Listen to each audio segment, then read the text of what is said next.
This is Audible. Dominion by C.J. Sansom. Read by Daniel Wayman.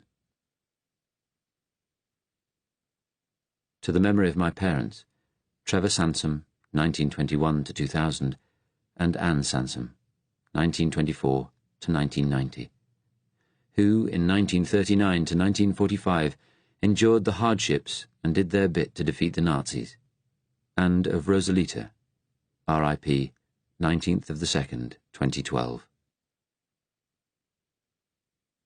The whole fury and might of the enemy must very soon be turned on us.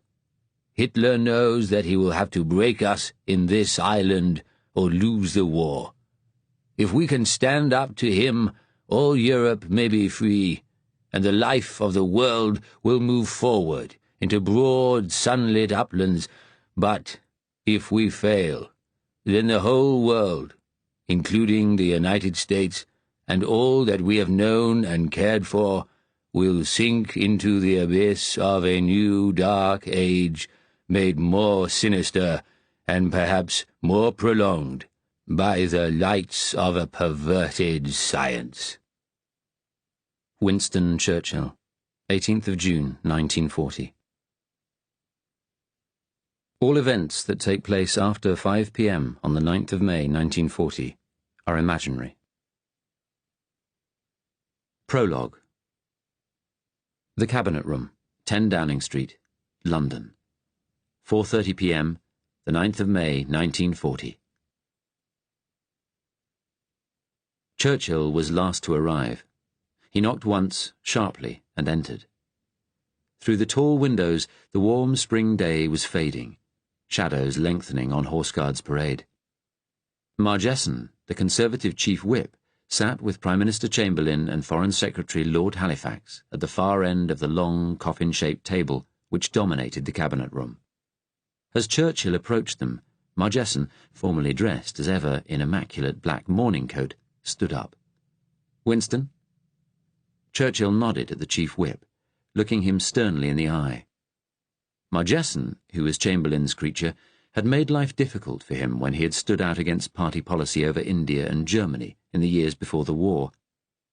He turned to Chamberlain and Halifax, the Prime Minister's right-hand man in the government's appeasement of Germany. "Neville, Edward." Both men looked bad. No sign today of Chamberlain's habitual half-sneer, nor of the snappy arrogance which had alienated the House of Commons during yesterday's debate over the military defeat in Norway. 90 Conservatives had voted with the opposition, or abstained. Chamberlain had left the chamber, followed by shouts of "Go!" The Prime Minister's eyes were red from lack of sleep, or perhaps even tears, though it was hard to imagine Neville Chamberlain weeping. Last night, the word around a feverish House of Commons was that his leadership could not survive. Halifax looked little better. The Foreign Secretary held his enormously tall, thin body as erect as ever, but his face was deathly pale, white skin stretched over his long, bony features. The rumour was that he was reluctant to take over, did not have the stomach for the premiership, literally, for at times of stress he was plagued with agonising pains in his gut. Churchill addressed Chamberlain, his deep voice sombre, the lisp pronounced. "What is the latest news?" "More German forces massed at the Belgian border. There could be an attack at any time." There was silence for a moment, the tick of a carriage clock on the marble mantelpiece suddenly loud. "Please sit down," Chamberlain said. Churchill took a chair. Chamberlain continued, in tones of quiet sadness. "We have discussed yesterday's Commons vote at considerable length. We feel there are grave difficulties in my remaining as Prime Minister. I have made up my mind that I must go. Support for me within the party is hemorrhaging. If there should be a vote of confidence, yesterday's abstainers may vote against the government, and soundings with the Labour Party indicate they would only join a coalition under a new Prime Minister. It is impossible for me to continue with this level of personal antipathy." Chamberlain looked again at Margessen, almost as though seeking succour, but the chief whip only nodded sadly and said, "If we are to have a coalition now, which we must, national unity is essential." Looking at Chamberlain, Churchill could find it in himself to pity him. He had lost everything. For 2 years he had tried to meet Hitler's demands, believing the Führer had made his last claim for territory at Munich, only for him to invade Czechoslovakia a few months later, and then Poland. After Poland fell, there had been 7 months of military inaction, of phony war. Last month, Chamberlain had told the Commons that Hitler had missed the bus for a spring campaign, only for him suddenly to invade and occupy Norway, throwing back British forces. France would be next. Chamberlain looked between Churchill and Halifax.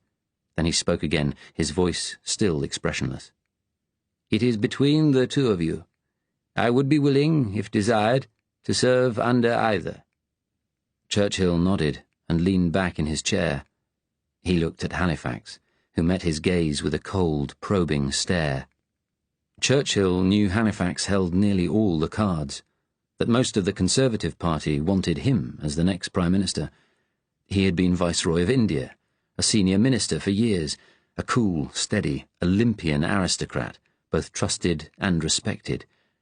And most Tories had never forgiven Churchill his liberal past, nor his opposition to his own party over Germany. They viewed him as an adventurer, unreliable, lacking in judgment. Chamberlain wanted Halifax, as did Margessen, together with most of the cabinet. And so, Churchill knew, did Halifax's friend, the King. But Halifax had no fire in his belly, none. Churchill loathed Hitler, but Halifax treated the Nazi leader with a sort of patrician contempt. He had once said the only people the Führer made life difficult for in Germany were a few trade unionists and Jews.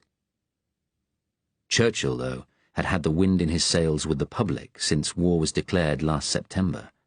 Chamberlain had been forced to bring him back into the cabinet when his warnings over Hitler had, finally, been proved right. But how to play that one card? Churchill settled more firmly into his chair. "Say nothing," he thought. See where Halifax stands, whether he wants the job at all, and how much. "Winston," Chamberlain began, his tone questioning now, "you were very rough on Labour in the debate yesterday, and you have always been their fierce opponent. Do you think this might be an obstacle for you?" Churchill did not answer, but stood abruptly and walked over to the window, looking out into the bright spring afternoon. "Don't reply," he thought.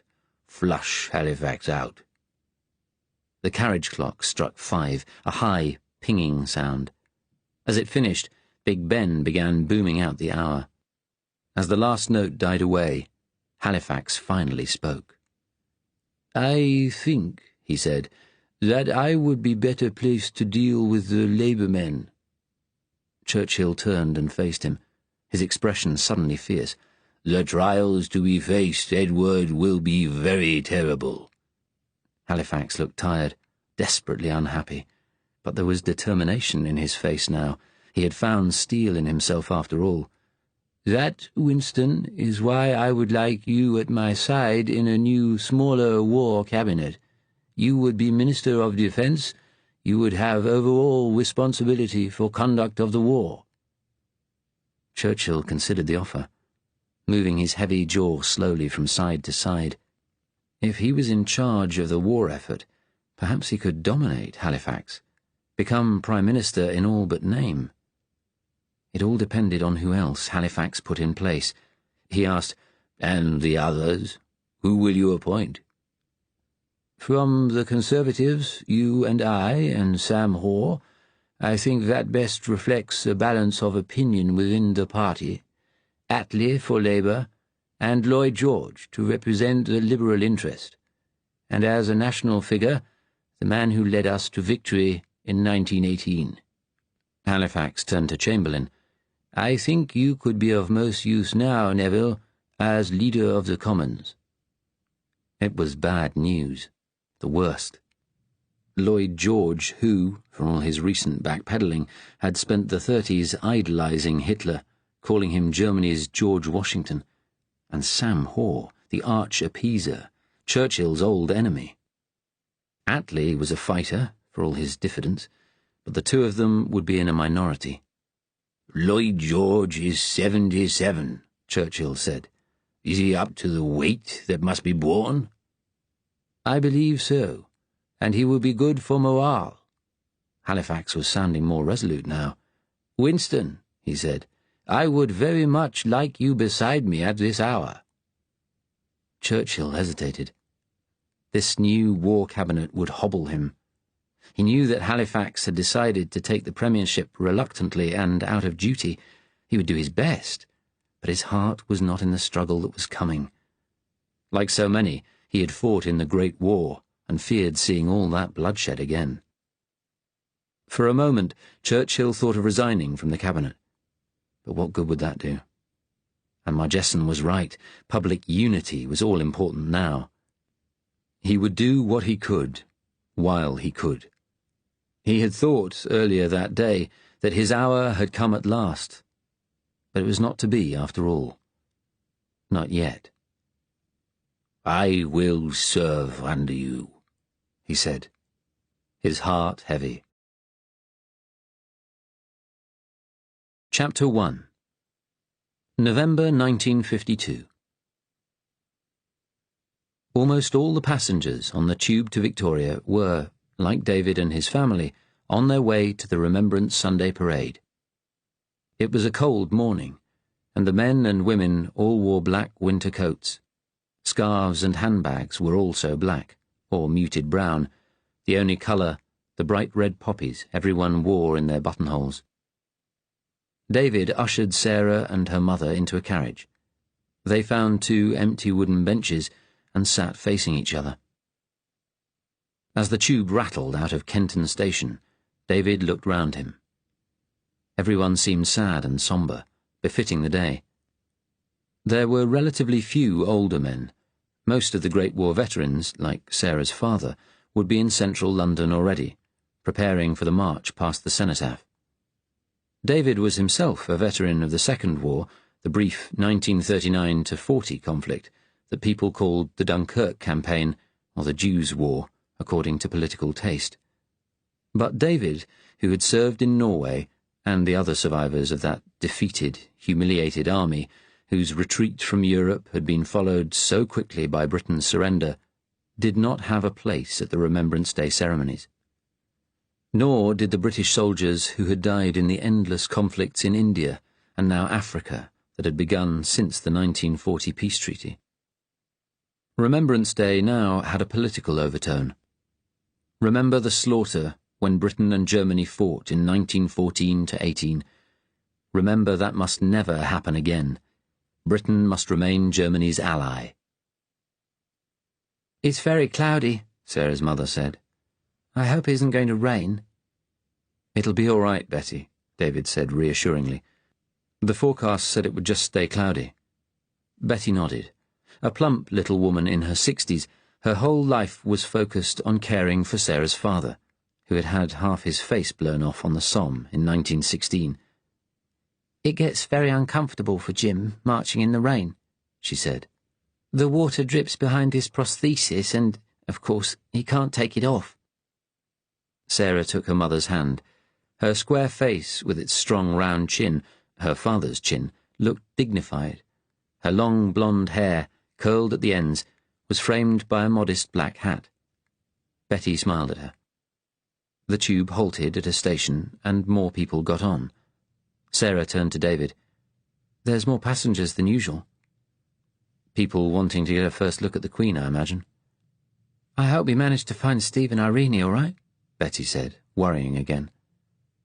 I told them to meet us by the ticket booths at Victoria, Sarah told her. They'll be there, dear. Don't worry. David looked out of the window. He was not looking forward to spending the afternoon with his wife's sister and her husband.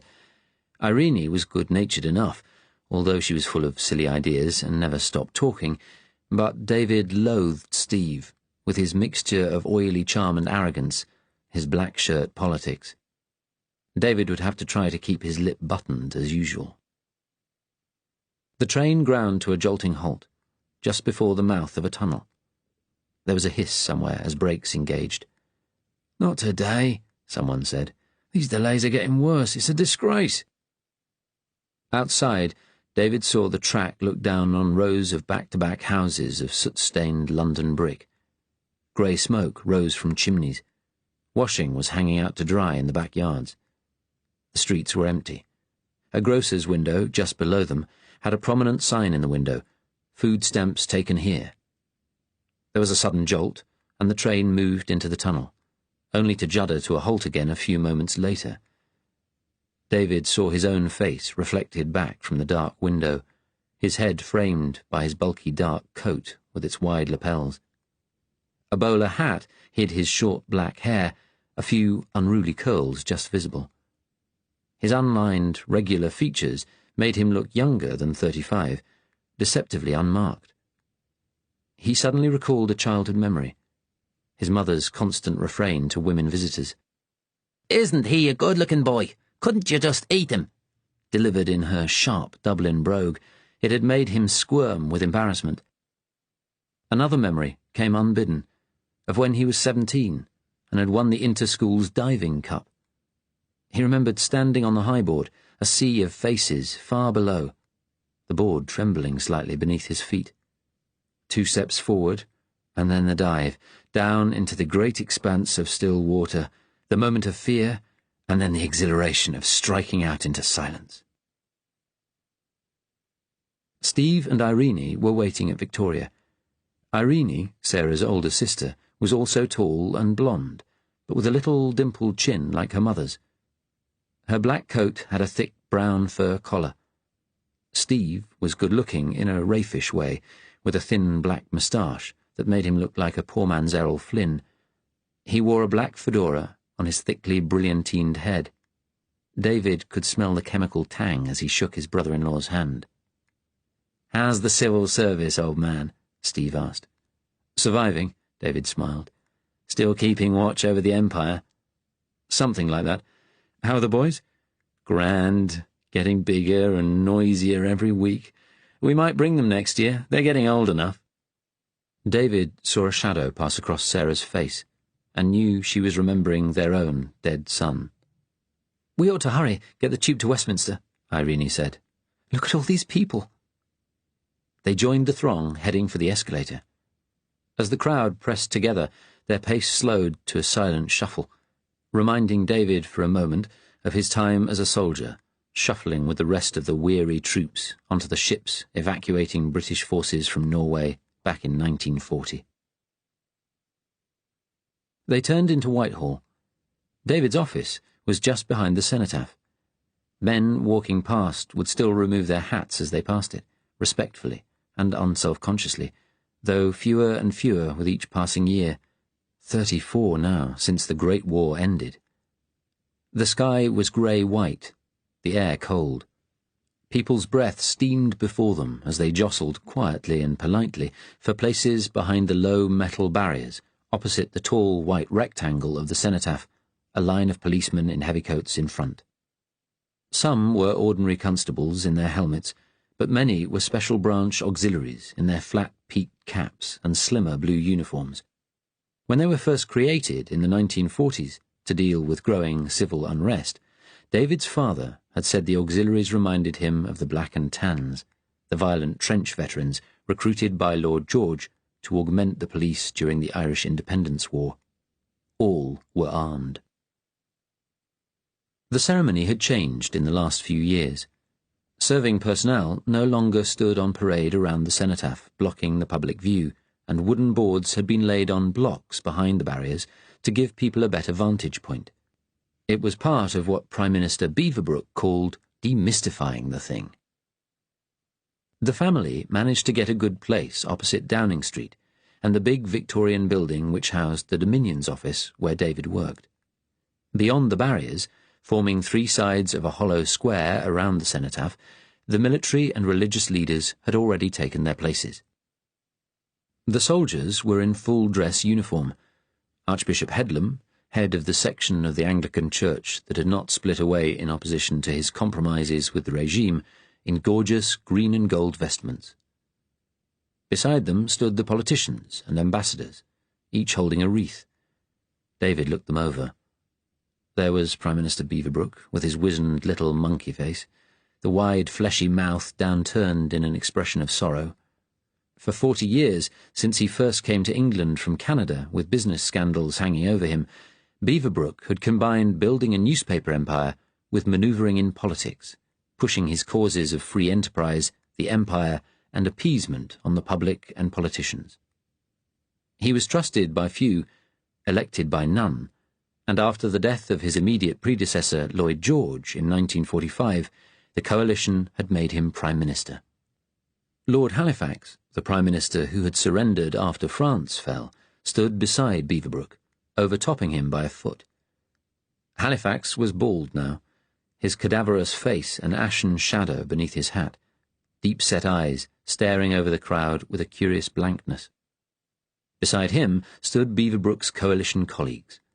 Home Secretary Oswald Mosley, tall and ramrod straight.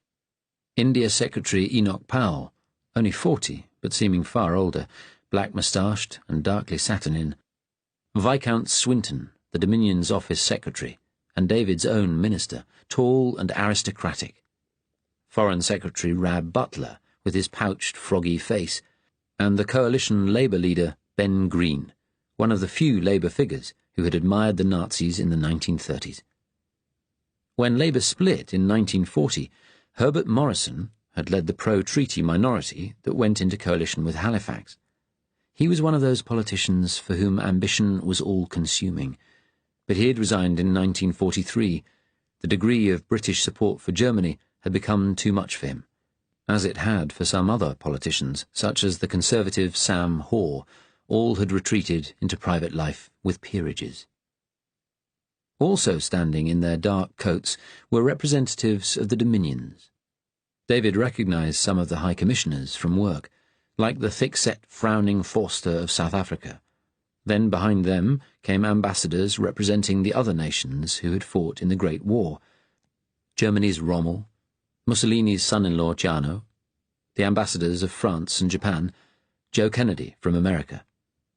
Russia, though, had no representative. Britain, as Germany's ally, was still formally at war with the Soviet Union, though she had no troops to spare for that giant meat grinder, the German-Soviet War, which had gone on over a 1,200-mile front for 11 years now. A little way off, a group of men stood round an outside broadcast camera, an enormous squat thing trailing thick wires, BBC emblazoned on the side. Beside it, the heavy form of Richard Dimbleby could be seen speaking into a microphone, though he was too far off for David to hear anything. Sarah shivered, rubbing her gloved hands together. Golly, it's cold. Poor Dad will feel it, standing around waiting for the march past to start. She looked at the cenotaph, the bare white memorial. God, it's all so sad. At least we know we'll never go to war with Germany again, Irene said. Look. There she is. Betty spoke in tones of hushed reverence. The Queen had come out of the Home Office, accompanied by the Queen Mother and her grandmother, old Queen Mary, equerries carrying their wreaths. She took her place in front of the Archbishop. Her pretty young face was ill-suited to her black clothes. This was one of her few public appearances since her father's death early in the year. David thought she looked tired and afraid. Her expression reminded him of the late kings in 1940, when George VI rode down Whitehall in an open carriage beside Adolf Hitler on the Führer's state visit after the Berlin Peace Treaty. David, still convalescing from frostbite caught in Norway, had watched the ceremony on the new television his father had bought, one of the first in the street, when the BBC resumed broadcasting. Hitler had looked in seventh heaven, beaming, flushed and rosy-cheeked, his dream of an alliance with the Aryan British at last fulfilled. He smiled and waved at the silent crowd, but the king had sat expressionless, only raising a hand occasionally, his body angled away from Hitler's. Afterwards, David's father had said, enough. That was it. He was off to live with his brother in New Zealand. and David would come too if he knew what was good for him, never mind his civil service job. Thank God, he added feelingly, David's mother hadn't lived to see this. Sarah was looking at the Queen. "Poor woman," she said. David glanced over. He said very quietly, "She shouldn't have let them make her their puppet." What alternative did she have? David didn't answer. People in the crowd glanced at their watches. Then they all fell silent, removing hats and caps as, across Westminster, Big Ben boomed out 11 times. Then, shockingly loud in the still air, came the sound of a big gun firing, marking the moment the guns had stopped in 1918. Everyone bowed their heads for the 2-minute silence, remembering the terrible costs of Britain's victory in the Great War, or perhaps, like David, those of her defeat in 1940. 2 minutes later, the field gun on Horse Guards Parade fired again, ending the silence. A bugler sounded the notes of the last post, indescribably haunting and sad. The crowd listened, bareheaded in the winter cold, the only sound an occasional stifled cough. Every time he attended the ceremony, David wondered that nobody in the crowd ever burst out crying, or, remembering the recent past, fell shrieking to the ground. The last note died away. Then, to the sound of the funeral march, played by the band of the Brigade of Guards, the young Queen bore a wreath of poppies that looked too big for her to carry, laid it down on the cenotaph, and stood with bowed head. She walked slowly back to her place, and the Queen Mother followed. "So young to be a widow," Sarah said. Yes. David had noticed a faint smoky tang in the air, and looking up Whitehall for a moment, saw a slight haze. There would be fog tonight. The rest of the royal family laid their wreaths, followed by the military leaders, the Prime Minister and politicians, and representatives of the Empire governments. The base of the stark, simple monument was now carpeted in the dark green wreaths with their red poppies. Then Germany's ambassador, Erwin Rommel, one of the victors of the 1940 campaign in France, stepped forward, trim and military, iron cross pinned to his breast, his handsome face stern and sad. The wreath he bore was enormous, larger even than the Queen's. In the centre, on a white background, was a swastika. He laid the wreath and stood, head bowed, for a long moment before turning away. Behind him, Joseph Kennedy, the veteran American ambassador, waited. It was his turn next. Then, from behind David came a sudden shouting. "End Nazi control! Democracy now! Up the resistance!" Something sailed over the heads of the crowd and crashed at Rommel's feet. Sarah gasped. Irene and some of the other women in the crowd screamed.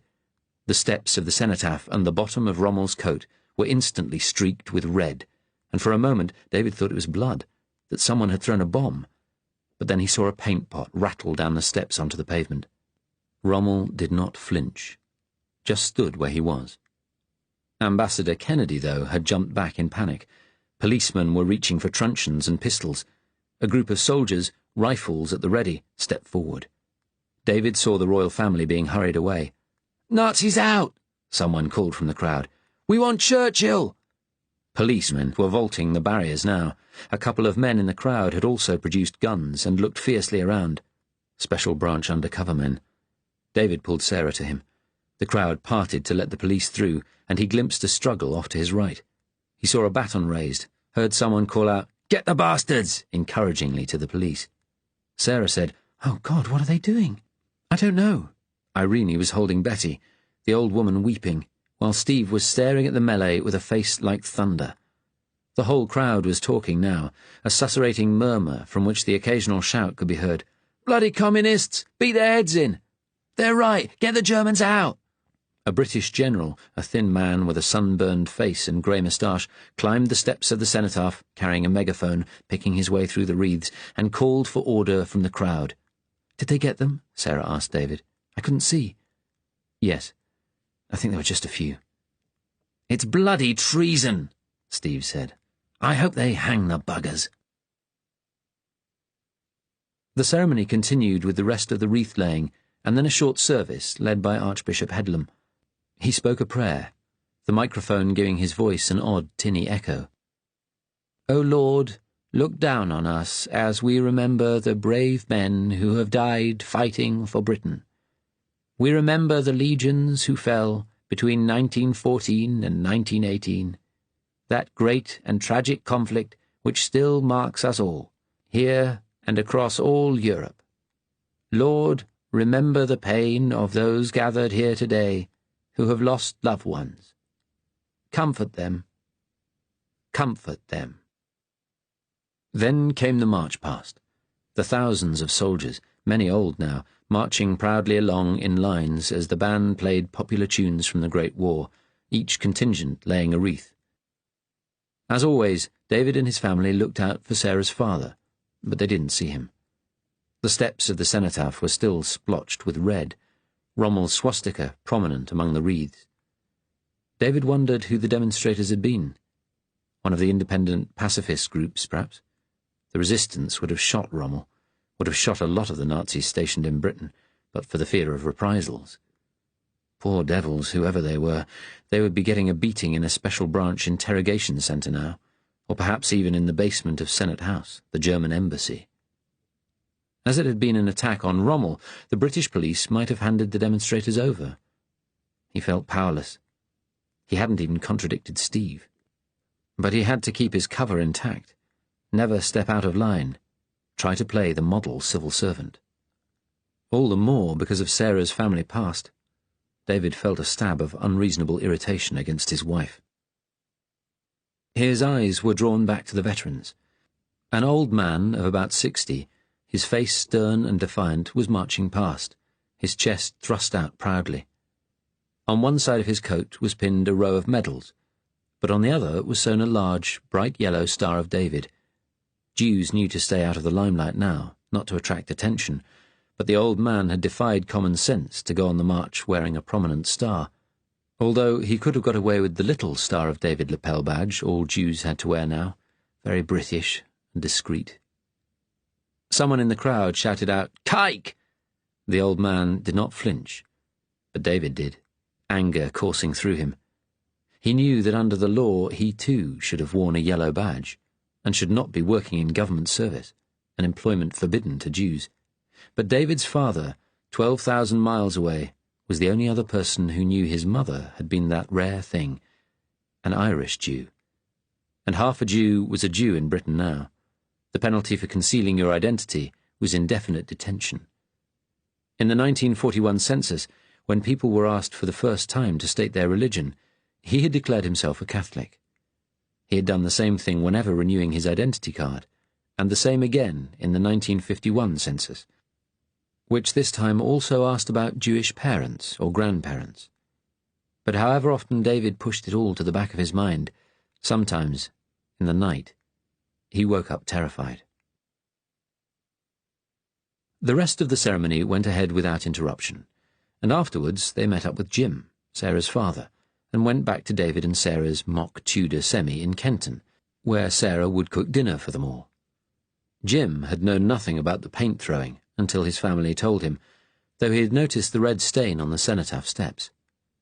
He said almost nothing about it on the journey back, and neither did Sarah or David, though Irene, and especially Steve, were full of outraged indignation. When they got back to the house, Steve suggested they watch the news, see what it said about the attack. David switched on the television, rearranging the chairs to face it. He didn't like the way that in most houses now the furniture was arranged around the set. Over the last decade, ownership of what some still called the idiot box had spread to half the population. Having a television was a mark of the sharp dividing line between rich and poor. It was coming to take over national life. It wasn't quite time for the news. A children's serial was on, a dramatization of some Bulldog Drummond adventure story, featuring imperial heroes and treacherous natives. Sarah brought them tea, and David passed round the cigarette box. He glanced at Jim. Despite his conversion to pacifism after the Great War, his father-in-law always took part in the Remembrance Day parade. However much he loathed war, he honoured his old comrades. David wondered what he thought of the paint-throwing, but Jim's prosthetic mask was turned towards him. It was a good prosthesis, close-fitting and flesh-coloured. There were even artificial eyelashes on the flat, painted eye, Sarah confessed once that when she was small, the crude mask he wore then, made from a thin sheet of metal, had frightened her, and when he sat her in his lap, on one occasion, she'd burst into tears, and Irene had to take her away. Her mother had called her a nasty, selfish girl, but Irene, 4 years older, had held her and said, "You mustn't mind it, it's not Daddy's fault." The news came on. They watched the young Queen paying her respects, and listened to Dimbleby's sonorous, respectful reporting. But the BBC did not show the incident with Rommel. They simply passed from the Dominion representative's wreath-laying to Ambassador Kennedy's. There was a flicker on the screen that you wouldn't notice unless you were looking for it, and no break in the commentary. The BBC technicians must have done a re-recording later. "Nothing," Irene said. "They must have decided not to report it." Sarah had come in from the kitchen to watch, flushed from cooking. "Makes you wonder what else they don't report," Jim said quietly. Steve turned to him. He was wearing one of his glaringly bright sweaters, his plump stomach straining it unattractively. "They don't want people to be upset," he said, "seeing something like that happen on Remembrance Day." "People should know, though," Irene said fiercely. "They should see what these despicable terrorists do, in front of the Queen, too. Poor girl, no wonder she's so seldom seen in public. It's a disgrace." David spoke up then, before he could stop himself. "It's what happens when people aren't allowed to protest against their masters." Steve turned on him. He was still angry, looking for a scrap. "You mean the Germans, I suppose?" David shrugged, noncommittally, though he would have liked to knock every tooth out of Steve's head. His brother-in-law continued, "The Germans are our partners, and jolly lucky for us they are too." "Lucky for those who make money trading with them," David snapped. "What the devil's that supposed to mean? Is that a dig at my business in the Anglo-German Fellowship?" David glowered at him. "If the cap fits. You'd rather have the resistance people in charge, I suppose. Churchill, if the old warmonger's even still alive, and the bunch of communists he's got himself in with, murdering soldiers, blowing people up, like that little girl who stepped on one of their mines in Yorkshire last week." He was beginning to get red in the face. "Please," Sarah said sharply, "don't start an argument." She exchanged a look with Irene. "All right," Steve backed down. "I don't want to spoil the day any more than those swine have spoiled it already. So much for civil servants being impartial," he added sarcastically. "What was that, Steve?" David asked sharply. "Nothing." Steve raised his hands, palms up. "Pax." "Rommel," Jim said sadly. "He was a soldier in the Great War, like me. If only Remembrance Day could be less military, then people mightn't feel the need to protest. There's rumours Hitler's very ill," he added. "He never broadcasts these days. And with the Democrats back in America, maybe changes will come." He smiled at his wife. "I always said they would, if we waited long enough." "I'm sure they'd have told us if Herr Hitler was ill," Steve said dismissively. David glanced at Sarah, but said nothing. Afterwards, when the rest of the family had driven off in Steve's new Morris Minor, David and Sarah argued. "Why must you get into fights with him in front of everyone?" Sarah asked. She looked exhausted. She had been waiting on the family all afternoon. Her hair was limp now, her voice ragged. "In front of Daddy, today of all days." She hesitated, then continued bitterly. "You were the one who told me to stay out of politics years ago, said it was safer to keep quiet." "I know. I'm sorry. But Steve can't keep his damn trap shut. Today it was just too much. How do you think these rows make Irene and me feel? You don't like him any more than I do. We have to put up with him. For the family." "Yes, and go visit him. Look at that picture on the mantelpiece of him and his business pals with Spear. See his Mosley books and the Protocols of the Elders of Zion on the bookshelf," David said heavily.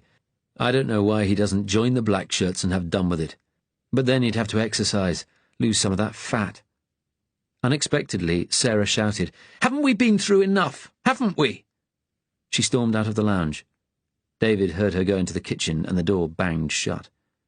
He got up and began gathering the dirty plates and cutlery onto the trolley. He wheeled it into the little hall. As he passed the staircase, he could not help looking up to the torn wallpaper at the top and bottom of the stairs, where the little gates had stood. He and Sarah had talked, since Charlie died, about getting new wallpaper. But like so much else, they had never got round to it. He would go to her in a minute, apologise, try to close the ever-growing gap a little, though he knew it could not really be closed, not with the secrets he had to keep. Chapter 2. It had begun 2 years before, with the results of the 1950 election, a few months after Charlie's death. Since the Hungarian banking crash of 1948, caused by the drain on Europe's economies from the endless German war in Russia, the economic and political news had been getting steadily worse. There were strikes and demonstrations in northern England and Scotland.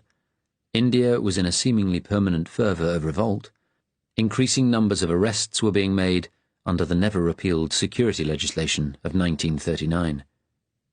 People who had quietly assented to the 1940 peace treaty were starting to become angry, saying it was time Britain stood up to Germany a bit more, and that after 10 years it was time for a change of government, time to give Churchill and Attlee's United Democratic Party a chance. Despite the diet of pro-government propaganda from newspapers and the BBC, Beaverbrook was unpopular, and there were rumours that the UDP might make big gains.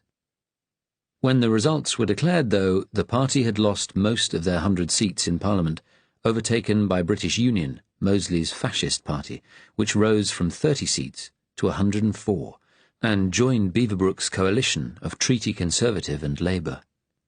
Churchill had, finally, led his followers out of the Commons after a speech denouncing a rigged election to return a gangster parliament. So people whispered round the Whitehall corridors, although the newspapers and television reported that they had stormed out in a fit of pique. Shortly after, the United Democrats had been accused of fomenting political strikes and declared illegal. They went underground, and a new name, Resistance, after the French movement, began to appear on walls. The new government swiftly moved even closer to Germany. German Jewish refugees had been returned under the Berlin Treaty in 1940, but despite growing anti-Semitism, restrictions on British Jews had been limited. Now the government claimed the Jews were implacable enemies of Britain's great ally, and elements of the German Nuremberg laws were to be brought in. David would wake sweating in the night at the thought of what might happen if his secret were found out. Everyone knew that Germany had been lobbying for years to have Britain's Jews, the last free Jews in Europe, along with the remaining French ones, deported to the east. Perhaps now it would happen. David knew it was more important than ever to tell nobody, especially not Sarah, about his mother. In the months that followed, though, David had begun to speak out, to Sarah and trusted friends, about other things, the continuing recession, the growing recruitment of biff boys from Mosley's fascists as special branch auxiliary police to deal with unrest and strikes, the promise by Churchill to set Britain ablaze with sabotage and resistance. Churchill and his people were denied radio or television time, of course, but there was talk of clandestine gramophone records, circulated secretly, where he spoke of never surrendering, of the dark tyranny that had descended over Europe.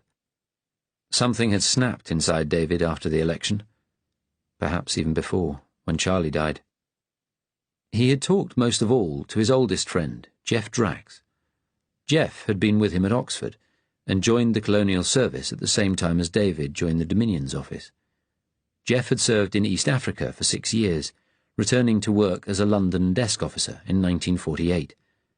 He had spoken even then of his shock at seeing at first hand how Britain had turned into a drab, conformist German satellite state. The years in Africa had changed Jeff. Under the thatch of fair hair, his thin, bony face had new lines, and his mouth was pursed and unhappy.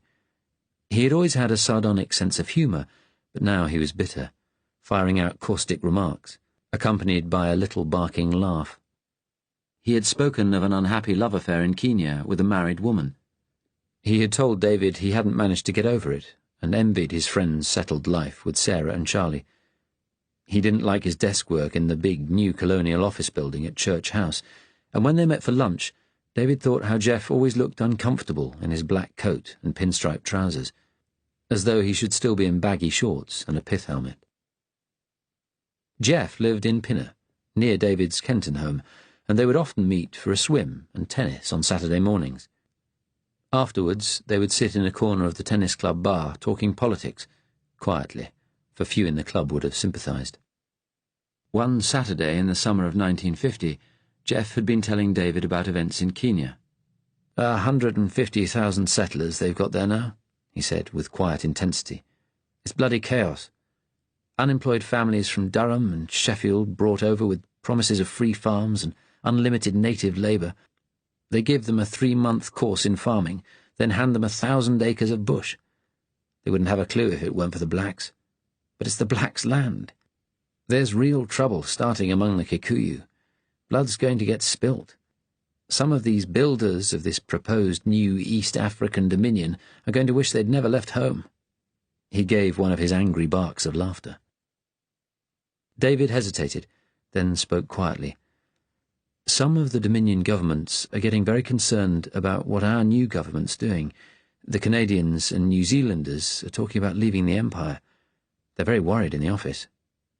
David was being indiscreet, to a degree he would not have been even a year before. He went on to talk about protests from New Zealand, about the latest British trade union bans. When David finished, Jeff sat looking at him in silence, then whispered, "There's a friend of mine you might like to meet." David felt a stab of anxiety as he realised he had been saying too much. "I think you'd find views in common," Jeff continued. "In fact, I'm sure you would." David looked back at him. Immediately he wondered if Jeff meant someone in the resistance. With Jeff's angry restlessness, he recognised he might. "I don't know," he said. He thought of Sarah at home, grieving for their dead son. Jeff gave a tight little smile, waved an arm. "I'm not talking about committing to anything, just talking to someone who sees things the way we do. It helps to realise you're not alone." Part of David wanted to say no, change the subject to sport or the weather, end the conversation. But then an angry impatience came over him, chasing away the fear. Jeff introduced him to Jackson a week later. It was high summer, the sun hot in a cloudless sky. David met Jeff at Hampstead Heath Station, and they walked to the top of Parliament Hill. Courting couples strolled along, hand in hand, the women in bright, white-skirted summer dresses, the men in open-necked shirts and light jackets. There were families, too. Children were flying kites, bright colours against the blue sky. David had been expecting Jeff's friend to be someone their age, but the man sitting on a bench was in his 50s, with iron-grey hair. He got up at their approach. He was tall and bulky, but moved quickly. Jeff introduced him as Mr. Jackson, and he shook David's hand with a firm grip. He had big, solid features and keen, light blue eyes. He gave David a broad smile. "Mr. Fitzgerald." He spoke in a voice that Sarah's mother would have called la-di-da. "Delighted to meet you." His manner had the easy public school confidence, what they called effortless superiority, that always made David, the grammar school boy, feel slightly defensive. "Let's take a turn," Jackson said cheerfully. They walked towards Highgate Ponds. A group of teenage boys in scout uniform were putting on a gymnastic display. 3 stood in a row, 2 more balanced on their shoulders, a 6th climbing slowly to form the pinnacle. Several people were watching. A scoutmaster gave instructions in a quiet voice. "Slowly now. Distribute your weight carefully, that's the key." Jackson stopped to watch. "Goodness me," he said quietly. "I remember when scouts used to help old ladies across the road. It's all gymnastics and military exercises now. Of course, they're afraid of a forced merger with the League of Fascist Youth." "People wouldn't stand for that," David said. "They'd take their sons out." Jackson laughed softly. "Who knows what some people will stand for these days?" He turned away, striking out across the heath, Jeff and David following. Jackson, slowing down, spoke quietly to David. "Jeff tells me you're unhappy with the way the poor old country's going." "Yes, I am." David hesitated, then thought, to hell with it. "They've got away with rigging the election. More and more people are getting arrested under Section 18A, and with Mosley as Home Secretary, The anti-Jew laws. We'll be as fascist as the rest of Europe soon. He felt himself redden when he spoke of the anti-Jew laws and glanced quickly at Jackson, but the older man didn't seem to have noticed. He just nodded, considered for a moment, and then said, "Felt like this for long?" "I suppose I have. I know this has been building up for years. It's all caught up with me since the election." Jackson looked reflective. "You lost a child recently, I believe. An accident." David hadn't expected Jeff to tell him about Charlie. He answered yes, stiffly, giving Jeff a frown. "I'm sorry to hear it." "Thank you." Jackson cleared his throat. "You served in the war," Jeff said. "Yes, in Norway." Jackson smiled sadly. "The Norway campaign finished, Chamberlain. Some say if Churchill had got the premiership at that time, we'd have carried on the war after France fell. I wonder what would have happened then." They were walking briskly now. Despite his size, Jackson did not seem to be out of breath. David said, "Norway was a mess. I'd seen men die. The Germans seemed invincible. After France fell, I thought we had to make peace. I thought the treaty was the only alternative to conquest. And Hitler promised to leave the empire alone. Many thought that generous. But Churchill said the treaty would still lead to German dominion, and he was right." He smiled at David then, a pleasant social smile, although his eyes remained sharp. David knew that in a very English way he was being probed, tested. There was something about Jackson that made him guess this man was a civil servant like him, but very senior. He wondered where he was leading. Jackson smiled encouragingly. David took a breath, and then dived right in, just as he had from the diving board as a boy. "My wife's a pacifist," he said. "I used to agree with her. She still maintains that at least we stopped the war, though she knows Britain's supporting what's going on in Russia. Endless bloody murder." Jackson stopped and looked out over Highgate Ponds. In the same quiet voice, he said, "The Germans can never win in Russia. They've been fighting for 11 years to realize their goal. A state of German settlement stretching from Archangel to Astrakhan, some capitalist, semi-colonial Russian state beyond that in the Urals and Siberia. But they've never managed it. Every summer they edge a bit further east. They breach parts of the Volga line.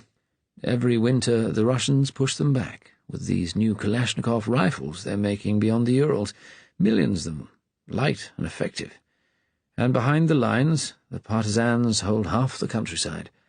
In some places, the Germans just control the towns and the railway lines. Do you know what happened after they captured Leningrad 10 years ago?" "No one knows that, do they?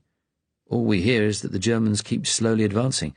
"Well, they're not. As for Leningrad, the Germans didn't go in. They just surrounded the city and left the population to starve. Over 3 million people. There's been complete radio silence from Leningrad since 1942. Nothing. Not a cheep. When they took Moscow, they turned the population out, put them in camps and left them to starve. Same with the European Jews. They're all supposed to have gone to labor camps somewhere in the east. We've seen the newsreels. Nice wooden huts with flowers in the window and lawns outside, but no English Jew has ever heard a word from friends or relatives who went there. Not a letter. Not a postcard. Nothing." David stared at Jackson. Does he know about me? He thought. But nobody knew his secret, apart from his father. It was just that with the new laws, people were talking about the Jews more. He said there were, what, 6 million people, 7, sent to the labour camps? Jackson nodded gravely. Yes. There's only ours and some of the French Jews left now. It's been a matter of national pride and independence not to let them go, despite German pressure. But Mosley wants them out, and he counts more every month. He sighed. Where are we going, do you think, Fitzgerald? I think we're going to hell in a handcart. A young couple walked by, the woman wearing white-framed sunglasses, a pink frock patterned with flowers. Between them they held the hands of a little girl, swinging her up in the air. She shrieked with delight. A collie dog ran round them, wagging its tail. Jackson smiled, and the woman smiled back. The little family walked on, towards the water. When they were out of earshot, Jeff said, "It's getting worse in India, too. Has been ever since Gandhi died in prison in 47. It doesn't matter how many leaders they lock up along with Nehru. It just goes on. The rent strikes, the boycott of British goods, strikes in the industries exporting to Britain, these mutinies of Indian regiments against their officers. That really could bring the whole thing tumbling down. And the irony is that the Berlin Treaty limited our trade with the continent. Look at the duties we have to pay on imports and exports, just so Hitler can use Europe as a captive market for his own industries. But that's how Beaverbrook's people wanted it." Jeff paused. Imperial free trade and tariffs on trade with everyone else. His lifelong dream. Well, now he's got it. Jeff gave one of his humorless, barking laughs. "And we've had a depression that's gone on over 20 years. "I've heard around the office," David spoke hesitantly, "that Enoch Powell wants to recruit a couple of new English divisions to send to India, but that would push our army above the treaty limit." Jackson said, "Did you know Hitler once offered to lend us a couple of SS divisions to sort out India?" How much does this man know? David thought. Who is he? Jackson looked at him. "You're in the Dominion's office, Jeff tells me." "Yes." This is going too fast. He'd already said too much to Jeff. "Principal in the political division, main job servicing the minister's weekly meetings with the Dominion High Commissioners." Jackson's tone had changed again, become brisk, businesslike. "Yes." The weekly meetings between the minister and the High Commissioners for the Dominions, Canada, Australia, New Zealand, South Africa and, since last year, Rhodesia, were organised and minuted by David's superior, with David doing much of the legwork. "Present at most of the meetings?" David didn't answer. There was a little silence, then Jackson continued, his tone conversational again. "You've been overseas, I believe, to New Zealand." "Yes, I was posted there from 44 to 46. My father has family in Auckland. He's gone to live with them, in fact. He thought we were going to hell in a handcart, too." "And your mother?" "She died when I was at school." "You have Irish blood from your name." "My father's from a line of Dublin solicitors. He brought my mother and me over when I was 3, during the Independence War." Jackson smiled. "You have an Irish look, if you don't mind me saying." "A lot of people think that." "Any loyalties to Ireland?" David shook his head. "To De Valera's Republic? No. My father hated all that stern Catholic nationalism." "Did you think of staying out in Kiwiland with your father?" "Yes, but we decided to come back. This is still our country." And there had been no anti-Jew laws then. Repression was still mild. Jackson looked down across London, spread out under the blue sky. "Britain's become a dangerous place. If you step out of line, that is. But," he said quietly, "opposition's growing." David looked at Jeff. His friend's nose was reddening in the sun. He wondered how, with his fair skin, Jeff had coped in Africa all that time. "Yes," David agreed, "it is." "Fast." David said, "A lot of people are being killed on both sides. Strikers, soldiers, policemen. It's getting worse." "Churchill said we had to set Britain ablaze after the last election was rigged." "Is he still alive?" David asked. "I know there used to be illicit recordings circulating of him urging us to resist, but nobody's heard of those for a while. He's getting on for 80 now. His wife, Clementine's gone. They found her dead from pneumonia in that stately home in Lancashire last year. Life on the run, for old people like that." He shook his head. "His son, Randolph's a collaborator, been on TV supporting the government, and if Churchill's dead, who's in power in the resistance now? The communists?" Jackson gave David a long, appraising look. "Churchill is alive," he said quietly, "and the resistance goes a great deal wider than the Communist Party." He gave a slow nod, then looked at his watch and said suddenly, "Well, shall we walk back towards the station? My wife's expecting me home. One of her family get-togethers." And David realized that wherever Jackson was thinking of leading him, he wasn't going to go there just yet. On the walk back to the station, Jackson talked genially about cricket and rugger. He had been in the school 15 at Eton. When they parted, he shook David's hand, bestowed a rubicund smile, and walked away. In a rare gesture, Jeff squeezed David's arm. "He liked you," he said quietly. "What's this about, Jeff? Why did you tell him so much about me?" "I thought you might be interested in joining us." "To do what?" "Perhaps in time, help us." Jeff smiled his quick, anxious smile. "But it's up to you, David. The decision would have to come from you." From the kitchen, David could hear Sarah doing the washing up, banging plates angrily on the draining board. He turned away from the staircase. Right from the beginning, from that first meeting with Jackson on Hampstead Heath, her safety had been his biggest worry.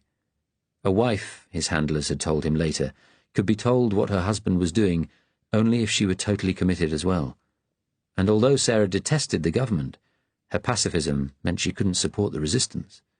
Not after the bombings and shooting of policemen started. And ever since then, David had felt resentment towards her, blamed her for the intolerable burden of yet another secret. Chapter 3.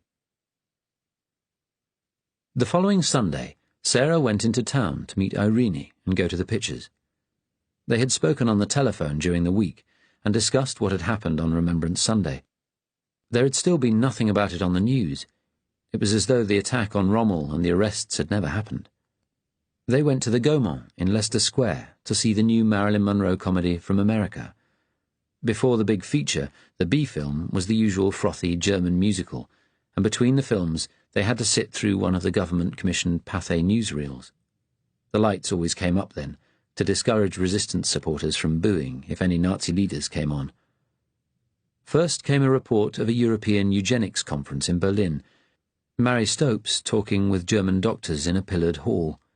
The next item was a vision of hell, a snow-covered landscape, an old woman, swathed in ragged clothes, weeping and shouting in Russian outside the smoking ruins of a hut, a German soldier in helmet and grey coat trying to comfort her.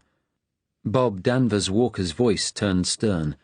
"In Russia, the war against communism continues.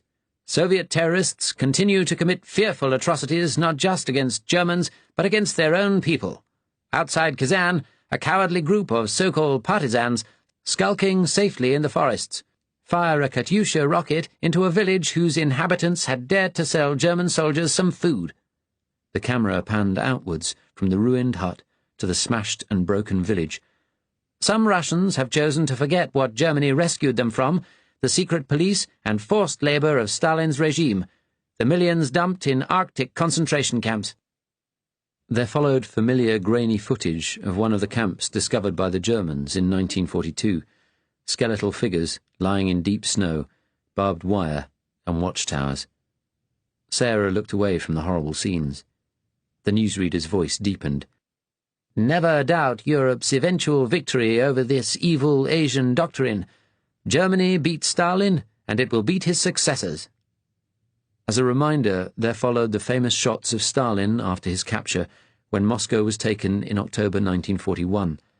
A little man with a thick moustache, pockmarked, grey hair dishevelled, scowling at the ground while his arms were held by laughing German soldiers. Later he had been hanged publicly in Red Square.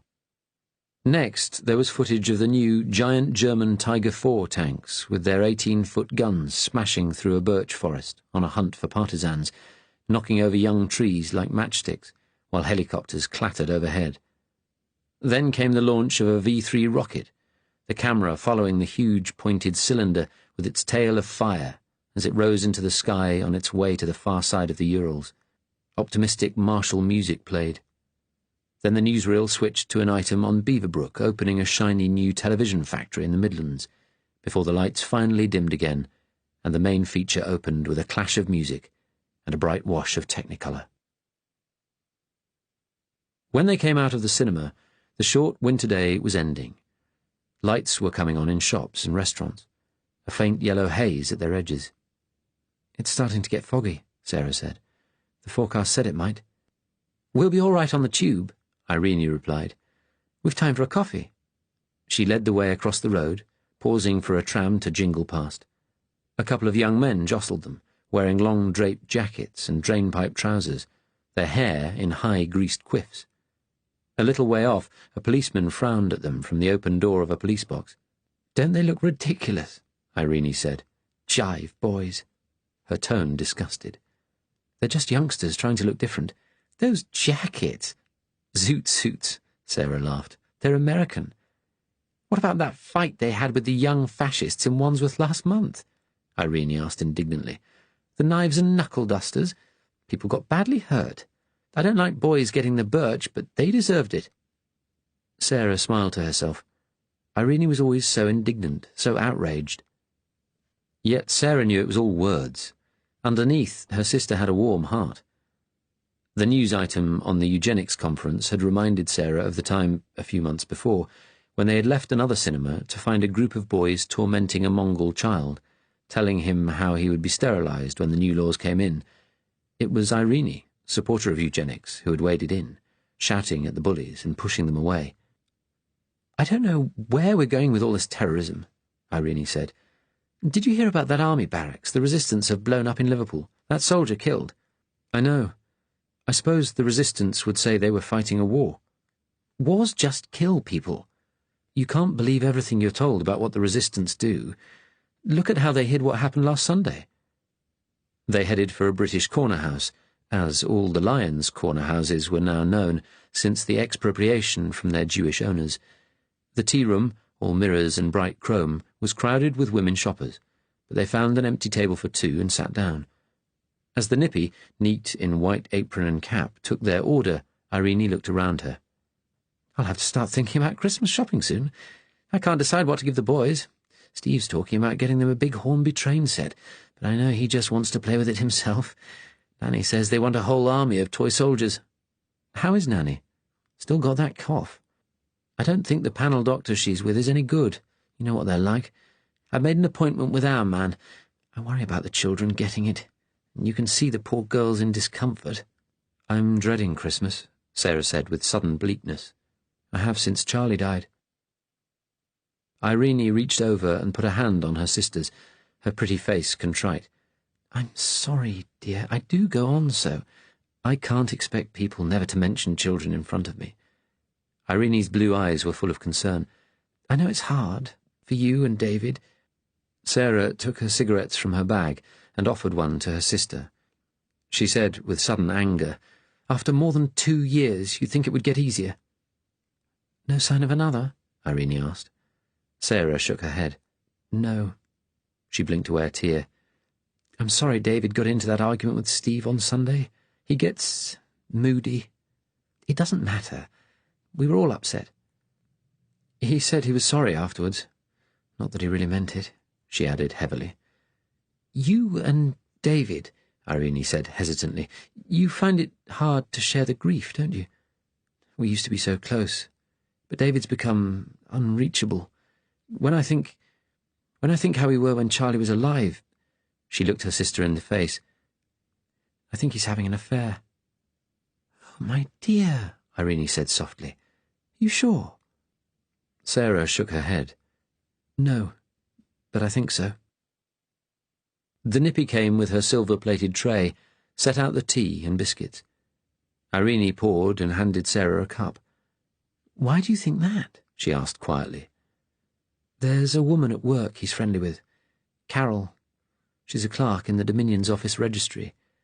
I've met her a couple of times at functions. She's quite plain, but very smart. Went to university. She's got a bright personality." Sarah gave a brittle laugh. "Good God, they used to say that about me." She hesitated. "David goes into work at weekends sometimes. He has for over a year. That's where he is today. He claims they're very busy, which I suppose they are, with relations with the Dominions being so tricky, but sometimes he goes out in the evening, too. He tells me he goes to the tennis club to play with his friend Jeff. They have an indoor court now. He says it relaxes him." "Maybe it does." "More than being at home with me, I suppose. Damn him." Sarah said, angry again, then shook her head. No, I don't mean that. Irene hesitated. What makes you think he's interested in this woman? She's interested in him. I could see that when we met. Irene smiled. David's a very good-looking man, but he's never, well, strayed before, has he? Not like Steve. Sarah blew out a cloud of smoke. You told me last time that you threatened to leave him, take the boys with you. Yes, I think that stopped him. You know how he loves the boys, me too in his way. Sarah, you're not thinking of leaving David? She shook her head. No, I love him more than ever. Pathetic, isn't it?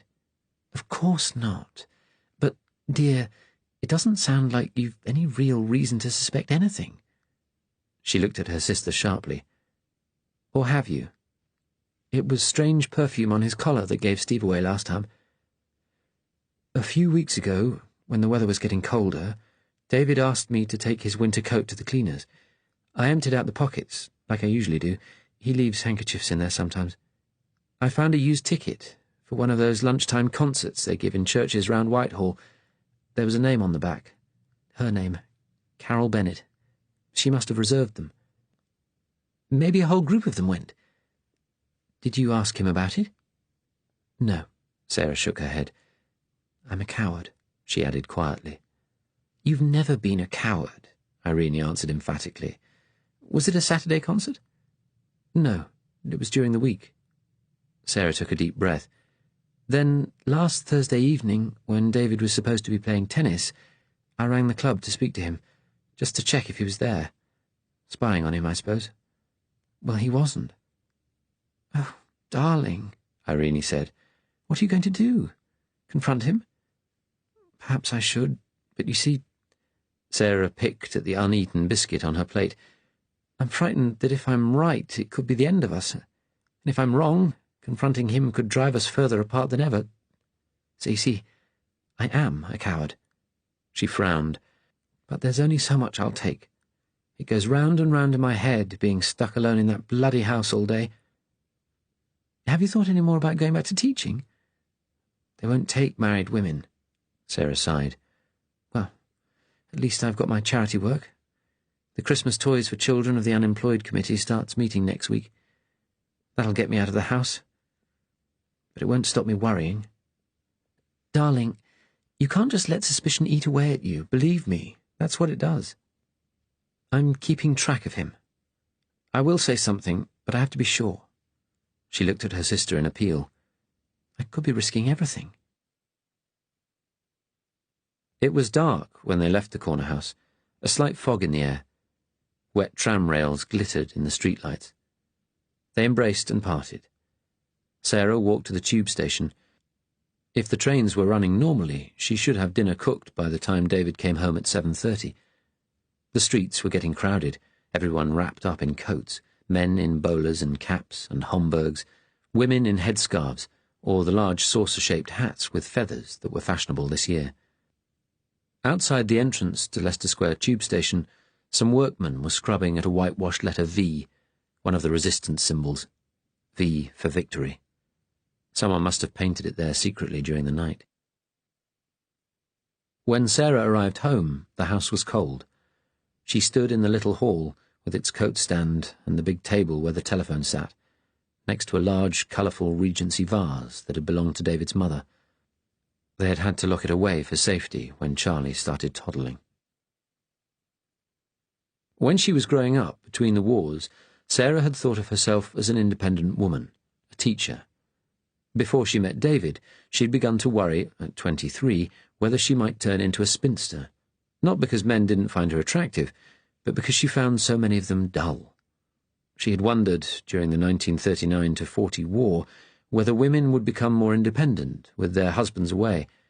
But everything had gone back to normal afterwards, and government policy now was for wives to stay at home, keep what jobs there were for the men.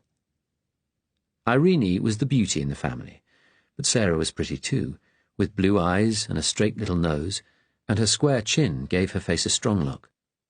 She had never been in love before she met David at the tennis club dance in 1942. He had swept her off her feet, as they said in the romantic novels. A year later she was married, and then she had gone with him on his 2-year posting to New Zealand. When she returned, she found she was pregnant with Charlie. She missed her work sometimes, but she loved their baby. Already looked forward to others following on. Charlie was a bright, excitable, cheerful boy, quick to walk and learn. He had Sarah's blonde hair and her features, but occasionally his expression would turn serious and solemn in a way that reminded her of a look she caught on her husband's face sometimes. Though with his son, David was playful, childlike, in a way that clutched at her heart. He would come home as early as possible from work, and they would hold hands watching Charlie play on the floor beside them. The stairs in the house were quite steep, and they had put child gates at the top and bottom, though they made the active little boy howl, resenting the restriction on his freedom. One day, when he was nearly 3, Sarah had gone into the bedroom to put on some makeup before going to the shops. She had taken Charlie upstairs with her, closing the latch on the gate behind them. Outside it had been snowing. The tree in their little front garden and the privet hedge were thickly dusted with white, and Charlie was desperate to get out in it. He had gone out into the upstairs hall and called back, "Mummy, Mummy, want to see the snow?" "In a minute. Be patient, sweetheart." Then there came a series of little bumps and tiny cries and a thud, followed by a silence so sudden and complete she could hear the blood thumping in her ears. She had sat rigid for a second, then called, "Charlie!" and ran into the hall. The gate at the top was still closed, but when she looked down, Charlie was lying at the bottom of the stairs, limbs spread-eagled. She and David had said only a couple of days before that he was getting big, and they would have to watch he didn't climb over. Sarah ran downstairs, hoping against hope, but before she reached the bottom, she could see from the complete stillness of Charlie's eyes and the angle of his head that he was dead, his neck broken. She lifted his little body and held it. It was still warm, and she carried on hugging it with a wild, mad feeling that if she held him to her own warm body, so long as he did not grow cold, somehow he might come back to life. Later, after she had at last telephoned 999, after David had been sent home from the office, she had told him why she had held him for so long, and David had understood. Sarah shook herself, took off her coat, and switched on the central heating.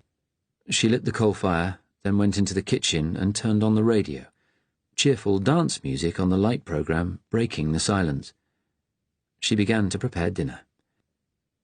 Despite what she had said to Irene, she knew she couldn't face it. She couldn't confront David yet.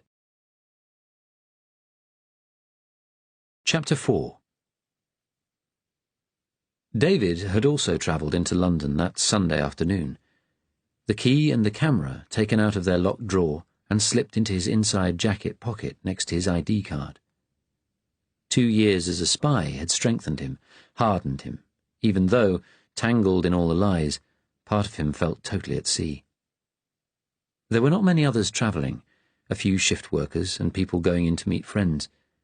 David wore a sports jacket and flannel trousers under his coat.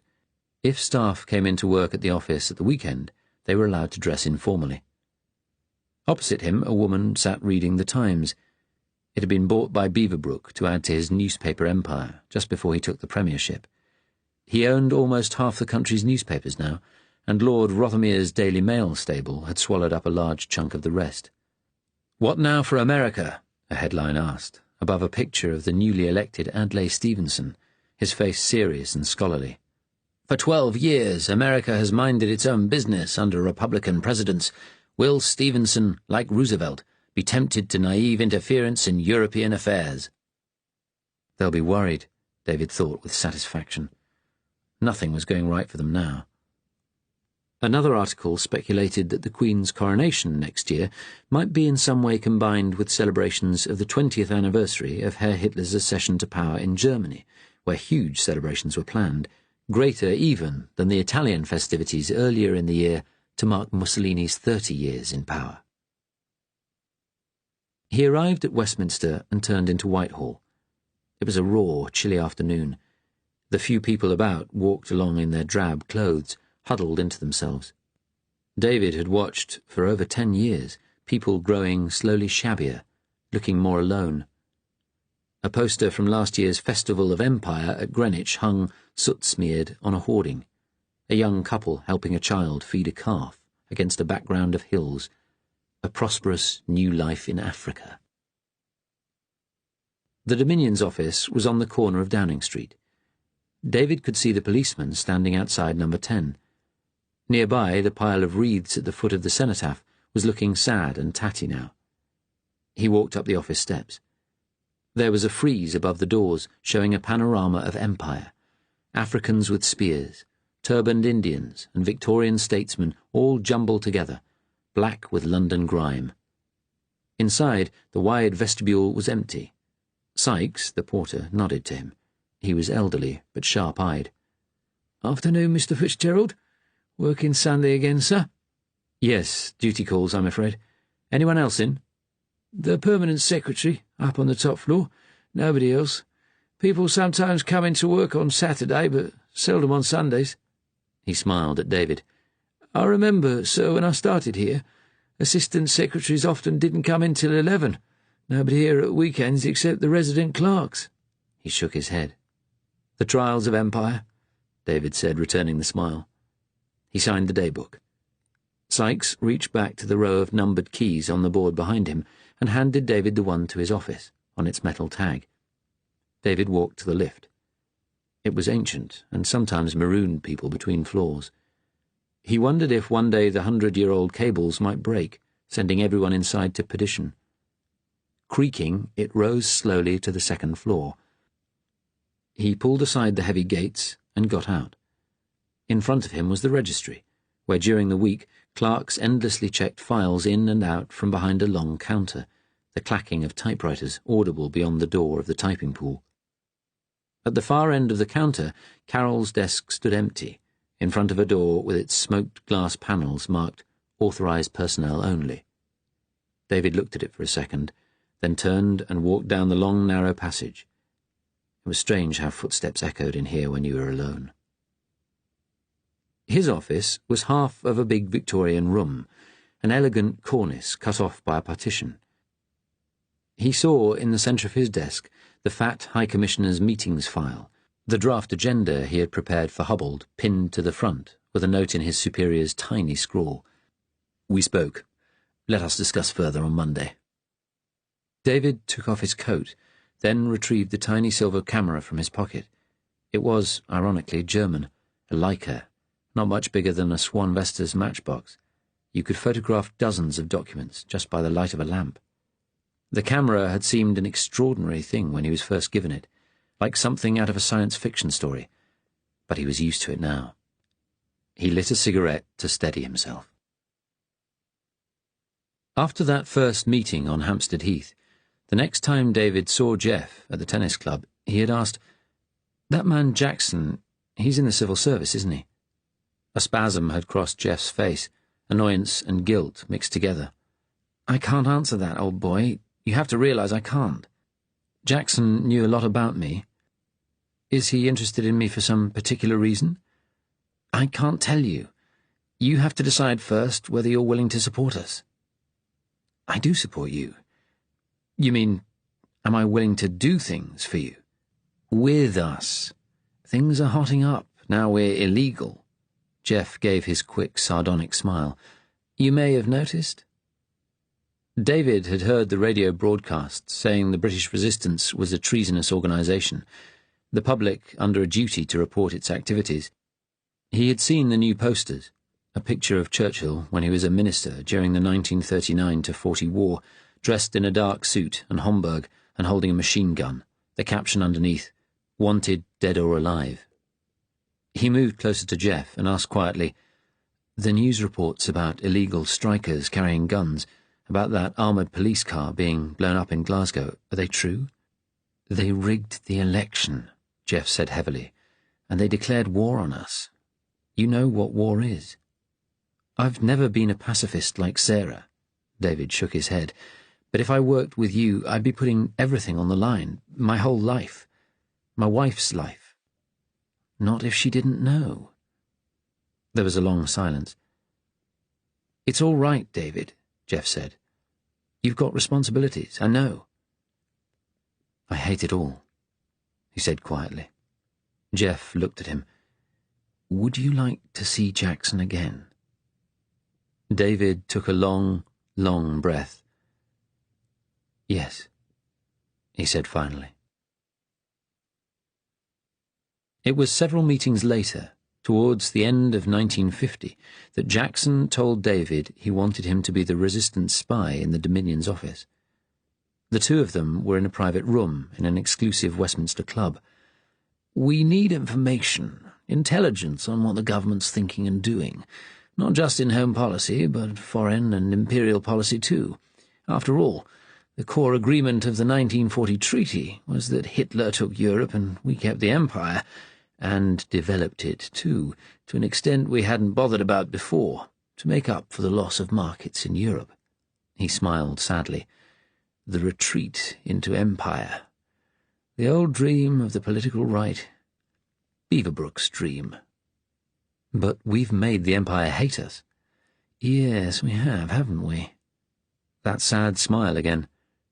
Then Jackson gave David one of his long, slow looks. "The resistance have people in the India office and the colonial office. There have been 3 famines in Bengal since 1942, for example, that we've never been told about. We need someone who can tell us how it's going with the Dominions, the White Empire. We know Canada and Australia and New Zealand aren't happy with political developments here, though the South Africans don't mind.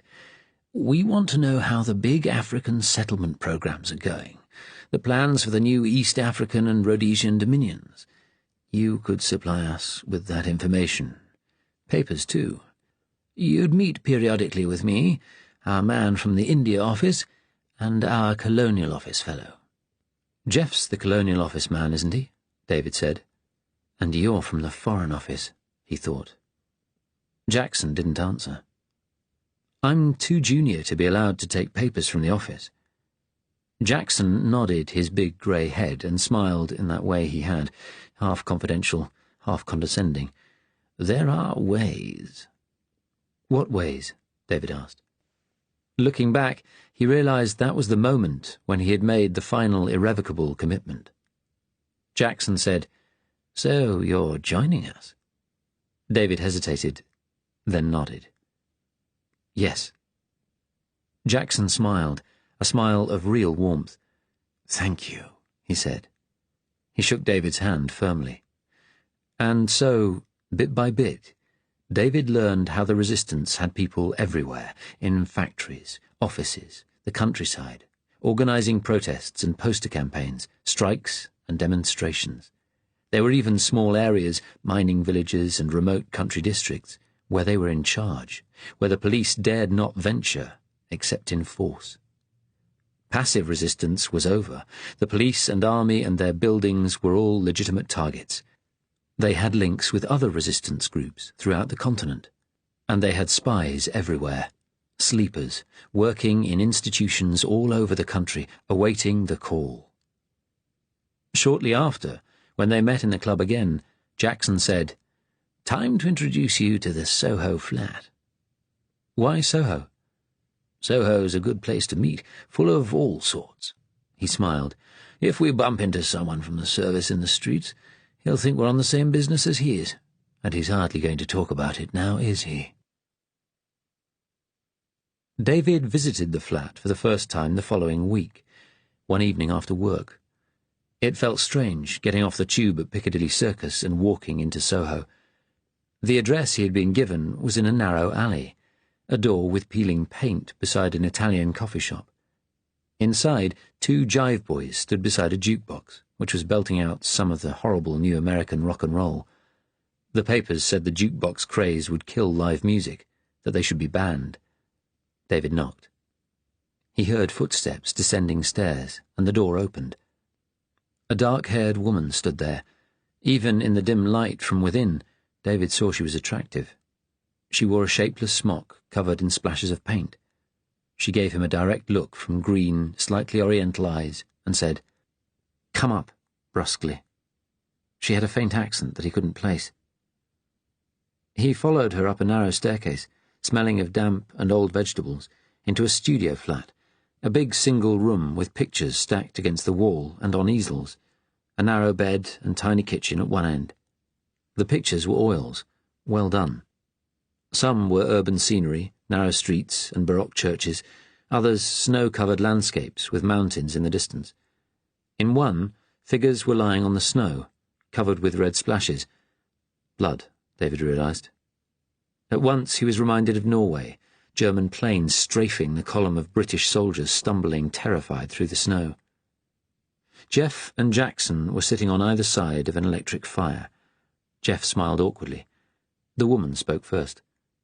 "Welcome, Mr. Fitzgerald. I'm Natalia." Her smile was pleasant, but somehow closed. In the light she looked a little older than he had thought, in her mid-30s perhaps. Tiny crow's feet beside those eyes, slightly narrowed and upturned at the corners.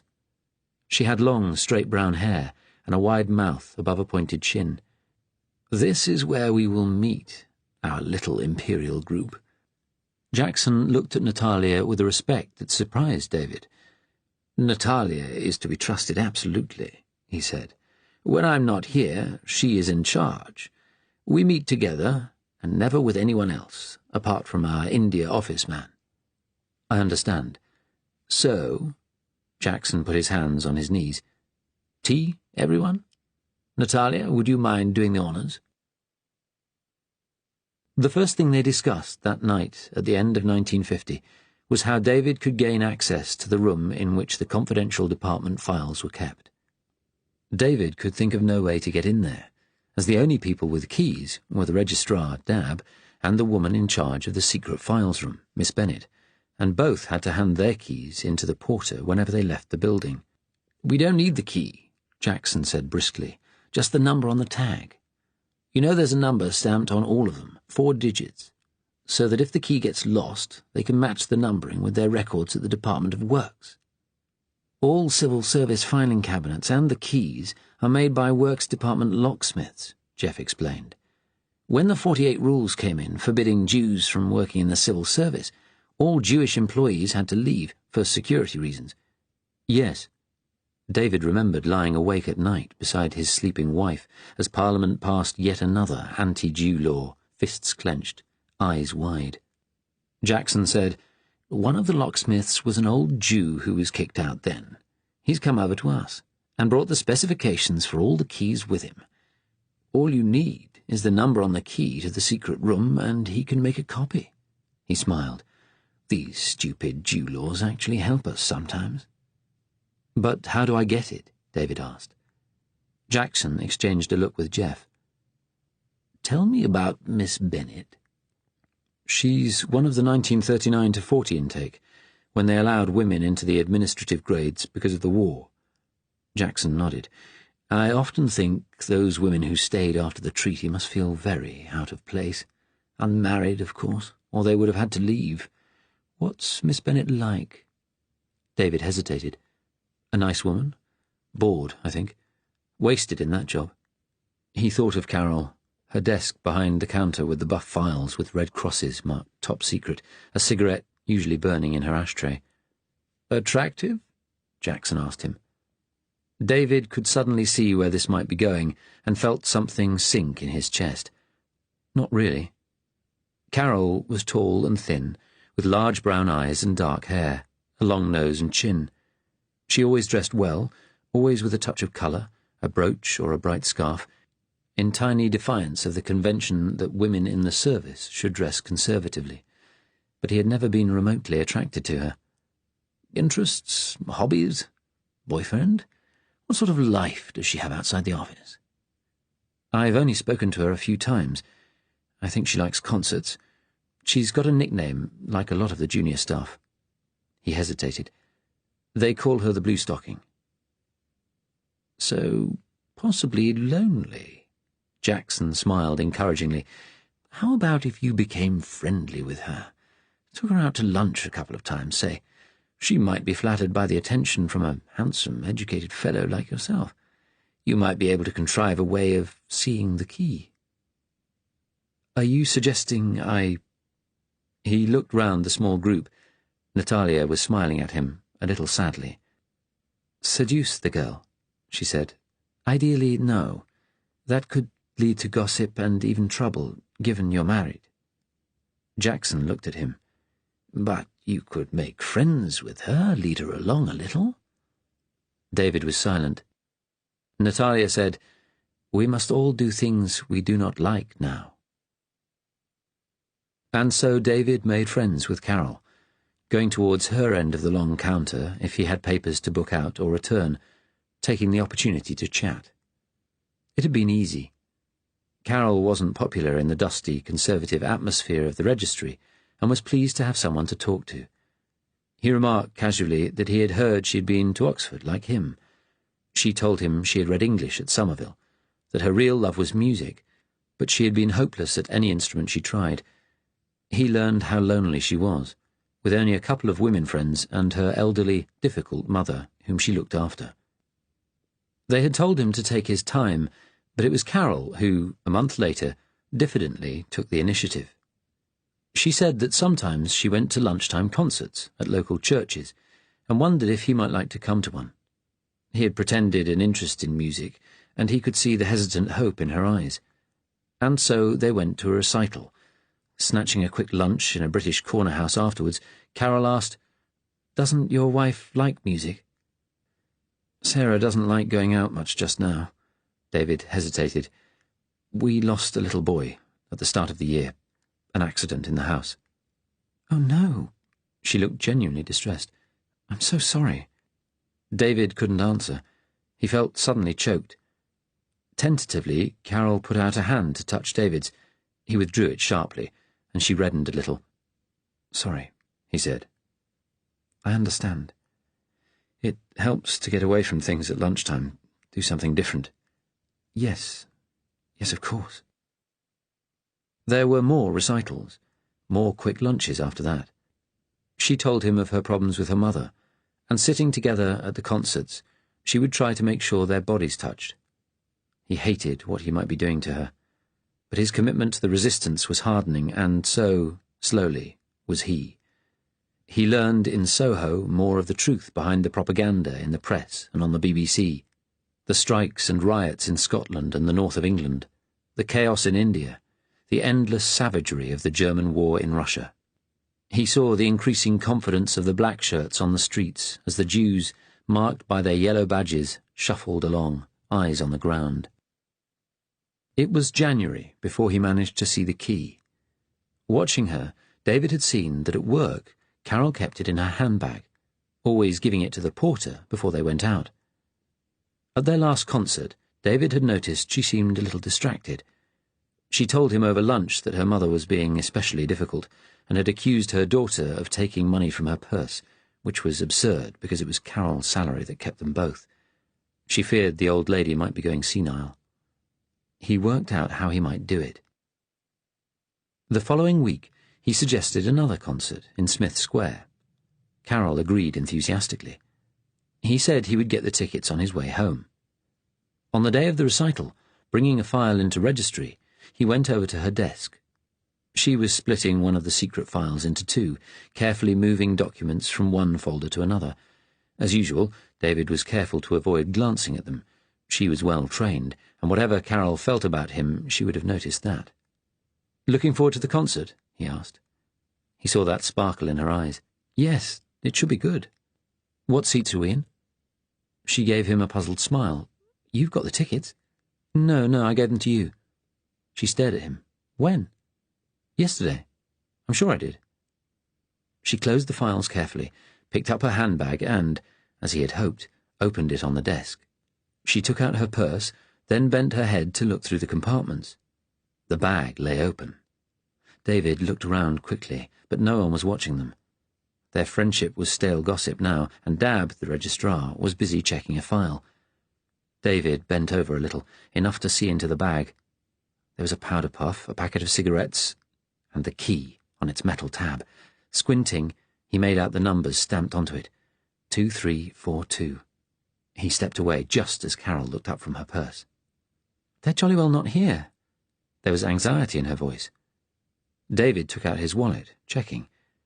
With an expression of surprise, he pulled out the tickets. "I'm terribly sorry. They were here all along. I'm sorry, Carol." She sighed with relief. "For a moment I was frightened I was going potty, with all this worry over Mother."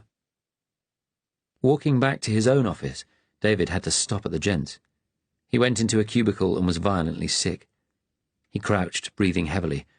The vomiting relieved the almost unbearable tension he had felt since getting the number, but did nothing to assuage his shame. And so he began to come in at weekends and photograph papers from the secret files. At least once a month he met in Soho with Jackson, Jeff, who was indeed the resistance agent in the Colonial Office, and Boardman, a tall, thin man from the India Office, an old Etonian like Jackson. The quiet discussions in the squalid Soho flat went on for hours, while next door a prostitute, another resistance supporter, plied her trade, cries and bumps occasionally audible through the wall. David learned more and more about the fragility of fascist Europe. The depression and the demands on her economies to feed the gigantic, endless German war effort in Russia were sucking the continental countries dry, while labour conscription to Germany was sending young men in France and Italy and Spain literally running to the hills. On the other side of the world, Japan was as deadlocked in its war with China as Germany was in Russia. Its strategy towards the Chinese was the same as the Germans towards the Russians, summed up in their policy of the 3 alls: kill all, burn all, destroy all. Recently, Jackson, who David knew now was in the Foreign Office, had told them the rumours that Germany was in political trouble were true. The reason Hitler never appeared in public was that he was seriously incapacitated by Parkinson's disease, barely lucid enough to take decisions, hallucinating about Jews with skullcaps and sidelocks grinning at him from the corner of the room. Hallucinations were sometimes a symptom of the latest and severest stage of the disease. Following Goering's death from a stroke the year before, Goebbels was his nominated successor, but he had many enemies. Factions representing the army, the Nazi Party, and the SS were all circling and plotting. He learned more about the resistance, too, an alliance of socialists and liberals with old-fashioned conservatives like Jackson and Jeff, who loathed fascist authoritarianism and who had come, sadly, to realize the imperial mission had failed. Their numbers were growing all the time, and violence had become necessary to destabilize the police state. Natalia was always there, listening avidly, always smoking. David didn't know what her politics were, knew only that she was a refugee from Slovakia, a far corner of Eastern Europe of which he had barely heard. At meetings she said little, though what she said was always to the point. As time passed, he began to see her look at him in the way Carol did, and Sarah once had. He didn't respond, but something in the way she was both focused and committed, yet somehow rootless, stirred him unexpectedly. He stubbed out his cigarette. This Sunday, he had to copy some papers for the next High Commissioners' meeting, detailing possible South African military assistance to Kenya. Then he had to photograph a secret paper, which he had heard of but not seen, about the Canadians supplying uranium to the United States for their nuclear weapons program. It was known the Germans were working on nuclear weapons too, but with little success. Apart from anything else, they lacked uranium. They were mining it in the former Belgian Congo, but had lost a huge consignment which the Belgians had shipped to the United States just before the colony was annexed by Germany in the peace treaty with Belgium in 1940. He also had to find anything he could on New Zealand's threats to leave the Empire. That made him think of his father. He was happy there. Kept asking David and Sarah to join him. With a sigh, David put the camera in his pocket, picked up the bulky High Commissioner's file, and went out. He walked along the corridor, stepping quietly. He could have photographed the High Commissioner's file in his office, but papers were best copied in bright artificial light, and the room where the secret files were kept had an angle-poised lamp. In the registry, he opened the flap of the counter and walked over to Carol's desk. There was a pile of stubs in her overflowing ashtray. He went up to the frosted glass door, took out his duplicate key, and opened it. The room was quite small, with a table in the centre and files on shelves.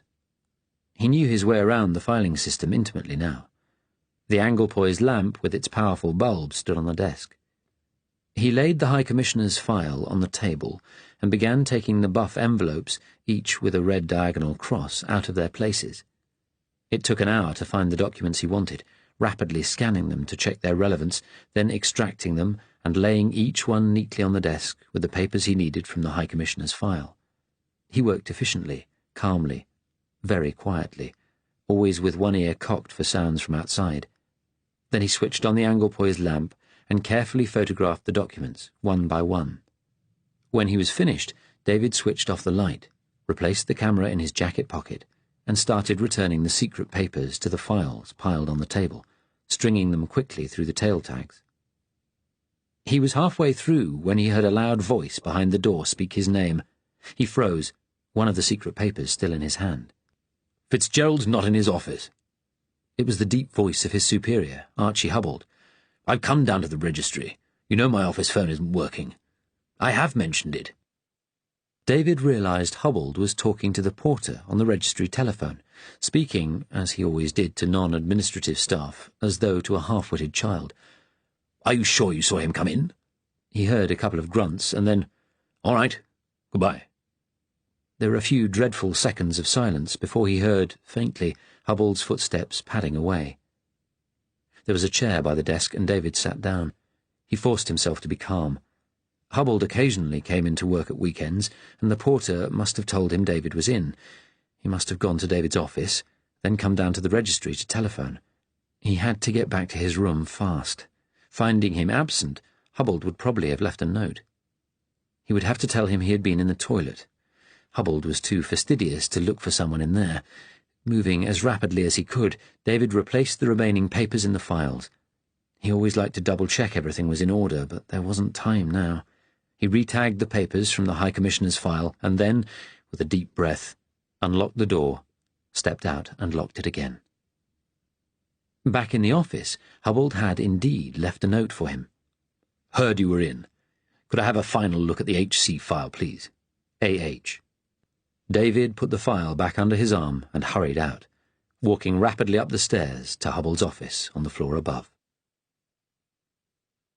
Archie Hubbold was a short, stocky man with thinning white hair. Thick glasses magnified his eyes, making his expression unreadable. He and David had moved to the political division at the same time, 3 years ago. It had been a sideways move for David, though he was overdue for promotion. But David knew that, although he was regarded as reliable and conscientious, he was thought to lack the spike of ambition. Hubbold, though, had relished his promotion to assistant undersecretary. He was vain, pompous, and pernickety, but sharp and watchful too. When policy issues were discussed, like many in the service, he enjoyed paradoxes, playing one view off against another. David knocked on Hubbold's door. A deep voice called, "Enter!" and he forced himself to smile casually as he went in. Hubbold waved his junior to a chair. "So, you're working overtime as well?" "Yes, Mr. Hubbold. Just wanted to check all was well on the agenda. I got your note. Sorry, I was in the gents." David patted the file under his arm. "You wished to see this?" Hubbold smiled generously. "If you've been checking it over, I'm sure it'll be all right." He reached into his pocket and pulled out a small silver box, tapping 2 little spots of brown powder onto the back of his hand. Many senior civil servants like to cultivate some personal eccentricity, and Hubbold's was that he took snuff, like an 18th-century gentleman. He sniffed quickly, then sighed with mild pleasure and looked at David. "You mustn't make a habit of weekend work, Fitzgerald. What will your wife think of us, keeping your nose to the grindstone all the time?" "She doesn't mind now and then." Hubbold had met Sarah at a couple of office social functions. He had been there with his own wife, a brash, tactless woman who had hogged the conversation to her husband's obvious annoyance. "Spending time together is de bene esse of a good marriage, you know." Hubbold, like so many in the civil service, loved peppering his conversation with Latin tags. "Yes, sir," David answered, an unintended coldness coming into his voice. Hubbold said in a more formal tone, "There's a meeting we've been asked to arrange. A bit delicate. Some of the SS officials at the German embassy want to meet with appropriate staff from South Africa House to look at whether aspects of apartheid might be useful in organising the Russian population. I wonder if you could arrange that tomorrow. It's just bilateral liaison, low level at this stage. Keep it quiet, would you?" David thought he saw a flicker of distaste cross Hubbell's face when he mentioned the SS, but he had no idea where Hubbell stood politically, if anywhere. Anybody politically suspect had been weeded out of the civil service years ago, along with the Jews. Civil servants had always discussed politics between themselves in a detached, superior way, but these days they tended to avoid even the hint of commitment to anything at all unless speaking with friends they trusted. "I'll speak to the South Africans tomorrow." He left, his hands shaking slightly as he walked down the corridor. He arrived home just before 6. Sarah was sitting knitting in front of the fire. He held out a large bunch of Michaelmas daisies he had brought from a stall on the way home. "Peace offering," he said, "for last Sunday. I was a pig." She got up and kissed him. "Thanks. Good afternoon's tennis?" "Not bad. I left my kit to be washed there." "How's Jeff?" "All right." "You look tired." "Just the exercise." "What was the film like?" "Very good." "It's getting foggy out." He hesitated. "How is Irene?" "She's all right," Sarah smiled. "We saw some jive boys in Piccadilly, and that got her going a bit." "I can imagine." The two of us speak so stiffly now, he thought. On impulse, he said, "Look, why don't we re-wallpaper those stairs?" Her body seemed to relax with relief. "Oh, David, I wish we could." He hesitated, then said, "Somehow I felt, if we did it then, we might come to forget him." She came across and hugged him. "We won't ever forget. You know that, never. Perhaps everything's forgotten, in time." "No. Even if one day we managed to have another baby, we'd never forget Charlie." David said, "I wish I believed in God, could believe Charlie still existed in some afterlife." "I wish that too. But there's only this life, isn't there?" "Yes," she said. She smiled bravely. "Only one. And we have to do the best we can with it." Chapter 5. Frank sat looking through the window at the grounds of the mental hospital, the sodden lawn and empty flower beds. It had been raining since early morning, hard and steady. The drug they gave him, the Largactil, made him feel calm and sleepy most of the time. In the admissions block, he had been on a large dose, but after he was stabilized and had moved to a main ward, they reduced the dose, and in his mind now the periods of dull calmness were sometimes broken by violent flashes of memory. The school, Mrs. Baker and her spirit guide, how his hand had become crippled. He suspected he was getting used to the drug, lessening its effect, but he did not want to go back on a larger dose because he needed his mind to be clear enough to keep his secret. He had come into a little side room off the main ward that Monday morning, the quiet room, as it was called, partly because the other patients frightened him, and also to get away from the overwhelming smell of cigarettes. Frank had never smoked. At school, he knew he couldn't dare join the other boys smoking behind the boiler room. Tobacco had passed him by, like so much else. The patients were constantly wheedling the staff for tobacco, a woodbine, or just a dog end. The hospital ceilings were all brown with it. He sat in an armchair which, like all the hospital furniture, was huge, old, and heavy. His right hand hurt, as it often did when it rained, pain coursing through the two damaged fingers, shrunken and claw-like. It had surprised Frank, when he arrived at the hospital 3 weeks before, that there were no bars on the windows. But as the police car that brought him drove through the gates, he had glimpsed beyond the high wall, on the inner side, a broad ditch full of water, screened from view from the hospital by privet hedges. One of the patients on the admissions ward, a middle-aged man with lined, chalk-white features and wild hair, had told him he planned to escape, swim the ditch and climb the wall. The law said if you escaped from a loony bin and weren't recaptured in 14 days, you were free. Frank looked at the man in a grey wool hospital suit that was even more shapeless than Frank's own.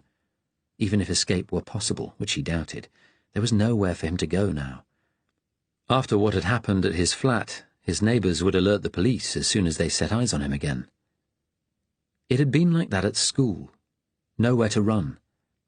The gates were always open, but he knew if he ever ran away, got off that bleak Scottish hillside, and somehow managed to get home to Isha, his mother would simply bring him back. The mental hospital reminded him constantly of the horrors of school. The dormitory with its iron beds, the uniformed inmates who most of the time ignored him, and an all-male world. Like all mental hospitals, this one was divided into a men's side and a women's side, the sexes kept entirely apart. From the looks he sometimes got, Frank could tell the patients knew what he had done, perhaps were even afraid of him. The staff, too, reminded him of his teachers, with their sharp military manner and quick brutality if someone got difficult. Frank had tried to avoid thoughts of school for years, but now he was constantly reminded, though school had been worse than here. That afternoon, Frank had an appointment with Dr. Wilson, the medical superintendent, in his office in the admissions building. He didn't want to go, he just wanted to stay in the quiet room. Sometimes other patients came in, but he was alone today. He hoped he might be forgotten. Patients' appointments were forgotten now and then, but after an hour the door opened and a young man in the peaked cap and brown serge uniform of a senior attendant came in. Frank hadn't seen him before. He was short and stocky, with a thin face and a prominent nose, which at some time had been badly broken. His brown eyes were alert. He was carrying a big, rolled-up umbrella. He gave Frank a nod and a friendly smile. Frank was surprised. Mostly the attendants treated the patients like recalcitrant children. "Frank Muncaster?" the attendant asked in a broad Scottish accent. "How are you doing?" Frank's face spasmed into a wide rictus, showing all his teeth, his chimp grin. Hearing a Scottish accent could unnerve him, because it reminded him of the school. But the attendant's accent was very different from the elongated vowels and rolling R's of middle-class Edinburgh that had prevailed at Strangman's. He spoke quickly, the words running together, a more guttural but, to Frank, less threatening accent. The attendant's eyes widened a little. Everyone's did when they saw that grin of Frank's for the first time. He said, "I'm Ben. I've come to take you to Dr. Wilson. They said in the day room you'd be here." Reluctantly, Frank followed Ben out, through the day room, where several patients sat slumped in front of the television. Children's Hour was on, a puppet in a striped uniform dancing manically on the end of its strings. They walked along the echoing corridors to the main door, then out into the rain. Ben raised his umbrella and motioned Frank to stand under it with him. They splashed along the path between the lawns. Ben said conversationally, "I expect you saw Dr. Wilson on the admissions ward." "Yes, I saw him last week too. He said he wants me to have some treatment." Frank looked sidelong at Ben. He had said little to anyone since his admission, but this attendant seemed friendly. "What sort of treatment?" Frank shrugged. "I don't know." "He likes new treatments, Dr. Wilson. I suppose some of his ideas aren't bad. This new drug, Lagactil, it's better than the old phenobarb and the paraldehyde. Jesus, how that stuff used to stink." "I told him I wanted to leave, go back to work, but he said I wasn't nearly ready. He asked if I'd like to talk about my parents. I don't know why." "Aye, he does that." Ben's voice was amused, half contemptuous. "I said what was the point? My father died before I was born, and Mother's dead too now. He looked cross with me." "You were a scientist before you came here, weren't you?" "Yes." A touch of pride entered Frank's voice. "I'm a research associate at Birmingham University, Geology Department." "I would have thought you could have afforded the private villa then. You get your own room there." Frank shook his head sadly. "Apparently, as I've been certified, I've lost the right to control my money, and there's no one to be a trustee." Ben shook his head sympathetically. "The alimony should sort that out. You should ask Wilson." They reached the admissions block, a square two-story rectangle, red brick like all the asylum buildings. In the doorway, Ben shook out the umbrella. Frank glanced back at the enormous main building. It stood on a little hill. Across the countryside, on a clear day, you could see the haze over Birmingham in the distance. From outside, the asylum, with its many-windowed front and neat grounds, It looked like a country house. Inside, it was quite different. 1,000 patients packed into cavernous wards with dilapidated furniture and peeling paint. 2 nurses from the women's wing, capes over their starched uniforms, came out of the block. "Good morning, Mr. Hall," one said cheerfully to Ben. "Filthy day." "Aye, it is." The nurses raised umbrellas and walked quickly down the drive to the locked gates. Frank watched them go. Ben touched his arm. "Come on, pal, wake up," he said gently. "I wish I could get out." "Not after what you did, Frank," Ben said gravely. "Come on, let's get you inside." Frank's mind shied away from the event that had led him here. But sometimes, when the effects of the largactyl were wearing off, he would think about it. It had started with his mother's death a month before. She was past 70, a little, bent, querulous old woman, living alone in the house in Esher. Frank visited her a couple of times a year, out of duty. His older brother, Edgar, only saw her on his rare visits from California. When Frank went to see her, Mrs. Muncaster would compare him unfavourably with his brother, as she had all her life. There Edgar was, married with children, a physicist in a great American university, while Frank had been stuck in the same boring job for 10 years. She lived for Edgar's letters, she said. Frank didn't think his mother saw anyone apart from him these days, as her involvement with spiritualism had ended 5 years before, when Mrs. Baker, her spiritual guru, had died, and the weekly séances in the dining room had ended. The police had phoned Frank at work to tell him his mother had had a stroke while out shopping and died 2 hours later in hospital. Frank sent a telegram to Edgar, who replied, to Frank's surprise, at once, saying he would come over for the funeral. Frank did not want to see Edgar. He loathed him. But even though he didn't like train journeys, he had travelled from Birmingham to Esher to meet Edgar at the house where they had been brought up. On the journey, he wondered what his brother would be like. He was an American citizen now. The letters their mother showed him were always full of his busy life at Berkeley, how he loved San Francisco, how his wife and 3 children were getting on. But when he'd visited his mother at Easter, he had found that Edgar, for the first time in his life, had upset her. He had written to her to say that he and his wife were getting a divorce. Mrs. Muncaster had been shocked, wringing her gnarled hands and telling Frank she hadn't liked Edgar's wife the one time he'd brought her to England. She was brassy and full of herself, a typical American. His mother had cried then, saying she would never see her grandchildren, adding bitterly that Frank was hardly likely to give her any now. Frank wondered if all the shock and distress had led to her stroke. The crowds on the train frightened him. He was glad to get off at Esher. He walked to the house. It was a cold, misty afternoon. A boy on one of the new Vespa scooters buzzed past him, making him jump. When he entered the house, he was aware of an emptiness, a new silence. Mrs. Baker would have said it was because a spirit had gone over. Frank shivered slightly. There was dust everywhere, peeling wallpaper, damp patches. Somehow he hadn't noticed how badly his mother had let the house go. Edgar arrived a few hours later. He'd put on weight since Frank had last seen him. He was 40 now, bespectacled and red-faced, his hair receding, the youthful handsomeness Frank had envied just a memory. "Well, Frank," he said heavily, "so, she's gone then."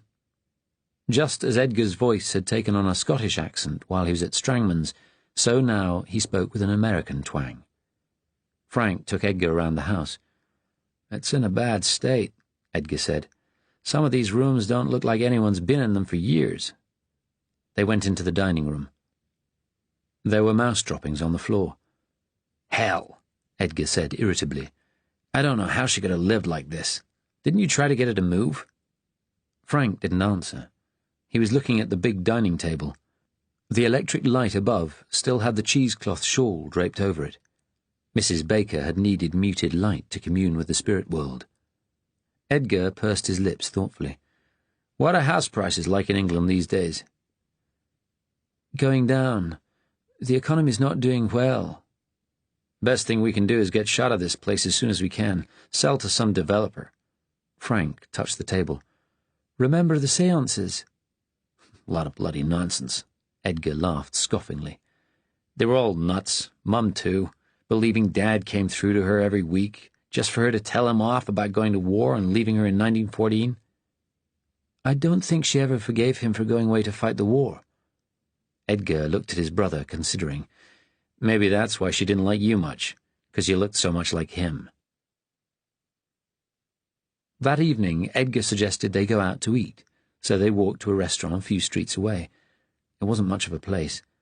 They had beef stew with potatoes and Brussels sprouts, all swimming in watery gravy. Edgar ordered a beer. Frank, as usual, drank little, but he noticed Edgar was drinking fast, one beer after another. The food in this country is still bloody awful, Edgar said. In California, you can get anything you want, well cooked, and lots of it. He shook his head. This country looks more miserable and downtrodden every time I come. Did you go to the San Francisco Olympics in the summer? No. It made getting around difficult, I can tell you. The next ones are in Rome, aren't they? Old Mussolini will mess it up. The Wops can't organize for toffee. By the way, I keep seeing the letters V and R painted on walls. What's that about? The resistance signs. R for resistance. Churchill's V for victory sign. I'd give him a V sign, Edgar laughed. How's Beaverbrook? Still licking the Germans' asses? Frank said, Yes, he is. Thank God Britain lost the war and Roosevelt lost the election in 1940 and Taft did his deal with the Japs. Though if that do-gooder lefty Adlai Stevenson wins the election in November, he could start sticking his nose into Europe again. Do you think so? Frank asked, perking up a little. Edgar gave him a sharp look. I hear these resistance people are making trouble here, stealing weapons from police stations, arming strikers, blowing things up, even killing people. Frank said daringly, Maybe Stevenson should stick his nose in here, sort it all out. America needs to mind its own business. Nobody's going to make trouble for us, Edgar added complacently. Not now we've got the atom bomb. 4 years earlier, in 1948, the Americans claimed to have exploded an atomic bomb, and there was even a film released of it going off in the New Mexico desert. The Germans said it had been faked. I've never been sure those stories are true, Frank said. I know the atom bomb's theoretically possible, but the amount of uranium you'd need is so colossal. I've heard the Germans are trying to build one too, but they haven't got anywhere. If they had, we'd have heard about it. He looked at his brother, scientist to scientist. What do you think? Edgar gave him a hard stare. We've got the atom bomb. We've other things, too. New types of incendiary bomb, chemical weapons. In a few years, we'll have intercontinental missiles. The Germans probably will, too, by then, but we'll have atom bombs on top of ours. And then, where will we all be? Frank asked sadly. I don't know about you, but we'll be safe. While Britain's tied to Germany. Frank shook his head. He had always hated the Nazis in black shirts, the whole pack of bully boy thugs. He had wished Britain hadn't surrendered even back in 1940. Edgar had never liked Frank talking back to him. He frowned as he took another gulp of beer. Got a girlfriend yet? He asked. No. Never had one, have you? Frank didn't answer. Women are bloody bitches, Edgar announced suddenly, so loud that people at neighboring tables stared. So I had a fling with my secretary. So bloody what? Now Ella's taking half my salary for alimony? I'm sorry. I could do with my share of the money from Mum's house. I don't mind. We can sell up if you like. So that was why Edgar had really come over. He wanted his inheritance. Edgar looked relieved. Are the deeds at the house? He asked. Yes, in a drawer, with Mum's bank books. I'll take those if you don't mind. For, what do you call it, probate? If you like. Edgar asked, you still working at that lab assistant job at Birmingham University? I'm not a lab assistant. I'm a research associate. What are you researching, then? Edgar's tone was belligerent. Frank realized he was very drunk. He remembered a lecturer at Birmingham who had got divorced and turned to drink. He had quietly been given premature retirement. The structure of meteorites, he answered. How their elements bond together. Meteorites, Edgar laughed. What are you working on?" Edgar tapped the side of his nose in a ridiculous drunk's gesture, setting his glasses askew, then lowered his voice. "Government work. Can't tell you. They weren't that happy about my coming over here for the funeral. I have to report to the embassy every day." He picked up the menu. "What do they got for pudding?" "Jesus! Spotted dick!" Mrs. Muncaster's funeral took place a few days later. Frank arranged it with the local vicar, careful not to tell him of Mrs. Muncaster's religious views. Apart from Frank and Edgar, only a couple of women from the days of the séances came. Frank had found their details in his mother's address book. They were old now, sad and faded. After the service, one of them came up to the brothers and said their mother was with her husband on the other side now, walking through the gardens of the spirit world. Frank thanked her politely, though Edgar flashed her a look of distaste. As they walked away from the cemetery, Edgar said, "Talking of spirits, I could do with a drink." They went to a pub in Esher High Street. Edgar drank heavily, but this time didn't get aggressive.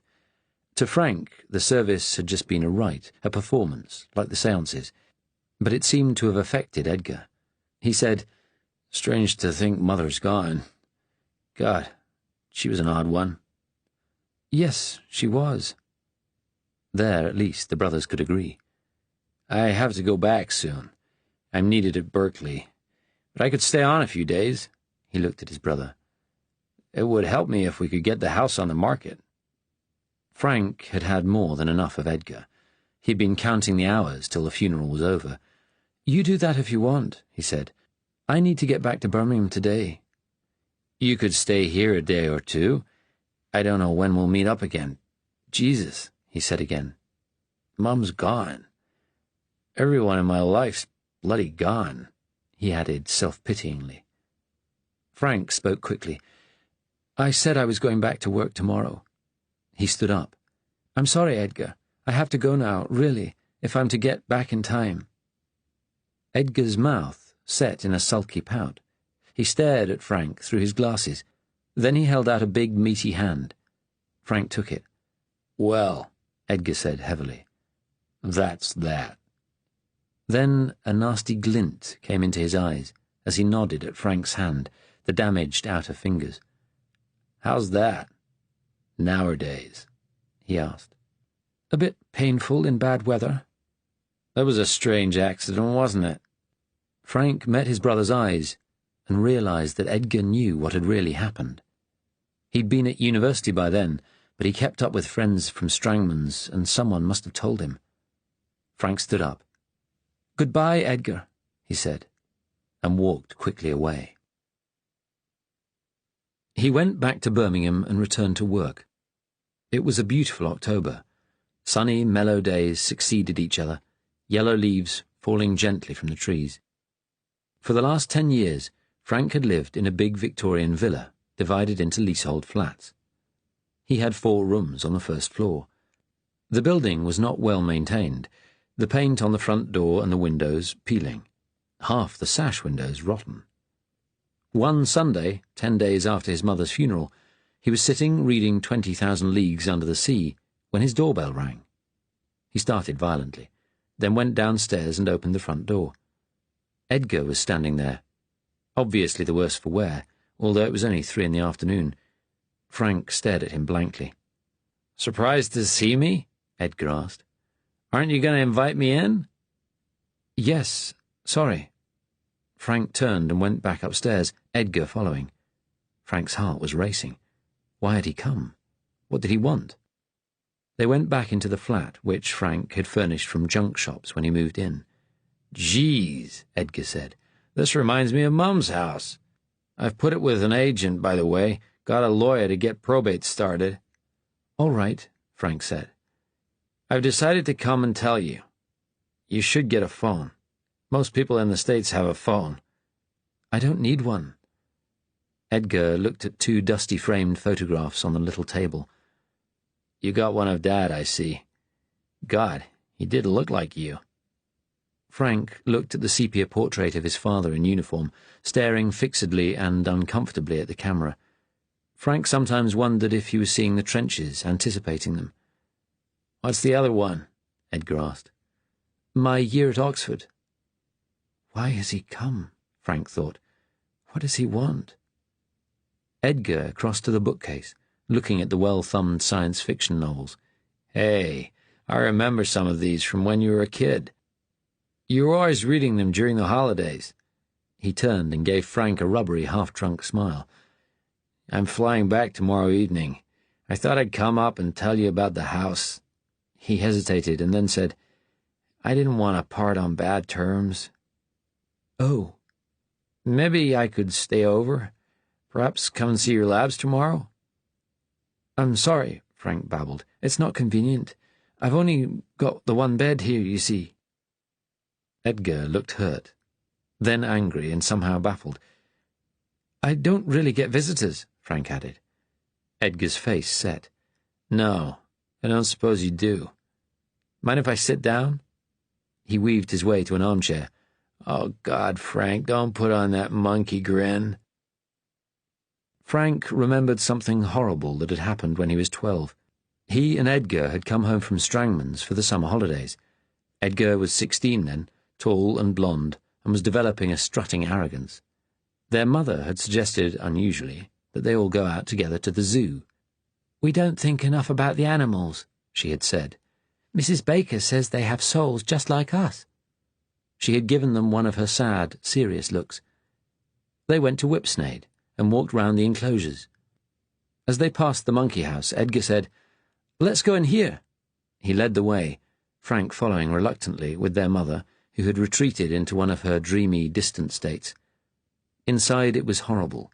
A long concrete corridor with barred enclosures along the sides, a rank, filthy smell, clumps of straw the monkeys had thrown out of their cages littering the floor. A few people walked along, laughing at the antics of the small monkeys. A big orange orangutan glared at them from the dimness of its pen. Edgar looked at Frank, then turned to their mother. "Look at the chimp, Mum." There was only one chimpanzee, sitting alone in its cage on a pile of dirty straw, staring at them. Edgar waved a hand, and the chimpanzee leaned back, baring its teeth in a grin that Frank somehow knew meant fear and terror. "What an ugly thing," Mrs. Muncaster said. Edgar laughed. "Doesn't that grin remind you of Frank?" Mrs. Muncaster looked at Frank forlornly. "Yes, I suppose it does in a way." "The boys at school call him Monkey because of that grin. Monkey Muncaster." "I wish you wouldn't do it, Frank," Mrs. Muncaster said. Frank had felt so hot he thought he might faint. Edgar smirked at him. Mrs. Muncaster said, "It's awfully smelly in here. I can't imagine these things in the spirit gardens, I must say. Let's go and see the birds." And now Edgar was in his house.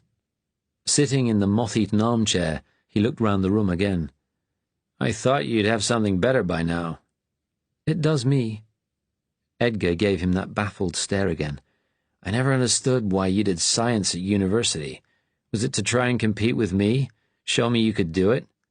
"No." Frank heard the tremble of anger in his voice. "I did it because I like it. It's what I'm good at." Edgar looked disappointed. Then he sneered, just as he had at the zoo. "Studying meteorites?" "Yes." Edgar shifted in his chair. "Got anything to drink?" "Only tea and coffee." They stared at each other.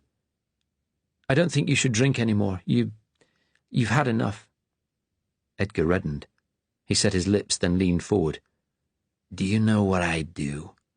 What my work is?" "No. Look, Edgar, perhaps you should go. There's nothing to drink here." Edgar stood up, swaying slightly, his expression threatening now.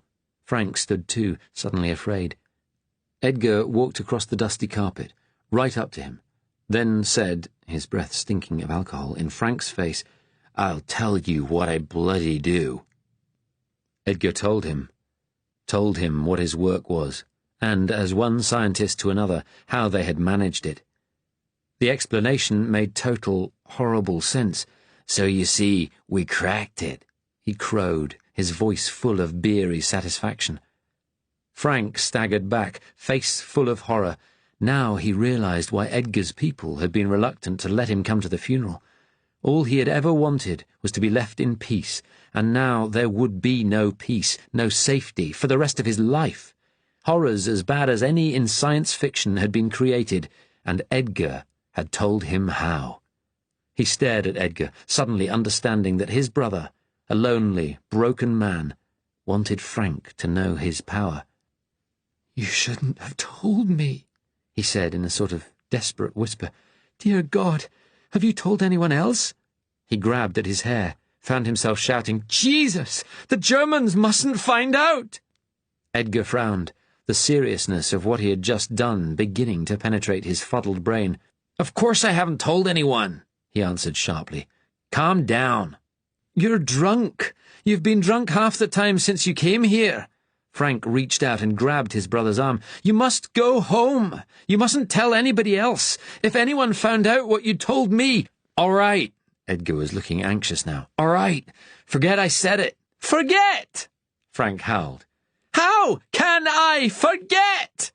For God's sake, shut up! Stop shouting!" Edgar was sweating now, his face beetroot. He stared at his brother for a long moment. Then he said quietly, as much to himself as to Frank, "Even if you did talk, no one would believe you. They'd think you were mad.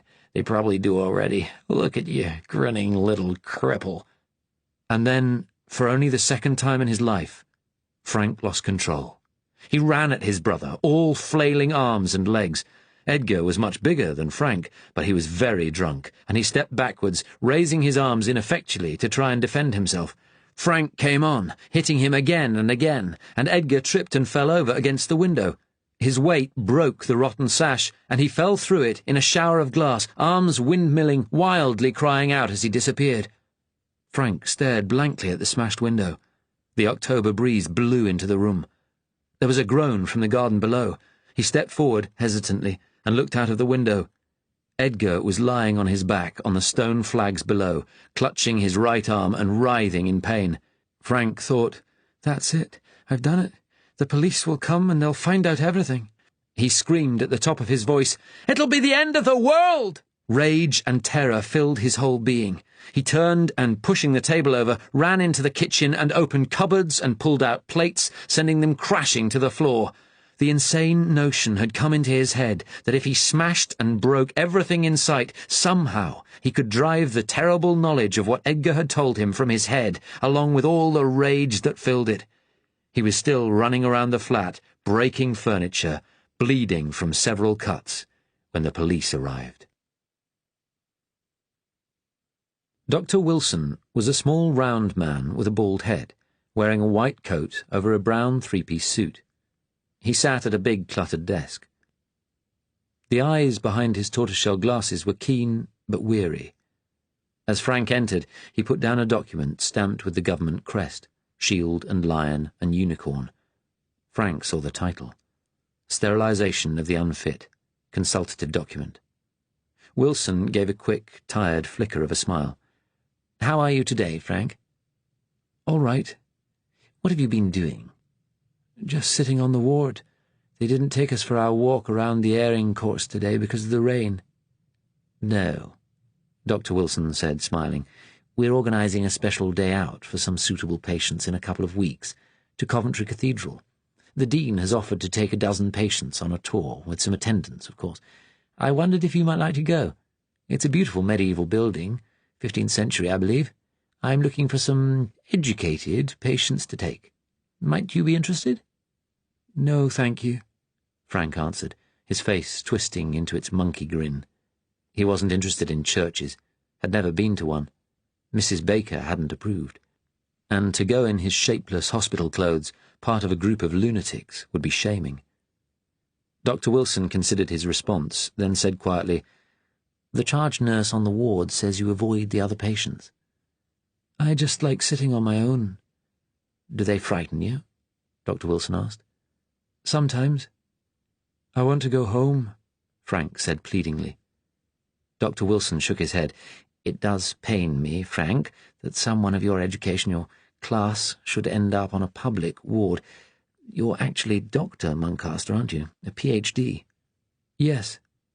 You shouldn't really be with the pauper lunatics. Some of those poor people, they barely have minds anymore. But I can't just let you leave, Frank. You pushed your brother through a first-floor window. It's a miracle he got off with a broken arm, to say nothing of screaming about the end of the world. Someone heard that out in the street. There's still a police case open. Causing grievous bodily harm is an imprisonable offence. Fortunately, your brother didn't want to prosecute. As it is, you've been certified as insane, and you must stay here till you're cured. How are you getting on with the reduced Largactil dose? All right. It makes me feel calm. A self-satisfied smile crossed Wilson's face. Good. This is one of the first British hospitals to use Largactil. My idea. It's French, you know, so it's more expensive with the import duty, but I persuaded the board. My cousin working in the Ministry of Health gives me a certain influence. He gave a superior little smile. It makes my mouth dry, and I feel tired. It keeps you calm. That's the main thing, in the circumstances. I'll never do anything like that again. The doctor made a steeple of his hands. They were small and surprisingly delicate. The question is, why did you do it in the first place? I don't know. If we're going to help you, you have to talk about it. He pursed his small mouth. Do you believe the end of the world is coming? Some religious people do. Frank shook his head. The end could come, but religion would have nothing to do with it. Dr. Wilson persisted. When you arrived, you were asked what your religion was. You said your mother was a spiritualist, but you didn't believe in God. Yes. Did your mother take you to spiritualist churches? No. She had seances at her house with a woman who said she could contact the dead. Do you think she could, this woman? No, Frank answered flatly. So you didn't believe in any of it? No. You have no relatives apart from your brother? No. No one's been to visit? They never did like me in the labs. I didn't fit in. Frank felt tears coming now. Well, there's a stigma, and people are frightened of asylums. Even relatives usually stop coming after a time. The doctor shifted in his seat. But if we're to get you into a private villa, which I think would be more suitable for you, the board will need funds. I've got money. Surely your administration can sort it out. Dr. Wilson smiled wryly.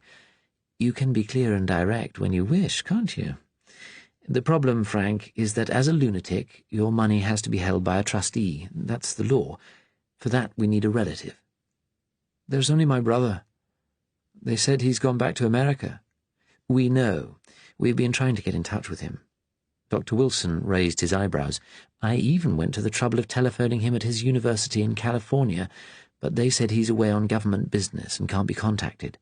He won't reply, Frank said bitterly. You sound angry with him. You must have been to do what you did. Frank said nothing. Why did you become a scientist like your brother? Dr. Wilson asked, his tone conversational again. Did you want to compete with him? No, Frank replied wearily. I was just interested in science and geology, how old the Earth is, what a little speck in space we live on. I did it for myself. He spoke with a sudden vehemence. Nothing to do with Edgar. Nothing. Frank, if I'm to help, you must tell me more. I wonder if a course of electric shock treatment might help jolt you out of this withdrawn state. We shall have to start thinking about it. Afterwards, the Scottish attendant, Ben, took Frank back to the ward. The rain had stopped. The light was beginning to fade. "How did it go?" Ben asked. Frank looked at Ben again. The thought crossed his mind that Dr. Wilson might have asked him to report back on what Frank said, so he fell back on his staple answer. I don't know. "Lucky yous is middle class and educated. Wilson's no interested in the chronic cases, the poor sods with no money that have been on the wards for years. He thinks he's too good for this place anyway. His father was a doctor. His cousin's a civil servant at the Ministry of Health, old snob. Class is everything." Ben spoke quietly, but with an undertone of bitterness. He talked about shock treatment, Frank said hesitantly. He swallowed. I've overheard other patients discussing that. Ben grimaced. It's not nice. They tie you down with leather straps and put electric shocks through your brain. They say it cures depression.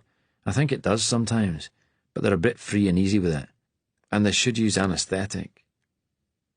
It hurts. Ben nodded. Have you seen it done? Aye. Frank's heart began to pound. He took deep breaths. His bad hand hurt, and he massaged the two atrophied fingers. Their footsteps slapped along the wet path. Ben said, There are worse things. Lobotomies. A surgeon comes up from London every few months to do those. Cuts part of your brain out. Jesus, the state of some patients afterwards. Don't worry, they won't do that to you. Ben gave Frank a sudden guilty look. Sorry I mentioned it. Frank asked cautiously, What part of Scotland do you come from? Glasgow, Ben smiled. Glasgow. Do you know Scotland? I went to school near Edinburgh. I thought I heard a trace of Morningside, one of those Edinburgh private schools. Yes. Which one? Strangman's, Frank answered quickly. He wanted to change the subject. I've heard those places can be hard. Harder than Glasgow schools even. Yes. Still, I hear there's public schools just as tough in England. Yes, perhaps, Frank said, his voice catching. Before I came in, I heard on the news about this new law they're planning, the compulsory sterilizations. Dr. Wilson was reading something about it. Well, that's just for the mentally deficient, and what they call the moral degenerates. Wilson will be quite happy to see them sterilized. Dregs of the society, that's how he sees them, the old schooner. That bitter note in Ben's voice again. He looked at Frank's bad hand. What happened there? An accident, at school. Frank turned to him. I want to get out of here. You canna. No unless Wilson says you're sane again. Ben considered, then added, unless someone can bring influence. Maybe get you transferred. Maybe to a private clinic away from here. What about your brother? Frank shook his head despairingly. Edgar won't even take their calls. What about the people where you work? Dr. Wilson asked me that. They wouldn't be interested. They don't really want me in the department. I've known that for a while. Frank's face spasmed into his smiling rictus. They had reached the door of the main building. I'm going to be working on your ward for a while, Ben said. Maybe I could help with finding someone to help you. There's nobody. What about people you knew at school or at university? You must have gone to university. An image of David Fitzgerald came into Frank's head. An autumn evening, sitting with him in their rooms at Oxford, talking about Hitler and appeasement.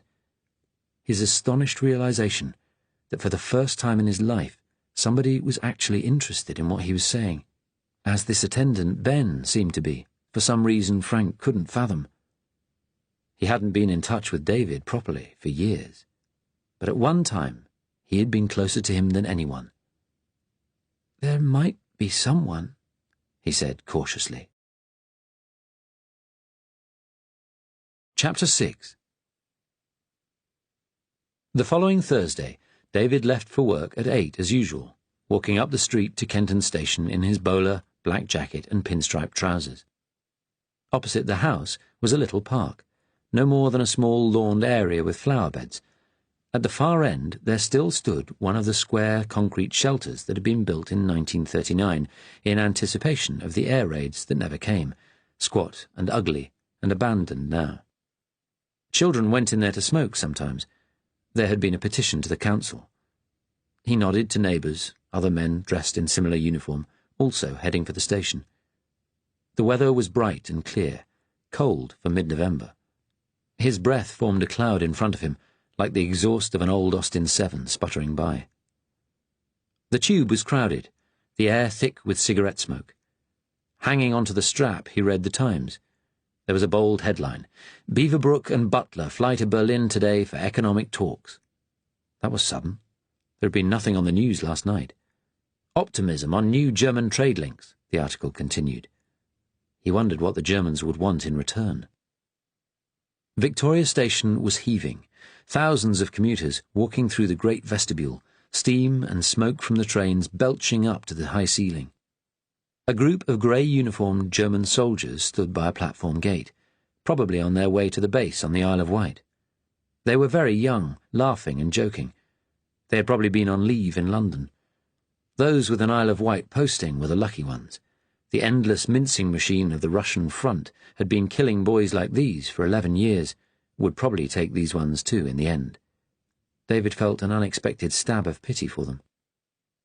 He walked down Victoria Street to Parliament Square, then up Whitehall to the Dominion's office. Sykes was on duty again behind the desk. "Morning, Mr. Fitzgerald. Another cold day, sir?" The lift was full, clanking painfully as it rose. David stood next to Daniel Brightman from the Economic Department, who had joined the service at the same time. Like David, he was a grammar school boy, but over the years Brightman had adopted an upper-class drawl. "Another day in the salt mines," he said. "Yes. Keeping busy?" "Meeting the Aussies on wheat tariffs today," he sighed. "I expect they'll be shouting as usual. The trials of empire." David got out on the second floor and passed the registry. The clerks were all in. From behind the counter, Carol, at her desk, gave him a quick smile and a wave. He smiled back, guiltily remembering what he had done on Sunday. Old Dab, checking a card index at the counter, looked up. "Mr. Fitzgerald," he said, "a brief word, if I may." "Of course." David noticed dandruff on the old man's collar. "I was concerned, sir," the registrar said in his slow, sad voice, "to observe you left the High Commissioner's meeting file on the counter last night without getting a clerk to sign it back in." He shook his head sadly. "A moment of time now can spare much confusion later." "I'm sorry, Dab. We've been so busy. It won't happen again." It was a quiet morning. David telephoned South Africa House and discussed who might attend the meeting the SS officials were asking for. He had spoken several times that week with an eager young Afrikaner, stressing the need for secrecy. "Teach the Russians who's boss, eh?" the South African had chuckled. "The Germans aren't settling the Congo, are they? Got enough on their hands trying to settle Russia." No, David thought, they're just looting the Congo, like the Belgians did. David hated these apartheid people and their friendship with the Nazis, but he was formally, coolly polite as he discussed which SS officials would go, out of uniform of course, to South Africa House. Then he studied a report on the forthcoming Birmingham Empire Week, who would be manning stalls from the various high commissions, the important businesses taking part, like Unilever and Lonhro. He thought he might go for a swim at lunchtime, to the pool at a club he belonged to nearby. He still loved diving down into the empty, peaceful silence. Late in the morning there was a brusque knock on the door, and Hubbold came in, frowning. "Word's come down from the Permanent Secretary. We have to stall the coronation arrangements at the High Commissioner's meeting." The Times said they might tie it in with Hitler's 20th anniversary celebrations. Hubbold laughed softly. "Ah, the Times, forever planting the right seeds in our minds. Anyway, instructions from on high are for everyone to stonewall. It's a nuisance. You know how potty the High Commissioners are over royalty. They'll want to know if it'll be spring or summer, whether Hartnell will design the dress. Pity we'll have to say nothing's decided. Leaves more time for awkward subjects under any other business. I've had word the Canadians may bring up the Jew laws again." "Has that come from Canada House, sir?" David asked. Antennae alert. "Not officially," Hubbold smiled. "Arcana Imperii, you know. Secrets of authority." He liked it to be known he had his own sources. It was another mark of seniority for him. Some of David's colleagues were on first-name terms with their superiors, but Hubbold had never even suggested David drop the sir. Hubbold continued, "The Minister does get rather embarrassed when that one comes up. Anyway, useful for you to know what the nuances will be." Shortly after 11, one of the interdepartmental messengers knocked at David's door. He gave him a letter inside a Colonial Office envelope. "Can you meet for lunch at the club at 1:15, not 1:30? Jeff." When the messenger had gone, David sat frowning. The words were a code that meant there was something they needed to talk about. They would meet at the Oxford and Cambridge Club at 1:15. They never spoke on the telephone if possible, as there were rumours civil service phones were routinely tapped by Special Branch now. David lit a cigarette and stared anxiously through the window at Whitehall.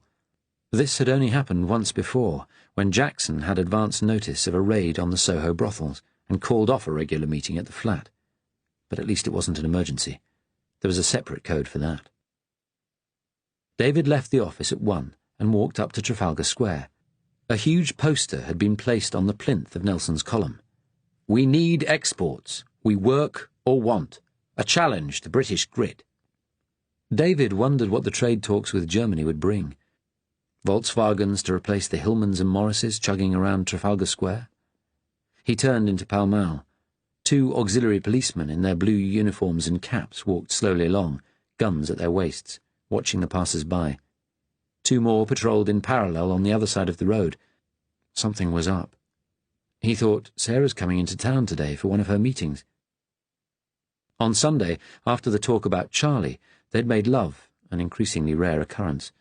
He had felt detached, the brief moment of warmth quickly gone. David entered the club. A hum of conversation came from the dining room, but he went directly to the library. Few people ever came in at lunchtime, and only Jeff was there now, in an armchair with a view of the door. David sat opposite him. "Got your message," he said quietly. "Thanks for coming." Jeff leaned forward. "Message from Jackson. He wants a scratch meeting tomorrow."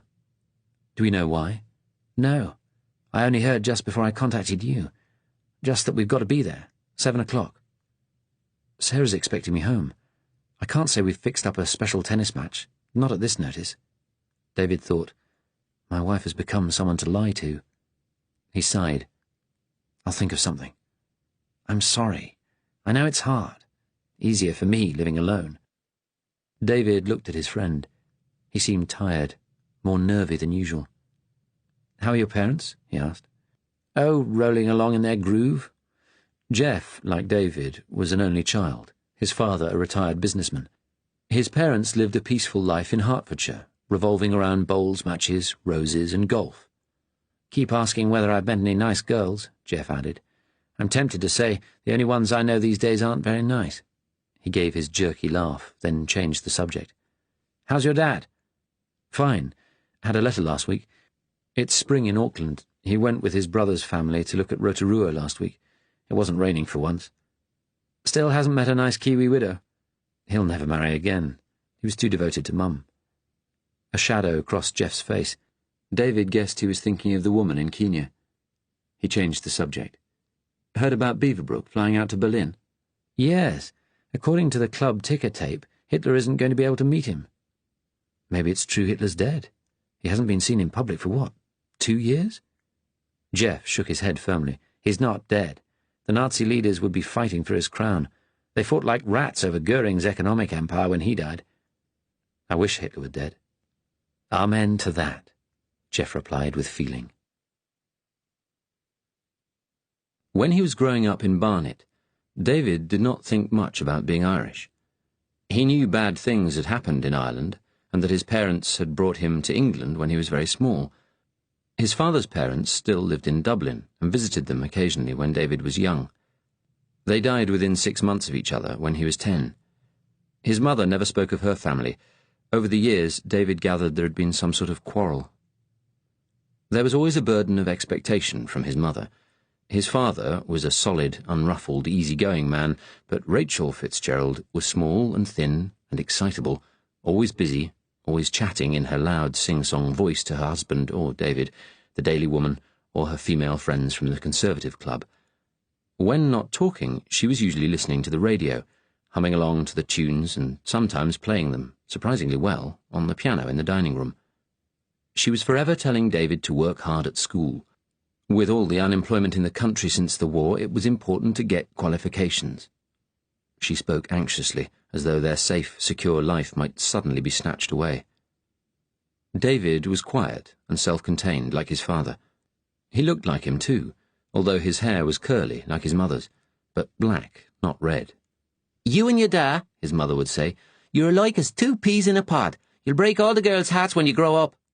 David would redden and frown. He loved his mother, but sometimes she drove him crazy. David went to a private day school, then got a grammar school place when he was 11, passing the entrance exam easily. When they got the results, his father said he was a clever lad, regarding him with pink-faced satisfaction across the dining table, but his mother looked at him fiercely. "This is your chance in life, Davy boy," she said. "They'll expect you to work hard, so make sure you do now. Make your mammy proud." "Please call me David, Mum, not Davy." "You're turning into a right formal English boy," She leaned across and ruffled his hair. "Wee curly-top! Oh, that's a scow to give your ma." David did well at grammar school. He was taken aback at first by the severe formality of the masters in their black gowns, the obedience and quiet they demanded, and the amount of homework, but he soon adjusted. He made friends easily, though he was never a leader, always held himself a little apart. In his first term, the class bully started calling him Paddy and Bog Trotter. David ignored him for a while, not wanting to make trouble, but one day the boy said his mother was an Irish peasant, and out of the blue David flew at him, knocking him down. A master saw the fight, and both boys got the cane, but the bully left David alone after that. He was near the top of the class. He was good at sport, too, in the junior rugby team, though he didn't much like the game. David was a very good swimmer and loved diving, climbing the ladder to the top board and jumping off, breaking the still surface of the water and going down and down into that silent world of pastel blue. Later he entered inter-school competitions. There would be a little crowd watching and cheering, but the best thing was still hitting the water, then that fall into silence. He won cups, which his mother insisted go on the mantelpiece. Once or twice, David came home from school when his mother had her friends round for tea, and she would call him into the dining room, saying, "Here's my Davy that won all these cups. See what a handsome boy he's getting. Oh, there, Davy, don't look at me like that. See, he's blushing." The ladies would smile indulgently, and David would escape to his room. He hated the attention. He wanted to be just another boy, to be ordinary. When he was 18, he took his entrance exam for Oxford. He had extra tuition for it, and for the first time in his life he felt tired, not sure he could succeed in the task ahead. His mother didn't help, pressing him about the exam, telling him he shouldn't go out in the evening, give all his time to his studies. She had started to look strained and ill lately. The news in the papers sometimes upset her. It was 1935, the Nazis were in power in Germany, and Italy had invaded Abyssinia. Unlike some of her Conservative Club friends, Mrs. Fitzgerald thought Hitler and Mussolini were monsters who would bring the world to ruin, and never tired of saying so. But it was more than that. She was starting to lose weight, and her endless supply of talk had dried up, like a tap turned off. David found he missed it. He wondered if it was because of worry over his exam, and felt angry and helpless and guilty. He was doing his best, as he always had. Why was it never enough? He had become curt and rude with her. One evening at dinner, she started complaining about David wasting his time on swimming practice. He lost his temper, calling her a shrieking Colleen. Rachel burst into tears and went up to her bedroom, slamming the door. David's father, who hardly ever got angry, shouted at him to show his mother proper respect and threatened to give him the back of his hand if he spoke to her like that again, though David was as big as him now. The day the news came that David had got into Oxford, his father said quietly that there was something he must tell him. He took him into the dining room. They sat down, and his father looked at him in a way he never had before, serious and sad. "Your mother's very ill," he said softly. "I'm afraid she's got the cancer." There was a tremble in his voice. "She didn't want to tell you till after your exam. She didn't want to worry you. But now, well, she's feeling very poorly, and she's going to have a nurse in. She should have done before, really." David sat quite still for a moment. He said, his voice cracking, "I've been terrible to her." "You weren't to know, son." His father looked at him seriously. "But now you've got to be good to her. She won't be with us long." David did something he hadn't done since he was a small child. He put his head in his hands and burst into loud, sobbing tears. His body shook and trembled. His father came across and put a hand awkwardly on his shoulder. "There, son," he said. "I know." David spent the summer doing all he could for his mother. He helped the daily and the nurse, busied himself with jobs around the house and taking his mother's meals up. He was consumed with guilt, all the more because her fierce, possessive love had faded to an exhausted, dependent helplessness. He sometimes helped her in and out of bed. She was skin and bone now. She would smile bravely and touch his cheek with a shaking finger and say breathlessly that he was a good boy. She had always known that. He was with her when she died, his father on the other side of the bed. It was a warm Saturday in September. He would be going up to Oxford in a few weeks. Rachel drifted in and out of consciousness, listlessly watching the sun drift across the sky. Then suddenly she looked straight at David. She spoke to him in a voice full of sadness, some words he couldn't understand. It was little more than a whisper. Ich hab dich lieb. David turned to his father. He leaned forward and squeezed his wife's hand. We didn't understand you, darling, he said. She frowned and tried to concentrate, but then her head fell back, and the life went out of her. Afterwards, his father told him the truth. Your mother's family were Jewish. They came from somewhere in Russia, in the Tsar's time, during the pogroms. A lot left for America. Your mother's parents, your grandparents, left Russia with your mother and her 3 sisters. She was 8. David shook his head, trying to make sense of it. But how did she come to be Irish? There were a lot of crooked people involved in immigrations. Your mother's poor parents didn't speak a word of English.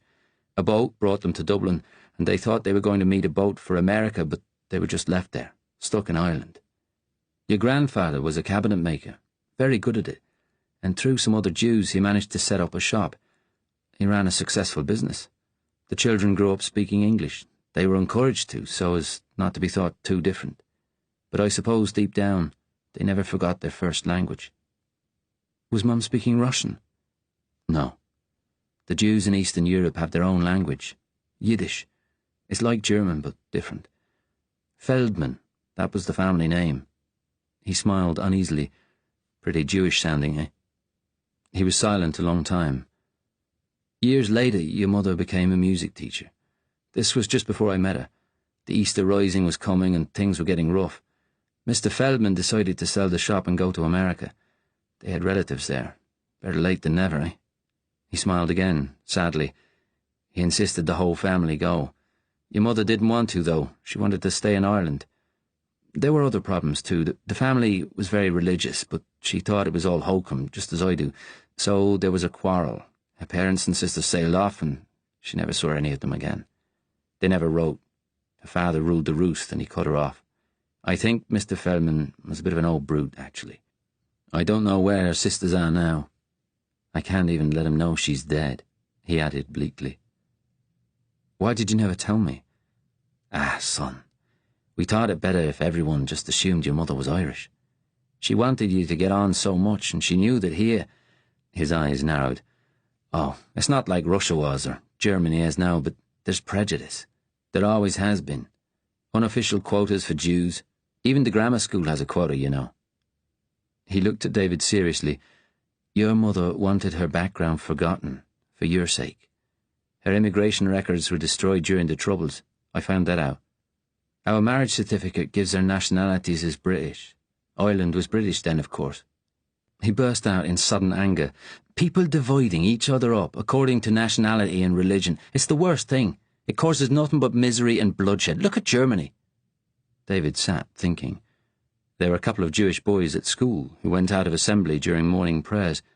Sometimes in the playground they got things called after them, Sheeny or Jew boy. He felt sorry for them. There was enough prejudice against the Irish. He knew it was worse for Jews. He said, So I'm a Jew. According to their rules you are, since your mother was, but as far as we're concerned you weren't Jewish, and you weren't Christian either.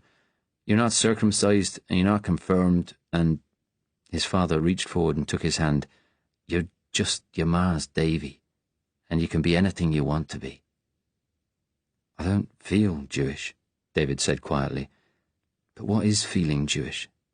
He frowned. But if Mum didn't want me to know, why did she talk to me in Yiddish? What did she say, Dad? His father shook his head. I'm sorry, son, I don't know. She never spoke it with me. I thought she'd forgotten it all. Perhaps at the end her poor mind was just going back. David was crying, a steady flow of tears. He and his father sat in silence in the quiet lounge. When David's crying lessened, his father leaned forward, clutching his arm. No need ever to tell anyone else, David. There's no point. It'll only hold you back. And you'd be going against your mother's wishes. It can just be our secret. David looked up at him and nodded. I understand, he said heavily. I understand. You're right, and I'll do it for her. I owe her. I owe her. It'll be better for you too. And it had been. In the years after the Berlin Treaty, his silence had saved his job, his career. But always a part of him felt he didn't deserve what he had. He felt guilt and fear, but also a strange sense of kinship when he passed those wearing the yellow badge in the street, looking shabbier and more forlorn every year. Chapter 7. On Thursday morning, Sarah took the tube into London to attend a meeting of the London Unemployed Aid Committee at Friend's house in Euston Road. On the journey, she read her library book, Daphne du Maurier's Rebecca. She reached the scene where the mad housekeeper, Mrs. Danvers, urges the second Mrs. de Winter to jump out from a window. It's you that's the shadow and the ghost. It's you that is forgotten and not wanted and pushed aside. Well, why don't you leave Mandalay to her? Why don't you go? Sarah didn't like the book. It was compelling, certainly, but sinister. Apart from romances and detective stories, the library shelves were so thin these days. So many writers she had liked were hard to get hold of: Priestley, Forster, Auden. People who had opposed the government over the treaty and afterwards, and who, like their works, had quietly disappeared from public view. She sat back in her seat. David had not made love to her again after Sunday. He did less and less now.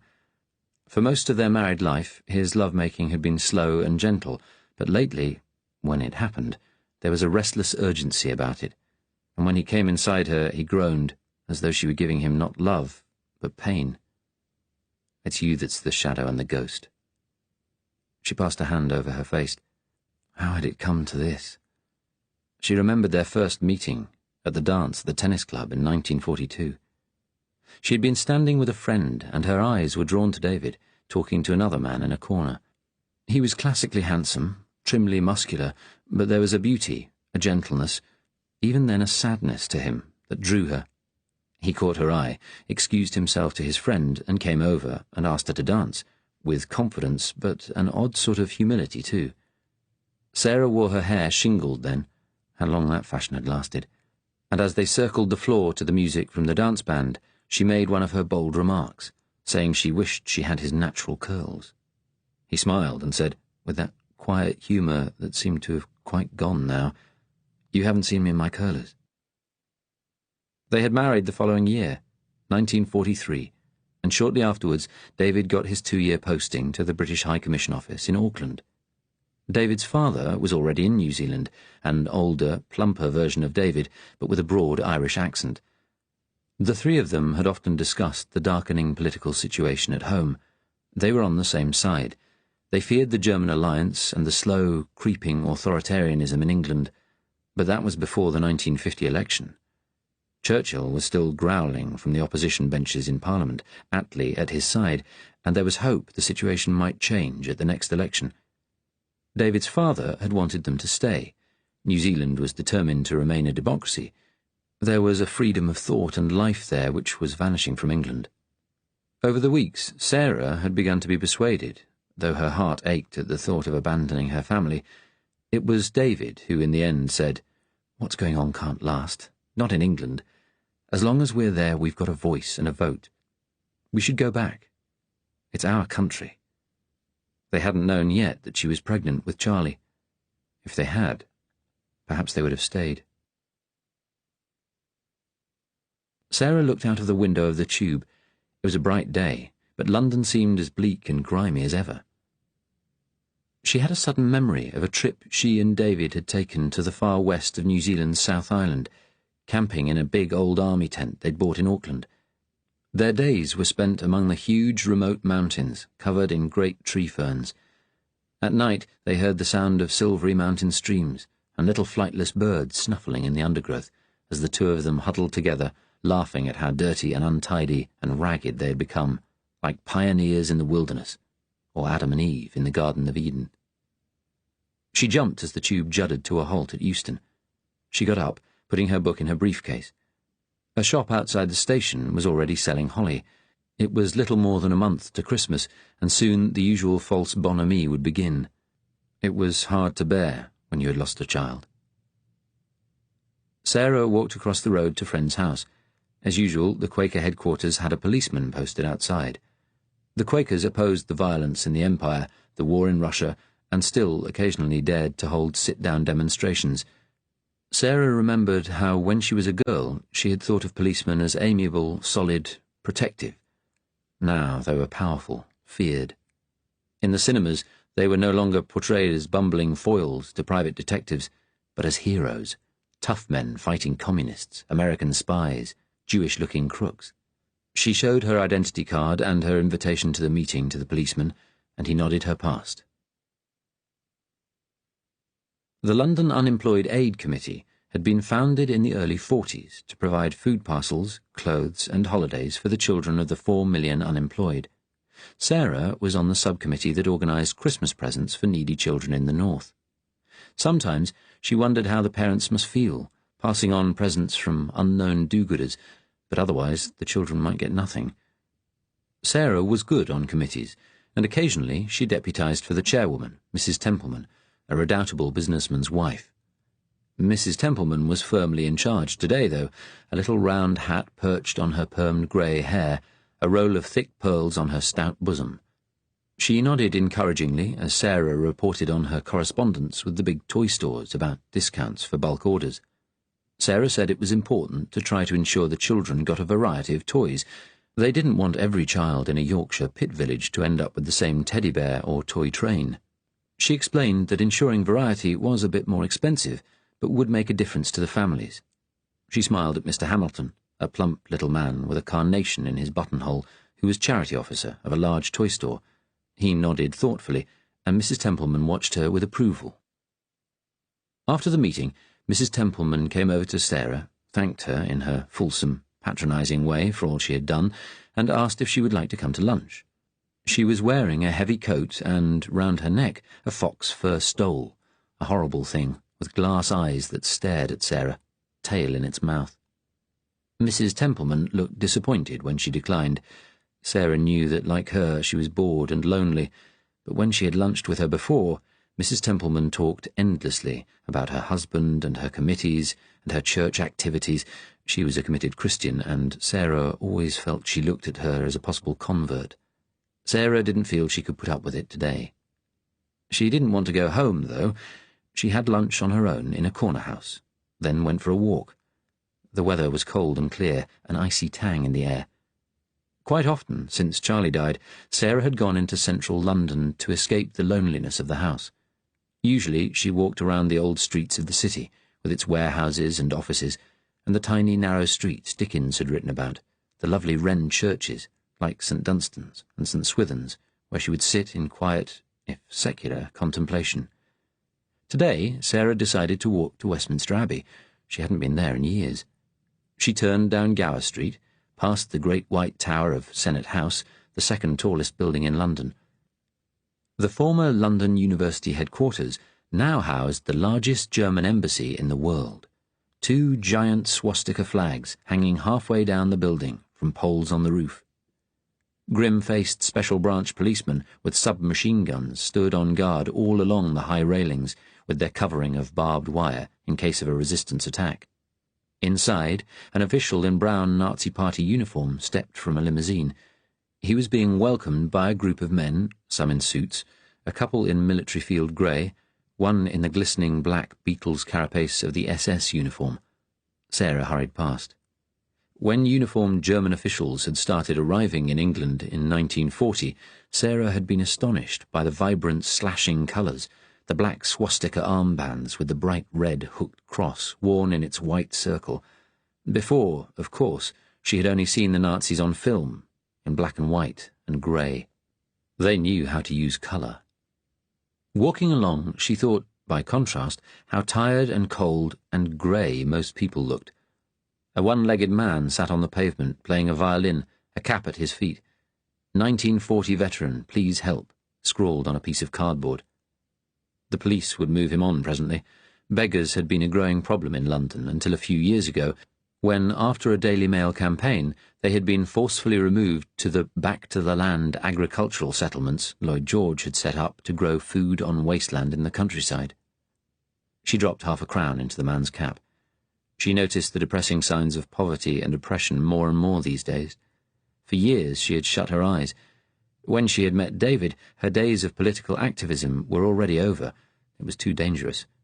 She and David both thought, after they returned from New Zealand, that there was nothing to do but wait until things changed, as surely, eventually, they must.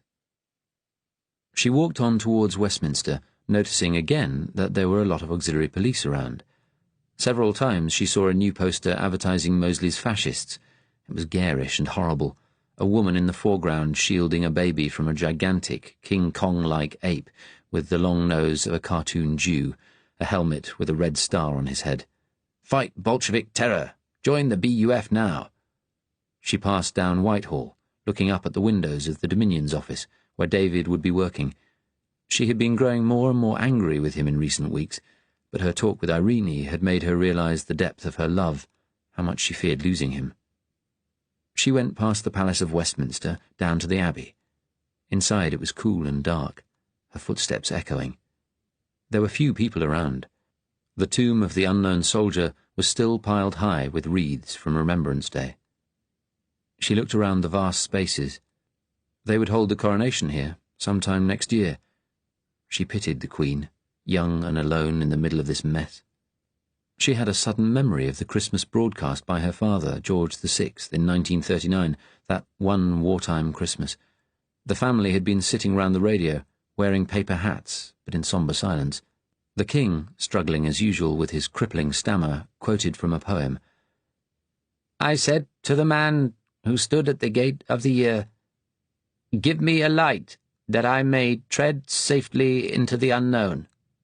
And he replied, 'Go out into the darkness, and put your hand into the hand of God. That shall be to you better than light, and safer than a known way.'" The poor king, she thought, who had never wanted the throne, had to take it after his brother, the irresponsible Nazi sympathizer Edward VIII, had abdicated. Edward and Wallace Simpson still lived an easy life in the Bahamas, where he was governor. King George, over the years since 1940, had seemed, like so many figures from the 30s, to fade away, seldom appearing in public, looking sad and strained when he did. Some chairs had been set out for a service, and Sarah sat down. In the cold half-light, she found herself praying for the first time in years. "God, if you do exist, give us another child. It would be such a little thing for you, but it would be everything to us." She began, silently, to cry. Sarah had had a happy childhood. She was the baby of the family, a pretty blonde girl adored by her mother and elder sister, though she knew that for all of them her father came first, Jim, whose disfigured face had sometimes frightened her when she was small.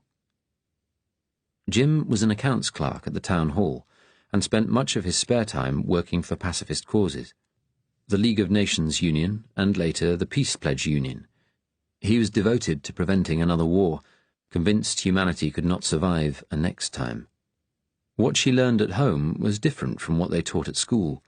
She would argue it out with her sister. "Irene, Mrs. Briggs at school says the Kaiser started the war. He had to be stopped." "Well, she's wrong.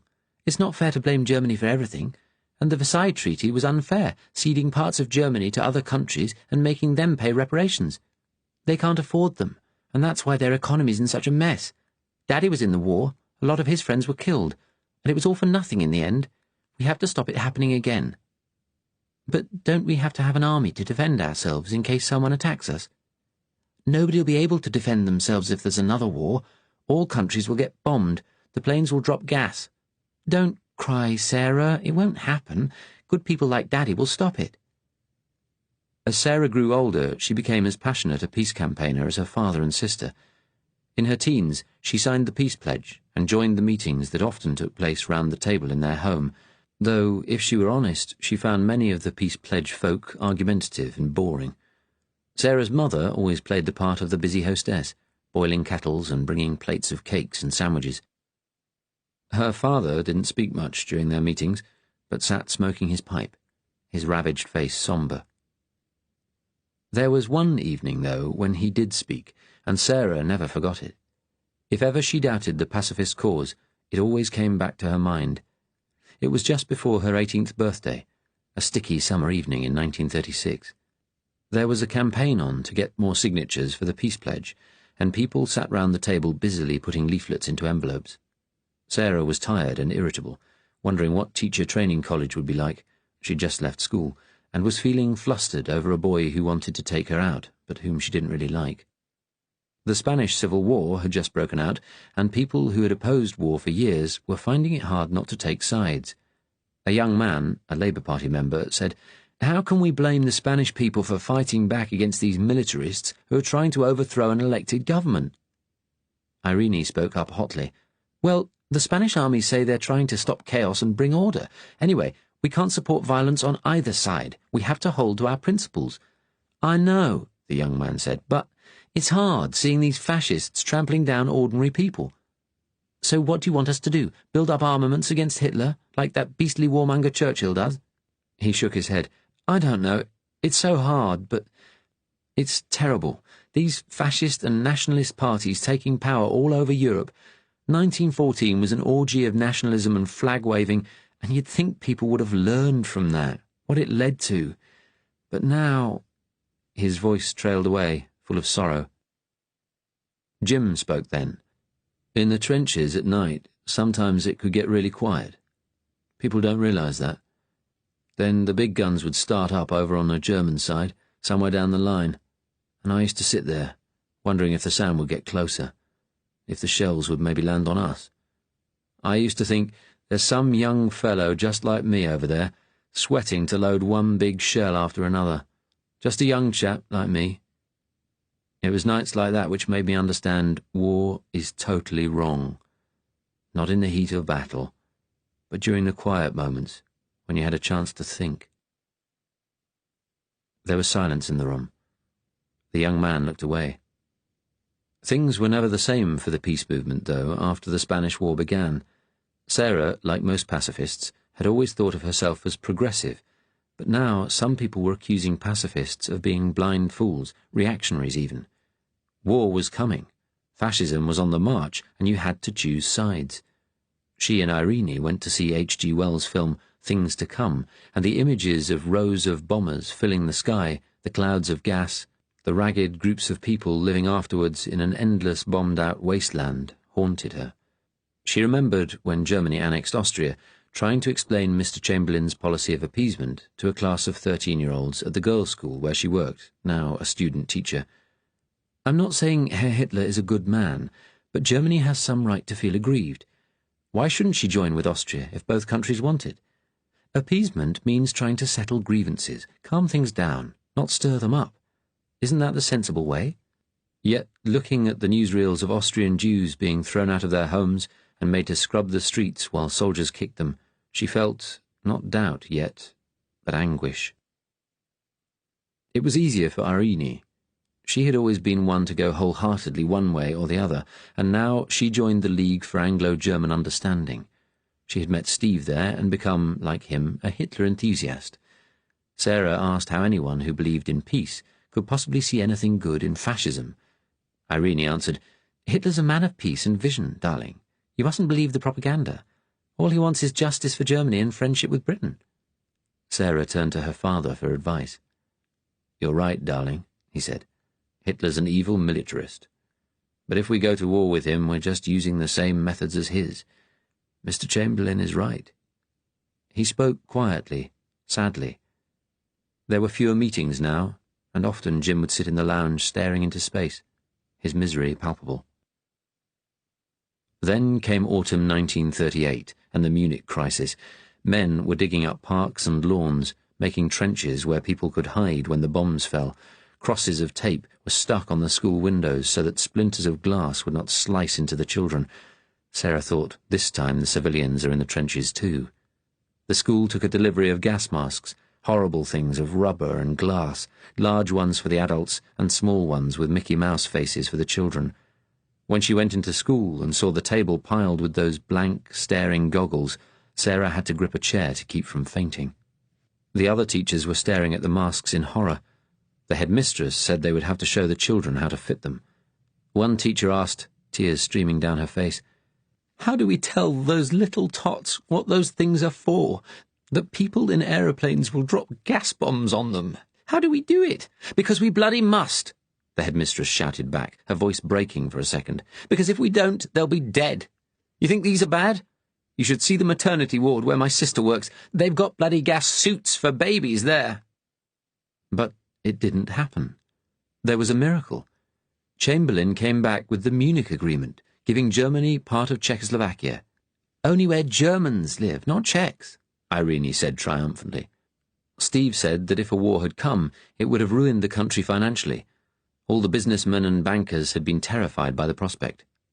One in the eye for that warmonger Churchill. When she heard the news, Sarah felt relief course through her body like a drug. But then, a year later, in August 1939, it all happened again over Poland. Trenches and gas masks and evacuation plans, and this time war was declared, Chamberlain's heartbroken voice announcing it on the radio. The horrible wail of the air raid siren sounded for the first time, only in practice, but the next time it might be real. All over London you saw people, grim or tearful, taking their dogs and cats to be put to sleep because they would be defenceless against the bombs. In the first week of September, Sarah led a sad crocodile of children, carrying gas masks and little suitcases, and accompanied by mothers with haunted faces, down to Victoria Station for evacuation. The switchback of hope and horror took another turn. For months after the evacuation, nothing happened. No air raids, no fighting after Poland fell to Germany. Parents began bringing their children home. The phony war, people began calling it. Some asked what point there was in continuing the war. It had been fought to help Poland, but Poland was defeated, gone, divided between Germany and Russia. During the cold winter of 1939-40, watching the children throwing snowballs in the playground, Sarah began to hope again. But in April, Germany suddenly invaded Denmark and Norway, and British forces were thrown effortlessly back. Chamberlain resigned and was replaced by Lord Halifax, just before the Germans attacked the Low Countries in France. Again the Germans swept all before them, shattering the French armies and sending the British army home, minus their equipment, from Dunkirk. The newscasters' voices on the BBC became increasingly serious, and people once more began looking fearfully up at the skies above London, now dotted with barrage balloons. The French army retreated further and further. Then, in the middle of June, news came that France and Britain had sued for an armistice. A month later, the Treaty of Berlin was signed, a peace which the newspapers and the BBC said was surprisingly generous on Hitler's part. No occupation, no reparations. Britain and the Empire and the Navy left intact. No colonies surrendered. The Belgian Congo, the only European colony lost to Germany. And there was to be no German occupation apart from the large military base on the Isle of Wight. German Jews, who had fled to Britain since the Nazis took over, were to be repatriated, but nothing was said about British Jews.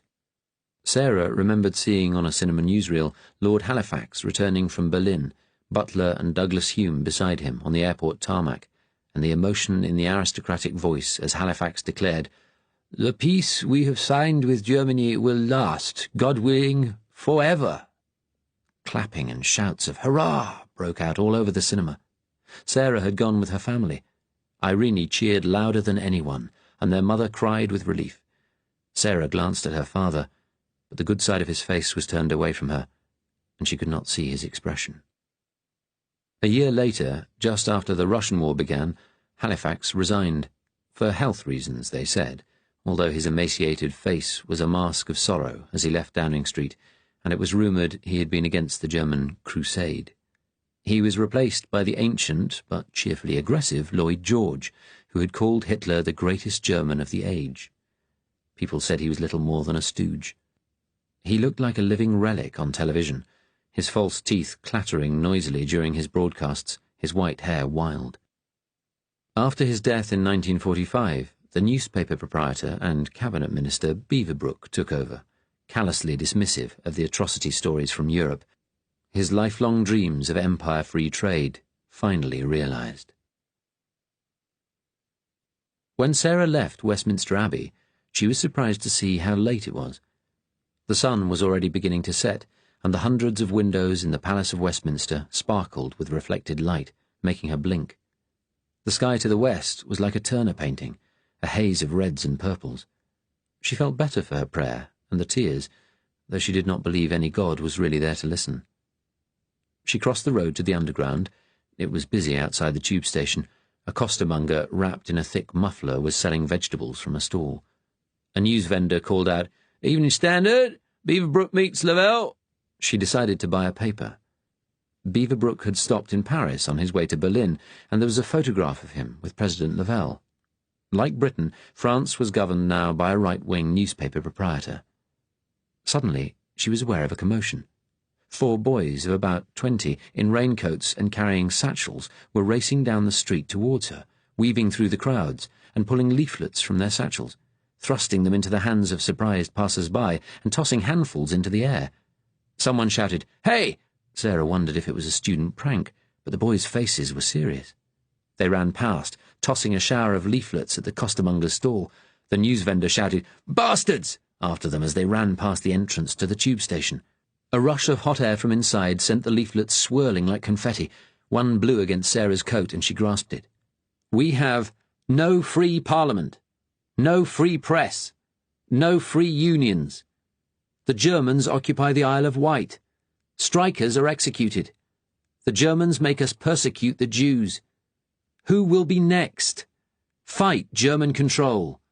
Join the resistance movement. W.S. Churchill." She looked up. The 4 boys were just turning the corner. Then, as though from nowhere, a dozen auxiliary police appeared, running at the boys and throwing them to the pavement.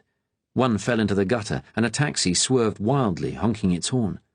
The policemen hauled the boys to their feet, thrusting them against the wall, heedlessly pushing several people aside. An old woman carrying a shopping bag was sent flying, packages in greaseproof paper spilling onto the street. A man with an umbrella and bowler hat was knocked over.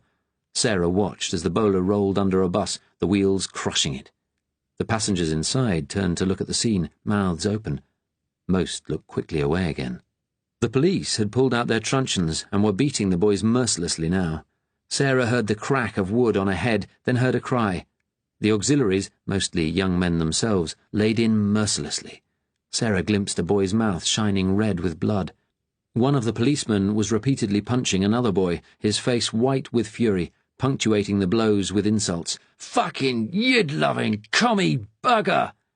Most people hurried by, faces averted, but a few stopped to look, and someone in the crowd shouted out, "Shame!" The policeman who had been punching the boy turned round, reaching to his hip. He pulled out a gun. The watchers gasped, stepped back. "Who said that?" the auxie yelled. "Who was it?" Then, with a loud ringing of its klaxon, a police van pulled up to the curb. 4 more policemen ran out and opened the double doors at the back. The boys were thrown in like sacks, the door slammed, and the van pulled away, klaxon shrieking again. The auxies adjusted their uniforms, looking threateningly at the crowd as though daring anyone else to call out. Nobody did. The policeman shoved confidently through. Sarah looked at the pavement by the wall, now spotted with blood. Next to her, an old man in a cap and muffler stood trembling. Perhaps it was him who had shouted out. "The bastards," he muttered. "The bastards." Sarah said, "It was so sudden. Where will they take them?" "Scotland Yard, I expect." The old man looked Sarah in the face. "Down to the interrogation rooms. Poor little devils. They're only kids. They'll probably bring the Black Witches in from Senate House to them. They'll tear them to pieces." "Black Witches?" The old man gave her a look of contempt. "The Gestapo. The SS. Don't you know who's really in charge of everything now?" Chapter 8. Günther Holt arrived in London early on Friday afternoon. He had taken the daily Lufthansa shuttle from Berlin. A large black Mercedes with embassy plates was waiting for him at Croydon. The driver, a sharply dressed young man, greeted him. "Heil Hitler!" Heil Hitler. Good flight, Herr Sturmbannführer? Fairly smooth. I'm Ludwig. I will be assisting you today. The young man spoke formally, like a tour guide, but his eyes were keen. He was probably SS. Gunther sank gratefully into the comfortable upholstery of the car. He felt tired, and the sore place in the middle of his back hurt. Last night he had gone straight from the meeting with Carlsson to pack and get some sleep, then risen early to get the plane. He looked out of the window as the car drove smoothly through the grey London suburbs. England was just as he remembered it, cold and damp. Everyone looked pale, preoccupied, the clothes of working people worn and shabby. Many of the grimy buildings seemed in poor condition.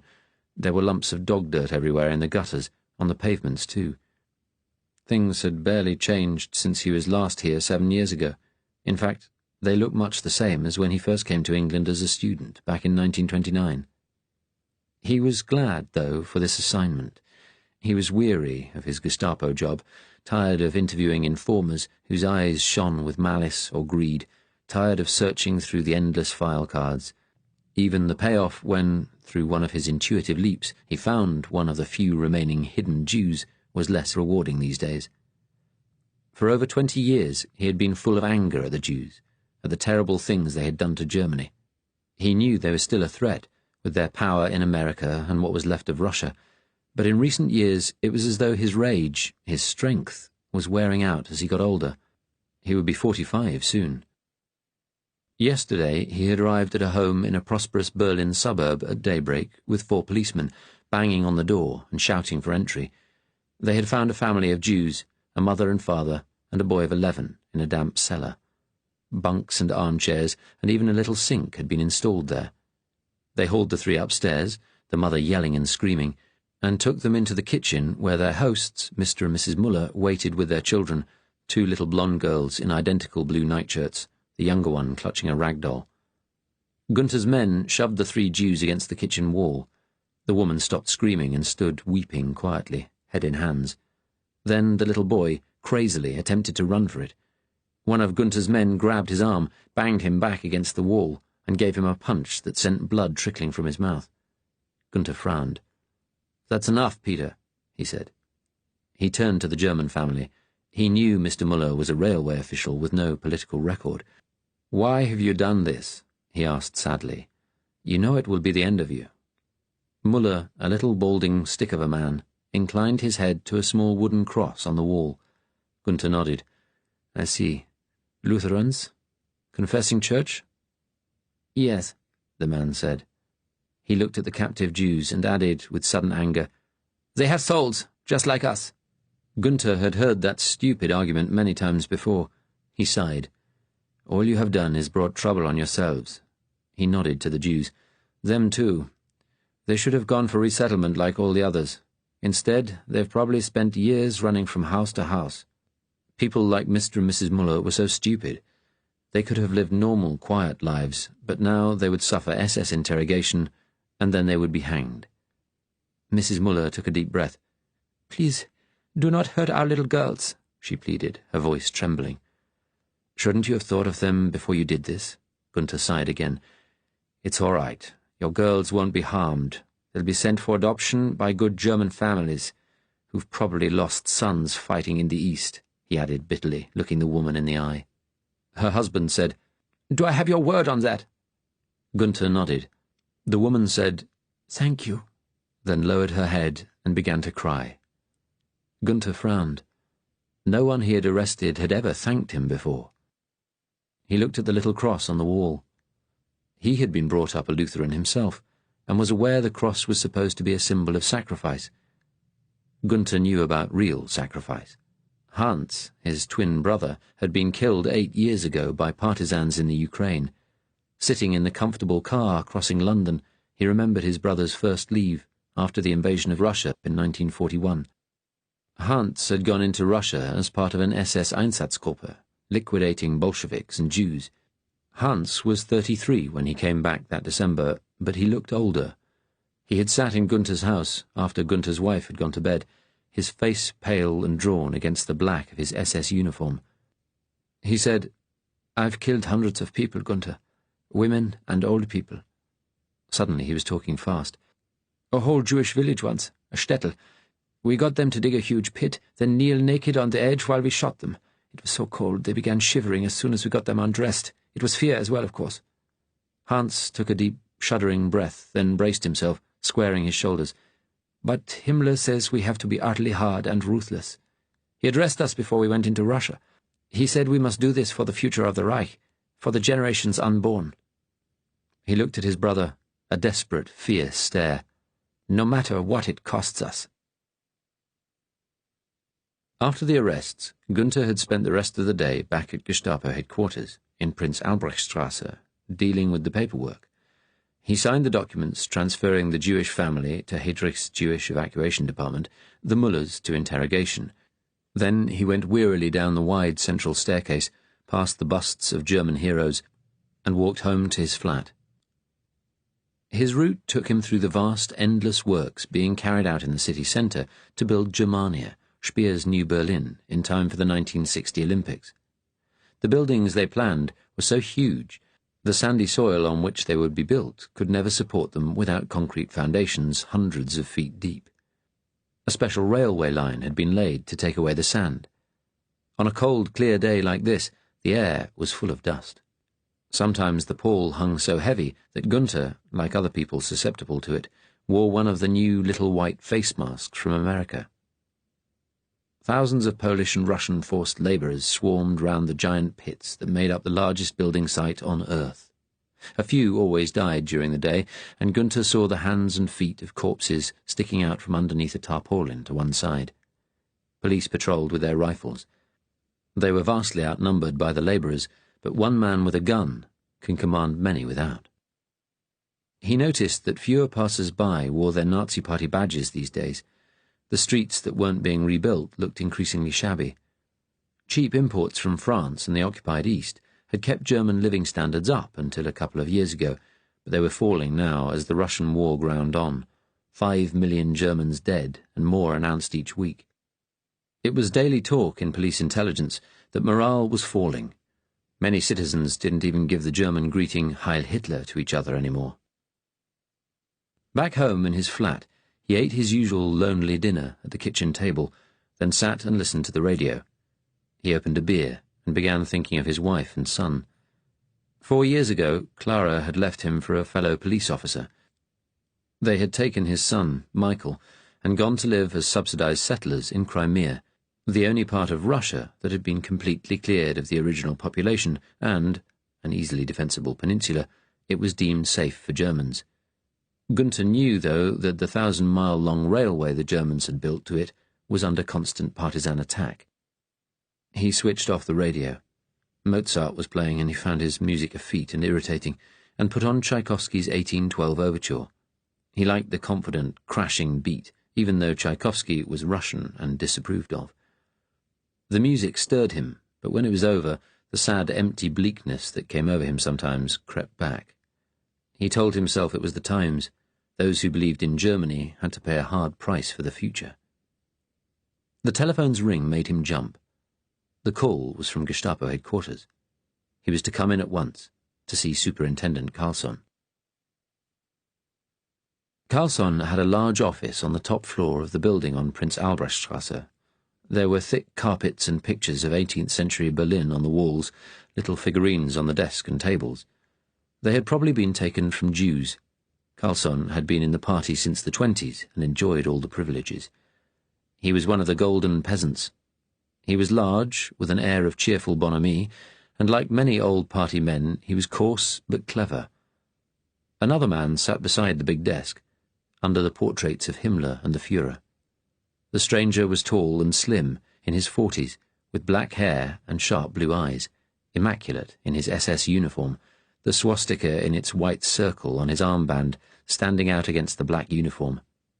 Carlson, too, wore his uniform today, though usually he wore a suit, as did Gunther, whose work involved moving in the shadows unnoticed.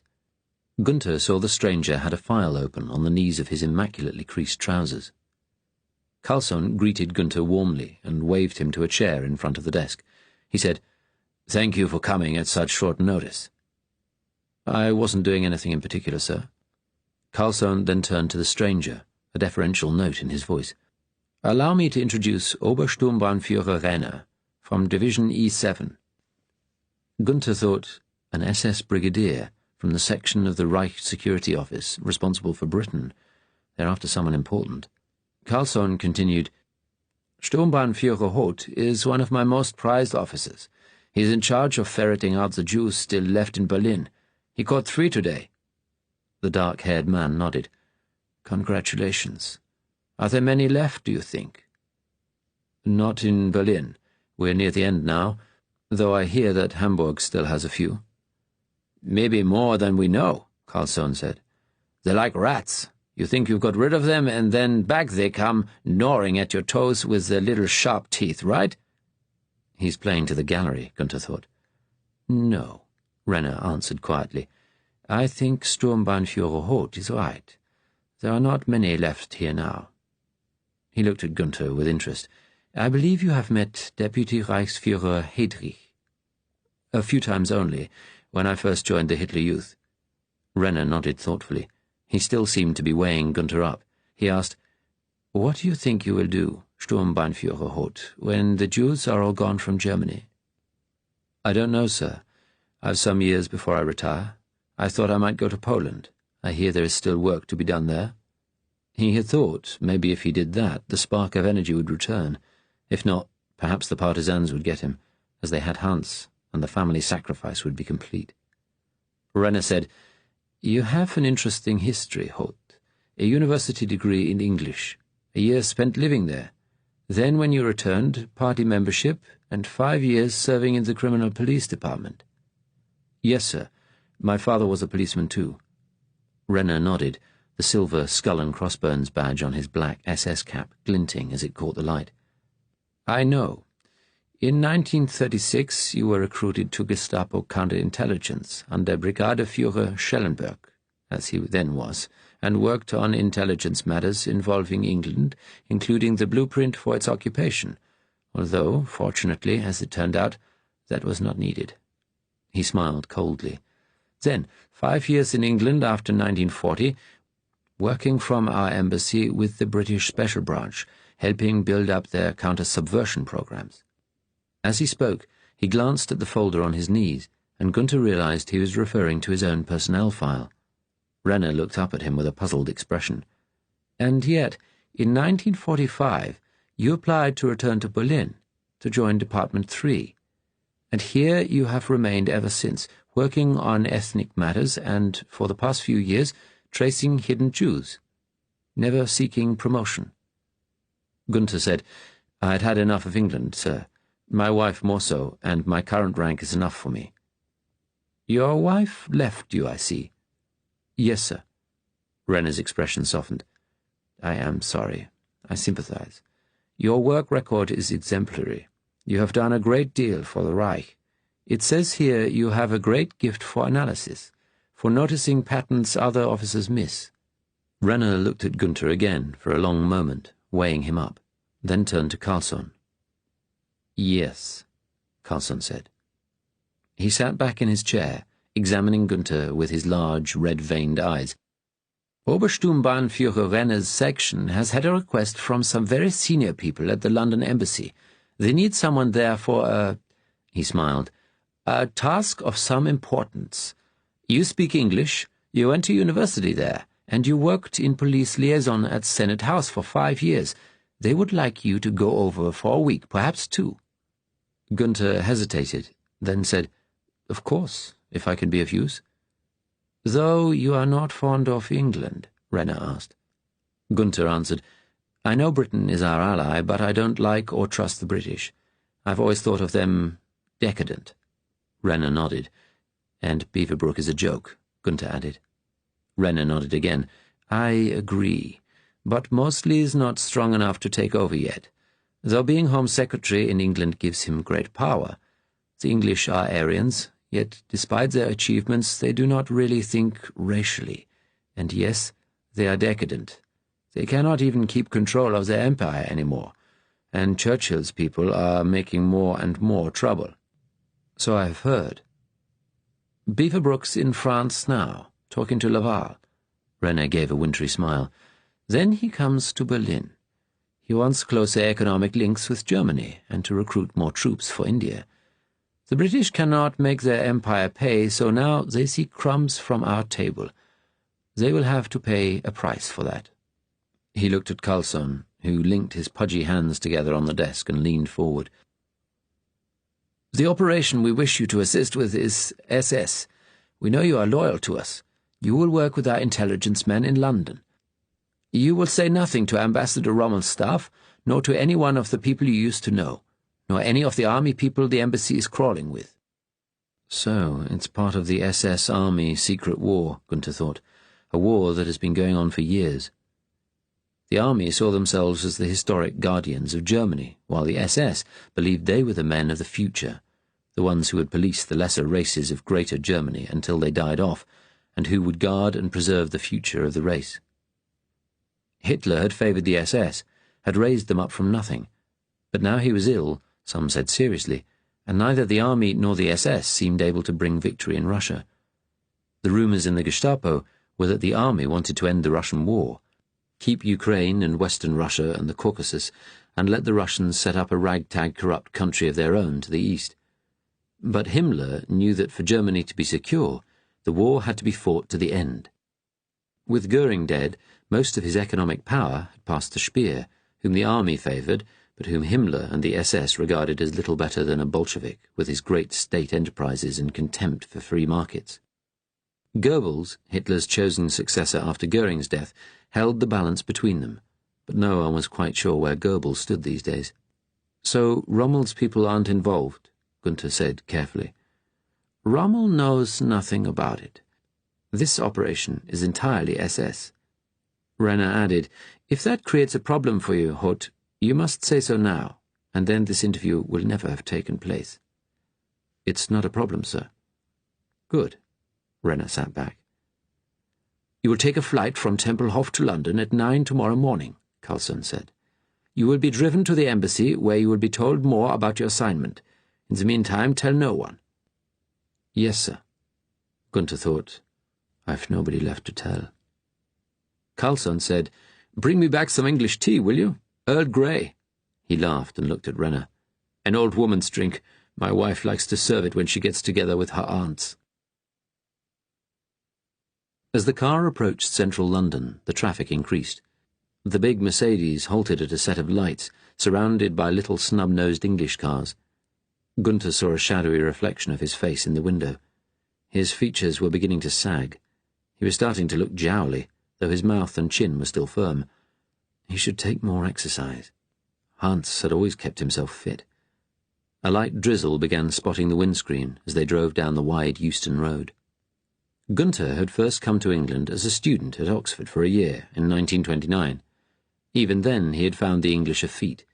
He had returned to London to work, though, after the Treaty of Berlin, and spent 5 years liaising with the British police, helping train them in how to deal with riots, civil unrest, terrorism. The British had already learned a good deal themselves from Ireland, but had grown complacent in the peaceful 40s. They turned left, past large old buildings and green squares, the trees bare. The car drove to the back of Senate House, where the embassy area was protected by 20-foot-high concrete walls patrolled by British police. A German soldier opened the steel gates that led into the car park at the back. Gunther got out stiffly. He looked up at the 19-story building, stepped like a tall, narrow pyramid, the huge swastika flags hanging limp in the cold, heavy air. He had always admired its proportions, its functionality. The driver led Gunther into the building, through the familiar stone corridors, to the wide central vestibule, where a marble bust of the Führer, 10 feet high, stood on a great plinth. It was as busy as he remembered, the wide space echoing with footsteps and voices. Men in uniforms, women typists in smart suits, files under their arms, clacking along in their high heels. He was led to the lifts. The driver showed a pass to the attendant, another soldier. They were the only ones inside as the lift rose smoothly to the 12th floor. Ludwig said, "How does it feel to be back, sir?" "Depressingly familiar. At least the air isn't full of dust like Berlin." "Yes, though the British fogs can be bad." "I remember them well." The doors opened. Ludwig's manner became formal again. Your appointment, sir, is with Standartenführer Gessler. Afterwards I will show you to a flat. It is in Russell Square. Very comfortable. Thank you. An intelligence colonel, Gunther thought. One of the senior SS officers at the embassy. He felt a twitch of excitement, such as he hadn't had in a long time. The office Gunther entered was small, painted white, with a panoramic view from the window of London under its pall of grey cloud. There was a globe of the world on a table under the window, the German Empire shown extending to the Urals, obligatory photographs of Hitler and Himmler behind the desk. The Hitler photo was the last one, taken in 1950, showing him grey-haired, cheeks fallen in, shoulders stooped. He glared out miserably at Gunther, a striking contrast to Himmler's cold confidence. The man who rose to greet him wore full SS uniform. Gessler was in his early 50s, small and neat, thinning dark hair combed across his head to hide a bald spot. Round pince-nez and a severe face with stern lines round the mouth reminded Gunther of his old headmaster in Königsberg. He was one of the stiff, colourless technocrats Himmler and Heydrich favoured for senior office, yet, as Gunther knew, such people could be brutal too. Like his old headmaster, they often had a temper. Gessler raised his arm in the national salute and said, "Heil Hitler!" Gunther followed. He was invited to sit down. Gessler looked at him. He laid his hands flat on the desk. They were short and stubby. The desk was very neat, pens and pencils pointing the same way in a little tray, papers lined up precisely. Gessler spoke sharply, without any pleasantries. "Inspector Holt, I am told your absolute discretion can be trusted, that you know the British, their ways, their police, that you can be diplomatic when needed, that you are a Gestapo officer to your bones." For the first time he smiled, suddenly confiding, "and that you are a good hunter of men." "I hope all that is true, sir." "Repeat that in English." Gunther did so. Gessler nodded briefly. "Good. They said you spoke almost without accent." He paused. "I understand your brother joined the SS when he was quite young. Died heroically in Russia." "He did." Gunther wanted a cigarette, but saw no ashtray in the room. Gessler continued quietly. "And I understand you believe, like him, that Germany must be committed to the uttermost to destroying our enemies, so that future generations of Germans may live at peace and be secure."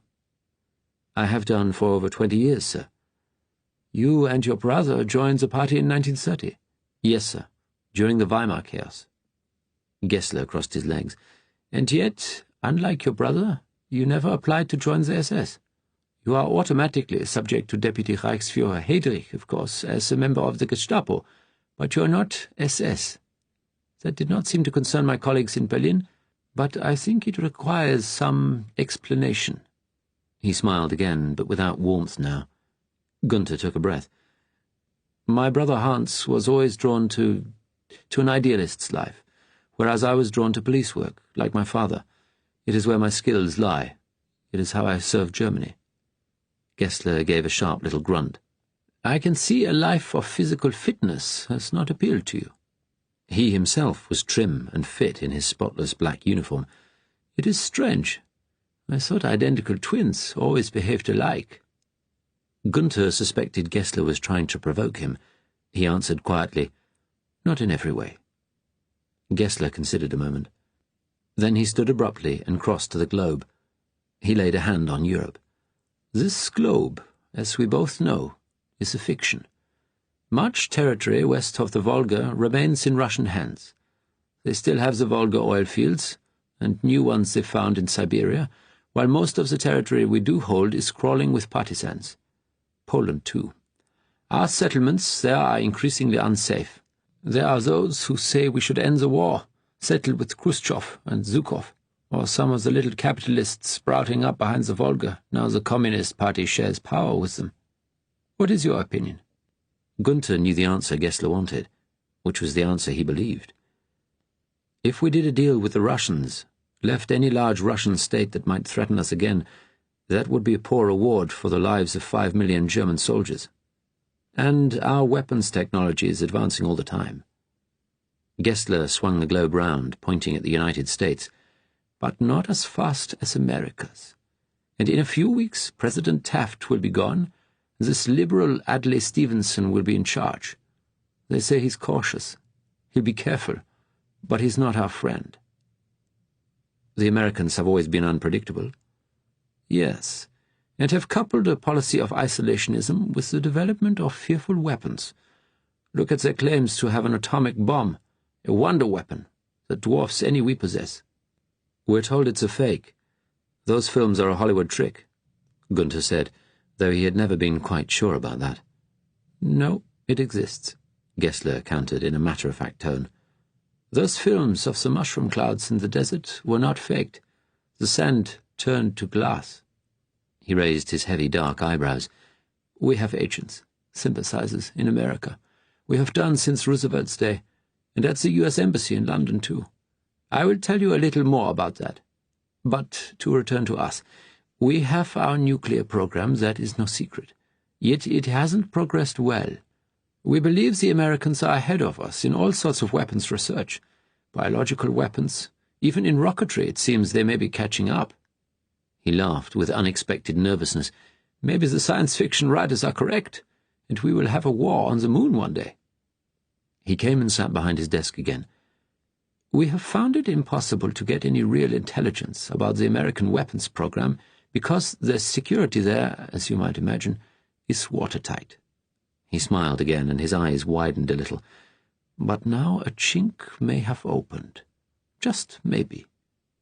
Gunther felt the excitement again, a slight inner trembling. "Is this to do with my mission?" Gessler leaned back in his chair. He suddenly looked tired. "Things are not good. I wish the Führer would broadcast again, speak to us as he once did. Another winter has started in Russia. The supply trains we need to keep our armies up to strength are being attacked again. The Russians know how to live off the land, what grasses to eat, what to wear to keep out the cold, and how to survive in temperatures of -40. We're sure they are about to launch another winter offensive, supplied from those factories they've built in deep forests far beyond the Urals. Our rockets are little more than useless. We don't know where to aim them. And these resistance movements in Spain and Italy, Britain and France—" He shook his head, then looked hard at Gunther. "To win the Russian war, we need to know what the American scientists know." Gunther shifted uneasily in his seat. If even an SS intelligence colonel could talk with this sort of pessimism, what were Speer and the army people saying? Gessler saw his look and sat up straight, frowning, formal again. "Have you ever heard of the Tyler Kent affair?" he asked sharply. "Kent was a sympathizer of ours in the American embassy just before victory in 1940. "Yes. He passed on useful information about Churchill's contacts with Roosevelt before he was arrested. He knew some of the British fascists, like Mole Ramsey, the present Scottish secretary. The British Secret Services found out about him. Ambassador Kennedy, he's been there a long time, he's got lax. He is sympathetic to us. We have agents in the embassy, new Tyler Kents, and a few weeks ago one of them told us something very interesting." Gessler sat forward, lacing his fingers together. "An American scientist. There are reasons why I can't tell you what area he was working in, except that it was at the edge of their weapons research. Came over to England for his mother's funeral. His name is Edgar Muncaster. He's British by birth, though he's been an American citizen for nearly 20 years. A man we have in the U.S. Embassy found out the security people at Grosvenor Square were worried about him going around London on his own." "Does he have resistance sympathies?" Gessler shook his head. "Far from it. Committed to an isolationist and powerful America. That's not the problem. But after a recent divorce, he has become an unpredictable drunk. He stayed in London for a while, as he wanted to sell his mother's house. He seemed more or less in control of himself. Then one day he went AWOL. He was watched, but he didn't register at the embassy in the evening as he was supposed to do. Then there was a phone call from him. He was in a hospital in Birmingham, with a broken arm." "How?" "He went to visit his brother, a geologist who works at Birmingham University. There was an argument, which ended in the brother pushing our American friend out of a window." "Was he badly hurt?" "Just the broken arm. But the Americans hauled him out of the hospital. Smashed arm and all. Arrested him and put him on a plane back to the States. Destination, according to what our man at the embassy saw, Folsom Prison in California. Isolation. Maximum security. Gunther said, "So he did something?" Gessler nodded vigorously. Or said something. We don't know what. Our spy doesn't have that level of clearance. Were the British involved? No. This was something the Americans don't want them to know about. They were told the Americans were just taking an injured citizen home. Gunther considered. Who does our man at the U.S. Embassy answer to? Gessler smiled. Not to Rommel's people. He works for us, for the SS. And we've kept hold of this information. We've made inquiries with some of our friends in the British Special Branch, though. We have some good people there. We asked them to look into the brother's background. I think you know the present commissioner. Yes, Gunther agreed. From when I was here before. A strong believer in Britain and Germany working together. A good anti-Semite, too. Gessler nodded. We can work with some of them on this, if we're careful. Not the British Secret Services, what's left of them, since we found out about all their communist molds when we took over the Kremlin. It's just a few death or glory patriots left there now. Yes, Gunther agreed again. While posted in England, he had watched the Special Branch grow from a specialist section of the Metropolitan Police dealing with spies and subversives to a whole auxiliary police force, supplemented with informers and agents in anti-government organizations. What did Special Branch find? He asked. That the brother, Frank Muncaster, was arrested for attempted murder. He smashed up his own flat, and when he was arrested, he was raving about the end of the world, screaming at his brother that he shouldn't have told him what he did. Gunther laughed, but uneasily. The end of the world? Yes. Helpfully, the charge was reduced to causing serious bodily harm. His behavior was so bizarre that he wasn't put in prison, but committed to a local mental hospital, where he sits now. This we know from local police files in Birmingham. We've told the Special Branch people we think Brother Frank may have undesirable political connections in Europe. Once they told us he didn't, we said thank you very much and went away. Gunther considered. The Americans will be interested in this man, if the brother has told them what happened. Yes. Certainly they were very keen to get Edgar Muncaster back to the States. They could try to kill the brother, but they can't go through official channels. They don't want the British finding out their weapon secrets, if that's what Edgar told Frank about. Gunther thought for a moment. So, forgive me, sir, but we don't know whether this lunatic actually has any secrets. No, we don't, but it is very much worthwhile finding out. Has he said any more while he's been in hospital? We simply don't know. They may have just drugged him up to keep him quiet. They usually do with the violent ones. Unfortunately, getting to him in the mental hospital will need a certain amount of delicacy and local knowledge. He shrugged. You know the British. All sorts of bureaucratic complications. Different parts of the system sealed off from each other. The medical superintendent, a Dr. Wilson, is related to a civil servant in the British Health Department. They're putting through a sterilization bill, aren't they? Gessler waved his hand in a gesture of contempt. Pussyfooting. Trivial. They should just gas the lot, as we did. But they won't. Yes, Gunther reflected. It's even taken them over 10 years to establish a sort of authoritarian government. Well, they're on the right path now. He smiled. The British will have another matter to preoccupy them very shortly. Will they? Gessler smiled again, the smirk of a man with secret knowledge. It made him look suddenly childish. They will. Suddenly he was all business again. I want you to go to Birmingham. Get into the flat where Muncaster lived. See if there is anything of interest there. Visit Muncaster. Later we may ask you to lift Muncaster, bring him back here. But first I want you to try and find out what state he's in, whether he's talked. You'll have Special Branch help. Gunther nodded. The excitement in him was steady now, focused. Of course, Gessler said, this may well be a mare's nest, but the instruction to undertake the investigation comes from very high up, from Deputy Reichsführer Heydrich himself. Gunther saw a little gleam of ambition in Gessler's eyes. I'll do all I can, sir. You'll have an office here, and you'll be assisted by a British Special Branch police inspector called Syme. He's a good friend. He spent time in Germany. He's young, but he's clever and ambitious.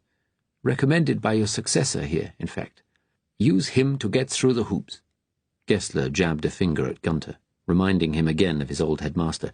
"But so far as Syme is concerned, and anyone else who asks, we still want Muncaster because of suspected political links.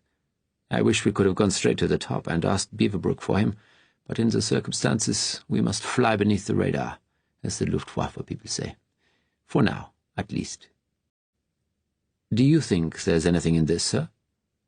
"I know a little more than you." Gessler couldn't stop that annoying smirk appearing again. "About what Edgar Muncaster might have been working on. Enough to realize this could be important. I can't tell you, Holt, because, to be blunt, what you don't know you can't tell anyone else. The point is, Himmler and Heydrich want this done." Gunther was already thinking about how to navigate his way through the British authorities, the bureaucracy, without them learning what he was doing. He thought, if Heydrich's hunch was right, and it was only a hunch, he might do something important with his life after all. Chapter 9. At the hospital on Wednesday, 2 days before, the rain had been succeeded by days of fog and mist. Frank sat in his usual place in the quiet room. The previous day he had told Ben, the Scottish attendant, a little about his university friend David, and Ben suggested Frank telephone him, see if he might be able to help get him transferred to a private clinic. After all, if he's a civil servant, they ken how to get things done. You can use the telephone in the nurse's office when I'm on duty. But Frank wasn't sure. The fewer people he spoke to, the better, because of his secret, because of what Edgar had told him. And he was suspicious of Ben. Why had the attendant singled Frank out to help? Particularly when he had spoken bitterly about Dr. Wilson giving Frank more attention because he was middle class. Ben seemed direct and friendly enough, but still there was something in him that did not quite ring true. He noticed that sometimes his Glasgow accent was stronger, as though for effect. Earlier that morning, Ben had come up to him and asked if he had thought any more about phoning his friend. Frank asked suddenly, "Why are you doing this? Why are you helping me?" Ben raised his hands in a gesture of surrender. "You're a suspicious wee fella. It's just I don't think you belong here. You should try and get out. It's up to you, pal. If you're happy to trust Dr. Wilson, that's fine." He'd walked away then, Frank staring after him anxiously. He knew it was true. He was suspicious of everybody, had been since childhood. He hadn't heard any more from Dr. Wilson about electric shock therapy, but feared he might, and that it might make him blurt out what he knew. He thought again about David Fitzgerald. He had been one of the few people Frank had ever really trusted and liked. He hadn't seen him, though, for some years. After they graduated from Oxford, they had kept in touch by letter, and Frank had been invited to David's wedding in 1943, but he had never been to a wedding and felt he would be unable to cope with all the people.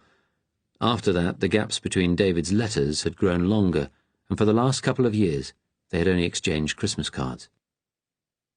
Frank preferred to stay in the quiet room, but the attendants often chivied him out, saying he must come to the day room, mix with the other patients. He didn't want to. The others reminded him of the awful position he was in. Some passed their time staring at the wall, others would suddenly erupt with fury over nothing. Some of their faces had been twisted and warped into strange expressions by years of madness, but Frank knew he had his own peculiarity, his habitual grin, and he had attacked his own brother. Was he mad too? It was all right when the drug effect was strong in him, but as it weakened and wore off at the end of the period between his 3 daily doses, his heart often pounded with fear now, and he wanted to scream. And though he had never dreamed about school since leaving Strangman's, he did dream about it now. This place reminded him of it in so many ways. He had even had a couple of frightening dreams about Mrs. Baker. Mrs. Baker had been a spiritualist. Frank's mother claimed she was able to contact his father, who had been killed at Passchendaele in 1917. Frank had been born prematurely 2 weeks later. His mother had never recovered from his father's death. George Muncaster had been a doctor. He hadn't needed to volunteer, and Frank's mother had begged him not to go, but he believed joining the Army Medical Corps was his duty. Then, as his wife had feared, he'd been killed, leaving her alone in the big house with just 2 boys and Lizzie, the daily woman. Frank knew his mother didn't love him, though she did love Edgar. But Edgar, who was nearly 4 years older than Frank, had been born when she was young and happy, before the world went mad in 1914. She was always saying Edgar was a good boy, clever and obedient, while Frank, with his childhood illnesses and, even then, oddities, was a trial. But it was Frank who most resembled his father. The photograph of him, draped in black on the mantelpiece, had shown the same long nose, full, feminine mouth, and large, puzzled dark eyes. Like Frank, he looked as though he might have been afraid of the world. Edgar, though, was big, stocky, and confident. Before he went on his war-orphan scholarship to their father's old school in Scotland, he would often call Frank names like runt and weed, and a word he had found in a Grimm's fairy tale. "You're weazened, Frankie," he would say. "A weazened creature."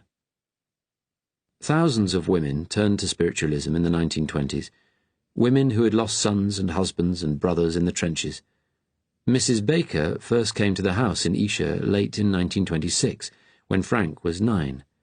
Edgar had already gone to Scotland, and Frank was at a small local day school, a quiet, fearful child with few friends. It was because the house, which had also been his father's surgery, was so large that Mrs. Baker's séances were held there. The group came on Tuesday evenings, 6 women, middle-aged before their time. Lizzie, the maid, who was always nice to Frank, told him she did not hold with spiritualism, and he should stay away from it all. The women would arrive just before Frank's bedtime, greeting his mother with friendly formality. Lizzie would have prepared sandwiches and soft drinks beforehand. Mrs. Baker said alcohol interfered with her channel to the spirits, and they would chat to each other about normal things, their gardens and servants, or those wretched miners still on strike. When Mrs. Baker arrived, though, they fell into a reverent silence. She was a very tall, stout woman of around 50, her big, square face with its little blue eyes framed by short, bobbed curls. She wore fashionable dresses, though the straight lines of the day did not suit her large frame, and a long rope of pearls reached to her waist. She always carried a large bag, decorated in a paisley pattern, draped over her arm. Frank was allowed to take the sandwiches around. The women always asked politely how he was, and Mrs. Baker would look down at him from her great height, saying she hoped he was being a good boy, a helper to his mother. One of the other women once commented that he was a poor fatherless lamb, but Mrs. Baker gave her a reproving look and said earnestly, in her rich contralto, that Frank's father was with him in spirit. After 20 minutes' conversation, Mrs. Baker would clap her hands. "Time to begin, ladies. I feel Meng Fu approaching." Meng Fu was her spirit guide, a princess of ancient China. "She is ready," Mrs. Baker would say. "I see her walking towards me, so delicately on her little bound feet." The women would drop their eyes respectfully, and his mother would tell Frank to go to bed. Then, the other ladies following, she would open the double doors to the dining room with its big table. Lizzie had said, as Frank sat in the kitchen watching her cook, that it was strange how Mrs. Baker had told her ladies to avoid the new spiritualist church a mile away. "All very well for your mummy to say other spiritualists have driven Mrs. Baker away because of jealousy over her being on a higher plane. I know she gets paid for these sessions. I don't know how much, but I bet it's a lot." Frank's mother told him Mrs. Baker made a connection with his father almost every week. She had heard him speaking through her. It had been his man's voice, his Scottish accent. When she told Frank about the séances, her habitual sad expression would change to a happy, wondering smile. Frank's father, she said, was in a place of sunlit gardens and beautiful palaces. Sometimes, in the distance, he glimpsed Jesus walking there, all haloed in white.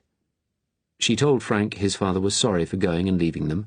He knew now that he had done wrong. He was always watching over Frank lovingly. The idea of his father watching over him meant little to Frank, for he had never met him, and inside him was a seed of doubt, nurtured by Lizzie about Mrs. Baker and all her works. On Tuesday evenings, Frank, driven by curiosity, began creeping out of bed after the women had gone into the dining room. He would go halfway down the stairs and peer through the banisters at the closed door, listening. There would be bangs and thuds sometimes, exclamations from the women, now and then the sound of one of them weeping. The thuds frightened Frank, and the weeping made him feel like crying himself, but he always stayed where he was. One late spring evening, he was in his usual spot on the staircase. From the dining room, he thought he heard, briefly, a man's voice, then one of the women sobbing. A dreadful, desperate sound. It went on a long time. Frank's eyes watered. Then suddenly the dining room door opened, and Mrs. Baker came out. She closed the door, leaned against the wall, and shut her eyes. Frank crouched perfectly still. The hallway was dim. If he didn't move, she might not see him. Mrs. Baker was, as ever, carrying her big paisley-patterned bag. As Frank watched, she laid it down and opened it. To his astonishment, she pulled out a half-bottle of whiskey. She glanced quickly and furtively at the closed door, then raised the bottle and took a large swig. She sighed, then took another, glancing at the door again as she wiped her mouth. The weeping was still going on. She muttered something, and Frank caught the words, "silly bitches." Mrs. Baker's expression had changed. It was hard and contemptuous as she replaced the bottle in her bag, took out a packet of mints and popped one in her mouth. Then she looked up and saw Frank staring at her. Her eyes narrowed. She glanced quickly at the dining-room door, then lumbered to the stairs, the long rope of pearls swinging against her big body. Frank was frightened now, but he couldn't move. Mrs. Baker mounted the stairs and leaned over him. The pearls brushed his face and he flinched. She grasped his arm, thick, strong fingers digging in. "You're a nasty, nosy little boy," she said in a vicious whisper. "What we do is private, not for children to see. The spirits will be angry. Don't you say a word about what you saw just now, or I'll send bad spirits, really wicked, cruel ones, and they'll make you suffer." She shook him hard. "Do you understand?" "Yes, Mrs. Baker." The grip tightened further. "Are you sure? Don't think I can't summon up bad spirits because I can." "I understand." "You'd better. Now get to bed. Nasty, spying little boy." She watched him as he stumbled to his room. He lay on his bed in the dark, shaking. He was frightened, though not a bad spirit. He knew now that Lizzie was right. Mrs. Baker was a heartless fraud. He knew, too, that what he had always feared was true. The world was a bad place, full of people who would harm him if they could. Afterwards, the séances went on. Mrs. Baker was as nice as ever to Frank, although there was a new glint in her eyes when she looked at him. A few weeks later, he was summoned by his mother, who told him his father had sent a message from the other side that it was time he went away to school to join his brother. She looked at him, not just with her usual anxiety, but he saw real concern. "I've not been sure Strangman's College is right for you. You're delicate, but your father told me through Mrs. Baker that you'll learn discipline. It'll be the making of you. She says you must go, and the spirit world knows better than we do. Oh, Frank, don't stand there wearing that silly grin, please." So a few weeks later, just after his 11th birthday, Frank went away to school. Lizzie had tears in her eyes as she helped his mother pack his trunk. Frank thought, on the train to Edinburgh, maybe things will be better now. But he soon found out he was wrong. Mrs. Baker had indeed called down on him a whole horde of terrible spirits. The hospital was keen on exercise. The patients, if they were well enough, took an hour's exercise every day in the airing courts. These were large courtyards in the centre of the hospital building complex, open to the air, but with a covered walkway beside the walls. The patients would walk endlessly round and round for an hour, the attendants in charge calling on laggards to keep up. Some patients were allowed to walk alone in the grounds, up to the signs marked "Limit of Parole," but not Frank. He was in his usual armchair in the quiet room, facing the window.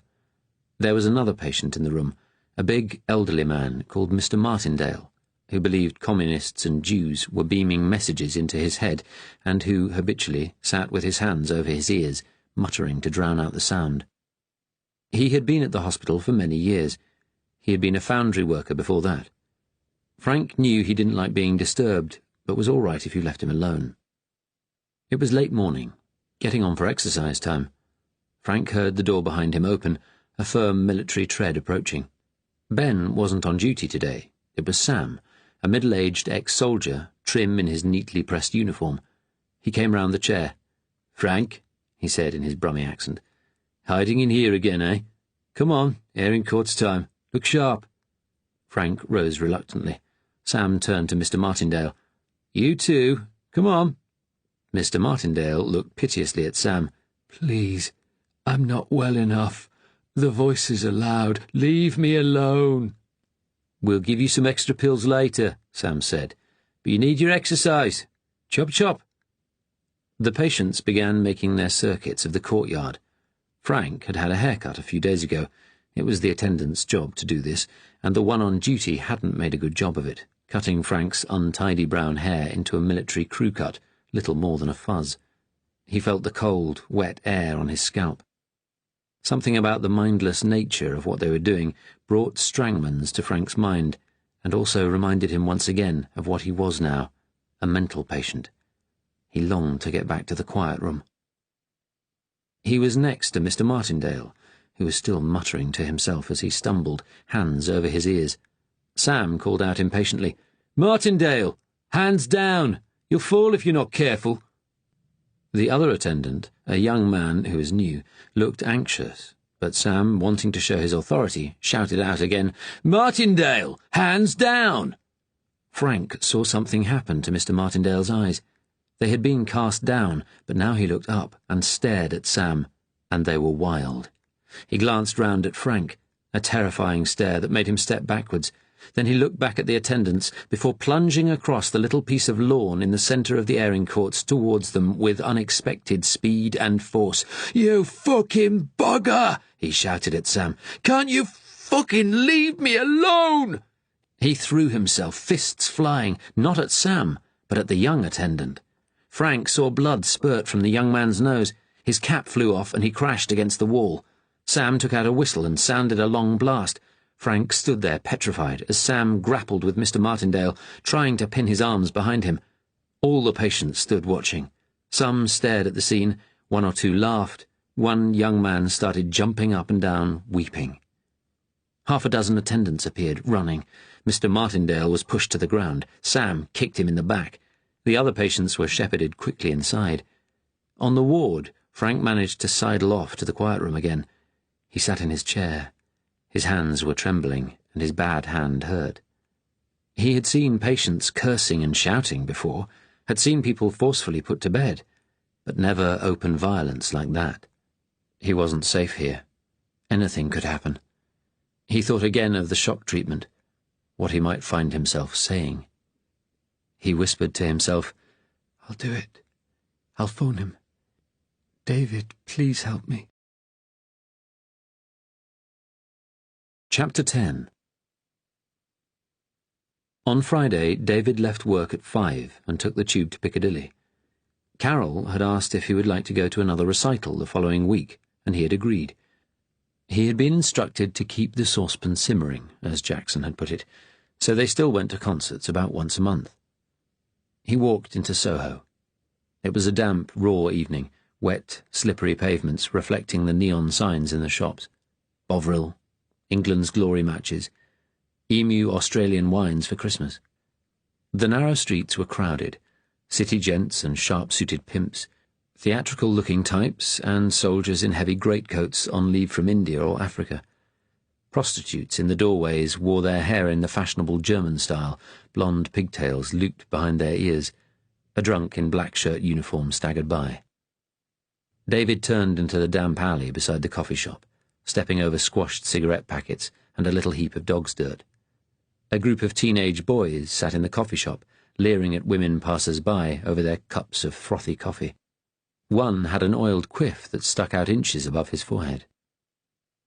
One Saturday night a few weeks ago, some black shirts had come into Soho, grabbed all the jive boys they could find, and shaved their heads with cutthroat razors. But nothing could keep people out. The green door was unlocked. A single bulb provided the staircase with a dim light. Damp paint was peeling from the walls. A large middle-aged man, a Homburg hat in his hand, came out of the prostitute's flat. David, going up, stood aside to let him pass. The man's sweaty face wore a contented expression. "Lovely bit of cunt," he said dreamily. "Lovely." David knocked on the door of the flat opposite. Natalia let him in. As usual, she wore an old shirt spotted with paint, no makeup, her hair untidy as ever. Normally she gave him her warm, knowing smile, but tonight she looked serious. "Come in," she said. The big room was cold, smelling of paint. Another painting stood on the easel. Tumble-down houses on a steep street, a big square castle in the distance. As in all Natalia's townscapes, the people on the streets mostly had their faces cast down or turned away. Jackson was standing by the fire.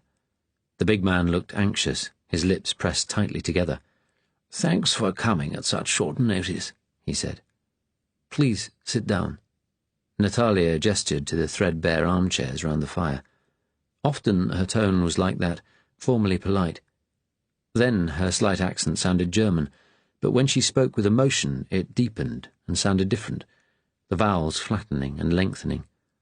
"Something's come up," Jackson said, a little uneasily. "Something really rather important." David asked, "Are Jeff and Boardman not coming?" "Not tonight." His eyes were fixed on David's. David took a deep breath. "Have we been found out?" Jackson shook his head. No, don't worry. This has nothing to do with the work of our cell. It's something else, some information that has come down from people at the very top." David glanced at Natalia. She nodded seriously. "It concerns someone you knew at Oxford, actually," Jackson continued. "A man called Frank Muncaster. Does the name ring any bells?" David frowned, puzzled. "Yes, Jeff knew him too." Jackson looked surprised, then said to Natalia, "Of course, they were at the same college." She said, "They didn't think of that." "It could help us," Jackson said. David had a memory of Frank, sitting with him and Jeff in an Oxford pub, his dark hair long and untidy as usual, his thin face anxious and strained, afraid of almost everyone. "What's happened to him?" he asked quietly. Jackson said, "I understand you and Muncaster shared rooms at Oxford. You were his best friend." "I suppose so." "What was he like?" "Odd, shy, afraid of people. I think he had a pretty rotten childhood, but he was a good chap. He never did anyone any harm. And he used to think about things. He had interesting opinions if you let him talk." "You were his protector, perhaps?" Natalia prompted. "Why do you say that?" "We know he looked up to you." "Did he?" "We think so. He hung around with Jeff and me, our group of friends. When we went into the civil service, Frank stayed on at Oxford and did a PhD. He's very bright." Jackson and Natalia were both listening intently. "We've rather lost touch in recent years. We used to exchange letters, but now it's just Christmas cards." He looked at Natalia. "Is he dead?" David asked suddenly. "No," she answered simply, "but he is in deep trouble."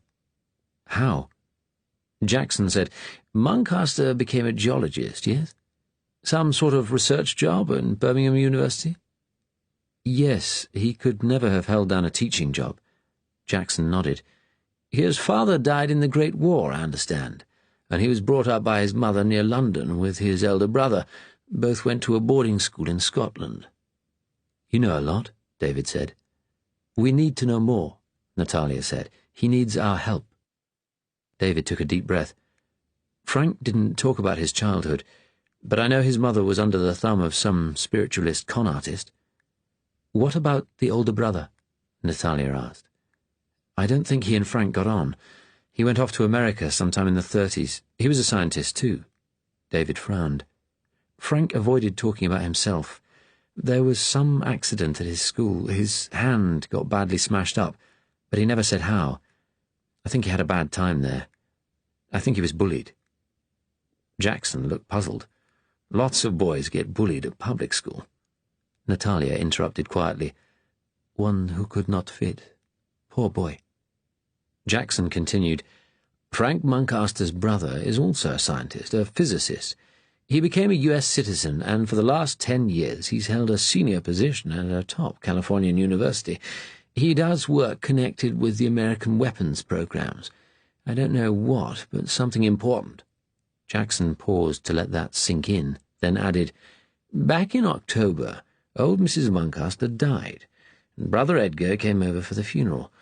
Mrs. Muncaster's house is being sold, we know that. Edgar may have wanted the money. He's recently divorced, in need of money for the, what do they call it there? Alimony, and it seems he's developed a serious drinking habit." "Has this information come from America?" David asked. "Are they involved?" "Contacts in their secret services are," Natalia answered, "though we also have information from certain sources here." Jackson stood up, slowly began pacing the threadbare carpet. Through the wall came an ecstatic laugh from the prostitute's latest customer.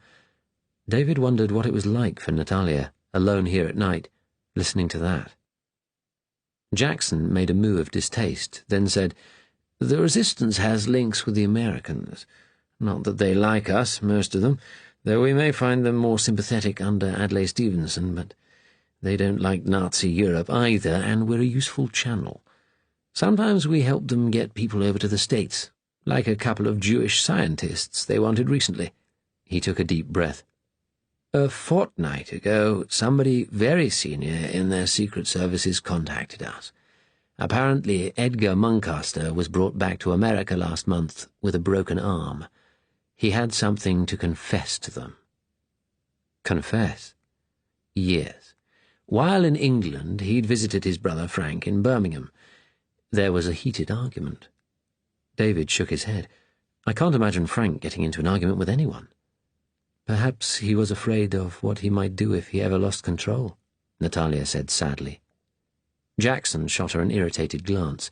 "We don't know what the argument was about," he continued, "and the Americans won't say. Nor will Frank Muncaster. The Americans think Edgar may have spilled some beans connected with their weapons research. Whatever it was enough to send Frank Muncaster into such a state that he ended up putting his brother through a first-floor window." The idea of Frank attacking anyone still seemed extraordinary to David. All his life he had held himself under rigid control. What could have made Frank snap? And what was he getting into? "An accident, we think. The window was rotten, but Edgar was lucky to get away with a broken arm. Frank, meanwhile, started smashing up his own flat and raving about the end of the world. The upshot was that he was taken away to a mental hospital outside Birmingham, which is where he is now." Jackson shook his head as though such behavior were beyond him.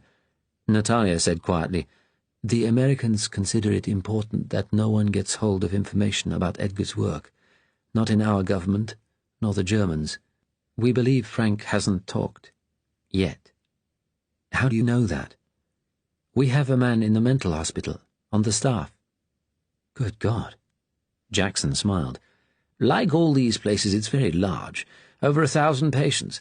This man is one of our many sleepers, quietly doing a normal job until one day he can be used. A male nurse, an attendant, as they call them. A good man, experienced." "He is looking after Frank," Natalia added, "taking care of him." "What happened to Edgar?" Jackson said, "So far as we know, he is now locked up somewhere very safe in the States." "Then they'll know if he told Frank anything." "Yes," Jackson agreed, "they will. They're not telling us, but the obvious implication is that he did." My God. It could be about the bomb. "Or rocketry, or biological warfare," Natalia said. "The Americans call themselves the last guardians of democracy, but some of the things they have been working on are terrible." "The Americans want Frank Muncaster," Jackson said boldly. "Our man has managed, to a limited degree, to gain his confidence. Muncaster has, of course, never seen the inside of a place like that before, and apparently he's terrified of what they might do to him." "What sort of thing?" "Electric shock treatment. Or worse." David shook his head. Natalia said, "We may be able to get him out." Jackson sat down again, looking at her. "Possibly. But we have to be careful just now, not draw attention to him. Of course, if he does tell them whatever secrets Edgar may have blurted out, they may just dismiss it all as lunatic ravings. But if he then disappears, it might put a different complexion on things." He raised his eyebrows. "The doctor in charge of the hospital, Wilson, fortunately isn't the brightest spark in the medical profession, but he seems to have taken some interest in Frank. He's also related to a senior civil servant under Church, the junior health minister." David looked up. "Isn't Church the one who's pushing through the bill to sterilize the unfit?" "Yes. He's an old eugenicist.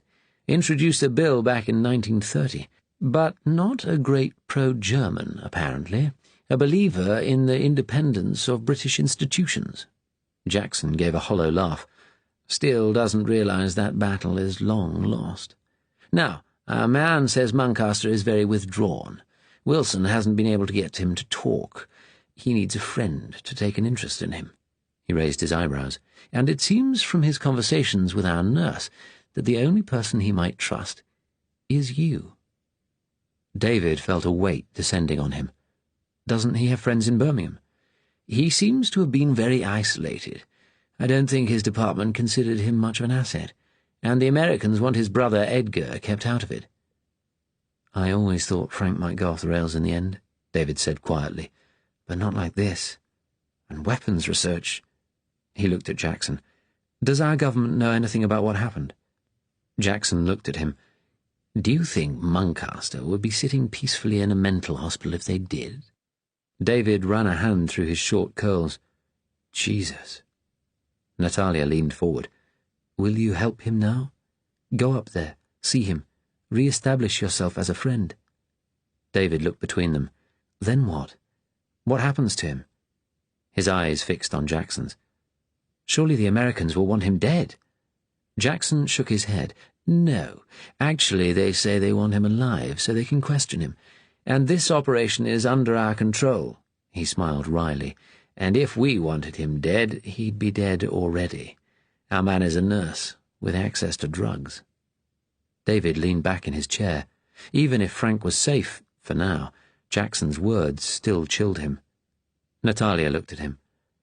"We will not let him be killed, not unless there is an immediate risk of the Germans getting him. And if they get him, then—" David finished the sentence. "He'd be better off dead." "Our man at the hospital has been trying to persuade Muncaster to contact you," Jackson said. "If we give him the word, tomorrow night you will get a telephone call from Frank asking for help to get him out of the hospital. Then we want you and Natalia, and I think Jeff Drax too, if he was a friend, to drive up and visit him. On Sunday. That's visiting day. Get his confidence, give us some assessment of the state he's in. You'd give false names to people who let you in, and pretend to have known Frank at school. Our man is making sure the hospital authorities don't know you're coming. You'll be given false ID cards. You may be asked to show those at the asylum gates." David took a deep breath. "This is something big, isn't it?" Jackson nodded. "Potentially. Our instructions come from the very top. It's not dangerous, not in the early stages."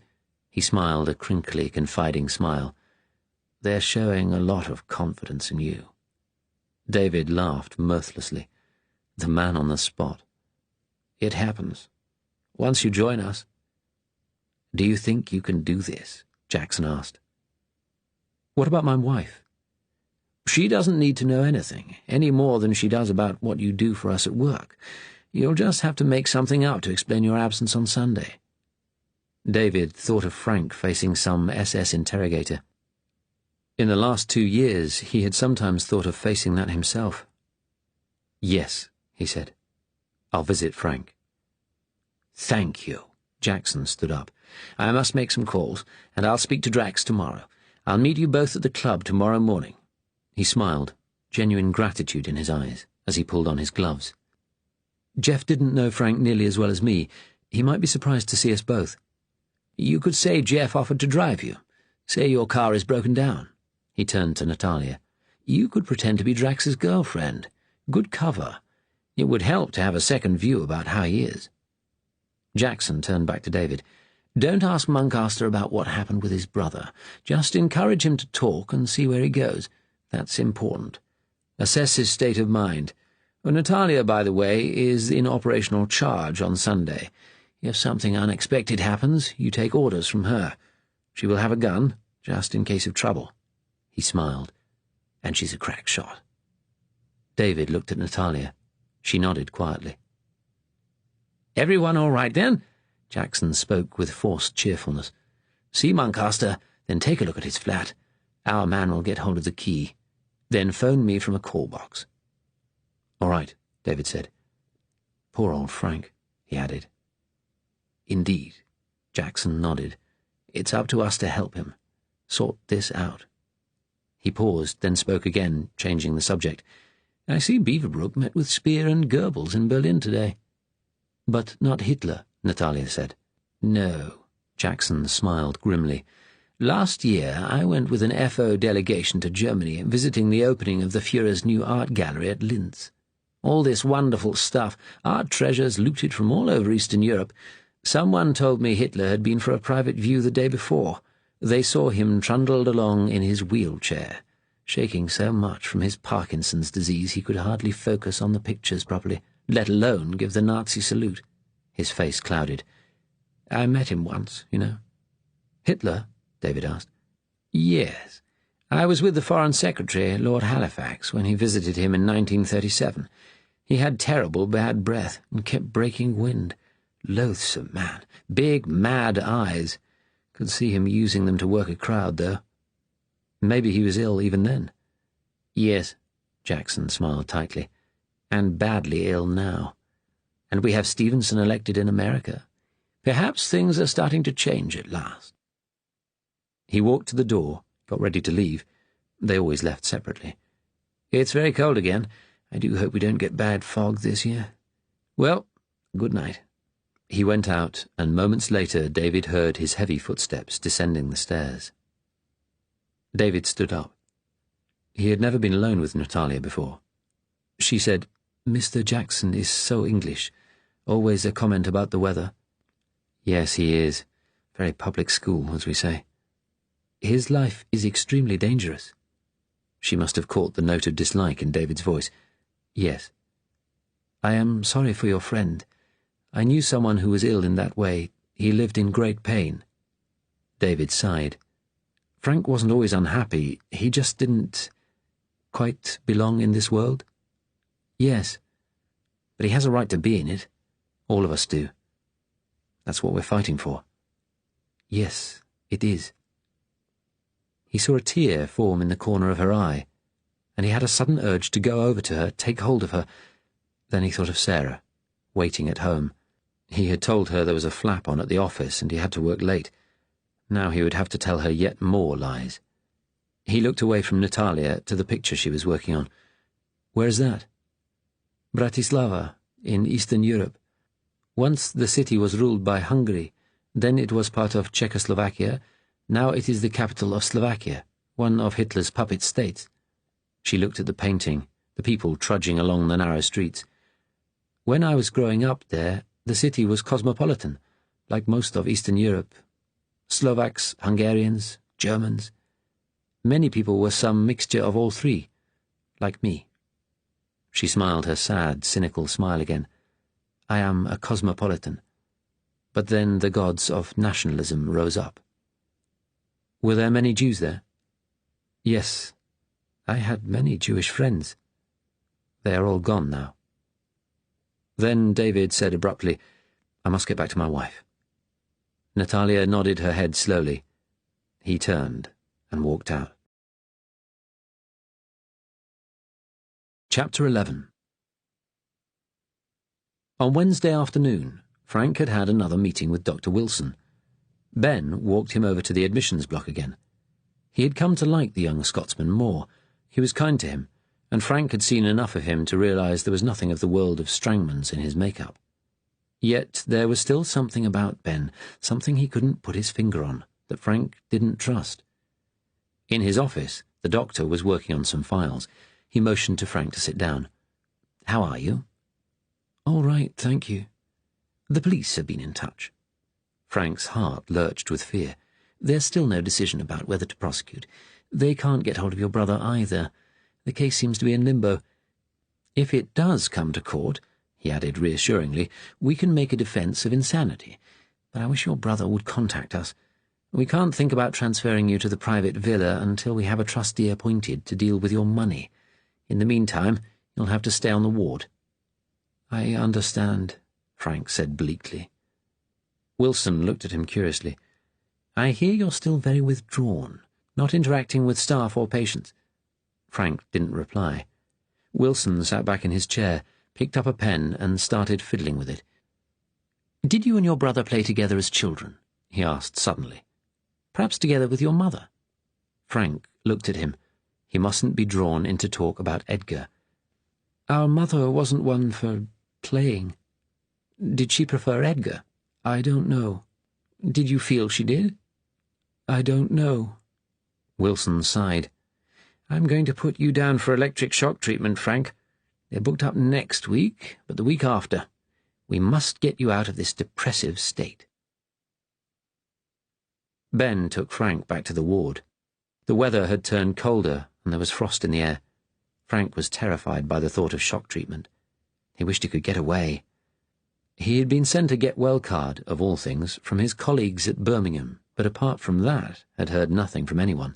And Edgar had probably decided to have nothing more to do with him. He was probably drunk somewhere in a bar in San Francisco, trying to forget it all, slugging whiskey like Mrs. Baker. Frank hated drink. It loosened people's inhibitions, and inhibitions were the only things that kept them from savagery. "Drunks," he muttered aloud. "What was that?" Ben asked. "Nothing." "You want to stop that, Mac, muttering to yourself. That's a bad habit in here." Frank wanted to ask Ben more about the shock treatment, but he couldn't face it. A desperate weariness had come over him. "What did Wilson have to say?" Ben asked. "Just that they haven't found my brother yet." "Did you think any more about calling that old pal of yours?" Frank didn't answer. He just looked down at his feet. He still wasn't quite sure it was safe. Ben left Frank in the day room. Patients were sitting round the television watching Fanny Craddock demonstrating how to make sauerkraut. Some were sitting round the table cutting up strips of paper with blunt children's scissors. Although it was still over a month to Christmas, the patients had already been set to making decorations. Mr. Martindale wasn't on the ward anymore. After his outburst, he had been sent to one of the padded cells. Frank slunk off to the quiet room, taking his habitual position in the easy-chair facing the window. He thought of his flat in Birmingham. Would anyone have tidied it up? He had liked his flat, dingy though it was. Only Birmingham was so far from the sea. He had always loved the sea, ever since he and his mother had gone to visit a cousin of his father in Skegness when he was 10. Edgar hadn't come. He was on a school trip to France. Frank had spent days wandering the sands on his own. The beach was full of holidaymakers, but the sea was so vast and blank, yet always moving. It was too cold to swim. He had paddled in the surf, but even that had made his feet ache, and yet he would have loved to disappear into the water.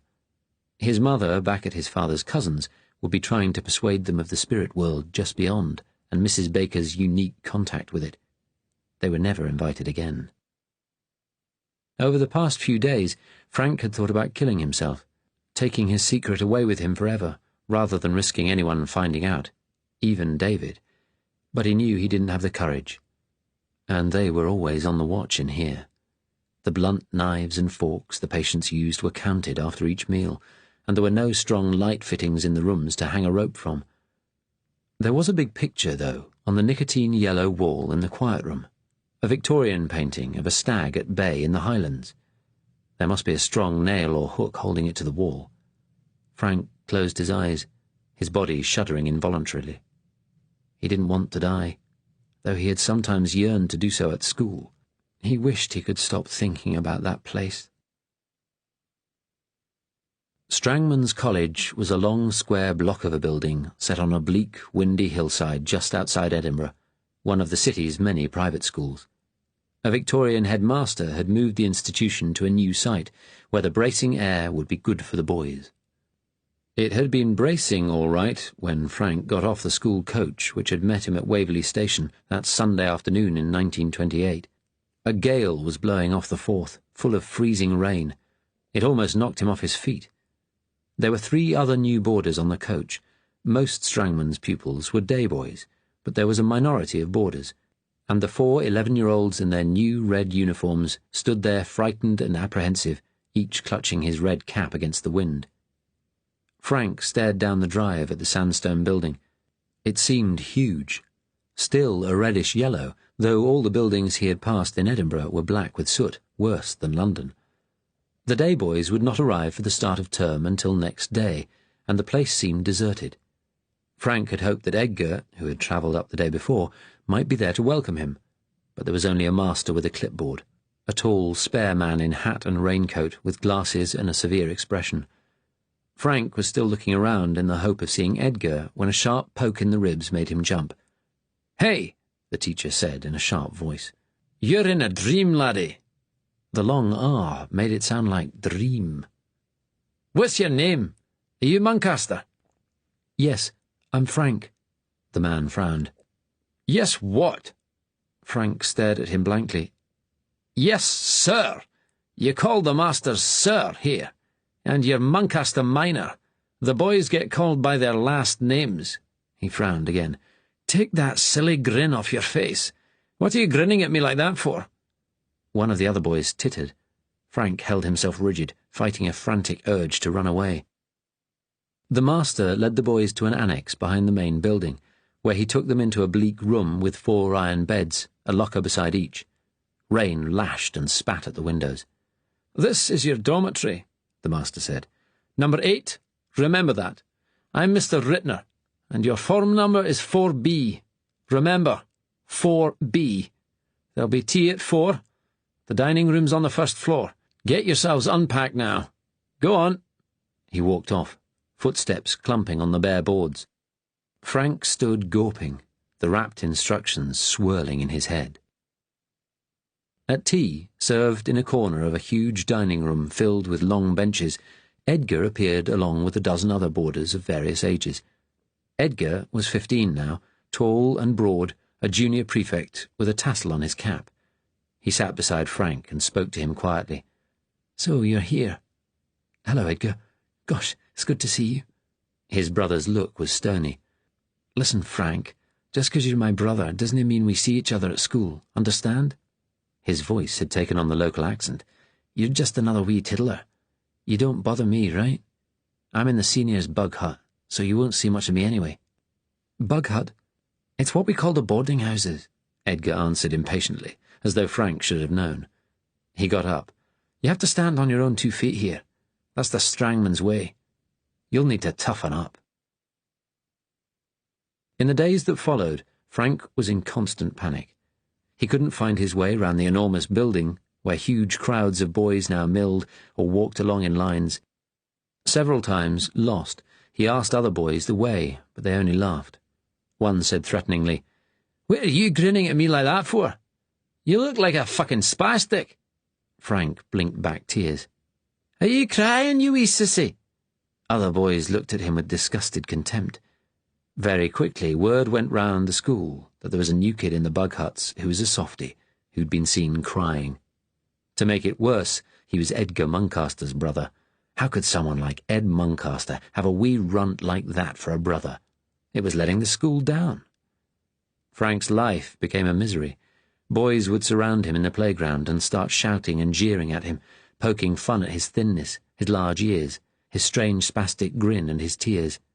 At first, terrified, he would stand in the middle of the circle and scream and shout at them to leave him alone. That only made things worse, and after a while, Frank realized he must keep quiet, not weep, show no emotion at all. Once, and only once, Frank lost his temper. There was a day boy called Lumsden in his form. He was large and fat and wore glasses, and could have been bullied himself, had he not been smart enough to adopt a confident swagger and make an asset of his size. He soon became the leader of Frank's tormentors. One cold autumn day, the first frosts already whitening the tough grass on the treeless hillside, a gang of boys had gathered round Frank at morning break, trying to make him cry. He stood in the middle of them, unmoving. Then Lumsden stepped forward and dropped into a sort of crouch, swinging his arms to and fro, a grin on his face that Frank realized was an imitation of his own habitual grimace. "Ooh, ooh, ooh," Lumsden went, making monkey noises. "Muncaster's like a chimp I saw at the zoo in the holidays. They grin like that all the time. Monkey Muncaster, Monkey Muncaster." The boys cackled. Lumsden had scored a hit. Something broke inside Frank, and he leapt at the big boy, swinging his fists and lashing out. He wanted to knock his teeth out, kill him, but his wild fury made him clumsy. Lumsden kicked a leg from under Frank, and he crashed down on the asphalt playground. Lumsden leaned over him. "You've done it now, monkey," he said, his face twisted with anger. "Don't mark him, Hector," one of the others warned. Lumsden straddled Frank and punched him in the stomach again and again, so every last vestige of breath was driven from his body, and he almost blacked out. "That's enough, Hector," someone called out. "You kill the wee squirt." Lumsden stood up, his face red. He gave Frank a satisfied leer. "That'll learn you to remember who you are." Frank knew now that there was nothing he could do. He was quite helpless here. He couldn't appeal to his brother about the bullies. Edgar would go the other way if he saw Frank coming, or to the masters. They knew, they would have to be blind and deaf not to, how he was treated, but as Edgar has said, the Strangman's philosophy was that boys must learn to fend for themselves. The masters would do nothing unless they saw a boy with a visible mark. They disliked Frank anyway. In class he couldn't concentrate, seemed to live in a dream, and was often called to account for staring out of the window. Sometimes he got the tawse for it, struck on the hand with the narrow leather belt, a long slit at the end to make it sting more. So Frank learned to hide, and he became an expert at it. During break and at lunch times, he would conceal himself in the toilets or in empty classrooms. Best of all, in a corner of the big assembly hall where the boys met for prayers every morning, he found an enormous stack of wooden chairs, which were only brought out for prize-giving days and other ceremonies. They were covered by a thick old fire curtain. Squeezing in among the stacked-up chairs, Frank found a space in the middle big enough for a little boy to crouch in. He knew it wasn't very safe, but he didn't care. He had a refuge. The bullies couldn't be bothered to come and find him. There were, after all, other fish to fry in such a big school, and Frank ignored everyone as much as possible. Although his silent unresponsiveness meant that for most of the time he was left alone, he was often accompanied, as he walked along, by calls of "Monkey! Spastic! Give's a grin, monkey!" So things went on, because there was nothing to stop them. The boys were allowed to go out on the hills after school, and Frank spent long hours walking alone among the gorse and granite outcrops, over the long grass blown flat by the endless keening winds, always watching the horizon and dodging behind a gorse bush if he saw any other Strangman's boys. Frank turned 12, then 13 and 14, and still he had never had a single friend.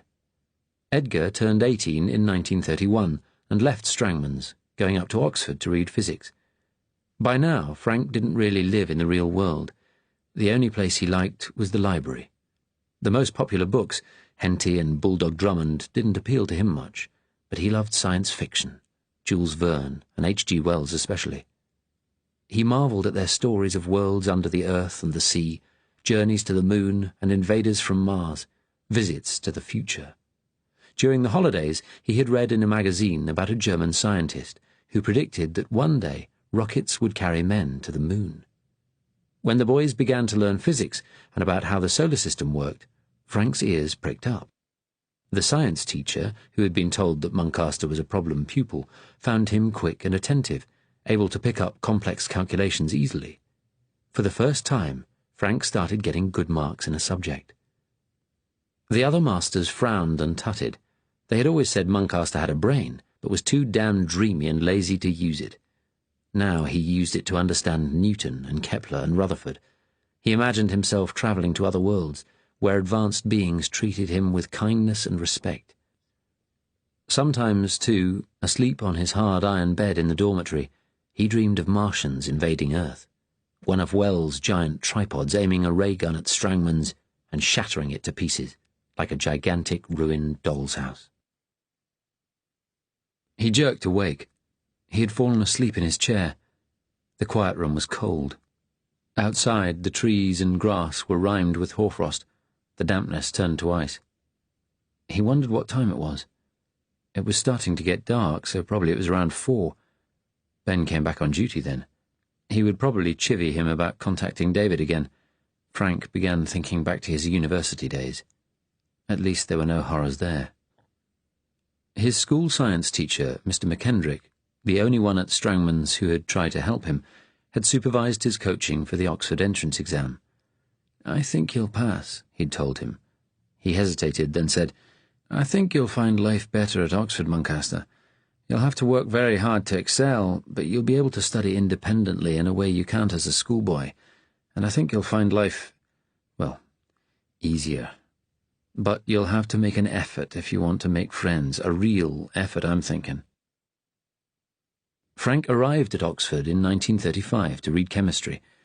Edgar had already graduated and gone on to do postgraduate work in America. Good riddance to bad rubbish so far as Frank was concerned.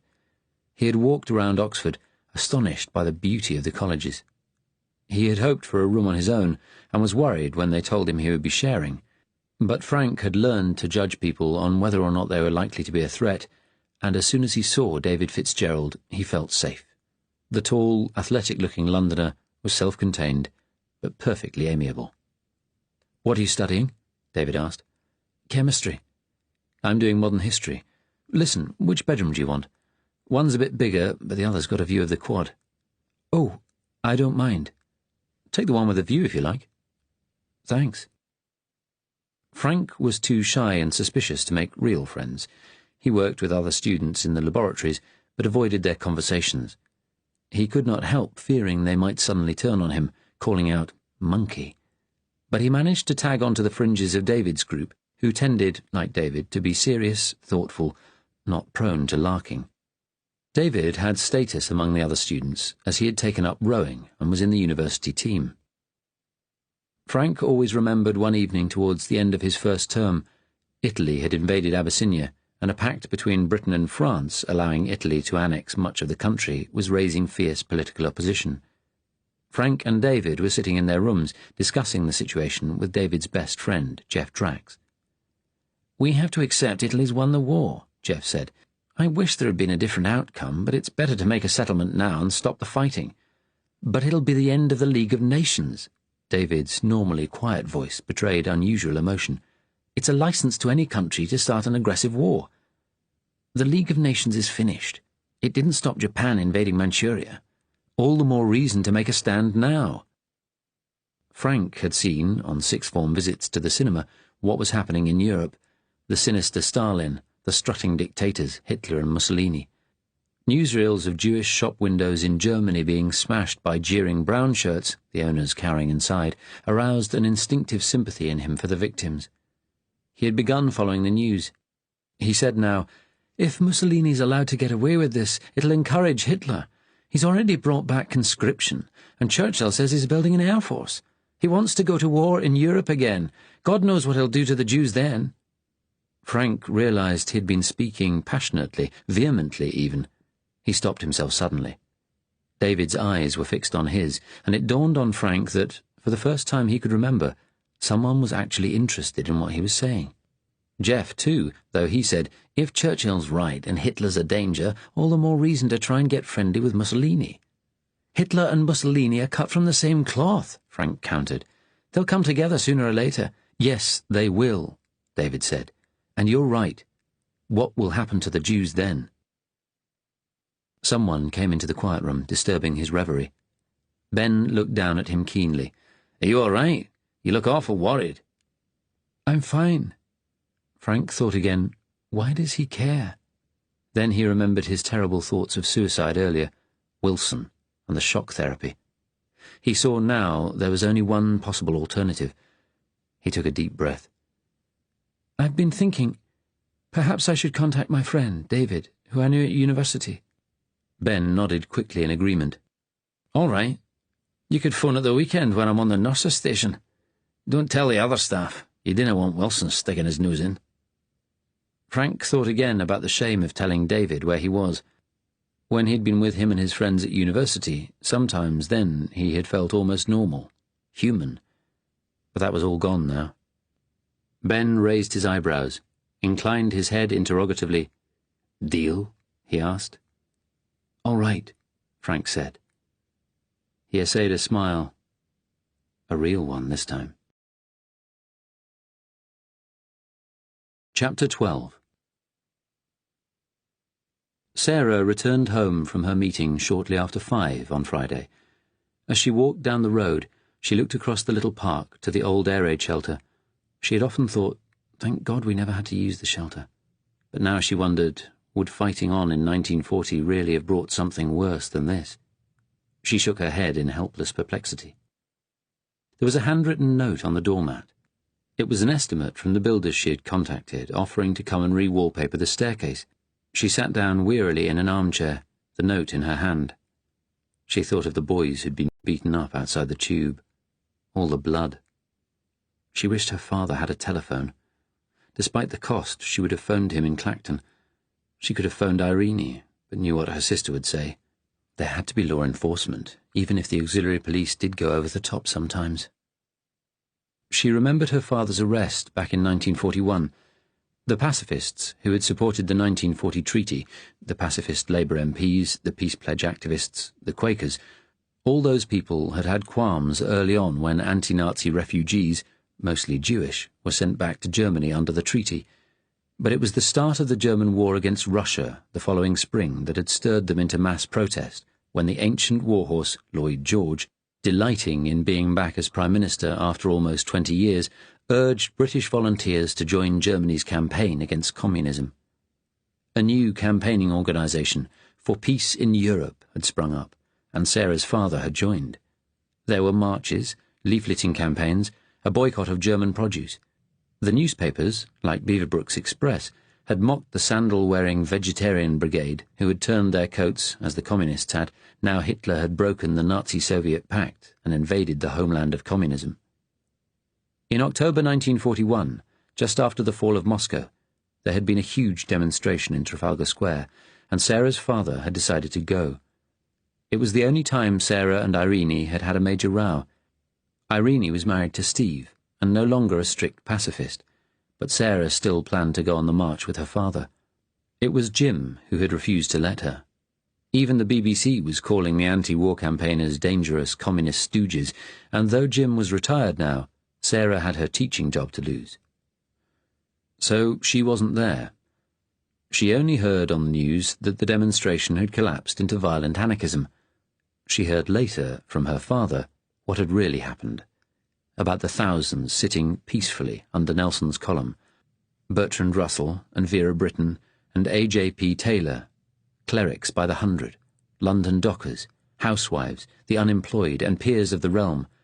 The authorities had ringed the square with armoured cars, then sent in the police with batons. Many of the leaders had ended up in the Isle of Man detention camp with a 10-year sentence, and some were rumoured to have been shipped over to the Germans on the Isle of Wight.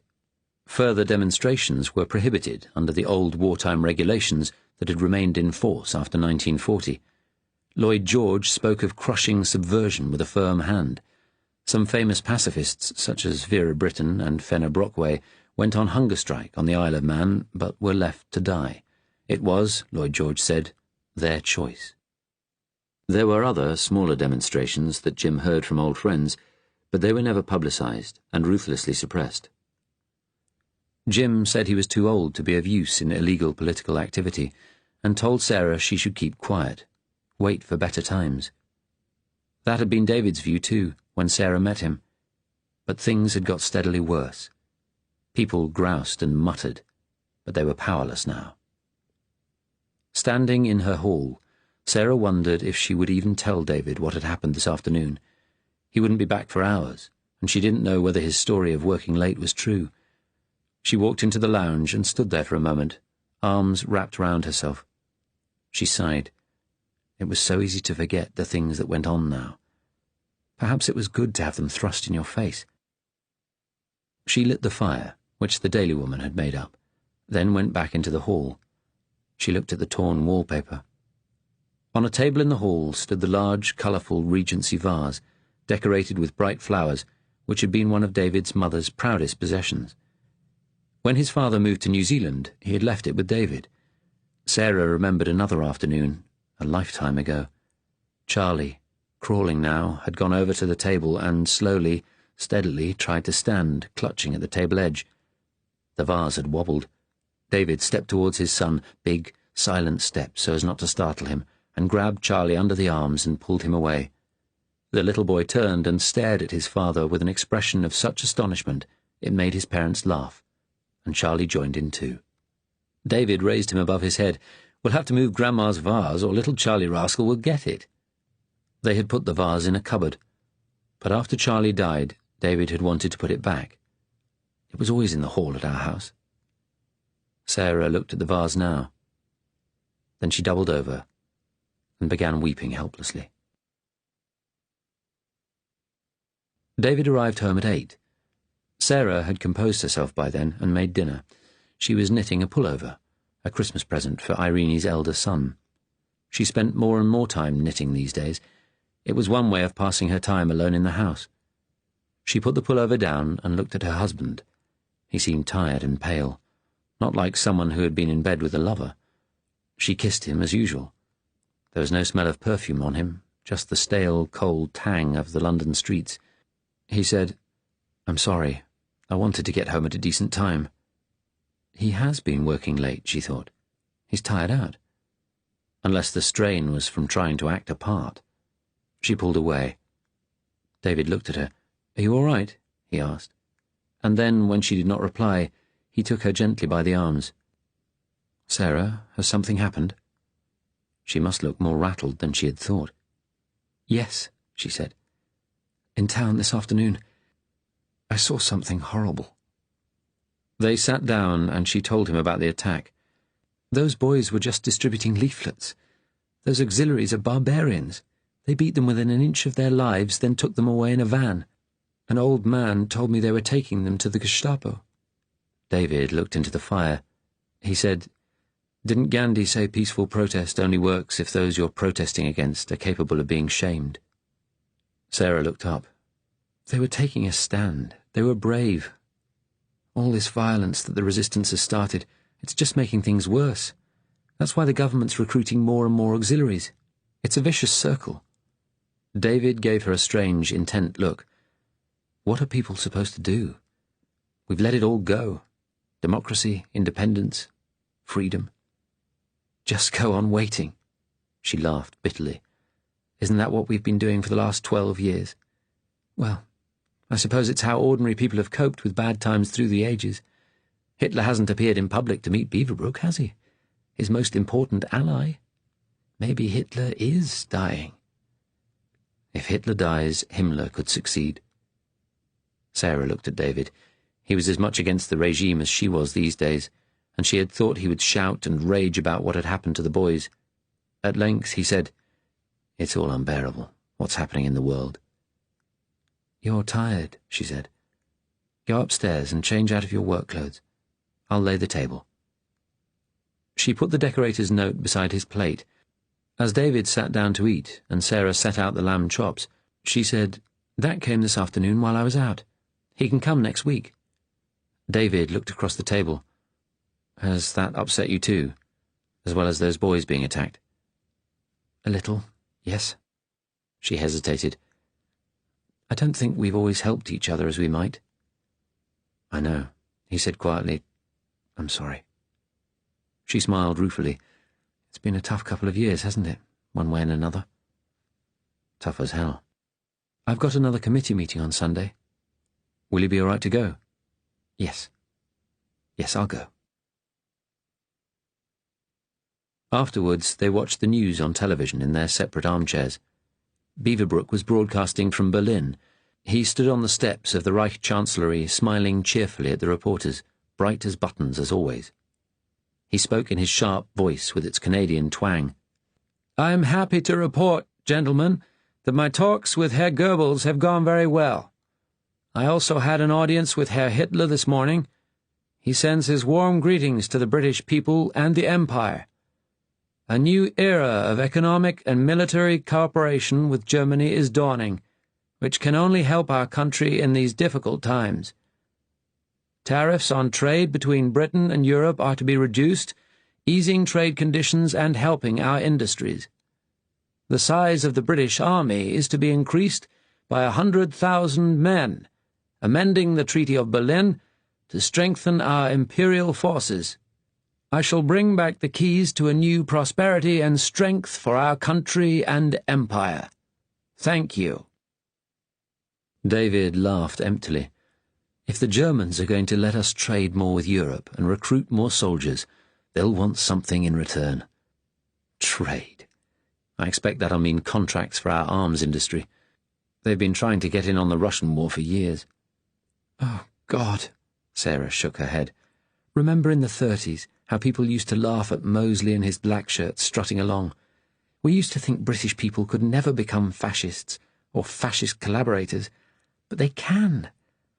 I suppose anybody can, given the right set of circumstances." I know. The television was now showing a giant fir being cut down in Norway, the annual gift that in a few weeks would be erected in Trafalgar Square. Prime Minister Quisling clapped as the huge tree fell, sending up clouds of snow. Sarah knew the sight of him would bring back memories for David of the 1940 Norway campaign. He said, "I've got to go into the office tomorrow, early, just for a meeting. It's a bore. I'll be back by lunchtime." "All right," she said with a sigh. "I'm tired. I'm going to bed," he said. "No need for you to come up yet. Stay downstairs if you want." Late on Saturday morning, David returned from his meeting with Jackson with a hard, tense feeling inside him. Sarah must not know about Frank's call, and when he went to Birmingham tomorrow to visit him, she must think he was going somewhere else. David had a great-uncle in Northampton who had helped his parents when they first came to England. He had owned a small building firm, but was in his 80s now, a childless widower. David's father had asked him to keep an eye on Uncle Ted, and David visited the old Irishman a couple of times a year, usually on his own, for Ted's grumpiness was legendary. The story, he had decided, would be that Ted had had a fall and was in hospital. Frank's telephone call, which Jackson said would come between 4 and 5 that afternoon, would supposedly be from him. David had asked at the meeting, "How can I stop Sarah taking the call? We've a phone in the bedroom, but why would I be up there at 4 on a Saturday? An illness?" Jackson had suggested. "Not something that would stop you travelling the next day." On Saturday morning, after breakfast, he went out into the garden and tidied up the leaves. It was another cold, raw day. Sarah came out in a headscarf and old coat and helped him rake the wet leaves into a pile. They lit a fire, and a thin column of smoke rose into the still air. Sarah's cheeks had reddened with the cold. It was a long time since they had done something like this together. She looked pretty, relaxed by the work. She was so honest, so good. David felt a dreadful stab of mingled affection and guilt. At 12:30, Sarah went in to prepare lunch. As he worked on alone, digging out dead plants from the flower beds, David wondered what on earth it was that Frank knew. Or did he know nothing? Had that fragile mind just snapped at last? No, that couldn't be it. The Americans wanted him. He hated the thought of Frank in danger, hunted. He had felt in danger himself for so long. He remembered standing with his father on the wharf in Auckland in 1946, waiting to get the ship back to England at the end of his posting to New Zealand. Sarah had gone to the ladies. David's father said, "They say they're having a bad winter in England. Still, it shall be over by the time you get back." "Yes, we'll go from late summer straight into spring." Suddenly his father said, "Stay here, David. Things are getting worse in England." "Dad, we've been through this. Sarah and I feel it's our country. We belong there." His father said quietly, "There's one way you don't belong there, son. Not now. And that hardly matters here." "Nobody knows. There's no way anybody can." His father sighed. "I've often wondered what it was your mother was trying to say to you, just before she died. Perhaps it was a warning." David remembered the last sight of his father, waving from the quayside as the ship pulled away, his greying black hair flying in the wind. He put down his spade and went in. He said to Sarah, "I think I've done too much bending. My back hurts." I think after lunch I might lie down." Over the meal, Sarah looked at him sympathetically. "You did too much," she said. "Go on up, and I'll bring you a cup of tea. Lie flat on your back with your knees bent. That's the best way." She believed him, and that made David unreasonably angry with her again. He wanted to shout that there was nothing wrong with his bloody back, but he went up and lay down on the bed in the position she had suggested. On the table beside him stood the telephone extension he had installed last year, in case there was a nighttime emergency at work, he had told her. She brought up the tea, and he drank it. After a while, the posture made him uncomfortable, so he sat on the side of the bed, looking through the net curtains at the bare trees and grey sky. At 4:10, just as the light was starting to go, the phone rang. Though he had been waiting for it, the shrill sound made David jump. He snatched up the receiver. "Kenton, 4815. For several moments he heard only silence, then a voice, thin and tremulous. "Is that David Fitzgerald?" "Yes. Who's that?" It's Frank, David. Frank Muncaster. You remember?" "Of course, Frank. Long time no see. How are you?" David spoke quietly. "Oh," there was a despairing note in the voice, "I'm having a few problems. I've not been well." "I'm sorry to hear that, Frank. Really sorry." I'm in a mental hospital." Frank's voice was louder now, full of anxiety. "David, I'm really, really sorry to trouble you like this out of the blue, but I need someone to help me. I'm in the hospital and there's a problem with the fees. It's not the money. I've plenty of money, but I can't get at it." Frank stopped suddenly, as though he couldn't go on. "Listen, Frank, I'll do anything I can to help. Just tell me." The voice became tremulous again, speaking rapidly now.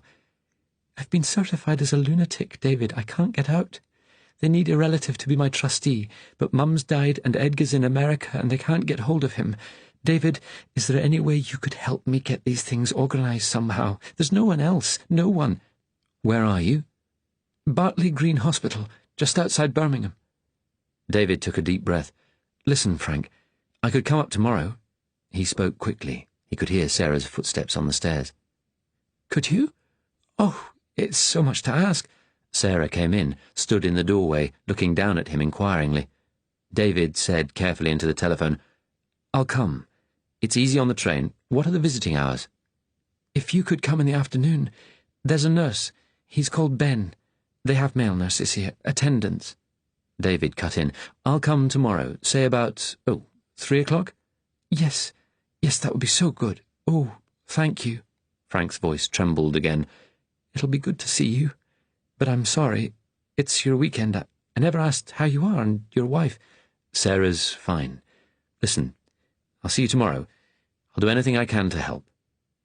"Thank you, David. I have to go. This is the hospital line, and it's a trunk call." "All right, goodbye." "Goodbye, David." Frank sounded tremendously relieved. "Thank you. Thank you." There was a click. David waited a second, then said into the dead line, "All right, Uncle. Don't worry. I'll see you tomorrow. Goodbye." He put the receiver down slowly and turned to Sarah. "It's Uncle Ted. He had a fall at home. He's in hospital." Chapter 13. Gunter looked round the lounge of the big flat in Russell Square. It was Friday evening. I might be here for weeks, he thought. The flat was in a Victorian building, but the interior had been modernised. All clean lines, rectangular furniture, the lights round the walls shaped like inverted shells. In contrast, the pictures were German scenes, standard diplomatic issue. His eye was caught by a seascape, a view across windswept Marham grass to the Baltic, grey-blue under a wide pale sky. A lone sailing boat was visible near the horizon. It reminded Gunter of visits to the coast during his childhood. There was a double bedroom and a study with a large desk, where a notebook and a pencil were laid neatly on the blotter. In a corner was a photograph of Reichsführer Himmler, his face in half-profile, the keen eyes behind the spectacles, staring at something just off camera. It was a reminder that Gunter's loyalties were to the SS now, not Ambassador Rommel. He went into the kitchen. A tall refrigerator contained rye bread, spiced sausage, and cheese, as well as several bottles of beer. Good. The English policeman would probably expect a drink when he came.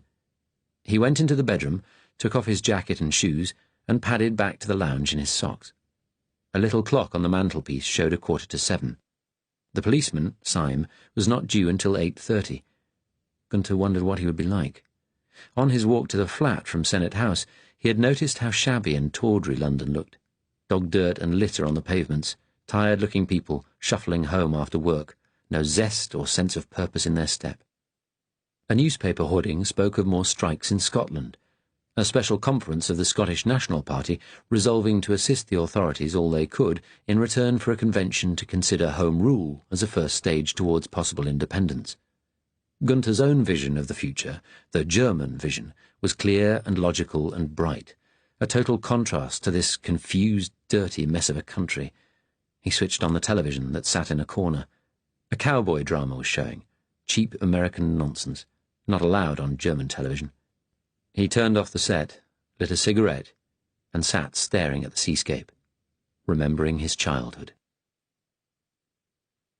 Gunter had been born in 1908, 6 years before the Great War.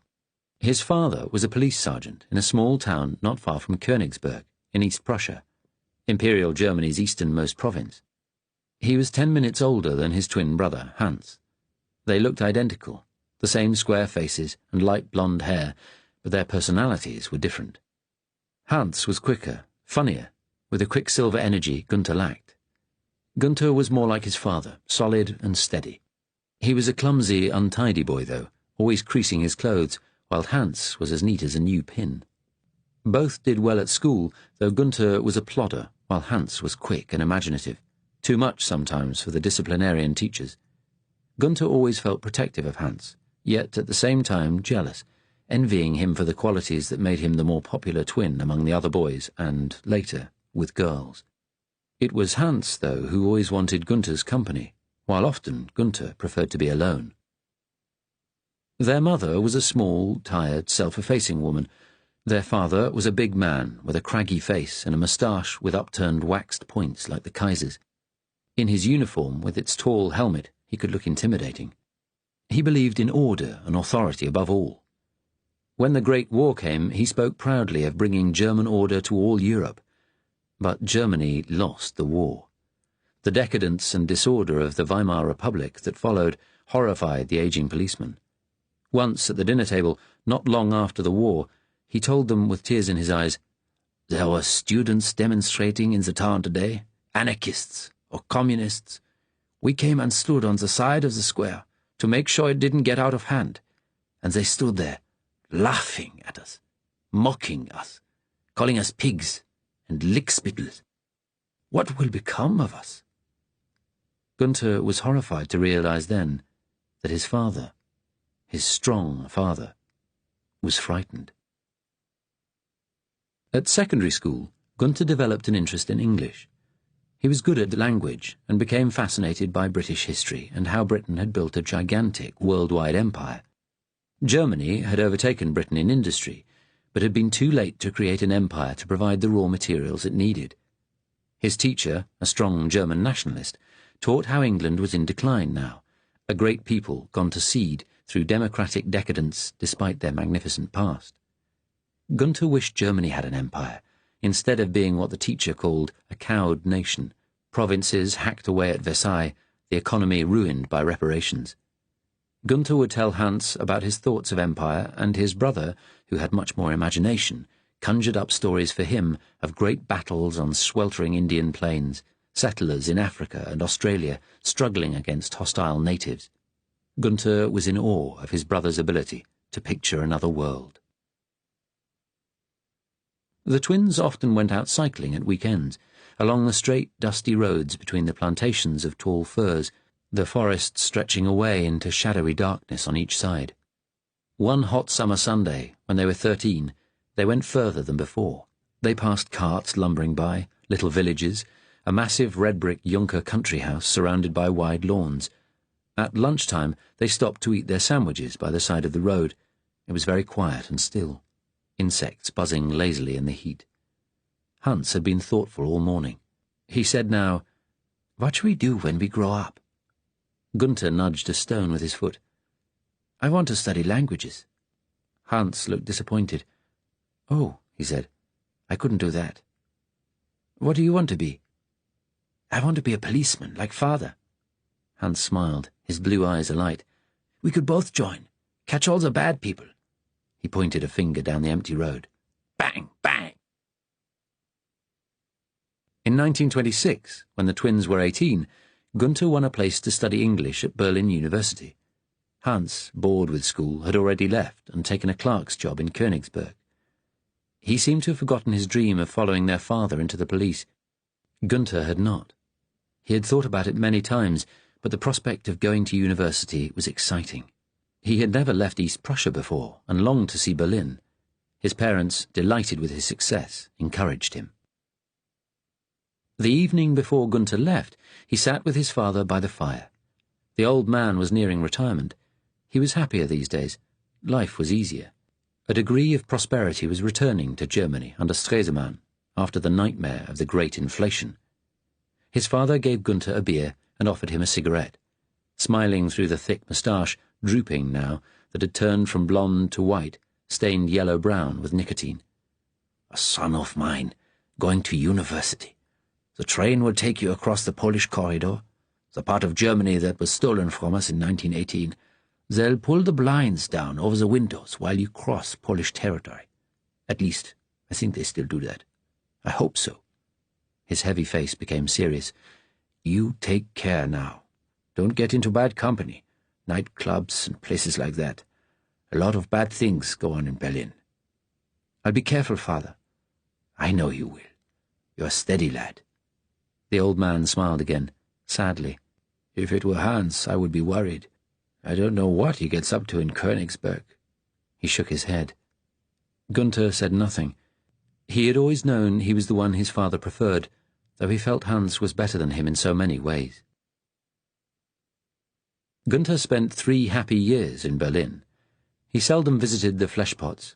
His friends were mostly quiet, studious people who, like him, despised the avant-garde Berlin crowd, the artists and hack writers and queers.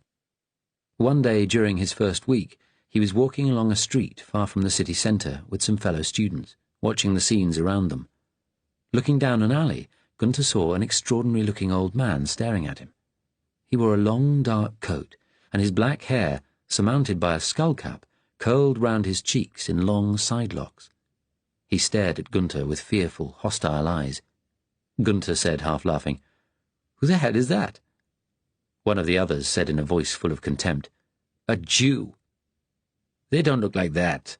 What about Steiner and Rabinovich in our class? They look and dress just like us." His fellow student turned on him angrily. "Those Jews, they pretend. That old man is what they really look like. But most of them dress and talk like us, pretend to be Germans, so we don't recognize them as they steal from us. Don't you understand anything?" The encounter made Gunther feel queasy, gave him, for the first time, a sense of the strange, half-visible threat in their midst. In the summer of 1929, he left for England, for a year at Oxford. He felt alone and out of place the whole time there, surrounded by people who mostly seemed either to be decadent aristocrats or pretending to be. Gunther wasn't political, but like his father, he supported the conservative German nationalists, who wanted Germany to be great again, stable and ordered. He longed for East Prussia's clean, bracing air as he endured the endless, dirty English drizzle. He had no money to socialize or travel, and sometimes went for days without talking to anyone. He studied and studied, English history especially. He had letters from his parents, and less frequently from Hans, who was bored in his clerk's job, but couldn't think what else to do. That autumn, the American stock market collapsed. In Britain, businesses closed and unemployment mushroomed. Gunther learned that things were terrible in Germany too. The brief prosperity of the late 20s gone, unemployment rising to millions, homeless workers in Berlin paying to sit on stools in draughty halls with elbows balanced on ropes strung across the room on which they leaned to sleep. The politicians seemed helpless, running about like headless chickens. Hans wrote that he had lost his job in Königsberg and gone back to live with their parents. Nobody knew what was going to happen next. In the summer of 1930, Gunther returned to Germany, glad to shake the grime of England from his feet. Arriving in Berlin, he saw homeless beggars, women and children selling themselves on street corners. On the tram from the station to his university lodgings, he passed a communist demonstration, men in mufflers and caps marching under a red banner with the hammer and sickle, carrying placards demanding work, singing the Internationale. The term had not yet started, so Gunther went back home. The blinds on the train lowered again as they crossed the Polish corridor. He arrived back at the house. Behind its little fence, the garden his mother tended was as neat as ever, but in the warm sunlight the cottage looked dowdy, in need of a coat of paint. His mother opened the door and embraced him. "Thank God you're back," she said. His father was sitting in his usual chair by the fire, a jug of beer by his side. "Hello, son," he said. The big man looked shrunken somehow, huddled. Gunther and his mother sat down at the table. He asked, "How are things?" His mother answered, "Not good. Your father's pension has been cut. It's hard to manage." Gunther asked, "Where's Hans?" "He should have been back by now," she smiled. "He's so excited you're coming." "Does he have a job?" His father made a sound like a snarl. "Oh, yes," he said bitterly. "Hans has a job, all right." Gunther looked at his parents, puzzled. His mother lowered her head. He heard the kitchen door open. Hans came into the room. He smiled at Gunther, white teeth in a tanned face. He wore a uniform that Gunther had glimpsed on the Berlin streets, brown shirt and black trousers, beautifully ironed with sharp creases, a brown cap and dark tie, solid black boots. Gunther's first thought was how fine Hans looked. What a contrast to his own pallid rumpledness. His twin's shirt sported a bright swastika armband. That night, Hans took Gunther to a meeting. He had joined the Nazi Party that spring, and for the last 2 months had been working for them as a youth organizer. The party was taking on more people with the Reichstag elections due in a few weeks. Gunther knew little about the Nazis, just that they were a fringe party with a few seats in the Reichstag. He remembered hearing about a comic opera putsch in Munich when he was a boy, newspaper pictures of a man with a fierce frown and a toothbrush moustache. Upstairs, in their old room, Hans now told Gunther all about the movement. His eyes alight and happy. "We are on the march now. We're hoping for 100 deputies in the Reichstag elections in September." 100? Gunther asked scoffingly. "Yes, people are joining us in hordes. The bourgeois parties have failed Germany." "Bourgeois? You sound like a communist." "In Berlin, we're chasing the communists off the streets," Hans said seriously. "We're a German party, a racial party. We're for Germans of all classes." "Father doesn't seem to approve. I'm not surprised if your party's into street fighting." Hans shook his head vigorously. "Only to stop the Reds handing us over to the Russians. When we take over, we'll bring order back. Real order. It won't be easy, though, we know that. We're realists. Father thinks that somehow you can wave a magic wand and go back to the Kaiser's time, but it's not like that. And then—" Hans' eyes lit up. "We'll make Germany the master of Europe." He laid a hand on a thick volume on his table, reverently, like a pastor, touching the Bible. "It's all set out here, in the leader's book, Mein Kampf." The gleam in his eyes, mirrors of Gunther's own, was frightening but compelling too. "Come on, Gunther," Hans said, spreading his arms wide. "You know Germany's been done down and crushed, that this isn't how it was meant to be." "I know, but—" Hans leaned forward. He asked his brother, "What do you believe in?" "Getting away from English rain." "What are you going to do now?" Gunther shifted uneasily. This was a new Hans, jabbing these questions at him, but Hans had always thought about things more than he had. "I don't know," he answered. "While I've been away, I've decided this academic stuff isn't for me. I thought of giving it all up, maybe even joining the police, after all. Doing something real, something honest." "Come with me tonight," Hans said quietly. "I'll show you something truly real and honest." They cycled out to the forest, their front lamps piercing the darkness. Gunther was tired, and his head was full of jumbled impressions of the last few days, leaving England, the long train ride to Berlin, the beggars and demonstrators, Hans in this uniform. Moths danced in the thin pencils of light cast by their lamps. Other cyclists in brown shirt uniforms appeared, many of them teenagers in black shorts, and they exchanged happy, shouted greetings with Hans. They came to the entrance of a forest path that led to one of the many little East Prussian lakes. Families went walking there on Sundays. Hans and Gunther had gone with their parents as children. Tonight, a group of older brown shirts, big men, stood on the forest verge where the path began, oil lamps on the ground beside a neat stack of bicycles. Hans walked over to them, extending his arm and shouting out, "Heil Hitler!" It was the first time Gunther had heard the Nazi greeting. A big brown shirt put a hand on Gunther's chest. "Who are you?" he asked threateningly. "Where's your uniform? You look like a fucking tramp." It hurt Gunther that the man didn't realize they were twins. "He's my brother," Hans said. "He's just travelled back from England."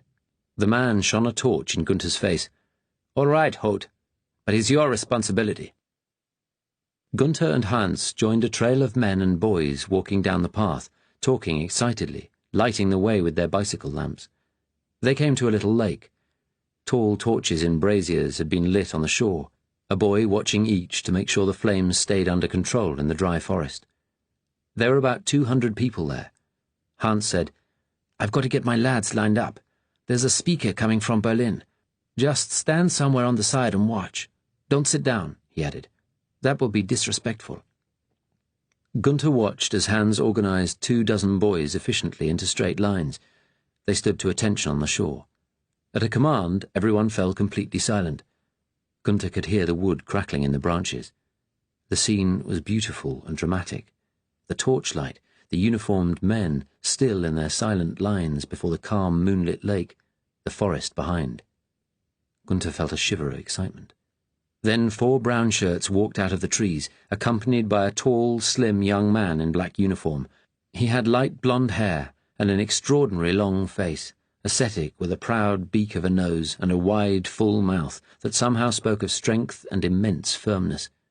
He stood beside a torch, back to the forest, facing the assembly. He was introduced as National Comrade Heydrich from Berlin, recently appointed to the leader's personal guard. Heydrich began speaking in a confident, penetrating voice. He said, 16 years ago, in 1914, in a forest not so far from here, Germany fought and won a great battle. Russia had invaded us. They were set to conquer and destroy us.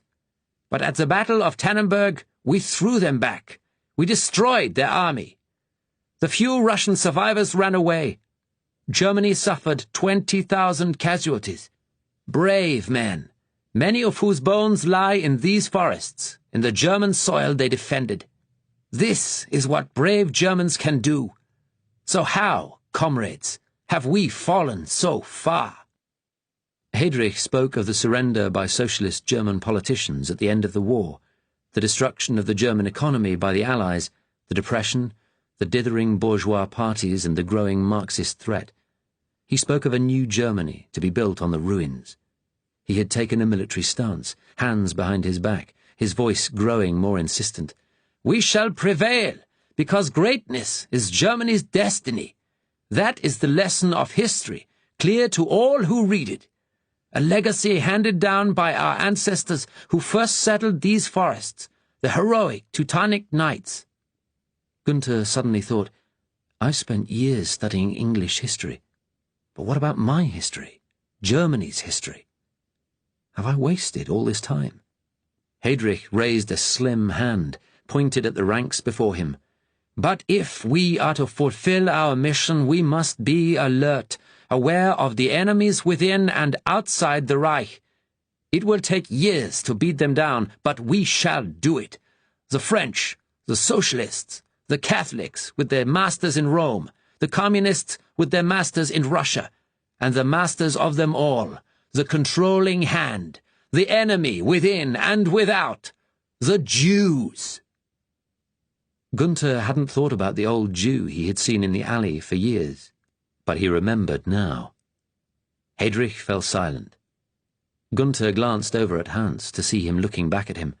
His twin smiled and nodded. At a signal, the brown shirts began singing, their clear young voices echoing across the lake. The flags held high, the ranks are tightly closed. SA men march with firm, courageous tread. As he listened, Gunther thought, now I can be proud to be German again. He woke with a grunt. Sitting there, thinking back, he'd fallen asleep. He looked at the clock. The Englishman would be here in half an hour. He was hungry. He walked into the kitchen and, sitting at the little table, ate some bread and sausage. Then he went back to the bedroom and took some fresh clothes from his case. He looked at himself in the mirror, the sagging features and protruding belly. He was letting himself go, had been ever since his marriage broke up. His wife came from a police family too, but even so, she had never been able to adjust to Gunther's irregular hours.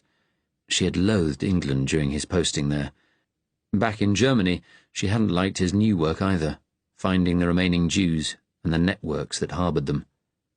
"I know they must be resettled," she had said, "but I don't like the idea of you hunting people out, hounding them." "If you accept they should all be resettled in the East, what would you have us do?" "I don't know, but I don't want you talking about it in front of our son." It was then that he had realized she disapproved of him, as though she could understand the things he had to do. Even in his early days in the police, hunting down ordinary thieves and murderers, you had to be hard, especially in those last disordered days of Weimar. And it was the same with the Jews. You couldn't eliminate the threat with softness. He had visited the ghettos in the East on training courses, seen what the Jews were like when they were forced to live together, filthy and stinking, fawning around the Germans in charge, vermin that had to go. It was hard and unpleasant, but necessary, as Hans had said. He remembered when an informer had put him onto someone he said was Jewish. He had picked up the suspect, and later heard he had died under interrogation. Then he learned it was all a mistake. The dead man hadn't been Jewish at all. The informer was carrying out a personal vendetta. It had saddened and angered him, but in war, sometimes the innocent died too. He didn't miss his wife anymore, but he missed his son every day. Michael was 11 now. He hadn't seen him for a year.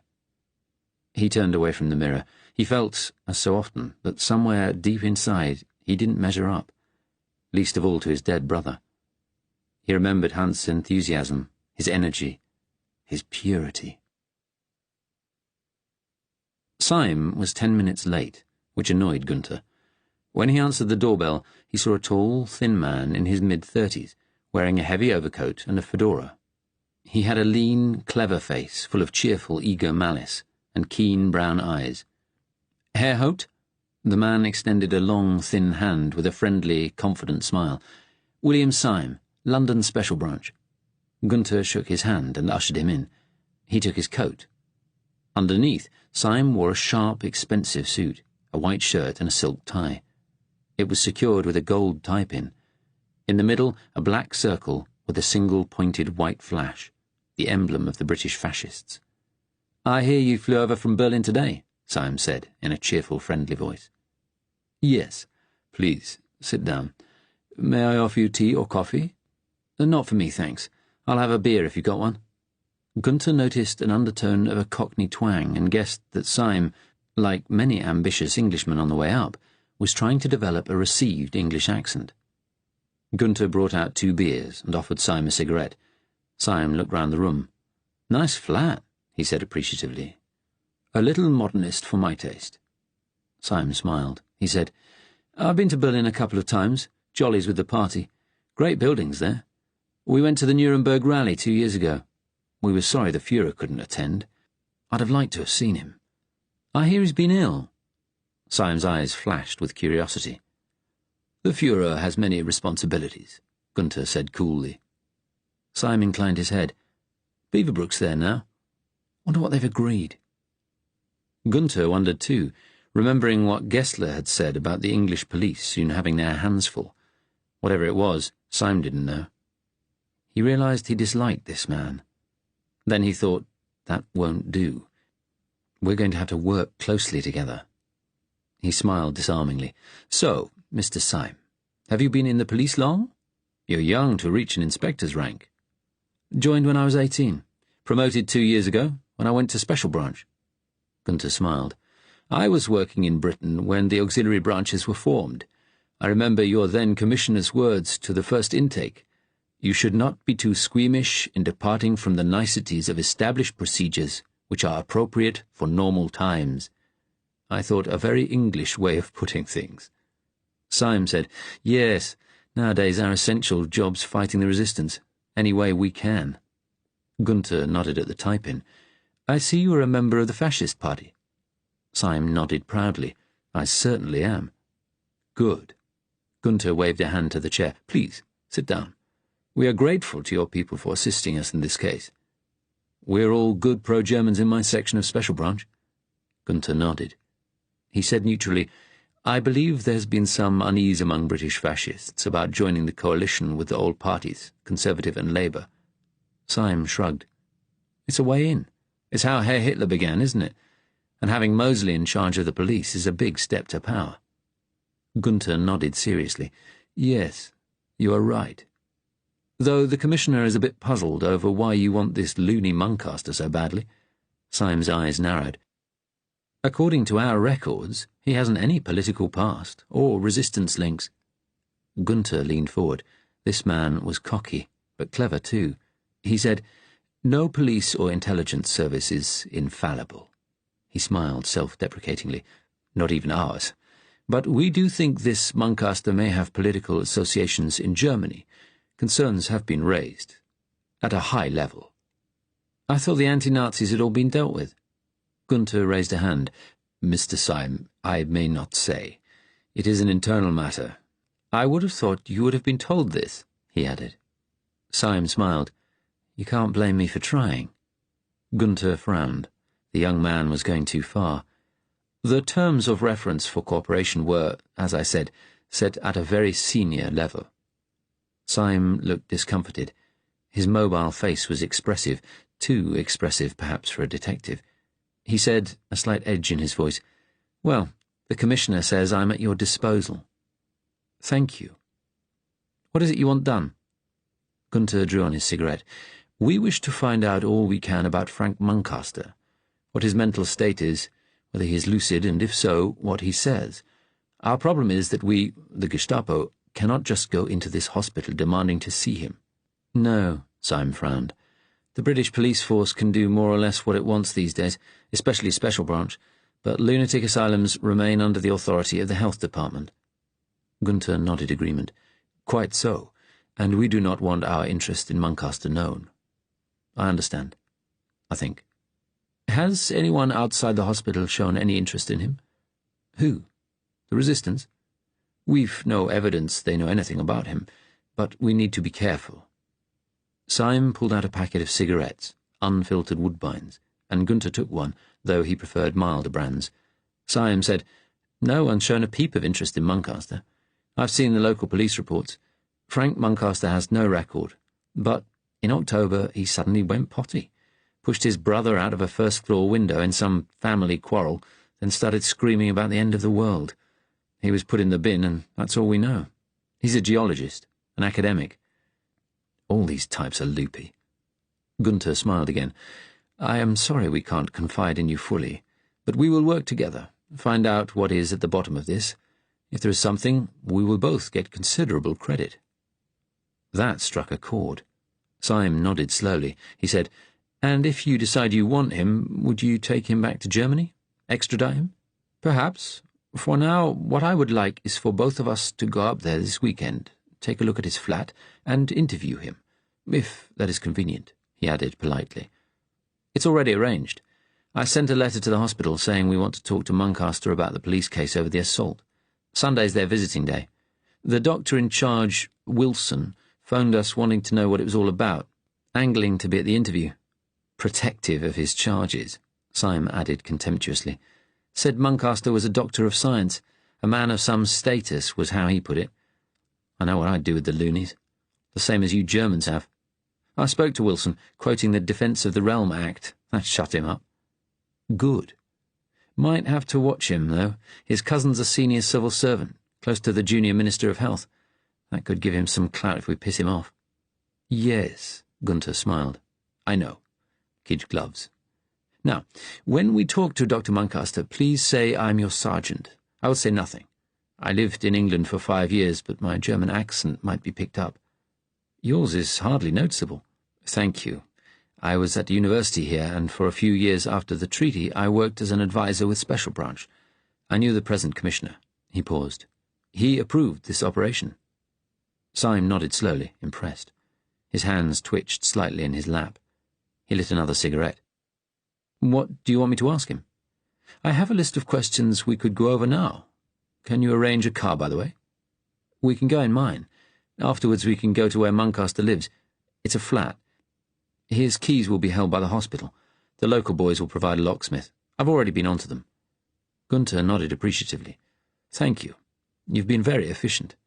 Yeah, well, we English aren't completely useless, you know. They spent the rest of the evening going over the plans, the questions Gunter wanted asked of Muncaster.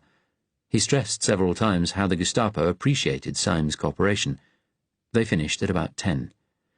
Time I got home. Syme stood up and stretched his long arms. You have a wife waiting? Syme shook his head. No, I live in my parents' old house. Inherited it when my mother died last year. Where's that? Syme hesitated, then said, Wapping. My dad owned it himself, though, he added proudly. Gunter nodded. What did he do? Syme paused. He was a docker. Got squashed flat when a crate slipped off a crane and fell on him. I'm sorry. It happens in the docks. I'm well out of that. As he spoke, the underlying Cockney twang was gone again. He looked Gunter challengingly in the eye. My father was a policeman, Gunter said. Dead too, now, sadly. As they moved towards the door, Syme said, We thought we had a lead on Churchill last week, living as a guest of some distant Marlborough relative at a big house in Yorkshire. But if he was there, he was gone by the time we arrived. He moves around all over the place. He must be nearly 80 now. Yeah, the old bastard can't last much longer. And we caught and shot his sidekick Ernie Bevin last year. At the door, Syme turned to Gunter and said, Lot of Jews down our way. At least they're kept in their place now. Used to be a cocky lot. Yes, they are an alien element. A look of ferrety curiosity appeared on Syme's face. People here often ask, What have you done with them? There were millions in parts of Europe, weren't there? Milling around like beetles. I know you say they've all been resettled in the East, but we hear things sometimes in the branch. Big gassing plants? Gunter smiled and shook his head. So far as I know, Inspector, they are all in camps in Poland and Russia, safely secured, taken care of, made to work hard. Syme smiled and winked. When he had gone, Gunter sighed deeply. He hadn't liked Syme, but he had been very efficient, prepared everything well. He remembered what he had said about the Jews. Like everyone in his section of the Gestapo, Gunter knew exactly what had happened to those Jews deported to the East. They were all dead, gassed and cremated in the huge extermination camps of Russia and Poland. Some of the smaller camps had closed now, though others remained open for any Jews and social misfits who had not yet been swept up, and for Russian prisoners of war. Some of the senior camp personnel had come back to staff jobs at Gestapo HQ. They tended to be reliable, efficient men, though a lot were prone to drink. But what else could Germany have done?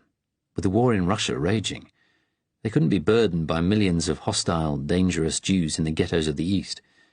By express order of Himmler himself, though, the subject was never mentioned outside Gestapo offices. He thought again about his hostile reaction to Syme.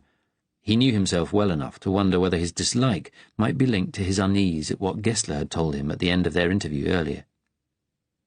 If the English policeman finds out anything about the secrets Muncaster may hold, he is to be disposed of, there and then. We will deal with the Home Office afterwards. What Gessler said had been in the back of Gunter's mind all night. He'd been shocked. Policemen didn't kill their own. Chapter 14. Next morning, Sunday, David left the house shortly before 9. He was to take the tube to Watford, meet Jeff and Natalia there, and drive to Birmingham. Sarah was still asleep when he got up. He dressed in a sober suit. Downstairs, he ate some cereal and toast, several slices. It would be a long day. He remembered Sarah was going into town again for another meeting. He hoped she'd be all right. He had little time before his train, so he went into the garden and stood smoking a cigarette. It was cold, a light rime of frost on the grass, the sky milky white. His eyes felt sore and gritty. He had lain awake most of the night. David admitted to himself that he was frightened. He knew he was not a physical coward. His service in Norway had shown him that, and it had needed courage to spy at the office. Yet, in a curious way, although what he did there was treasonable, he had still somehow felt enfolded, even protected, by the civil service. What he was about to do now was utterly different, and he felt exposed. He looked at his watch. Time to go. Natalia and Jeff were already in the car park when David arrived at Watford, waiting in the front of a big black Austin. Church bells sounded somewhere nearby as he went up to the car. Natalia wore a white trench coat with a scarf, a jumper underneath. For the first time since David had met her, her face was carefully made up. She looked like an ordinary middle-class woman, driving her boyfriend and his friend on a weekend mission of mercy. "Is everything all right?" Her manner was even more practical and direct than usual. David answered a brusque yes. "Sarah believed the story about my great-uncle. I left her asleep." "Remember both your identity cards?" Jeff asked, with heavy-handed humour. He, too, was dressed quietly and formally. "Yes, the false one for the hospital and the real one for anything else. Though no one's likely to stop us, are they?" "You never know," Natalia said. David saw now that she, too, was tense, perhaps even afraid. "There's going to be fog in the Midlands later," Jeff said, "according to the forecast." Natalia said, "After we visit your friend, remember that we are going on to Birmingham to look at his flat. See if there is anything of interest to us there, any papers. Our man at the hospital is getting the key." David didn't answer. He felt uncomfortable at the thought of breaking into Frank's flat. They pulled out onto the new M1 motorway to the north, modelled on the German autobahns. Natalia drove smoothly, maintaining a steady pace. There was little traffic. A few family cars and some lorries. Outside Welwyn Garden City, an army truck passed them. The tarpaulin flaps at the rear were open, a row of khaki-clad soldiers looking back. Seeing a woman driving the Austin, they made obscene gestures. Then the truck, moving fast, sped away. "I wonder where they are going," Natalia said. "Up to one of the army camps in the north, I expect," David answered. "They say there's another miners' strike coming." She looked at him in the mirror. "You were in the army yourself in 1939–40, I think." "Yes, in Norway." "What was it like?" She smiled, but her eyes were sharp. "For the first few months nothing happened, and I spent the winter in a camp in Kent." He turned to Jeff and said jokingly, "You were all right, nice and warm out in Africa." "They wouldn't let district officers like me join up. I wanted to." David continued, "Then the Germans invaded Denmark and Norway out of the blue. My regiment got sent to Namsos, up in the north." "I heard it was a chaotic campaign," Natalia said. All the 1940 campaigns were. David remembered after they finally set sail, the troop ship ploughing through massive, heaving seas, all the soldiers seasick, then blizzards that turned the decks white. Their first sight of Norway, giant white peaks rising from the water. "When we arrived, we disembarked and marched out immediately to meet the Germans. We had on thick army greatcoats. You'd get covered with sweat inside, and then during the night it would freeze. Our boots just sank into the snow as soon as you stepped off the roads, but I heard at other landing points the soldiers didn't even have winter clothing." "The Germans must have had the same disadvantages, yet they just smashed their way through," Jeff said. "They'd planned for it. We hadn't. It was the same in France." David remembered marching down a Norwegian road, mountains and forests and snow on a scale he could never have imagined. He saw again German bombers and fighters roaring down on them, the fighters coming so low he could see the pilots' set faces, gunfire smashing into the column, fallen men lying on the snow that turned red. The picture in Natalia's flat had reminded him of that. "The Germans seemed invincible," he said quietly. "I got frostbite. I was back home recovering when they served up the same medicine in France. I didn't see how we could fight on after that." "Nor me," Jeff agreed. "I remember thinking, if we don't surrender, London will just be bombed to annihilation, like Rotterdam or Warsaw was." He frowned, a guilty look. "They are not invincible," Natalia said, her tone certain. "Russia has shown us that. In many places there, they do not even have a front line. The Germans control one village, and the partisans the next, and it all changes from season to season. They are completely bogged down." "But Russia hasn't beaten the Germans either," David replied. "It's a stalemate." "I think it's going to boil down to who runs out of men first," he added bitterly. "Not just through the fighting," Jeff added. "If what we hear about the cholera and typhus epidemics on both sides of the line is true." Natalia shook her head. "There are more Russians than Germans, and they have General Winter on their side. Russians deal with the climate better than the Germans.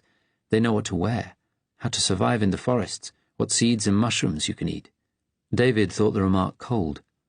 "I expect you have hard winters too where you come from." Natalia nodded.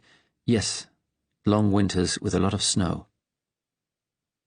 They passed an ancient country church where the service had just ended, the warmly dressed congregation talking in groups beside the porch. A red-faced vicar in his white surplice was shaking people's hands. David said, "They look a contented bunch." "Yes," Jeff agreed. "They'll be with Headlam's lot." The Church of England had split 2 years ago, a large minority opposed to the government, forming their own church as the German Confessing Church had. But this preposterous-looking congregation was more likely to have stayed with the pro-German Archbishop Headlam. "Were you brought up an Anglican, Jeff?" Natalia asked. "My uncle was a vicar. I believed for a long time. That's partly why I joined the colonial service, going out to help the poor benighted natives." He gave his sharp little bark of laughter and ran a finger quickly over his fair moustache in an oddly cross, peremptory gesture. "David and I used to argue about religion at university. He won the argument in the end, so far as I'm concerned." "You would have been brought up a Catholic, David, with your Irish family?" "My parents had had enough of religion in Ireland." He turned to Natalia. "What about you?" "I was brought up a Lutheran, though most people in Slovakia are Catholics.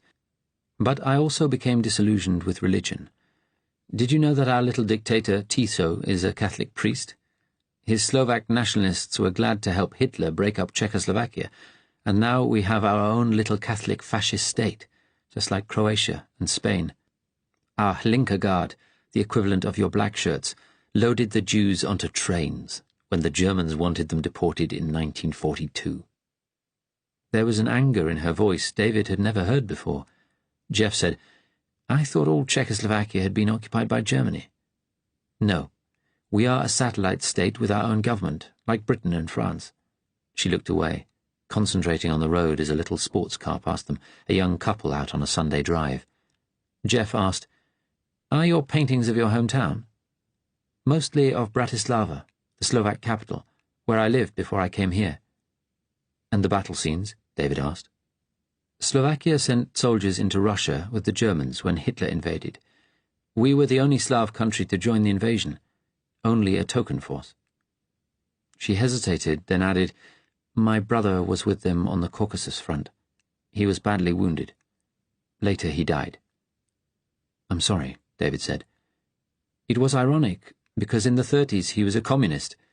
He went to Russia for a while, full of hope, but came back disillusioned. Russia was the graveyard of his hopes, and then it took his life, too." "And then you came to England?" "A few years later, yes. And here I am," she added, a note of finality in her voice. Beside the motorway, they passed one of the agricultural settlements for the unemployed. The government's propaganda preached that the countryside represented the British soul, that the people needed to be brought back in touch with it. David saw shabby, prefabricated huts set in mud, plots all around marked off with chicken wire, and sagging little fences, like a city allotment on a larger scale. "Recreating our glorious medieval past," Jeff said with angry sarcasm. People were working there, bent double, planting spindly trees. A tired-looking woman in coat and headscarf carried a muddy toddler between the shacks. It is the same all over Europe, Natalia said. Countryside worship, the heart of the nationalist dream. Look at it. Jeff suggested they put the radio on, and for a little while they listened to two-way family favourites, records requested by soldiers' families for their loved ones serving in India and Aden, Malaya and Africa. After a request from a mother for her boy in Kenya, Jeff asked Natalia to turn it off. The programme was depressing him. The place where they stopped for lunch was an old coaching house, but the interior had been modernised, all black-painted oak beams and whitewashed walls gleaming with horse brasses, a shield and crossed swords nailed above the fireplace. There was a television set at one end of the bar, showing a display of Morris dancing.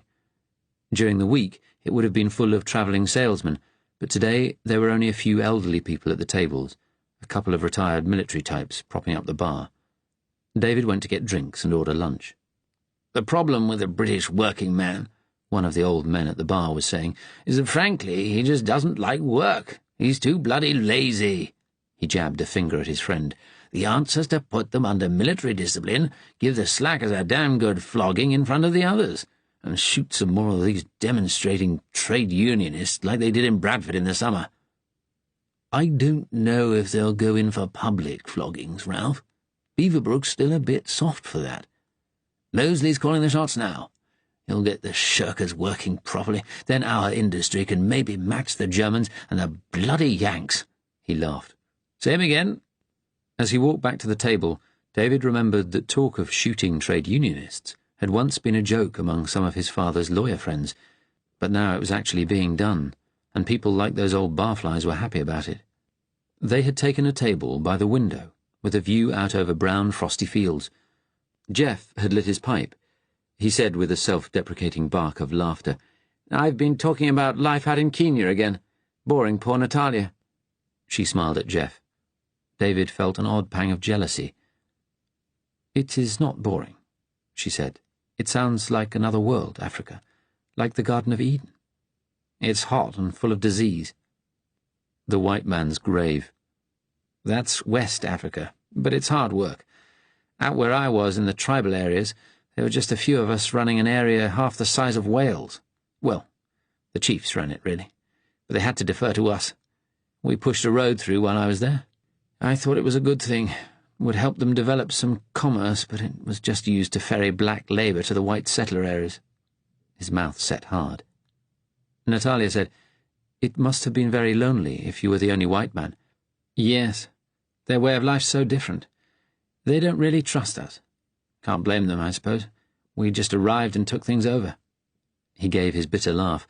"Sometimes among them I felt like a man stumbling about in the dark with a dim lantern."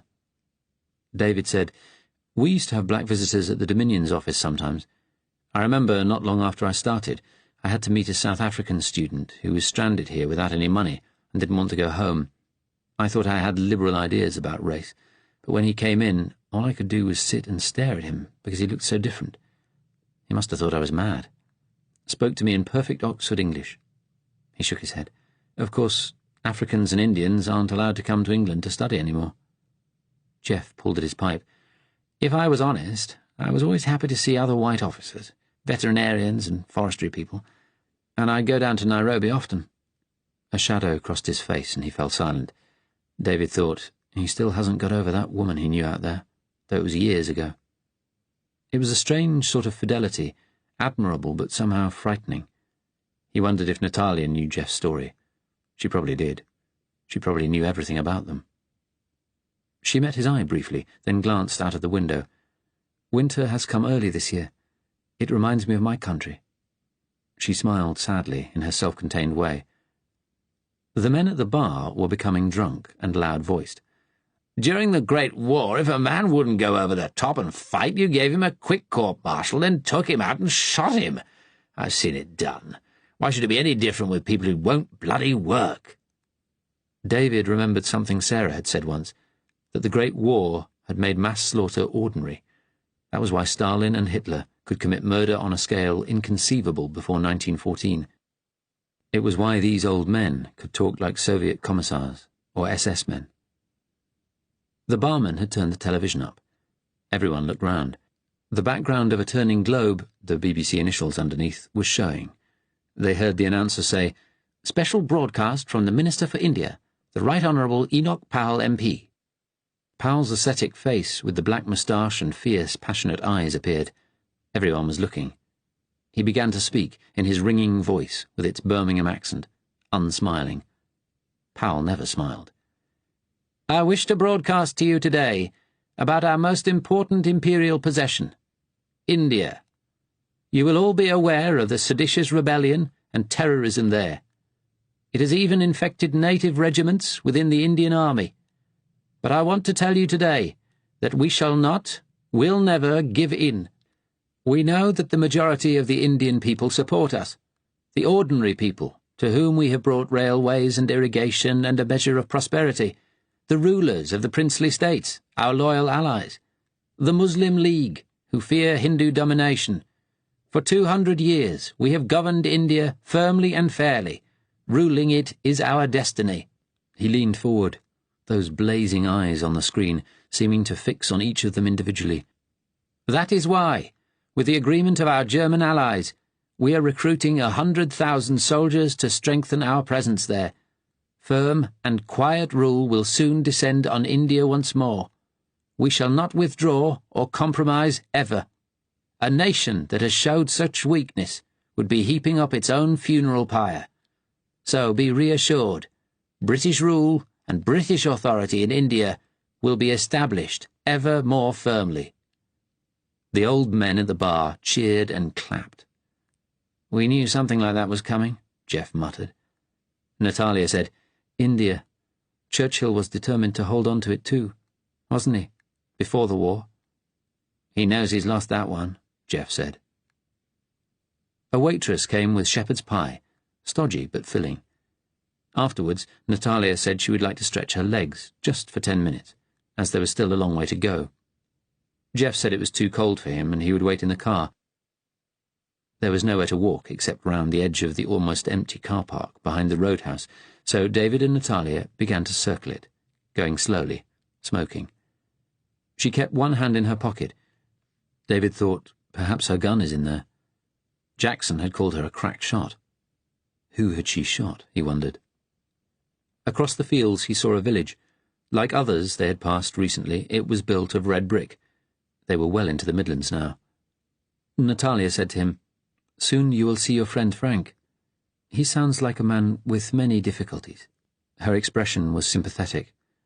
"I wonder how Frank made it through sometimes." She said, "My brother had difficulties as well. All his life. Though that did not stop our government sending him to fight in Russia." "I'm sorry, I didn't know." She gave a sad smile and looked away, to where a farmer was working a field, 2 big cart horses pulling an ancient plough. She turned back to him. "There seem to be certain people who have some quirk in them, something they cannot surmount. I think a lot of things went wrong in Frank's early life." She stopped, watched the cart horses. "With my brother, something inside him was different from the start. But he had a right to live." She looked at David with a sudden fierceness. "A right to live, like everybody." David hesitated, then said, "You told me your government helped load the Jews onto trains." "Yes, they did." The fate of the Jews was a subject David avoided, but Natalia knew something at least of what had happened to them in Europe. He asked, "Do you know where they went?" "Nobody knows for sure, but I think somewhere bad." "We don't really know anything about it over here. We've been told about comfortable labour camps." She began walking again.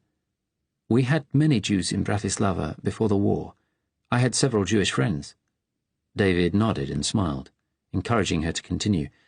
"It happened in steps, restricting where the Jews could work, then taking away their businesses, turning the screw bit by bit, as is happening here.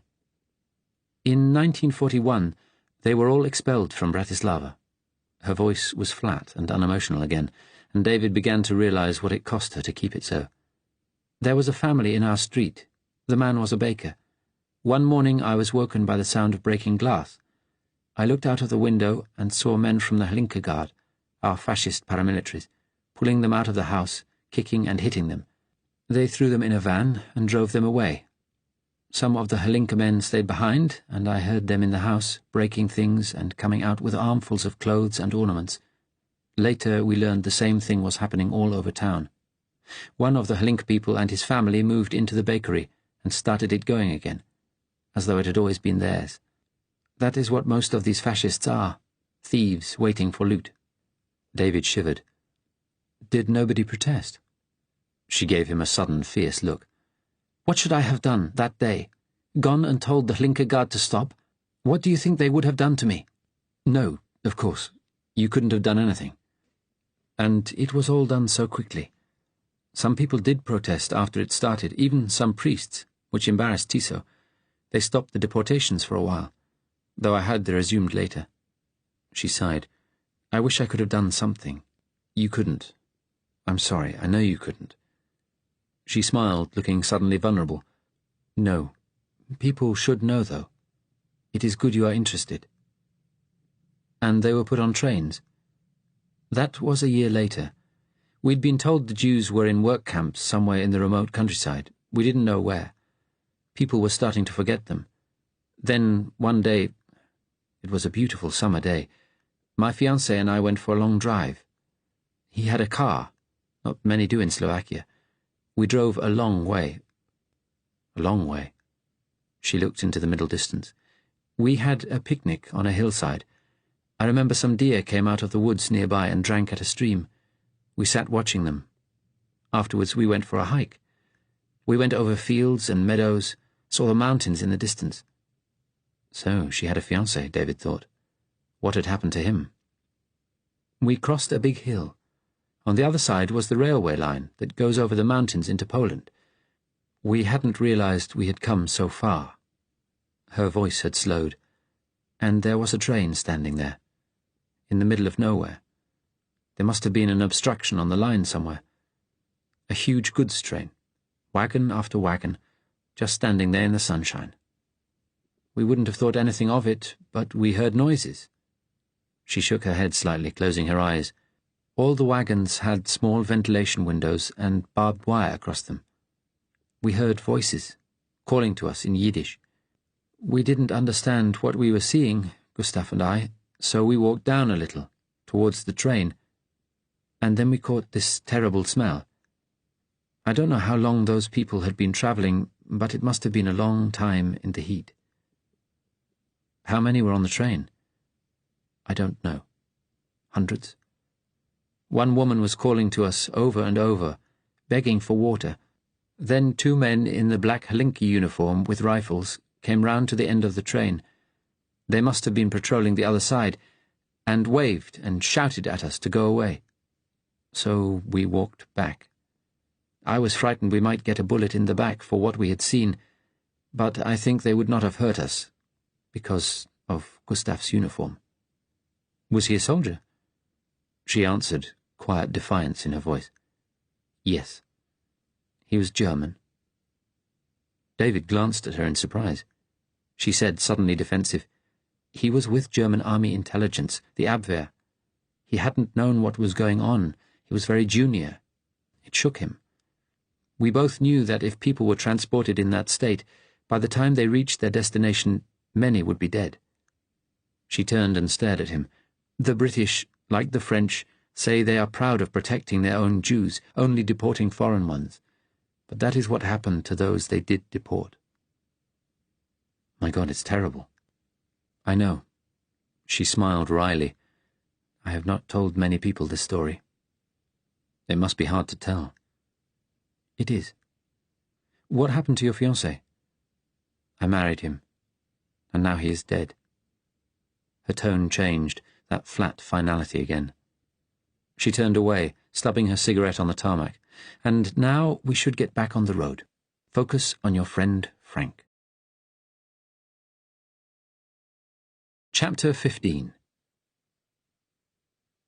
Frank sat in his usual armchair, staring out at the grounds. There was a slight mist this morning. It was Sunday, and some of the patients had gone to the church service, so it was quiet on the ward. David was coming today. After Frank had telephoned him yesterday, he had felt agitated.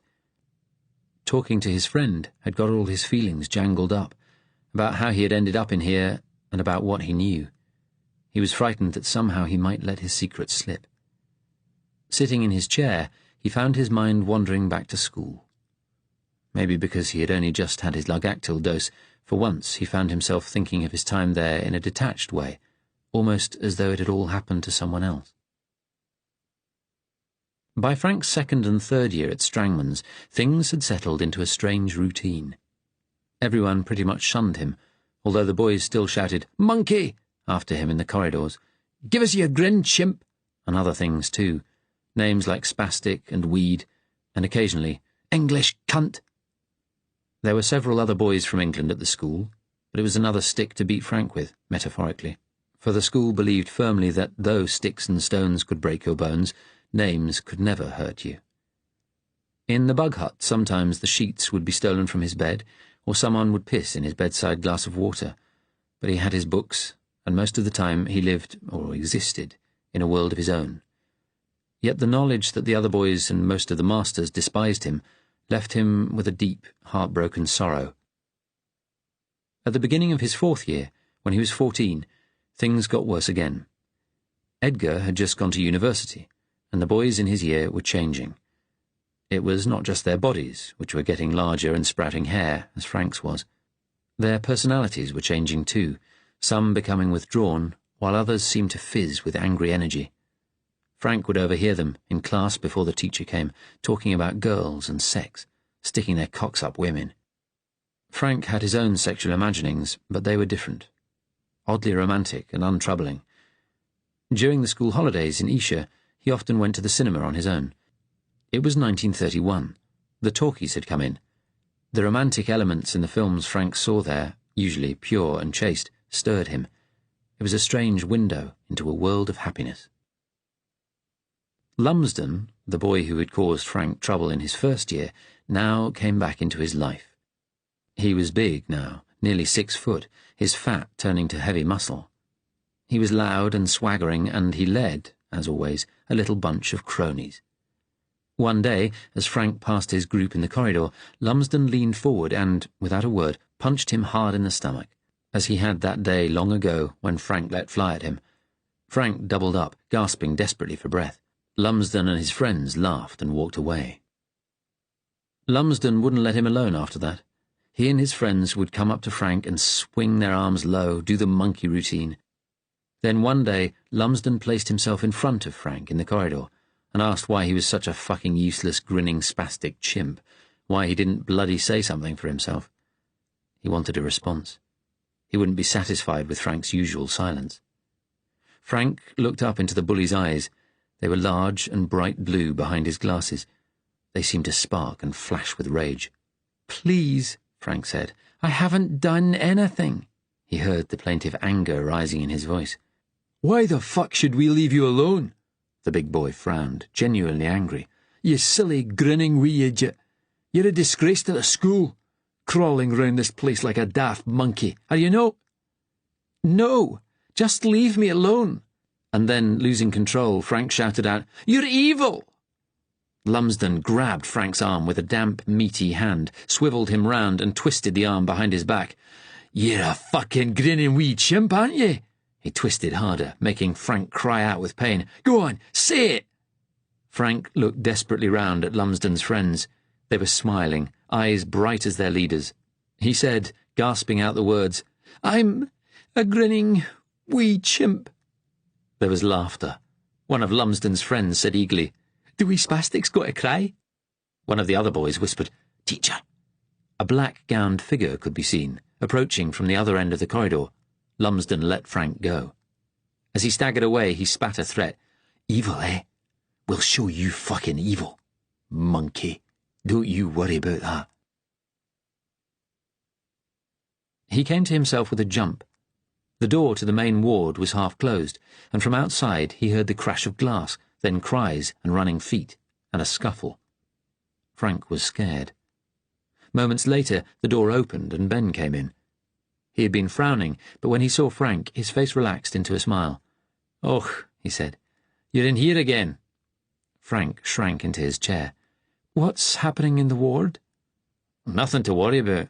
The new patient, Copthorne, put his fist through the glass, tried to slash his wrist. Ben spoke casually. Suicide attempts often happened in the asylum, despite all the precautions against them. Why? Frank asked. Ben shrugged. No, sure. He'd been to the church service. Maybe something in the sermon upset him. Anyway, listen, your pal will be here in a few hours. You can see him in here if you like. I'll keep other folk out. Thanks.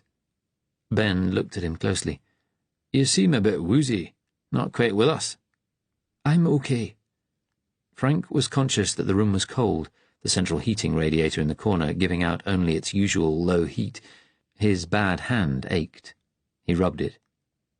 Voices sounded from outside. Frank thought he heard Dr. Wilson's. I'll have to go, Ben said. The big brass will want to know all about Copthorne. You'll be going round the airing courts after lunch.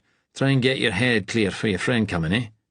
Frank looked up into Ben's sharp brown eyes and thought again, why are you doing this? During that terrible autumn term at Strangman's, Frank felt in danger all the time. If Lumsden's group passed him in the corridor or sat anywhere nearby in the dining room, they would give him deadly looks. Once, from a couple of tables away, Lumsden drew a finger menacingly across his throat. Frank felt safer when the day boys had left, and he was in the bug hut. They had a quiet study room there, usually with a master on duty, and it was the safest place to spend the evenings. It was in the afternoons, when many of the day boys stayed behind to play rugby or train with the school cadet force, that Frank was most afraid of running into danger. A red and white bus from Edinburgh ran past the school gates, bringing the day boys out from the city in the mornings and back in the afternoons. Its terminus was some way to the south, in the foothills of the Pentland Hills. In the afternoons, once classes were over, Frank took to going out of the gates and catching the near-empty bus, riding to the terminus and back again. It took half an hour or so each way. He would take a book and read. Sometimes he would make the return journey twice in one afternoon. The conductors gave him curious looks, and once or twice asked why he kept travelling to and fro. He said he just liked the ride.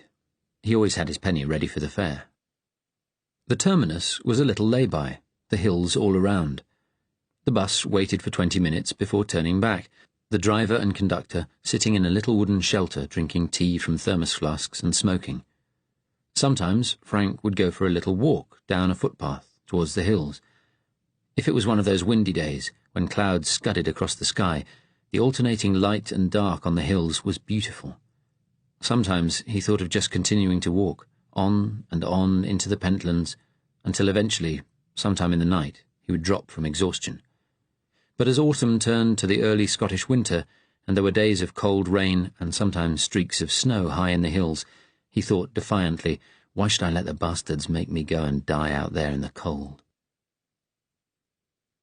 At the last assembly before the Christmas holidays, the headmaster announced that cross-country runs would take place on Wednesday afternoons next term, unless there was heavy snow.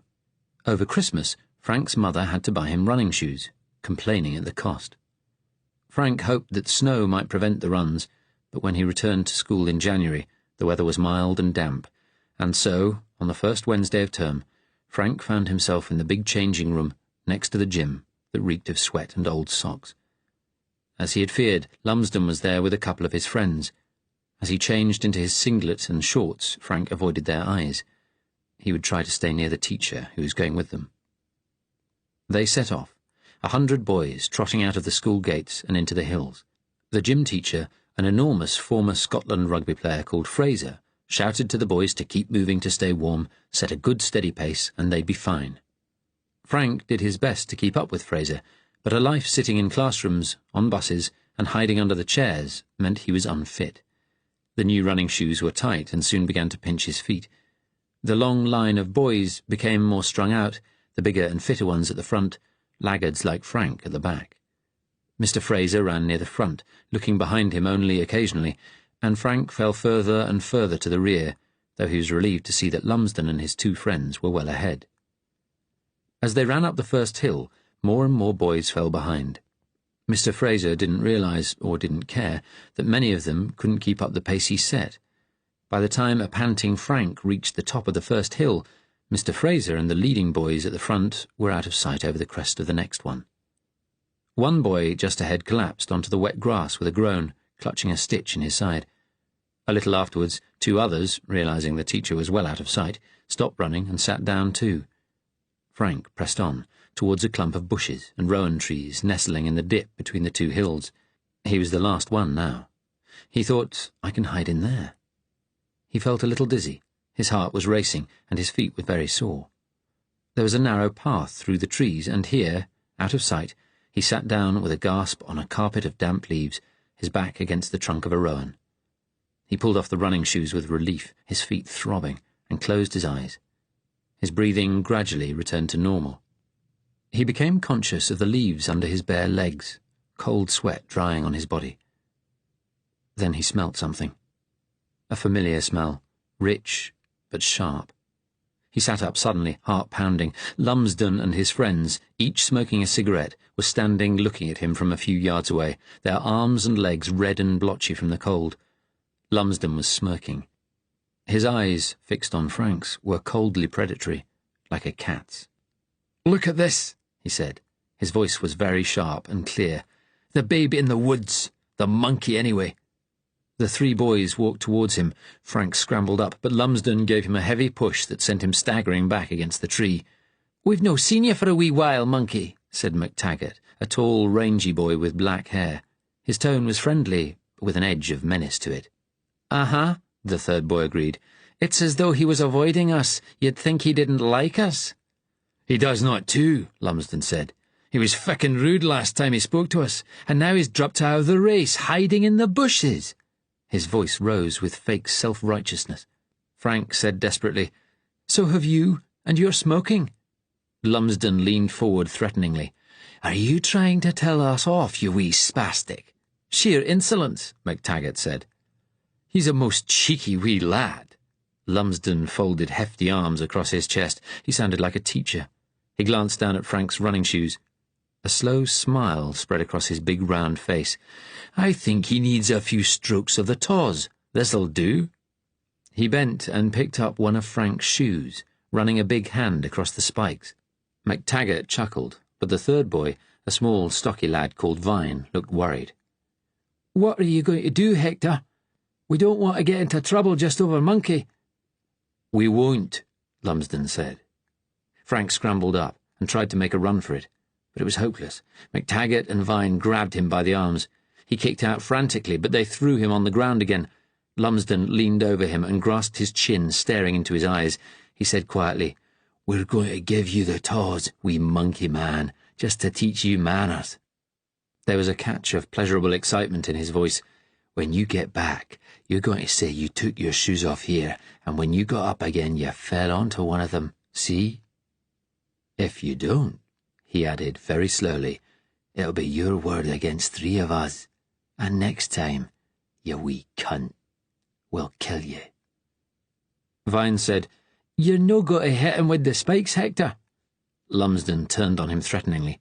"Do you want some?" Vine glanced at MacTaggart. The dark-haired boy hesitated for a moment, then gave a quick, strange smile. "All right. It'll just be a wee bit of blood, won't it?" Frank screamed, "Please don't, Lumsden. I just want to be left alone. Please don't." "You called me evil, you wee bastard." Lumsden pulled a dirty handkerchief from the pocket of his shorts and shoved it in Frank's mouth. His cries turned to muffled squeals as Vine and MacTaggart dragged him to his feet. Lumsden seized his right arm and yanked it forward. Instinctively, Frank clenched his hand into a fist. "Open your hand," Lumsden snapped. "It'll hurt more on the knuckles." He spoke sternly like a teacher. He was pretending to be a teacher. MacTaggart laughed. "Look at him with that snot rag in his mouth." "Hold him," Lumsden snapped. Vine held Frank round the waist, and MacTaggart held his arm out straight. Frank stared at Lumsden in horror as the big boy raised the running shoe, spikes down, shifting his balance to get the best aim.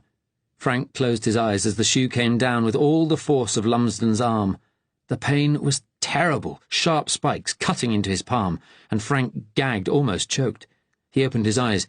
The blow had made several deep cuts, which were all bleeding heavily, but one spike had penetrated his wrist, and blood was spouting out of it like water from a pump. "Fucking hell, Hector," MacTaggart said quietly, dropping Frank's arm. Pulling the handkerchief from his mouth, he pressed it to the pumping wrist. It turned bright red almost instantly. A stream of blood was running down Frank's arm now. He began to moan. "Shit, Hector," Vine said. "How do we stop it bleeding?" Lumsden had gone pale. "I don't know. We've got to somehow. It's a mile to the fucking school." Frank slumped against the tree, clutching his arm as more blood flowed down onto his vest. McTaggart said urgently, "We have to make a tourniquet." "A what?" "My sister fell out of a tree once and gashed her leg. My dad tied a hanky round it and told her to hold the leg up. Said it was what they did with injured men in the trenches." "Well, do it!" Lumsden shouted. "Do it, or we're fucked!" McTaggart went over to Frank, pulled away the blood-stained handkerchief and lifted his arm up. He tied the handkerchief tight, halfway down his skinny forearm. "You'll be all right, wee man," he said.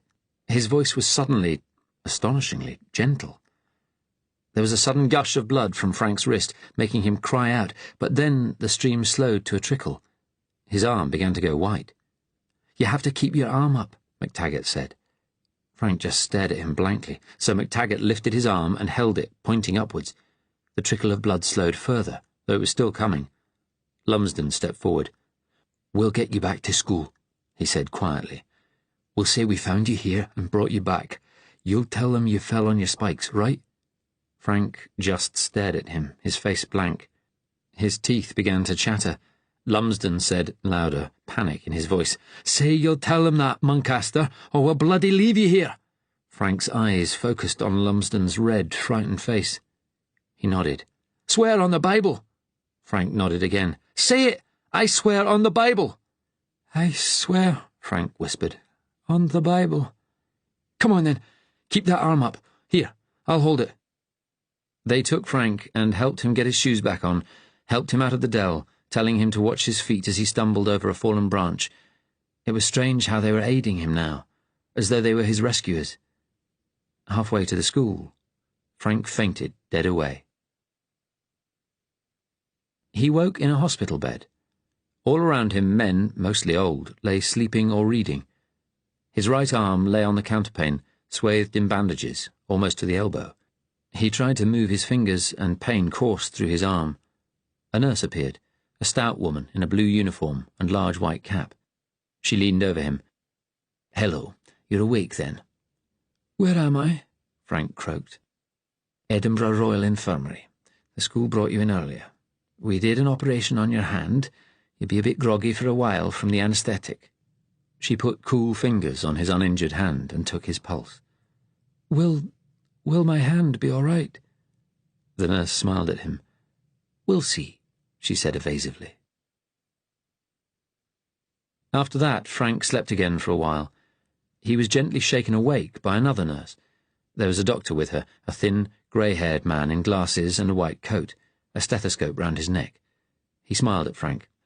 "How are you feeling now, son?" "My hand, if I move it, it hurts. But I can't feel it properly." Tears came to Frank's eyes. The doctor pulled up a chair and sat beside him. He said quietly, "I'm afraid we think you've damaged the nerves in your wrist. We'll see how it goes, but you may have problems with some of the fingers." He smiled. "But your thumb and forefinger should be all right. You should be able to write." He paused. "The school said there was a cross-country run, and you took your shoes off, then fell over on the spikes. Is that right, son?" Frank hesitated, then said, "Yes. Only you must have landed on that shoe with all the weight of your body." Yes. Yes, I did." "Odd way to land?" "Is it?" "Lucky those boys were just behind you. Lucky they found you." The doctor looked at him quizzically. Frank thought, if I tell the truth, maybe I'll never have to go back. But then the doctor smiled and said, "Strangman's was my old school. It's a fine place. Those boys who found you showed real presence of mind making a tourniquet like that. Otherwise you could have bled to death, you know." Frank closed his eyes. Next day his mother came to visit. She wept at the sight of his bandaged hand, shook her head, and asked how Frank could have been so careless, so stupid.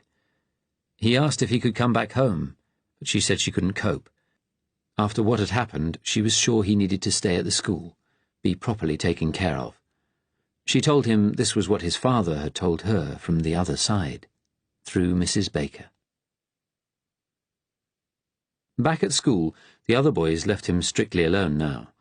Lumsden and his friends kept well out of his way. Teachers treated him more gently. From the way they looked at him, sometimes Frank guessed the authorities knew or suspected what had really happened, but it was always spoken of as a dreadful, careless accident. Lumsden left at the end of the term to go to another school. Frank, relieved, wondered if Strangmans had asked him to go. His English teacher, who had formerly mocked him for his lack of interest in anything but science fiction, was now patient and careful in helping him learn to write again. He continued to work and work, hardly speaking to the other boys at all.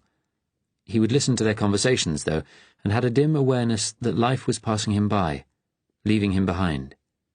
He didn't even understand some of the slang they use nowadays. One day in the spring, the science teacher, Mr. McKendrick, asked him to stay behind after class. He was a large, middle-aged man, the suit under his black gown always shabby. He had a gentle, enthusiastic air, unusual among the crusty Strangman's masters. He sat at his desk on its dais, looking down at Frank. "How's the hand?" he asked in a friendly way. "All right, sir." It wasn't. It tingled and hurt a lot of the time, but the doctor said there was nothing more to be done. "You're a clever boy, Frank. You know that." "Am I, sir?" "Yes. You can grasp scientific ideas as well as any boy I've taught. You could go to university, spend your life doing real scientific work." Frank felt a glow of pride, and something else new. Hope. Mr. McKendrick continued, "But you'd have to work harder in your other classes. Your English isn't bad, but your marks in other subjects aren't great." "No, sir." Mr. McKendrick seemed thoughtful. He leaned forward and said, "You don't appear to have any friends, do you, Muncaster?" "No, sir." Frank wriggled a little, the pleasure replaced by shame. "You should make an effort to join in." McKendrick looked at him appealingly.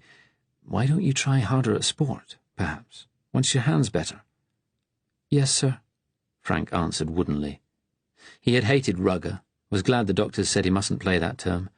Nobody ever wanted him in their team, and they would kick or barge him out of the way if he came anywhere near the ball.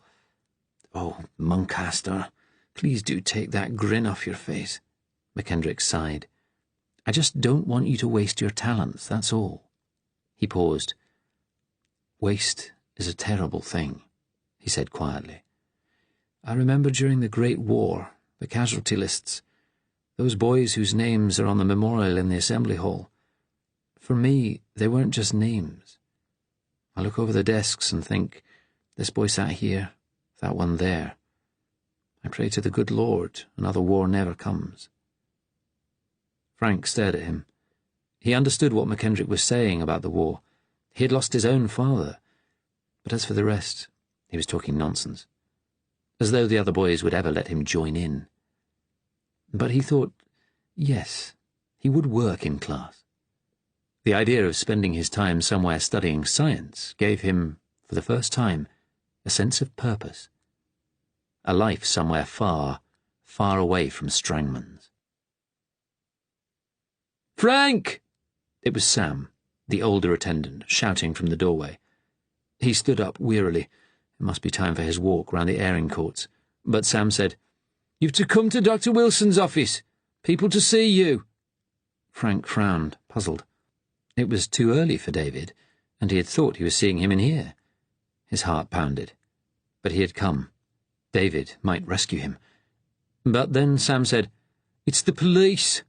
Probably something to do with what happened to your brother." Chapter 16. Gunter was picked up from his flat by Syme driving an old Wolseley at 10 o'clock.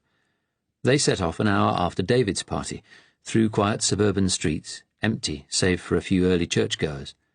It was a cold, cloudy day. When Gunter had got up, he had found a letter pushed under his door. It was addressed to his flat in Berlin, and he recognized his wife's handwriting. The postmark, stamped over the Führer's grey head, was Crimea. The Gestapo must have collected it from his flat and forwarded it to the embassy, who had then brought it round here for him. He was certainly getting first-class treatment. There was a brief, formal note from his ex-wife, dated a week before. She said his son was doing well at school, that she hoped the security situation would allow Michael to visit his father in Berlin next spring. She hoped he was in good health. He opened the letter from his son and read it eagerly. Dear Father, I hope you are well, and that your work in trapping bad people who work against Germany is going well. Here it has become cold, but not so cold as Berlin, and I am wearing a new coat Mummy got me for school. I am doing quite well in German, not so well in mathematics. I am second top of the class in gymnastics. A new settler family from Brandenburg has moved in next door. They have a little boy called Wilhelm, who comes to school with me, and I am helping him find his way around. There was a terrorist attack on the railway line to Berlin last week, and a freight train was derailed. It was out near Kherson. I hope there is a bad winter in Russia, and the terrorists all starve. Thank you for saying you are sending me a train set for Christmas. I look forward to getting it so much. We will be putting the Christmas tree up next week, and I will think of you on Christmas Day. Mummy says I may come to Berlin to visit you next year. I would love to come. Kisses, Michael. Gunther folded the letter and laid it on the coffee table. He kept his hand on it. His son. The only family he had left. So far away. Syme said little as he drove, but there was a hint of a smirk in his expression that puzzled Gunther. The inspector was restless, too, lighting one cigarette after another. Then, as they reached the outer suburbs, he said, I thought we might have seen something interesting on the way, but it looks like the fun hasn't started yet. What do you mean? Gunther tried to keep the irritation from his voice. I heard about it when I went to collect the car. They're moving all the Jews in the country this morning, taking them to special camps. Everyone's involved. Special branch, auxiliaries, regular police, even the army. Gunther stared at him, annoyed at his smug tone. We've had the plans ready for years, of course. We thought the government would give in to German pressure eventually. About bloody time, so far as I'm concerned. Gunther frowned. I did not know this. So that was what Gessler had meant about the police having something else on their minds. Nor did anyone else. Syme smiled, obviously happy to be in the know when the German wasn't. Apparently Beaverbrook and Himmler agreed the final details in Berlin. Mosley's going to broadcast about it on TV later on. What sort of camps are they being sent to? First to army barracks, closed factories, football grounds. Sounds like they're going to shift them somewhere else afterwards. He looked across at Gunther, smiling. Maybe we're giving them to you. Gunther nodded slowly. This was a big political step, a move closer to Germany. The price, he guessed, for economic advantages and the right to raise more troops for the Empire. And of course, with Mosley's people in the government, there were more at the top who wanted rid of the Jews. Do you think there will be any opposition from the public? He asked. Syme tapped his foot on the floor of the car. If there is, we'll deal with it. But the idea was to do it out of the blue on a Sunday morning, when nobody's around apart from the churchy types. If they make any trouble, we can easily deal with them. I congratulate you, Gunther said. It has worried us, this alien element in Britain, our most important ally. Maybe the French will get rid of their Jews now, he added thoughtfully, remembering Beaverbrook had stopped in Paris on his way to Berlin. Syme said, Dockland's always been crawling with Jews and foreigners. I've always hated the lot of them. So did my dad. His eyes were shining. He was excited now, worked up. Is that why you joined the fascists? Yes. I joined in 1934, when I was a police cadet. Quite a few of us East End police supported Mosley. Having a party card helped with advancement after the Berlin Treaty. Even more now, with Mosley Home Secretary. It is the same in Germany. Being an old fighter, an alter Kämpfer, it helps you get on. Syme looked at him. Are you in the Nazi Party? I joined in 1930. I, too, was young. It helped me get into Special Branch, then up to Inspector. I've led a couple of investigations now, winkling resistance people out of the woodwork. I am sure your own talents helped as well. Trouble is, so many idiots sympathize with them these days, with the Depression going on forever. I wish we could find Churchill. Gunther looked at the near-empty motorway, the still, cold countryside. I think in England you have left things too long, taken too many half measures. We rounded up all our enemies at the beginning, took firm control, To make a revolution, you must act hard and fast. Syme frowned and took another drag on his cigarette. We couldn't do that. Remember, you let us keep our so-called democratic traditions at the treaty negotiations. Gunther nodded agreement. Yes, it seemed the easiest way to end the war then. It's taken 12 years to get shot of all that. We still allowed an opposition till 1950. Now we're getting tough. They're fighting back. We don't have your German respect for authority, you see, he added with heavy humour. But we'll beat them. This is the last campaign. Gunther wondered if they could. Britain had grown weak and corrupt after so long. Syme continued, I've thought of getting a transfer up north. There's a lot of London boys up there now. Good overtime, and I could do with a bit of excitement. Scotland, maybe. You know, we're arming some of the Scottish nationalists to take on the strikers in Glasgow. They've always had a pro-fascist wing. They opposed conscription of Scots in 1939, and we managed to split the party, get rid of the woolly-minded liberals and lefties. He smiled at Gunther.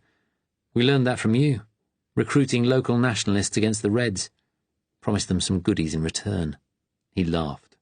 Beaverbrook's promised to return the Stone of Scone to Scotland. It's some slab of rock the Scottish kings used to put under their throne, and road signs in Gaelic, and vague promises about home rule at some time. Yes, we have used the Flemings and the Bretons, offered them baubles in return for fighting the Reds, and the Croats, setting them against the Serbs. They have been a big asset. It is a useful tactic. But this Stone of Scone, do not underestimate the importance of ancient symbols to a nation. Reichsführer Himmler has a whole organization, the Ahnenerbe, dedicated to uncovering the origins of the Aryan race. Gunther's voice took on an enthusiastic note. It was a subject that interested him. Recently, we found what were definitely swastikas in some caves in Poland, proving the Aryan race was there first. It is part of our ancient heritage. Yeah? Syme wasn't interested. Fighting the Reds up north, that's what I'd like. I could do with a bit of excitement. The Irish have offered to help us, you know. De Valera's people. Put spies in the Irish community here, lots of Reds there. But he wanted a stake in Northern Ireland in return, so he turned them down. The Ulster Unionists would go berserk. Yes, Gunther agreed. He offered Germany help, too, on similar terms. But Ireland is one nationalist conflict we do not want to get bogged down in. A bit of excitement, he thought with distaste. There were so many in the Nazi Party who spoke of the things they had to do like that. He was always uneasy around such men. They tended to be wild, unfocused. But Syme seemed focused enough. What's your job in Germany now, if there aren't any troublemakers left? Oh, there are always some. I look for Jews, William, and the people who shelter them. There are very few left now, some in Poland. So there's still some action. Action is not what I'm looking for, Gunther replied seriously. We are trying to make Europe safe for future generations, William. Cut out the Jewish Bolshevik cancer. We have to be serious, totally serious. Syme didn't answer, and Gunther realized he was sounding pompous. There was silence for a few moments. Then he asked, Have you family in London? Nobody that matters. I was engaged a few years ago, but the girl broke it off. Said between the job and the black shirts she never saw me. Gunther smiled sadly. My wife left me for similar reasons. She took my son to Crimea. Syme gave him a sympathetic look. I'm sorry, that's tough. Women do not understand the pressure men must live under in these times. You've got that right. The heroic generation, eh? The generation that must sacrifice everything. Gunther looked out of the window. A wet, sleety snow had begun to fall. Dr. Wilson sat behind his desk, fingers laced together, looking disapprovingly at the two policemen. Driving up to the mental hospital through the wet snow, Gunther had been impressed by the neat gardens, the building's grand facade, but once inside he was appalled by what he saw. Glimpses of crowded wards, patients with vacant or desperate faces. He was glad there was no more of this in Germany. They were taken to Dr. Wilson's office, where Syme introduced himself as a special branch inspector and Gunther as his sergeant. The little, fat, mad doctor had waved them to a couple of chairs, then sat behind his desk, looking self-important, but worried too. He said, "I find it inconceivable that Dr. Muncaster could be involved in political activities." Syme answered with a wry smile, "It's often the last person you'd think of who is, sir." Wilson's frown intensified. "You don't understand. He's frightened of everything. He finds safety in quiet and routine. I don't like that routine being disrupted." All Wilson's attention was directed at Syme. He barely glanced at Gunter, no doubt thinking him just a middle-aged sergeant, which was exactly what Gunter wanted. "I would ask you to be careful with Dr. Muncaster," Wilson went on. "If you provoke another outburst, I'm not responsible. Last time, as you will know, someone was badly hurt." Syme's voice took on a soothing tone. "I'll treat him gently, I promise. I just want to get an impression of him for now. I'll tell him I'm new to the district, picked up his case, and I'd like to go over it with him. You may be right about him not being political. It may not even be necessary to raise that directly. We just want to tie up a loose end." Wilson shook his head. "It's not usual to have someone like Dr. Muncaster, a graduate, on a common ward. We'd move him to the private villa if we could sort his money out. He's my responsibility. I want to sit in on the interview." Syme shook his head. "That won't be possible, sir. I promise you I'll try not to upset him. Just a bit of questioning." He added, "If you're not happy, you can always phone London." Wilson set his lips tight, but did not reply. Syme, Gunter thought, was doing well. Like most people, Wilson was frightened of getting into trouble with the Home Office. There was a knock at the door, and a middle-aged attendant entered. He held the arm of a thin man with a closely shaved head in a baggy grey hospital uniform. Apart from his protuberant ears, Muncaster's face, with its large eyes and full mouth, might have been handsome, were he not so obviously consumed with fear, as he stared between Wilson, Gunter, and Syme. Syme stood up and smiled reassuringly. "Frank," Dr. Wilson said gently, "these men are from the police. Inspector Syme here has taken over the case of your brother." Muncaster jerked back. The attendant grasped his arm more firmly. "Easy, Muncaster, easy." He guided him to a chair and sat him down. Dr. Wilson went on. "We're going to leave you with these officers for a few minutes, Frank. It's all right. They just want to ask a few questions." He looked at the attendant. "Wait outside, Edwards." With a last sharp look at Syme, Wilson left the room, the attendant following. Muncaster sat on his chair, gripping its wooden arms hard, chest rising and falling rapidly. It was, Gunter thought, as though he were in Gestapo headquarters already. He noticed Muncaster's right hand was deformed. He nodded to him, and Muncaster smiled back, a horrible grimace. Syme took a notebook from his pocket, looked at it, then said in a disarming, friendly tone, "Like the doctor said, I've just been transferred up here from London, and I've taken over the case of your brother's fall. I see he didn't want to prosecute, but the files are still open, you see. I just want to go over a few things. It was quite a serious assault, Frank, wasn't it? Is it all right if I call you Frank?" Muncaster nodded. I know it was serious, but it was an accident, really." Gunter noticed that the large brown eyes were watchful. There was something more than fear, something calculating in them as he looked between Gunter and Syme. "Well, it's down as an assault, you see. You did push him out of that window. If you were charged, it could be in prison. We don't want that, of course," Syme added reassuringly. Then he smiled. "Now, if he provoked you, that would be a defence. We might even decide not to bring the case." Syme had folded one leg over the other and was jiggling his foot. Gunter wished he could keep still. "Come on now," Syme said. "Tell us what happened that night. I know you weren't in any condition to give a proper statement then, but you're better now, eh?" Muncaster looked at the floor.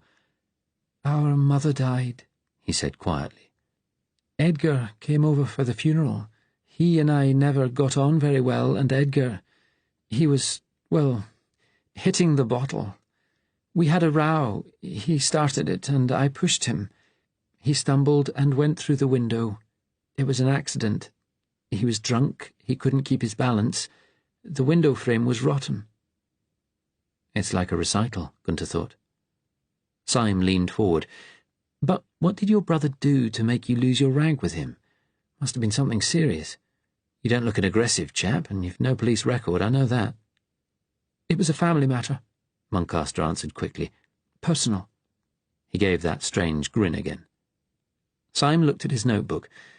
Your brother lives in California, doesn't he? Ever been there to see him? No. Muncaster glanced down at his bad hand. What happened there, with your hand? Syme asked. It was an accident at school. I fell onto the spikes of my running shoes. He looked away as he spoke, and Gunter thought, that's a lie. Syme said, Do you think it's because you don't get on that your brother won't reply to Dr. Wilson? I hear he can't get hold of him. Maybe it's because he knows he provoked you. Muncaster picked up the point eagerly. Yes, I think that must be it. I understand your brother's a scientist like you. Muncaster clenched his good hand into a fist. No, he's not like me. A physics professor. That sounds impressive. Not that I know anything about it. I don't know what Edgar does, Muncaster said quickly. I hadn't seen him for years till Mother died. Syme pressed him. I would have thought you spoke about your work, two scientists. I'm only a research associate. That strange grin again. He didn't think I was worth talking to. Syme considered Frank's reply, then looked at Gunter. Seems there must have been an element of provocation here, Sergeant. Yes, Gunter agreed. He saw hope flash in Muncaster's eyes. He had seen that look often during interrogations. Desperate people would jump at any prospect you held out that they might not, after all, be prosecuted. He felt sorry for this pathetic little man, as he had for the family in Berlin who'd sheltered those Jews. He asked Syme, careful to make his accent imperceptible, Will Mr. Muncaster be released if he is cured? Perhaps. Syme looked at Muncaster. What would you do if you were let out, Frank? Muncaster shrugged his thin shoulders. I don't know. I don't know if they'd have me back at the university. Any other family? Anyone who could take you in? No. There was a momentary hesitation. Then Muncaster said, I don't know if anything can be done for me. Well, we'll have to have another look at this case. You'll be staying here for now, Syme said casually.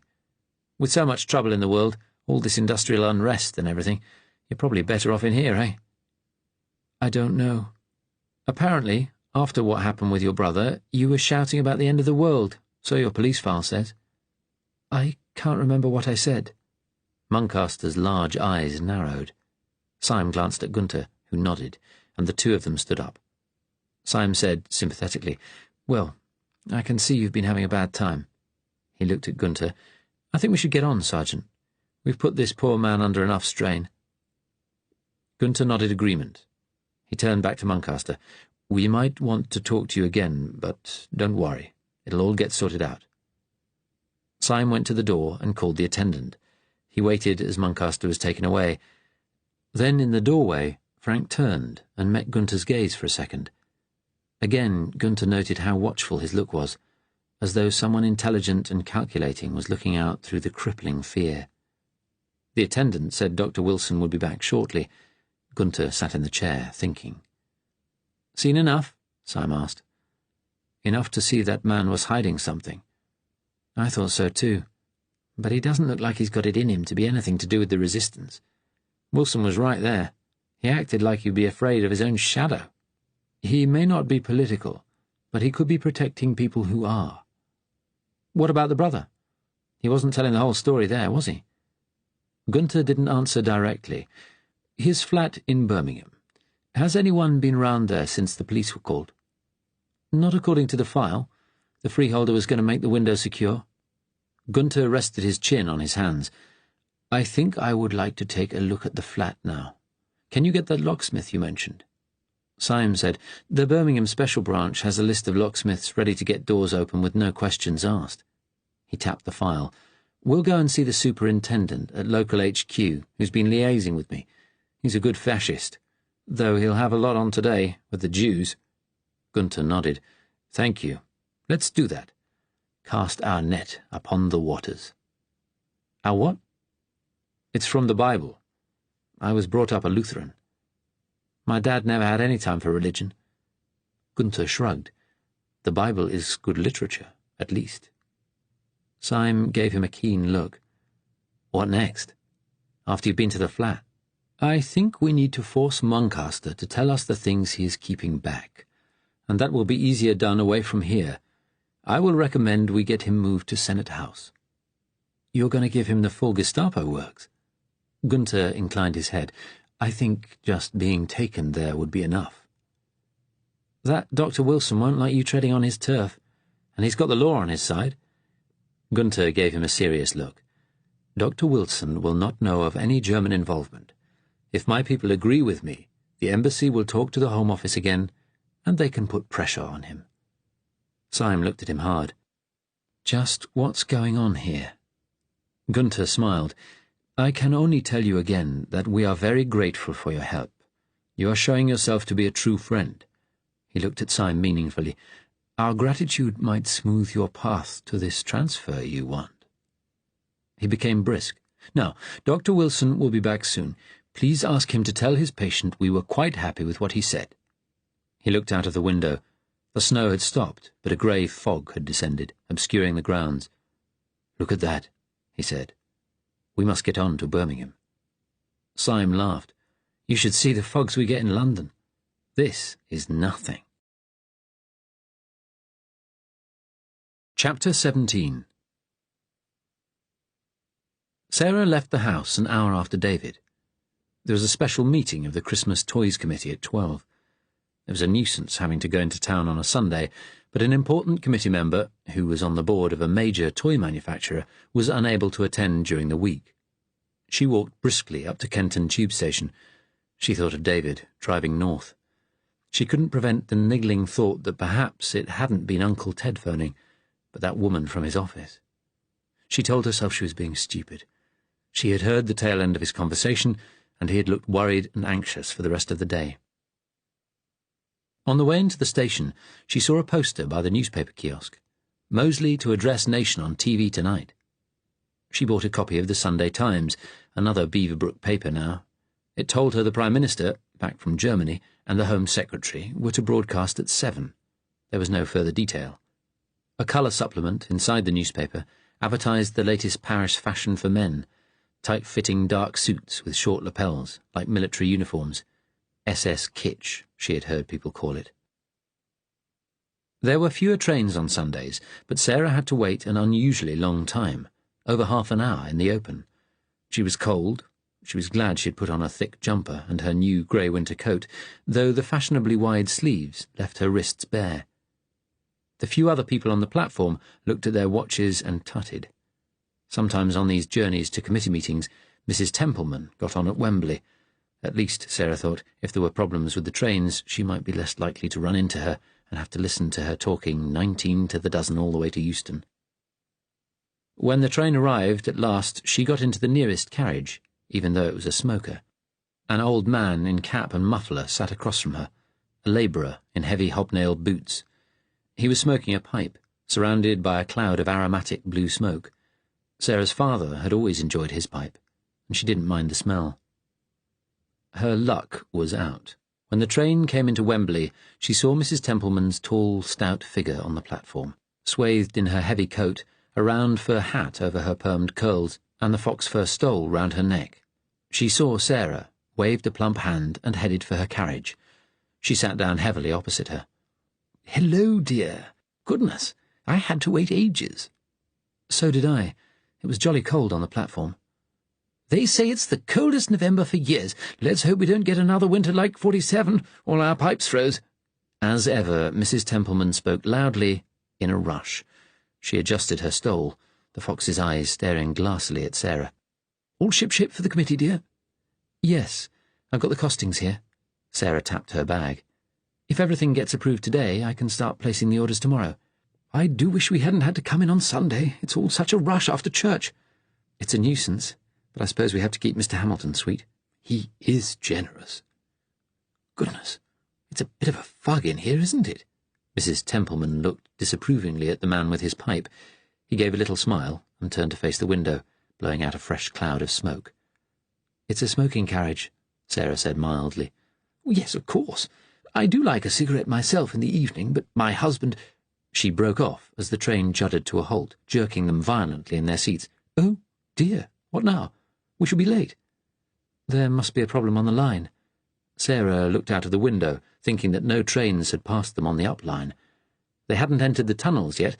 They were on a stone bridge looking down on rows of back-to-back houses of soot-stained yellow London brick. Grey smoke rose from chimneys. Washing was hung out to dry in the backyards. A big poster had been put on a wall. "Buy national bonds. Save for all our futures." Being Sunday, the streets were almost empty. A rag-and-bone man led a thin brown horse along the cobbles, discarded furniture and a pile of rags in his cart. Sarah remembered the man who had visited their street when she was little. Her mother would give her a penny to take to him in return for letting her stroke his horse. Nowadays it was salesmen in suits who called at the house in Kenton, selling vacuum cleaners and refrigerators on the new hire purchase schemes, raising their hats with cheerful, sometimes slightly desperate smiles. She remembered the jingling bells on the horse's harness of her childhood, and thought Charlie would have loved that. "In a brown study, dear?" Mrs. Templeman smiled at her inquiringly. "Sorry, I was just thinking about my little boy." "Left him at home with hubby, have you?" "No, he died in an accident at home, 2 years ago." "I'm so sorry, dear." Mrs. Templeman looked shocked, genuinely concerned. She spoke softly. "That must have been terrible for you." He fell down the stairs. "I still think of my Fred," Mrs. Templeman said quietly. "He died in the war, at Dunkirk. He would have been 40 this year." She paused, then added, "I find my faith a great help. I don't know how I'd cope without it." Sarah didn't answer. "I believe he leads us all, though often we can't see the path clearly, but we know he wants us to help those in need. That's why I'm on the committee." "I sometimes wonder if it's any use," Sarah answered bleakly. "Whether anything is." Mrs. Templeman changed the subject, talking about her brother, who had just retired from the Indian Civil Service and was living with them till he found a house. He had had a bad time in the thick of the Calcutta riots last year. Sarah asked if Mrs. Templeman had heard the news about Mosley's address, but she shook her head, saying she avoided reading the papers these days. It was all so depressing. The meeting at Friend's house went well. Nobody could deny it. Mrs. Templeman was a good chairwoman, moving business quickly along. Afterwards, coffee was served. Sarah had a headache and couldn't face the thought of the long journey back in Mrs. Templeman's company. She decided to tell a white lie. "I'm not going back to Euston," she said. "My husband's meeting me at Tottenham Court Road Tube." "I'll walk that way with you, dear, if I may. I need a breath of air after the meeting. It's a nice walk through the squares. I can get the tube at Tottenham Court Road and then change." "Oh, all right. Yes." Sarah supposed that when they got there she would have to pretend her husband hadn't arrived, that she would have to wait for him. Well, that was where lies got you. "I'll go and put my face on." Mrs. Templeman walked off to the ladies, and Sarah went over to stand by the door. A couple of committee members called goodbyes as they passed her, huddling into their coats as they stepped outside. Sarah noticed there wasn't a policeman at the entrance today. Probably off having a cigarette somewhere. Mrs. Templeman returned, face freshly powdered. "Right, dear," she said, adjusting the hideous fox fur. "Let's face the cold." They turned into the network of Georgian squares behind Euston Road, wide streets with gardens in the middle, full of expensive flats, little hotels, and university departments displaced when the German embassy took over Senate House. They walked along quickly. It really was cold, the sky a leaden grey. There was hardly anyone around. "Thank you for all your work, Mrs. Fitzgerald." Mrs. Templeman smiled. "I know phoning round shops isn't the most exciting job in the world." "It's all right. It gives me something to do during the day." "Your husband works in the civil service, doesn't he?" "Yes, the Dominions office." "My sister lives in the Dominions, in Canada, Vancouver." She laughed. "Family scattered all over the Empire, you see. I keep pestering my husband to go out and visit." She broke off. "Good God, what's going on?" They were turning into Tottenham Court Road. It was almost as quiet as the squares had been. The shops were closed, although behind a plate-glass window in one department store opposite, an assistant could be seen putting up Christmas decorations. The few pedestrians, though, had all stopped in their tracks, watching the extraordinary procession coming down the road towards them. Perhaps 100 frightened-looking people were trudging along, men and women and children, some in coats and hats and carrying suitcases, others wearing only jackets and cardigans. They were escorted by a dozen great-coated auxiliary police in their black caps, pistols at their hips. At the front, 2 regular policemen in blue helmets were mounted on big brown horses. For a second, Sarah was reminded of the crocodile of children she had helped escort to the station for evacuation in 1939. Unlike them, though, this procession was silent. Apart from the clop of the horses' hooves and the tramp of feet, the only sound was a shrill, persistent squeak from the wheels of a pram a young woman was pushing along.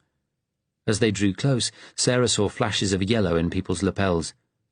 "They're Jews," Mrs. Templeman said quietly. "Something's happening to the Jews." Most of the passers-by walked quickly on or disappeared into side streets. Others, though, stood watching. The 2 mounted policemen at the head of the group rode past. One was an older man with a sergeant's stripes on his sleeve. The other was young, with a wispy pencil moustache. He seemed to be having trouble keeping his horse steady. One of the passers-by, a young woman holding the hand of a little girl, nodded with satisfaction and spat into the gutter. Someone else called out, "Shame!" One of the auxiliary police, a tall, thin man with a Mosley moustache, smiled at the watchers, then looked back to the marching prisoners, for that was what they must be, and said with mocking cheerfulness, "Come on, pick those feet up, let's have a song. Give us A Long Way to Tipperary." Mrs. Templeman clutched her handbag to her chest with her gloved hands. "Oh, no," she said. "They can't do this. Not here, not in England." "They're doing it," Sarah answered bleakly. "Where are they taking them?" Mrs. Templeman's face was anguished now, white beneath her powder, all her brisk confidence gone. A big Vauxhall passed by slowly on the other side of the road, a middle-aged woman looking out from the passenger side in astonishment. An Auxie waved it briskly on. Sarah looked at the Jews shuffling past. An old man in a bowler hat marched stiffly by, like the old soldier he had probably once been, marching as though to the front. Behind him, a middle-aged woman, still wearing a flowered pinny and headscarf, held a skinny little boy in shorts and school pullover tightly to her. A young couple in fashionable duffel coats and bright university scarves held hands. The boy, tall and squarely built, had a defiant expression. The girl, slight with long dark hair, looked terrified. The squeaking pram passed. Sarah glimpsed a baby bundled up inside. Then there was a shout, a yell, from the other side of the road. Everyone, Jews and policemen and the people on the pavement, turned to look. The door of a shabby building between 2 department stores had opened, and a group of a dozen men in Sunday-best clothes had come out. They were carrying, of all things, musical instrument cases of various sizes. Sarah saw a notice board on the wall, University of London, Department of Music. They must have been at some sort of practice. As Sarah watched, a big elderly man with untidy silver hair, wearing a rumpled suit, marched straight out into the road, shouting in a deep voice, "Stop! What's happening here?" He halted right in front of the 2 mounted policemen. They had to halt or knock him down. The young officer's horse whickered in alarm. The other men who had come out with him stood on the pavement, uncertain and frightened, staring at the old man. One called out, "Sir, be careful." The old man's face was red with fury, fierce little eyes under white brows fixed on the mounted sergeant. "What are you doing?" he shouted in anger. "What's happening to these people?" The older policeman's back was to Sarah, but his voice carried back, deep and firm. "Move along, sir. All the London Jews are being moved out of the city." The Auxie nearest Sarah, a middle-aged man with the white flash of a black shirt badge on his coat, laughed scoffingly. "Bloody academics!" He turned to the Jews, putting a hand to the pistol at his belt, and said threateningly, "You lot stay put. This show won't last long." Sarah felt shocked, frozen to the spot. Beside her, Mrs. Templeman was breathing hard, a strange expression on her face, her fingers digging into Sarah's arm. The old musician didn't move. He gestured wildly at the group of Jews. "You can't do this! These are British citizens!"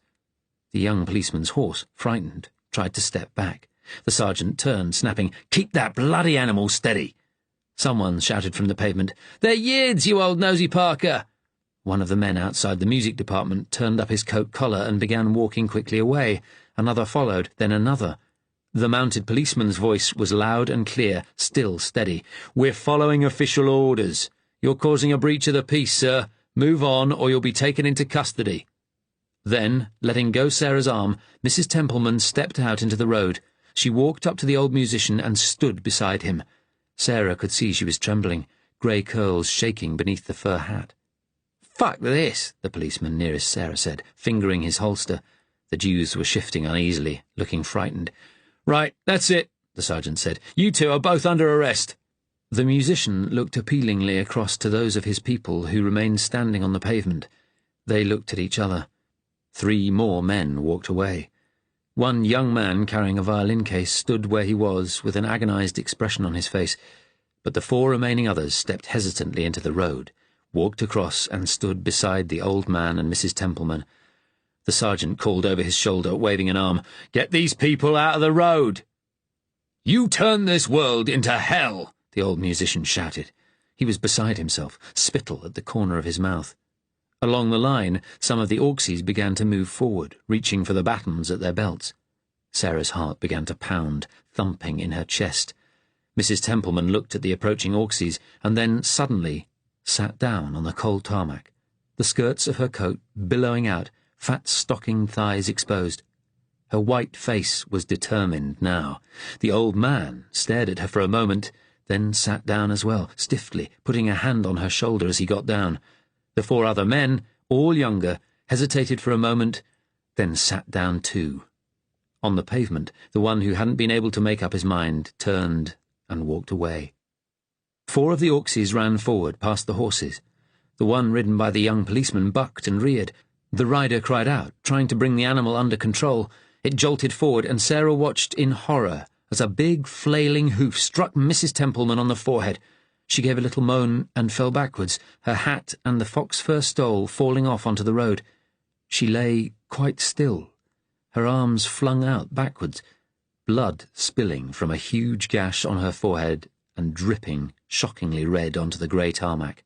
Her eyes were as still and glassy as Charlie's had been that terrible day, and Sarah realized with horror that she was dead. The demonstrators and the Orksies both looked at the bucking horse. Somehow, amid the mayhem, the young policeman managed to bring it under control. On the curbside, Sarah froze.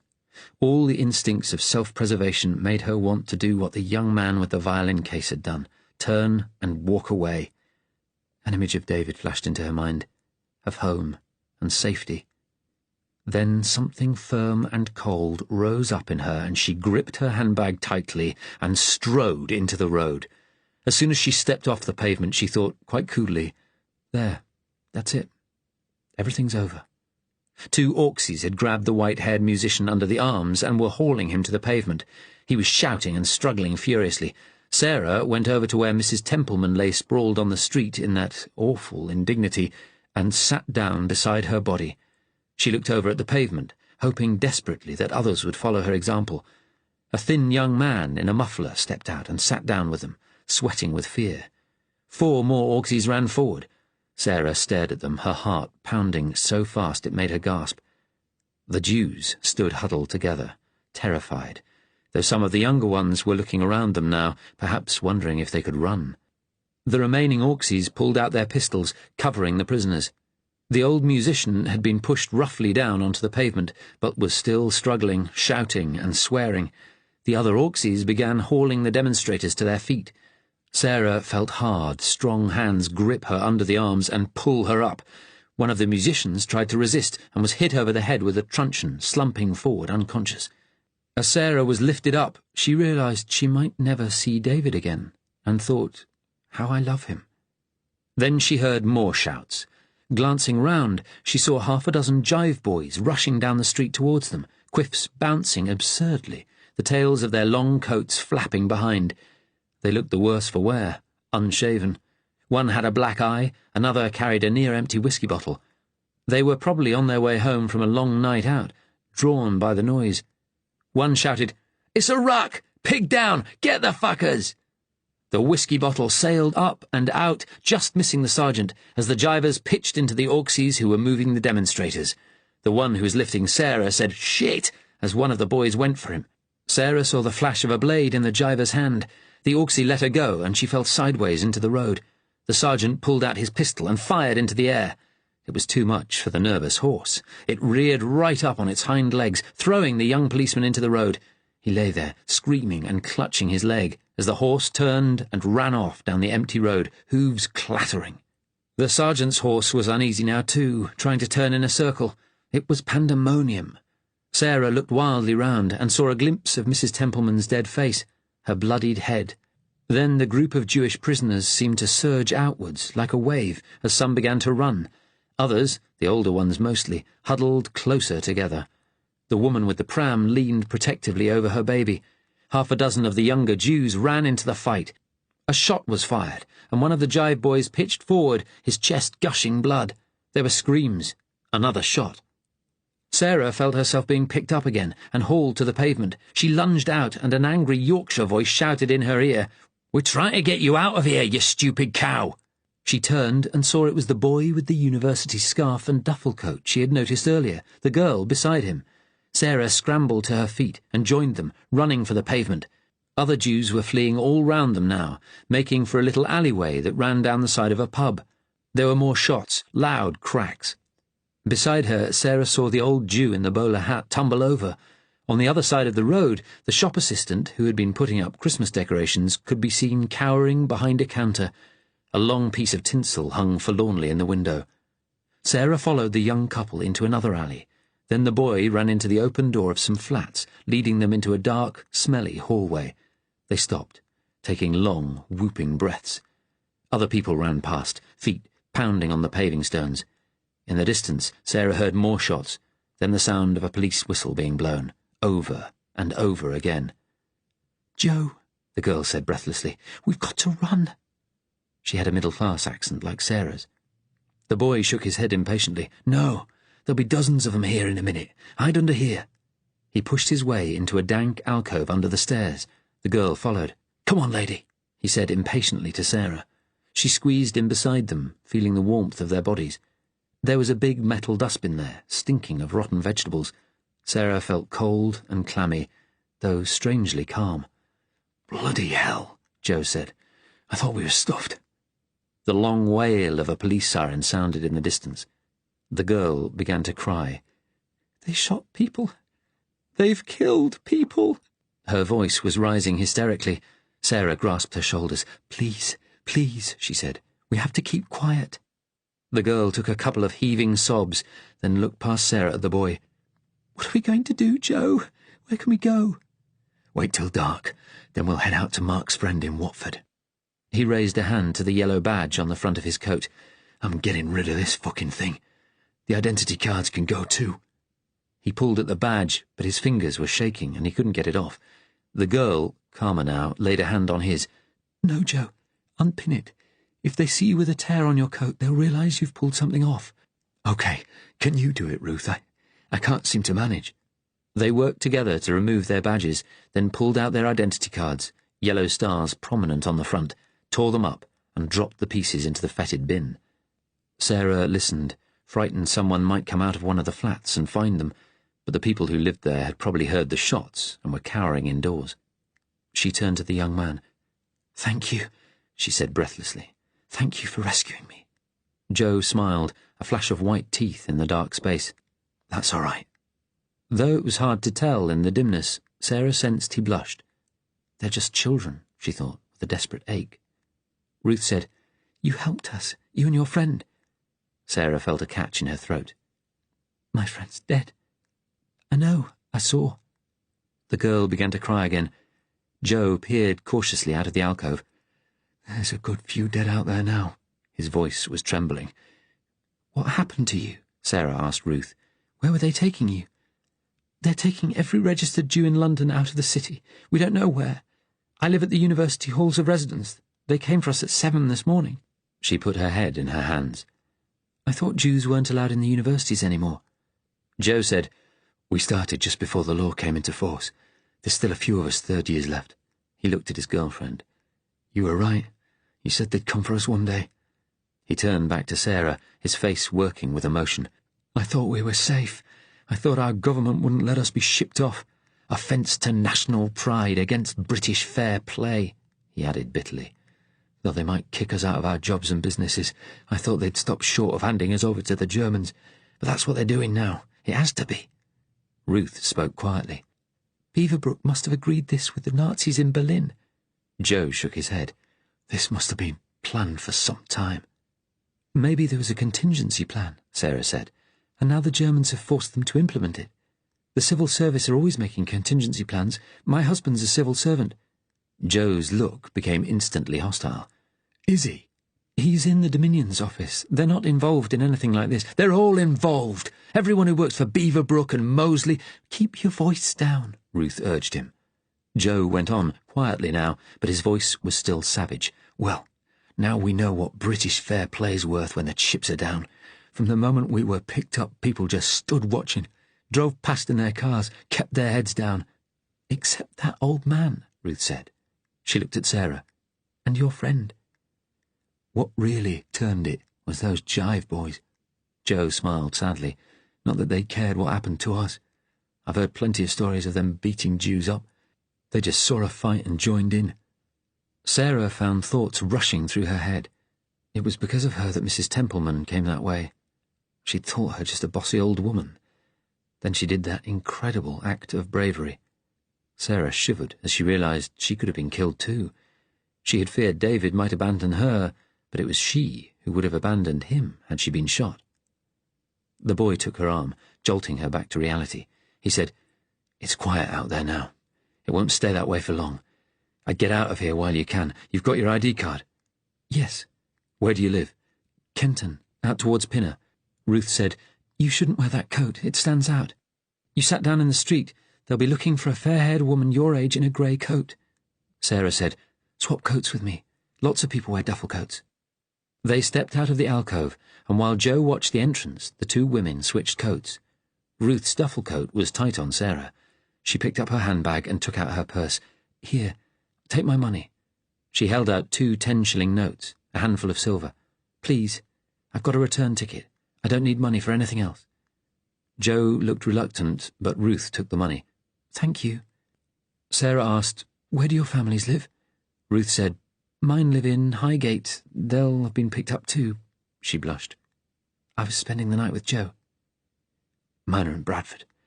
They're probably rounding up Jews there too." Joe's voice cracked, and Sarah could see he was at the end of his tether. "Go now, lady," he said roughly. "Go on." Ruth took her arm. Sarah's grey coat looked big on her. She said, "We'll never forget what you and your friend did." Sarah smiled. "Good luck," she said, then took a deep breath and stepped outside. Everything was quiet now. Nobody in sight. She adjusted her bag on her arm and walked away, in the opposite direction to Tottenham Court Road. More sirens sounded in the distance. Her legs shook like jelly, but she made herself walk on, towards the tube station and home. Chapter 18. It took longer than David had expected to find the hospital. Although they were so near Birmingham, they were on narrow country roads shaded by trees with few signposts, and after a brief period of wet snow, it had begun to get foggy. They discussed again how he should tackle Frank Muncaster, with sympathy, caution. Afterwards they drove on in silence, and David thought about what Natalia had told him about the Slovak Jews. He knew she could have done nothing to help those people, and it frightened him. He wondered how Sarah would react if she found out he was half Jewish. She hated what had been done to the Jews in England, but that was different from being married to one. He knew prejudices ran very deep, had done even before anti-Jewish propaganda began in the 1940s. His thoughts were interrupted by Jeff. "We're here," he said quietly. They had come to a fork in the road, and a wooden signpost pointed to Bartley Green Asylum. They passed through a little copse, and then saw an immense red-brick Victorian building a little way ahead, on top of a low hill, with a big water tower and well-tended grounds surrounded by a high wooden fence, lights shining through the mist. David hadn't expected it to be so big and imposing. The road followed the side of the fence to high iron-barred gates. Beside them was a porter's lodge, with a window overlooking the road. They drove up to it. passing a woman in a dark nurse's cloak walking towards the gates, and an elderly couple, heads down. David looked through the bars of the gates, down a long, straight drive to the big building. Natalia stopped the car. "You two go and talk to the porter," she said. Jeff and David got out. It was slightly warmer, but a clammy mist clung to them. They walked up to the window, where the nurse was talking to a porter through a panel. Ahead of them, the old couple stood silent. The porter was small, elderly, his black uniform reminding David of old Sykes on the Dominion's office front desk. There was even a similar large rack of keys on the wall behind him. Another, younger porter was working at a desk beside the plugs and sockets of a switchboard. "Been a bit busy with visiting time, but the rush is over now." The porter gave the nurse a key and turned to the old couple ahead of David and Jeff. The old man said in a black country accent, "We're here to visit our daughter, Amy Lascelles, on Dunville Ward." The porter shook his head reprovingly. "Visiting time's nearly over." "It takes a long time to get over from Walsall." The porter sighed. "Identity cards?" The old couple produced them, and the porter made an entry in a ledger. "Okay," he said. "Just wait to the side a minute." He turned to David and Jeff. "Yes, sirs?" "We've come to visit a patient too, Frank Muncaster," David answered. "I'm sorry we're a bit late. We've driven up from London." The porter's manner became deferential on hearing David's accent. "Does the ward know you're coming, sir?" He took a deep breath. "No, this gentleman and I are old school friends of his. We heard from a friend of Dr. Muncaster's at the university that he was here. It was a bit of a shock. We decided to come up and see him." The porter looked over at Natalia, sitting in the car. "And the lady—" Jeff said, "She's a friend of mine. She drove us up." "Well, I dare say it'll be all right. Can I just see your identity cards?" David handed over the fakes. The porter wrote down the false names, then turned to the young man at the switchboard. "Give Ironbridge Ward a ring, Dan. Tell them Muncaster's got visitors. Send someone out to the front steps to meet them. Muncaster's popular today," he added. David looked at Jeff. "What do you mean?" he asked noncommittally. "A couple of policemen came earlier. More questions about the incident, I imagine." The porter leaned comfortably on the ledge. "You know he attacked his brother, threw him out of a window. I saw him when he came. He didn't look violent, but you can't ever tell. I remember a man who was as quiet as a mouse for years, then one day he laid out 2 attendants and a doctor before you could say Jack Robinson." The porter shook his head with gloomy relish. The younger man turned round from the telephone. "Mr. Hall will wait for the visitors at the entrance. Open the gates for them, would you?" The young porter went out, jangling a large bundle of keys. The nurse had already let herself in. David and Jeff got back into the car. The porter opened the gates and they drove through, the old couple walking in behind them. As Natalia started the engine, David told her about the police visit. They heard the gates clang shut behind them. What was it about? He didn't know. He guessed it was about the attack on Frank's brother. "We'll have to ask this Ben Hall. It can't be anything too worrying, or he'd have warned us off. We know there's a police file open." Just beyond the gate, a concrete bridge passed over a wide ditch with steep sides, muddy water at the bottom. Beyond it, thick, tall privet hedges had been planted. David looked up the drive at the big house. As they approached the main doors, a stocky young man in a brown, short-jacketed uniform came out and stood at the top of the steps. He was in his 30s, with a pleasantly ugly, prematurely lined face and a broken nose. He had a whistle on a chain at his belt and a bunch of keys. Natalia parked the car to one side of the door. "All right," she said quietly. "That's our man. I've seen a photograph. I'll stay here. Good luck." David and Jeff got out again. The young man smiled and extended a hand, looking at them with sharp eyes. "Mr. Ladyman and Mr. Hedges?" He had a strong Glasgow accent. "Yes," David replied. "I'm Hedges. Good afternoon." "Aye, thanks for coming. Frank'll be pleased to see yous." David glanced back. The old couple were approaching the steps, their heads cast down in shame as they neared the asylum. Inside, the walls were painted an institutional green, the floors scuffed wooden blocks. Ben unlocked a heavy inner door leading into a long corridor. 2 men in grey woolen uniforms stood watching them listlessly. They had comically bad pudding basin haircuts, their ears sticking out below. "The porter said some police came to visit Frank earlier," David said quietly. "Aye." The attendant lowered his voice too. "We can talk about that when we get to the office." "Security seems pretty tight here," Jeff said. "It is. You can't get in without a key from the lodge, and all the inner doors are locked." Ben turned to David, his tone still conversational. "So, you and Frank used to be good pals?" "Yes, at university, but I haven't seen him for years." "He seems to think a lot of you," Ben said. "He remembers your friend, but it was you he was attached to. I've got him in a separate wee room." "Are there other visitors around?" "A few. Most have gone already. They don't stay long. Most of the poor sods here don't get visitors. Relatives come for a year or two, then stop, out of shame, or seeing what their folk have come to." David said uneasily, "You said Frank was attached to me. You make him sound like a dog." Ben nodded. "Aye, that's what he's like. A whipped dog, looking for a good master." "He's very clever in his way," David answered, a note of reproof in his voice. Ben nodded again. "He keeps that hidden. Doesn't he talk much? He may say more to you. Drop in the idea you might be able to take him away if you can." He opened another door with thick glass panels, and they entered a large room where a couple of dozen men, all in the same grey suits, stood around or sat watching television. Some were seated at a big table, making Christmas paper chains, supervised by an older man in a brown uniform like Ben's. There was a smell of tobacco smoke and disinfectant.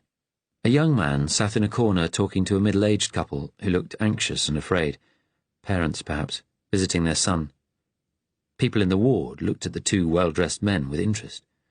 "Visitors from Muncaster," Ben said to an older nurse.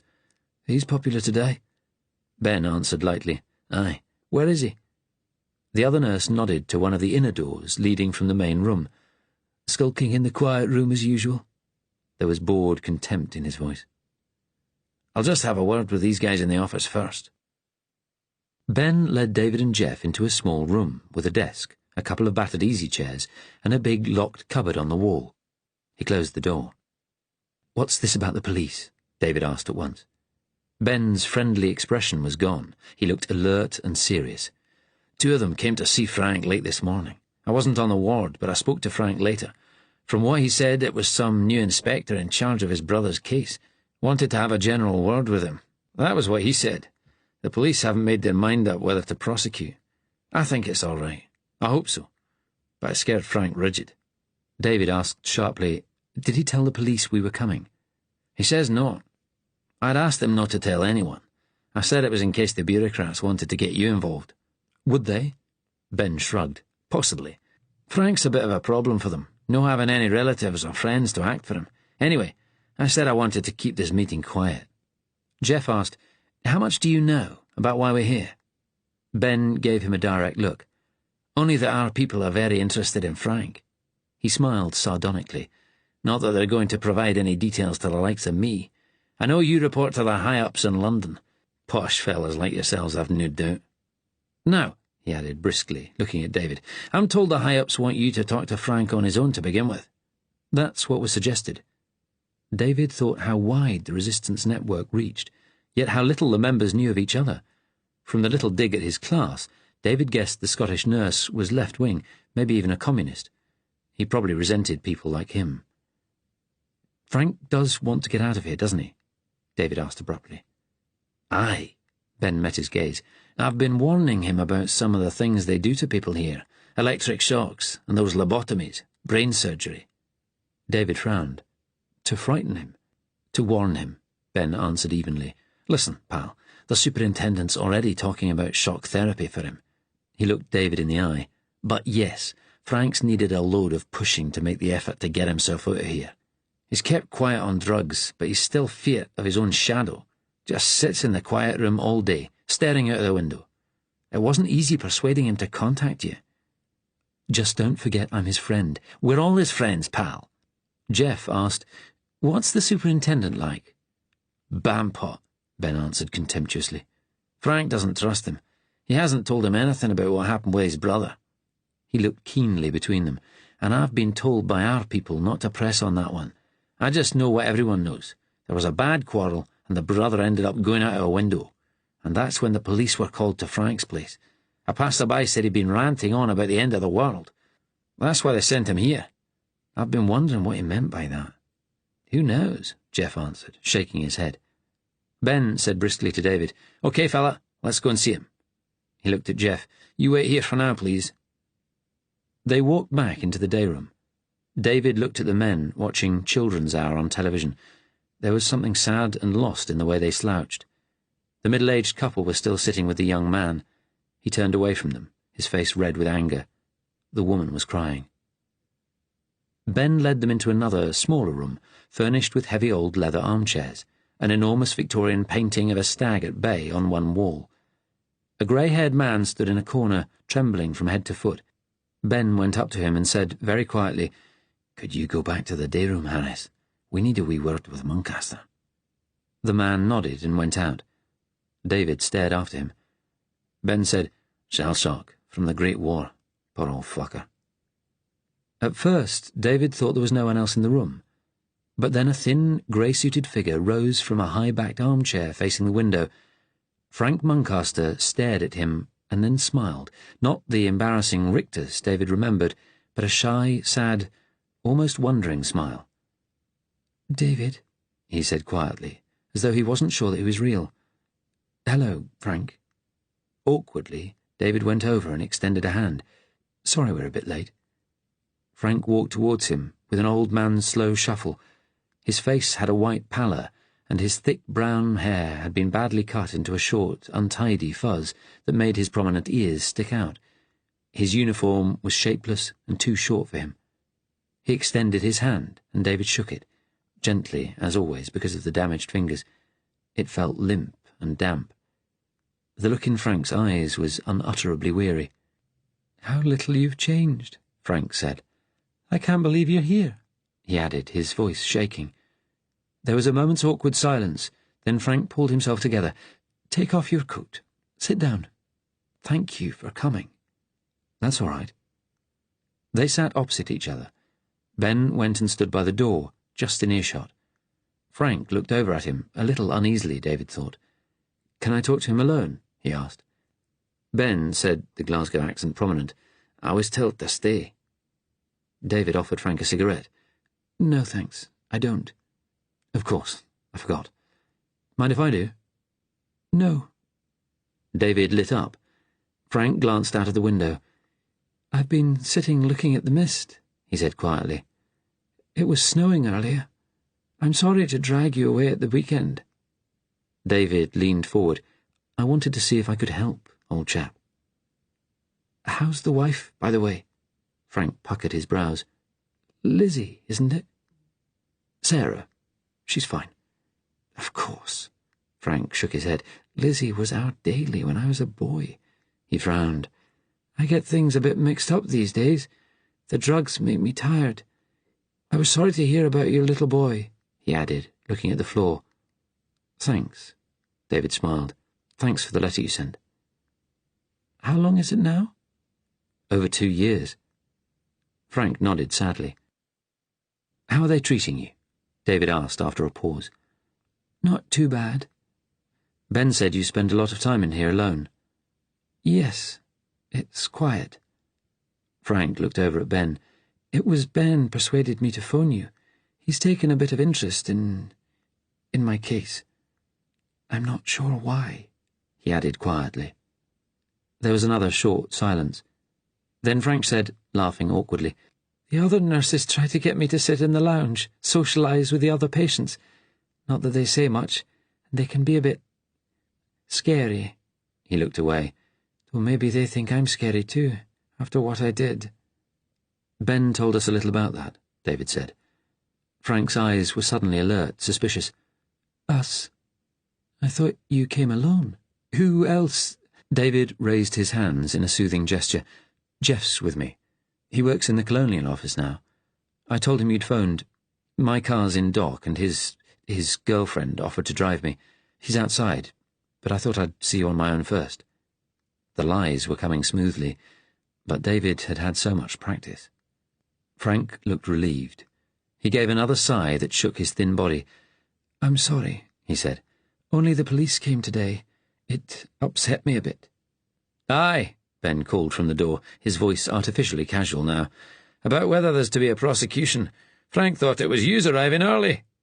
"What did they want, Frank?" "The inspector said they may drop the case. I don't know. There was a sergeant, a big, quiet man. I didn't like him." "Why?" "I don't know. There was something about him."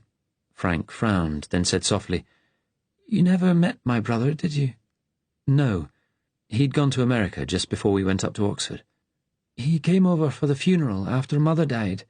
Only a few weeks ago, but it feels like years. That's when it all started." He shook his head. "I'm sorry," David said. "She had a stroke, my mother. She didn't suffer." Frank spoke almost indifferently. David remembered his terrible sense of loss and inadequacy when his own mother had died, but he knew Frank and his mother had never been close. "Edgar's divorced," Frank went on. "He wanted Mother's house sold quickly.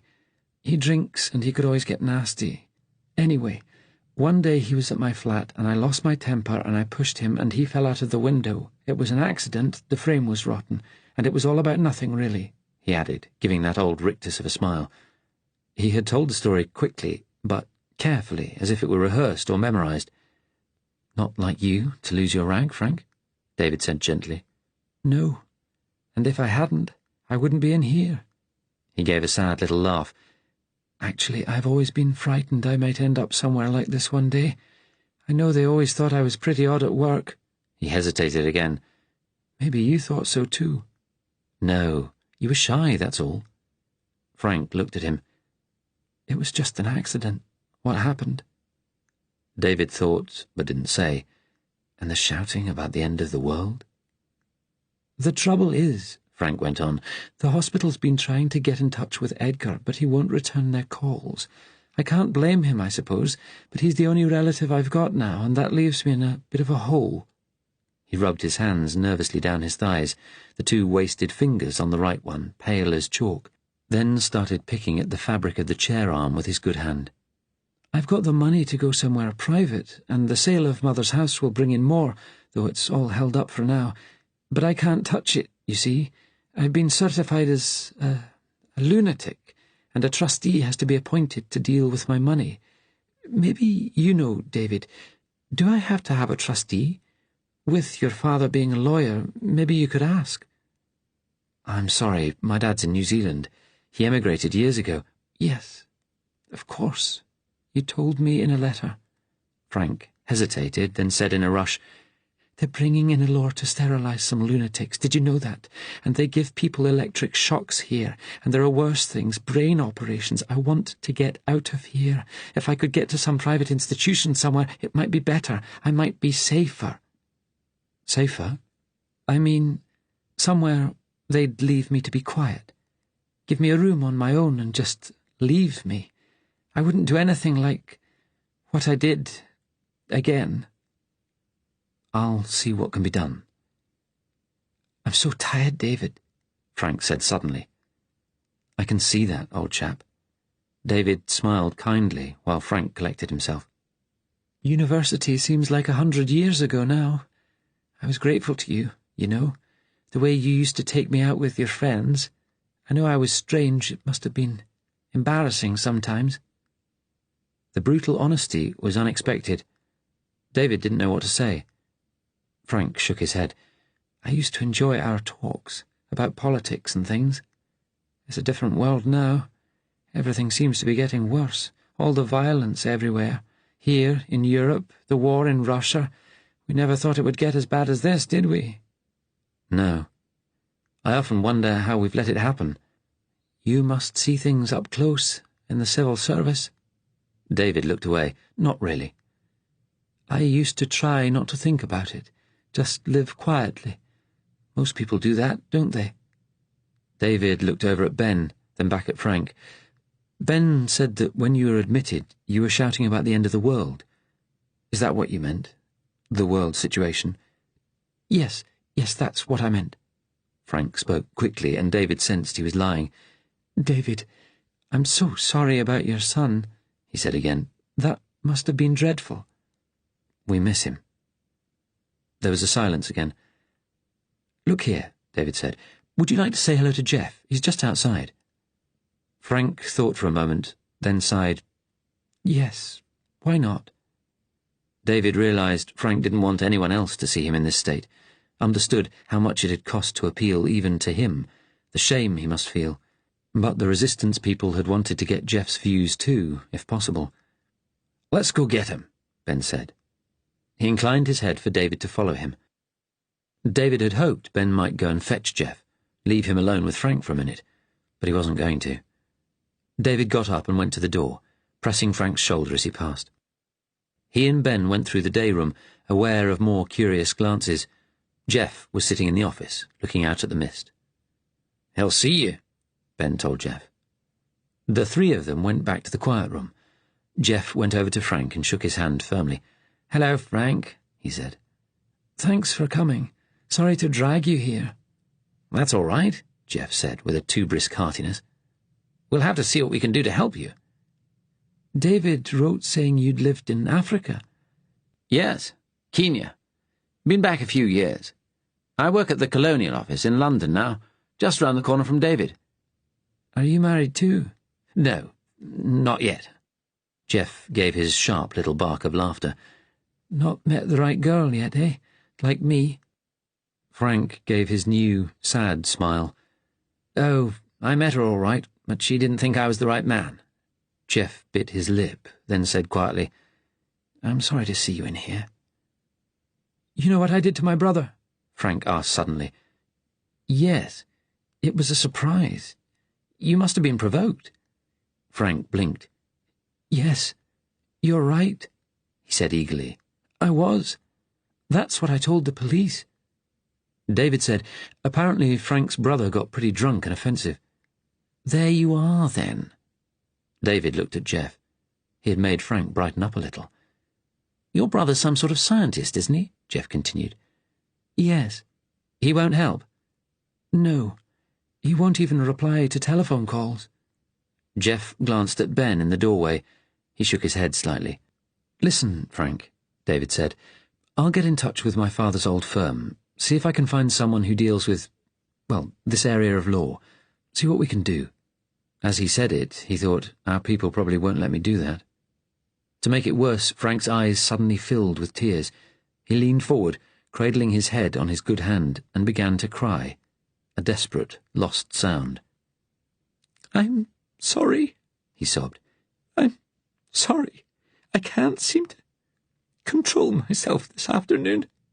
Jeff said gently, "It's all right." Frank pulled a dirty handkerchief from his pocket and wiped his eyes. He looked up, his face red now. "I just want to get out of here. I can't trust anyone. I can't tell what's real and what isn't anymore. Ah, if only Edgar hadn't come." David put a hand on his shoulder once more. "We'll help you, Frank. We'll do all we can." He hesitated, then added, "You can trust us. But don't tell anyone else we've been here, not yet." He looked at Jeff. "Let's find out what we can do first." Afterwards, Ben took them back to his office. They lit cigarettes. Ben said, "You two look fair puddled." "What?" David frowned. He wished the nurse would talk properly. "Done in. Knackered." "Well, we've done our job," David answered shortly. "He wants to get out of here." Ben said, "Would you two agree he's holding something back? About his brother?" David looked at Jeff, who nodded slowly. "Yes." "He's at the end of his tether," David said. "So?" Ben asked. "Where do things go now?" "I don't know," David answered. "We have to report back." "That woman with you, she's in charge of this op, isn't she?" "Natalia, yes." "I've heard she's good." David looked at Ben. "Frank trusts me to get him out of here, but not enough to tell me about his brother, and I don't think he trusts you completely. He doesn't understand why you're helping him." Ben laughed dryly. "Not such a head case as he looks, then, is he?" David said angrily, "You scared him into phoning me." Ben's face reddened. "Don't you get all moral with me," he snapped. "Mr. fucking la-di-da. You've been given a job to do just like me." "David," Jeff said, putting out a hand. "He's right." David brushed it off, glaring back at Ben. I care about Frank, and don't you bloody forget it. Do ye? Ben leaned forward and spoke with a quiet, angry intensity. Then you ought to be thinking about how to get him out of here, pal, before he tells whatever it is that's so bloody secret to the wrong people, because if that happens, Mosley's guys will take him and they won't fanny around. I got done over in 41 when the Communist Party was banned. That's how I got this news. But that's nothing to what they'll do to him. They'll squeeze him like a bloody orange, and none of us wants to see that. He stood up. Now come on. Do you want people to hear us arguing, you silly prick? Look here, we all want him safe, Jeff said firmly, looking Ben in the eye. David took a deep breath. All right. But don't forget what I said. And dinna you forget, I'm the one keeping him safe, day after every fucking day. Now come on. Ben took them outside, locking and unlocking door after door. There was rain in the mist now. Natalia was still sitting in the car. She had turned the engine off. David thought she must be cold. The three men stood on the steps. Ben looked around, then handed an envelope to David. I've lifted the key to Frank's flat from the stores, he said curtly. You're going over there now, yes? That's right. Natalia has the address. And the place in town to drop the keys off afterwards? Natalia knows where? I think so. Good. I have to get the keys back to the stores and I'll be in the shit. We'll make sure they're returned. Ben said, right then. He took a deep breath. I've been told it might become necessary to spring Frank. Get him out of here. If he knows something important and he's keeping mum, that's maybe just what the big bosses will decide to do. Try and get him out of this country. But how could he be got out? David asked. With the security this place has. And if anyone tried to take him by force, he'd yell the place down. Ben spoke quietly. There's only one person who'd be able to inject him with something to keep him quiet, then persuade the other staff they was authorised to take Frank outside. Me. Then I'd have a price on my head, pal, and my job gone too. I'd be well and truly fucked. But you can tell him in London, I'll do it if I'm told to. David saw Ben's utter determination. He nodded. All right, he said quickly.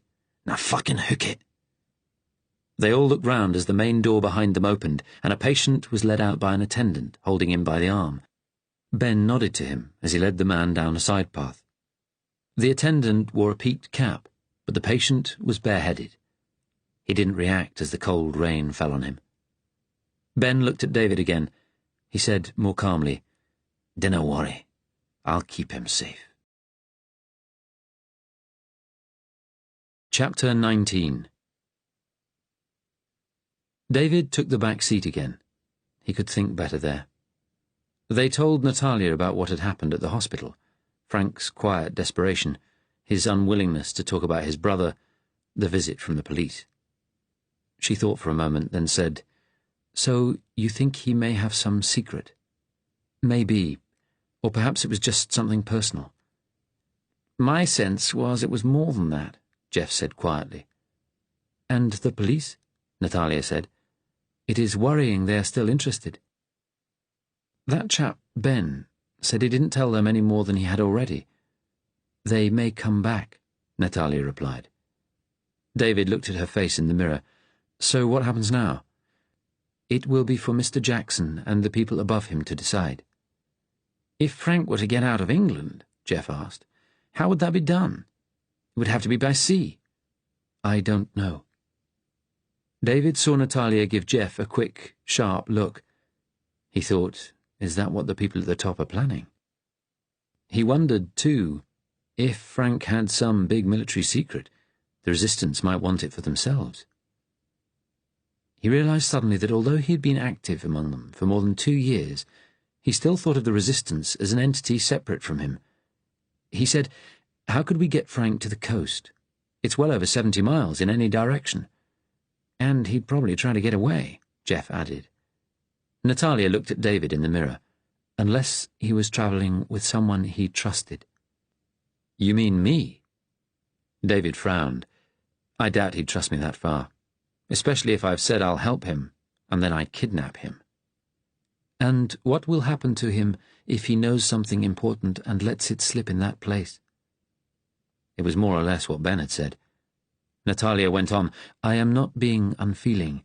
I am sorry for your friend, but nothing good can happen to him in that asylum."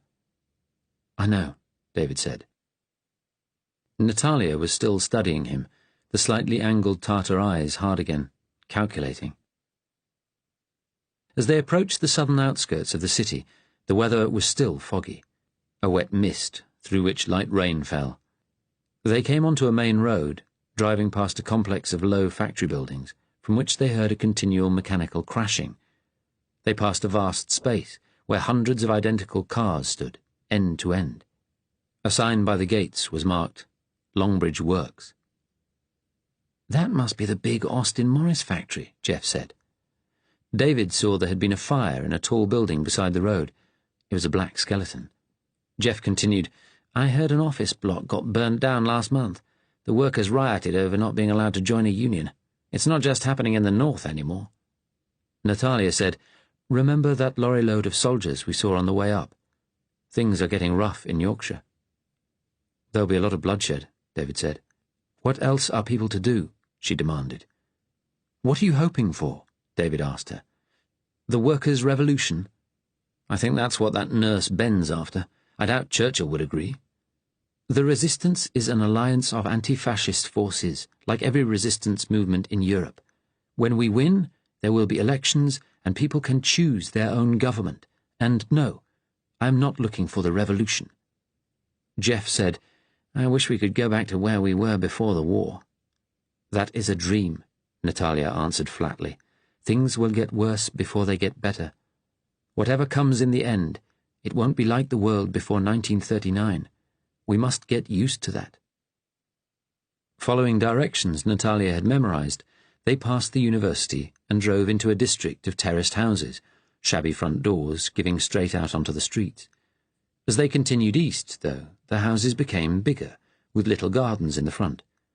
They neared a park, then found themselves among streets of big, detached Victorian villas, 3 or 4 stories high.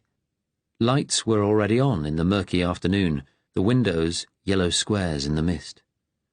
In one house, David glimpsed a high-ceilinged lounge, mirrors and pictures on the walls, a man with a little girl on his knee. In the top flat of the next house, he saw a middle-aged woman stirring a pan on a cooker. They drove slowly along, peering at the houses, trying to make out their numbers. Then Jeff said, "Stop here. See? A first-floor window's been boarded up." They got out and approached the house. Compared to its neighbours, the building was shabby, streaks of moss on the red bricks. Miserly rain dampened their faces. The ground and first floors were in darkness, though a light was visible at a second-floor window. They walked up the little path. David looked at the boarded-up window, then at the paved area below, where weeds sprouted between stone flags. Frank's brother was lucky he didn't break his back. It would have been a murder charge then, Jeff agreed. The front door was big and solid, 3 doorbells beside it. David took out the 2 keys Ben had given him, tied together with string. He inserted the larger one in the lock, and the door opened smoothly. A damp, cold smell came from inside. Natalia was looking up and down the street, checking. Nobody was about on this unpleasant Sunday. It was getting dark. Streetlights would be coming on soon. David stepped inside, pressed the light switch. A bare bulb revealed a dusty tiled floor, walls with blistered paint. "What a dump," Jeff said. "Keep your voice low," Natalia cautioned. They climbed the stairs. There was a landing with a door marked Flat 2. David unlocked the door. He switched on the light, and they entered a little hall with a threadbare carpet. He noticed a musty, unwashed smell. There were several closed doors. They opened each tentatively. There was a small, rather dirty bathroom, mildew on the tiles, and a kitchen with a blackened old cooker. All the kitchen cupboards were open, cans and broken crockery strewn over the floor. The large bedroom, with its single bed and ancient wardrobe, seemed to have escaped destruction. The last room was a cavernous lounge, the big window boarded up. The room had been wrecked. Pictures hung askew, chairs lay on their sides. Books and magazines, science fiction, from what David could see, had been pulled from the big bookcase and left on the carpet. The television had a crack in the screen. The only undamaged piece of furniture was a large roll-top desk. A couple of photographs lay face down on the floor beside it. Jeff said, "Good God, did Frank do this?" "He must have." David looked at the blocked-up window, heavy chipboard nailed to the frame. "I wonder who organised this? The landlord, perhaps?" He turned to the photographs. Like everything else, they were dusty. One was their college photograph from 1936. He picked it up. His younger self looked out at him, along with Jeff and Frank, with his strange grin. The other, smaller photograph was of a man in uniform, looking out with an apprehensive stare. Jeff whistled. "It's Frank's spitting image. It must be his father." Natalia studied it. "I have a photograph of my brother just before he was sent to fight in Russia." Her voice softened. "His expression was like that." "Frank's father was a doctor," David said. "What did your brother do?" She smiled sadly. "He painted. Much better than me. He had an exhibition in Prague once." She turned away and opened the desk, rolling up the wooden slats with a clatter. "We must search this flat. You two, please search the other rooms. Look for letters, any papers or notebooks." She began removing papers from the dockets inside the desk, riffling through them expertly. "Please, we should work quickly. Pull the curtains before switching on any lights." Jeff said bleakly, "She's right. If there's anything here the authorities shouldn't see, Frank would thank us for taking it." David went into the kitchen. His feet crunched on broken plates. There were dents in the plasterboard walls where cans had been thrown. It was hard to reconcile the pale, shrunken figure in the hospital with this manic destruction. All the cupboards were empty, bar some battered cutlery in the drawers. Jeff appeared at his elbow. "Nothing in the bathroom," he said. "I thought I'd leave the bedroom to you." "Okay." David went into the bedroom. He searched the bed, the sheets needed washing, riffled through the socks and underwear in the chest of drawers, then the pockets of the few jackets and trousers hanging in the wardrobe. He found nothing apart from a farthing and screwed-up bus tickets. He bent to look under the bed and saw a big brown suitcase there. He pulled it out and slipped the clasps. Inside was a packet of some sort, wrapped in brown paper. He lifted it. Papers. His heart quickened as he undid the parcel, but it was just a collection of pornographic magazines, naked women lying on beds or sitting astride chairs. There was a collection of film magazines from the early 30s, too, Jean Harlow and Katharine Hepburn and Fay Wray in soulful romantic poses. He made himself look through the magazines in case anything was hidden inside them, but there was nothing. He rewrapped the packet and shoved the suitcase back under the bed, stirring up a cloud of dust. In the lounge, Jeff had righted an armchair and was sitting riffling through the books and periodicals. Natalia was still poring over the papers at Frank's desk. She looked up. "Anything in the bedroom?" "Nothing." "I'm seeing if there are any papers hidden in these," Jeff said. "Nothing so far." He held up a copy of an American magazine, Amazing Science Fiction. "Just Frank's cup of tea." David took up a magazine. "Better than the stuff my nephews read. War comics about the fighting in Russia." "Nothing in the desk," Natalia said. "Just bills and some letters from a lawyer about his mother's estate. Oh, and these." She handed David a bundle of envelopes, neatly tied in a rubber band. David was surprised to see his own handwriting. It was the letters he had sent Frank over the years. He opened one. 21st of August, 1940. Dear Frank, sorry I haven't written earlier in reply to your last, but it's all been a bit hectic. They discharged me from the nursing home last week, so no more pretty nurses, sad to say, and the old feet seem to be okay now. It's felt so silly, recovering from frostbite in summer. I'm staying with my dad for the moment, starting back at the office next week.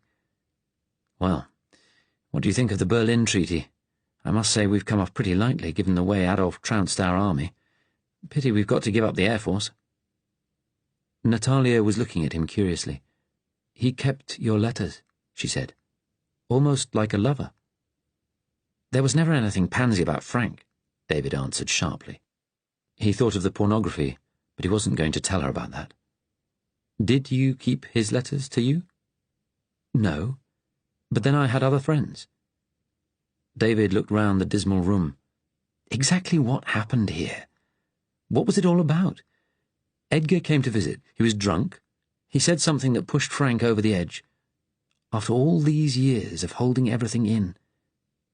It could have been something personal, Jeff suggested. Some family thing.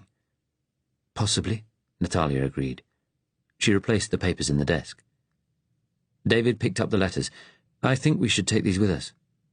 She nodded. Yes, that might be best. David stuffed the packet into his overcoat pocket. Natalia wiped her dusty fingers on a handkerchief. She smiled at David, her wry smile. You English hold your feelings inside yourselves. It is not surprising sometimes you crack up. Sometimes there's a lot to hold in. They all jumped and turned quickly at the sound of a key in the door. Natalia's hand went to the pocket of her coat.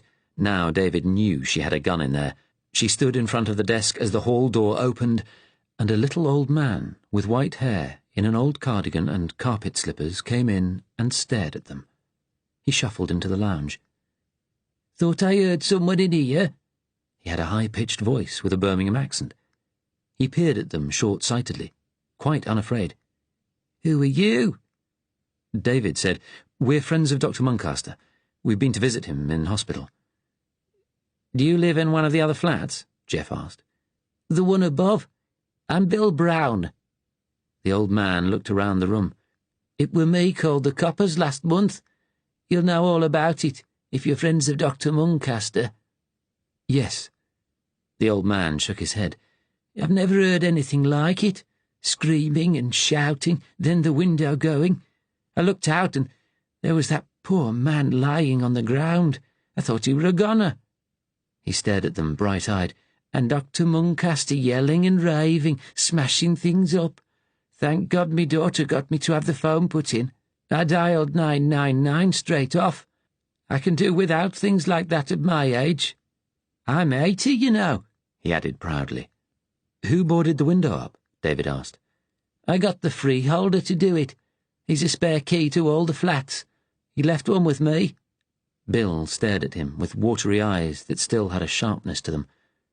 A house with a broken window's a magnet for burglars. How is Dr. Muncaster? Is he coming back? Not in the near future.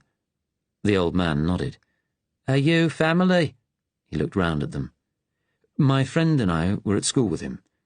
David didn't give their names. We've come up from London to see him. We heard what happened through someone at the university. We came over to check everything was all right here. How's Dr. Muncaster's brother? He's safely back in America, Natalia said. Broken arm, the police said.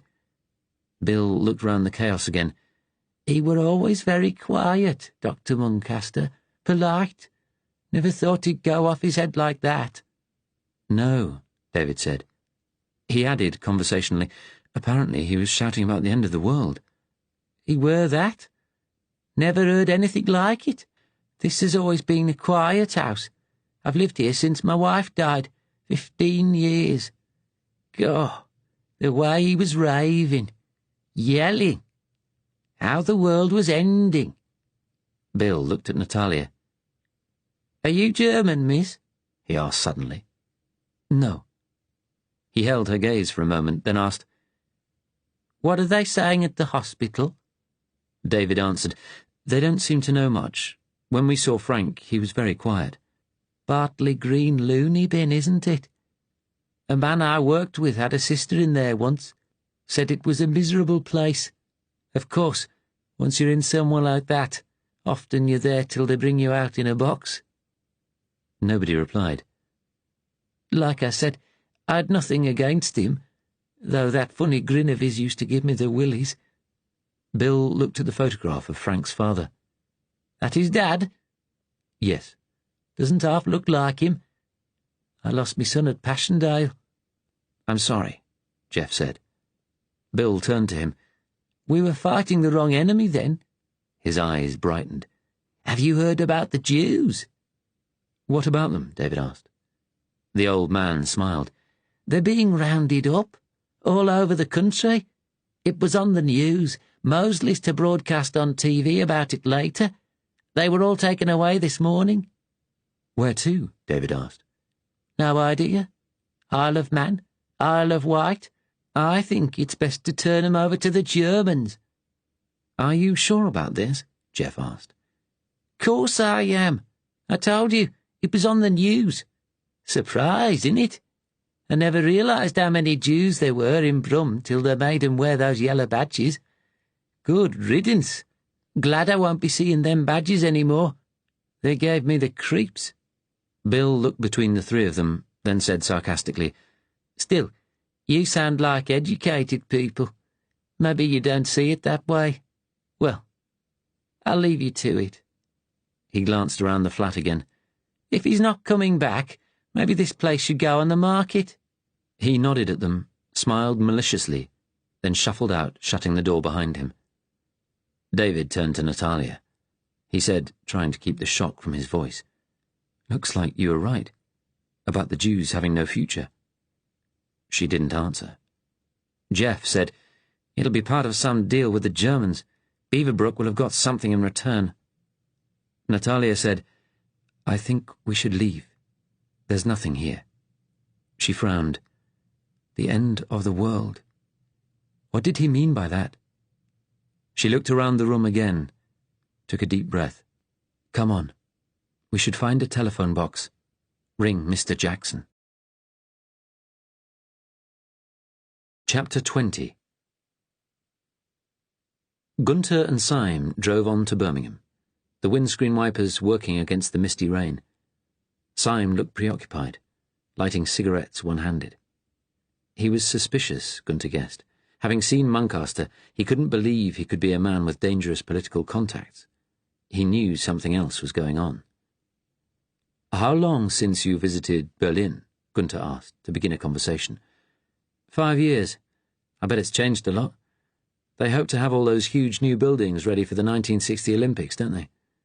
Yes, but there are problems with building such huge structures on sandy soil. They're still digging the foundations. They will be finished in time, they hope. He smiled at Syme. The centre of Berlin is always so dusty. Lots of people have chest problems these days. Do you have a house there? Just a flat. My wife and I had a house, but it was sold in the divorce. Maybe if I do a spell in the north, I can earn enough for a mortgage on a decent-sized house. Then I might look round for a nice girl who doesn't mind the hours. Yes, there's nothing like a house and family. Gunter spoke regretfully. I hope to visit my son in the spring, in Crimea.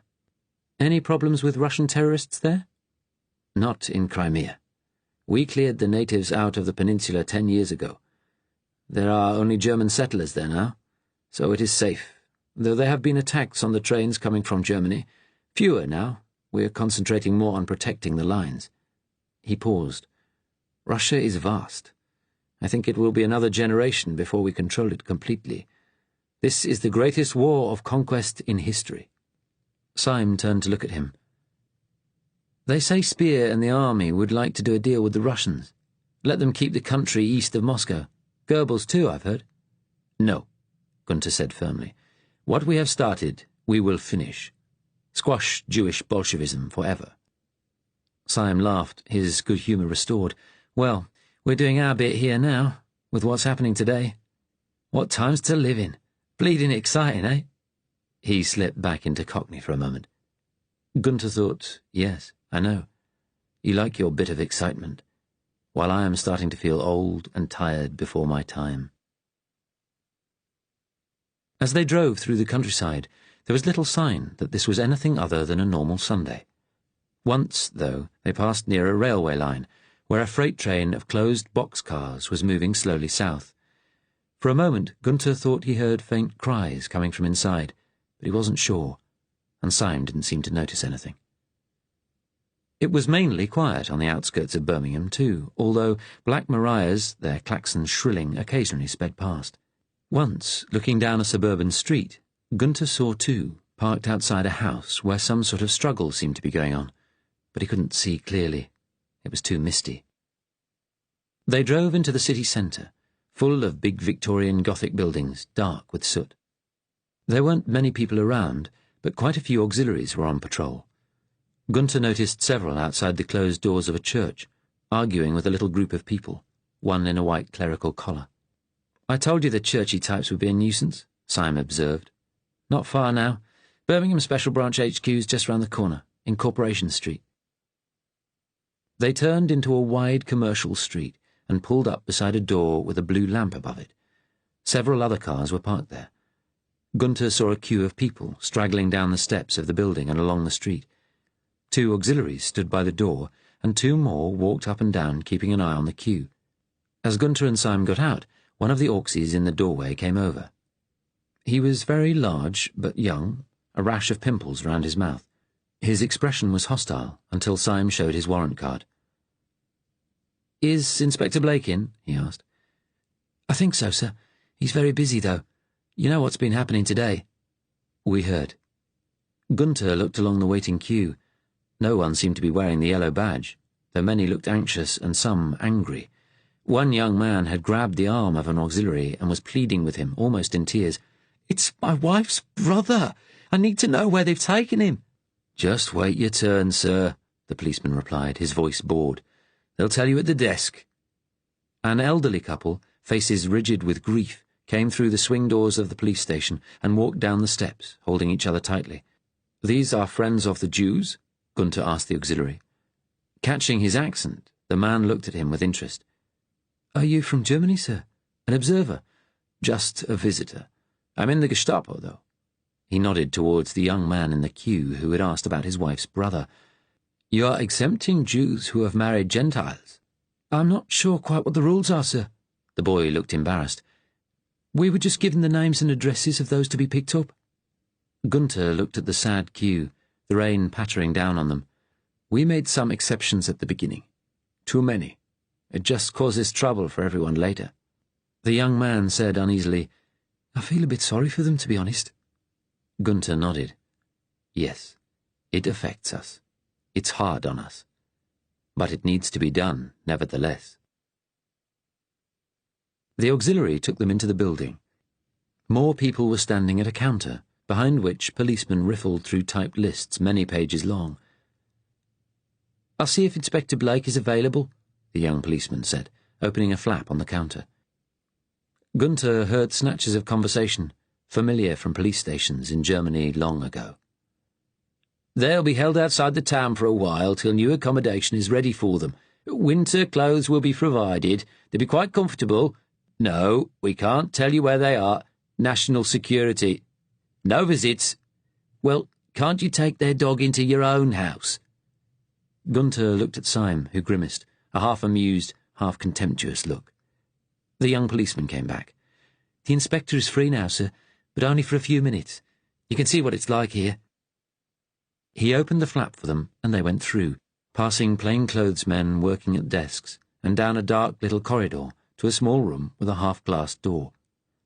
Inside, a plump, tired-looking middle-aged man in a rumpled suit was sitting at a desk working on papers, smoking a pipe. The air was blue with the smoke. He leaned forward and shook hands with them unsmilingly, introducing himself as Inspector Blake.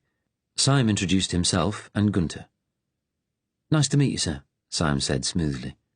"We've spoken on the phone." Blake was looking at Gunther. "I didn't know the Gestapo actually had a man over here on this case. That loony of mine must be important." Gunther responded politely. "We are concerned he may have certain political contacts in Germany." "He's British. We can handle him," Blake grunted. He gave Syme an unfriendly look. "Even we provincials." Syme spread his hands. "It's what the Commissioner wants. We've been up here today visiting Muncaster." "Find anything?" Blake looked curious now. "Nothing definite," Gunther answered, "but enough to make us want to investigate further. As we're here," Syme explained, "we thought we'd like to take a look at his flat. We understood you might lend us a locksmith to get in." "We would be very grateful," Gunther added. Blake laughed. "You've picked the worst possible day. We've got locksmiths out all over the city securing the Jews' houses. We've already had some trouble with looters trying to get in and take stuff. Even some of our own people have been trying to lift things." He looked at Syme. "Can't you just bash the door in?" "We don't want to attract attention," Gunther said, "and we would like to leave the place secure." Blake frowned. "Just what is it you're looking for?" Syme said, "Evidence of foreign affiliations? I'm sorry we came today. I didn't know about the Jews until this morning. The Gestapo would be very grateful if you could help us." Blake shook his head wearily, but picked up the telephone and asked someone if they could find him a locksmith. "Well," he said, "the work's starting to wind down now, but it may be an hour or two before someone's free. Can you wait?" "Of course," Gunter said. "How's it gone today?" Syme asked. Blake leaned back in his chair, folding his arms over a large stomach. "Not too bad. Most came quietly, though there was a bit of a ruck with some students at the university. One or two made a fuss elsewhere when they were picked up. From what I hear, it's much the same story all over the country." He smiled wearily. "Take everyone by surprise, that's the way." He looked at Syme, his attitude more friendly now. "I know you're an old black shirt like me. We should have done this years ago." "You can say that again. Where are they all being taken?" "I can't tell you." Blake shook his head. "That one's embargoed. We don't want people turning up and making trouble. We're getting some stick from the church people. The bishop's threatening to hold a demonstration on the town hall steps tomorrow. We didn't expect that. We thought he was with us. We're going to have to get roadblocks ready in the town centre tonight." "Arrest the bugger," Syme said. Blake shrugged. "I agree, but the high-ups haven't made up their minds yet. They're still bloody soft about arresting bishops." He looked at Gunter. "Have you any idea why the Jews are being rounded up now? We've had contingency plans for years, but the green light came through while Beaverbrook was in Germany." "I don't know," Gunter said. Blake's eyes narrowed. "Looks to me like it's the price for closer alignment with Germany. Now Stevenson's won the presidential elections, we can expect a cooler relationship with America. Well, suits me. America's run by Jewish capital." "I suppose they make some good films," Syme said. "Propaganda. Hollywood's run by the Jews too." "It is," Gunter agreed. "Well, I can give you an interview room to wait in until the locksmith comes. Though we may have to turf you out if there are problems in the city and someone needs a going over. I'm sure we could have handled your loony for you," Blake added, the resentful note back in his voice, "but the Commissioner knows best." It was dark by the time they left the police station to drive to Muncaster's house. The locksmith was to meet them there. The misty city was quiet. They drove out to the suburbs, parked outside the house, and walked up the path. Gunter looked up at the boarded window. There was no sign of the locksmith. Then, to his surprise, the front door opened, and a little old man in a cardigan came out. He looked at them with keen interest. "Inspector Syme?" he asked. "Yes," Syme answered abruptly. "Who are you?" "I'm Bill. I live on the second floor. I saw your locksmith waiting about outside and let him into Dr. Muncaster's place. What about the Jews, eh?" he asked excitedly. "Yeah," Syme answered non-committally. The old man led them upstairs and into a shabby flat. Through the open door of the kitchen, Gunter could see smashed crockery and dented tins.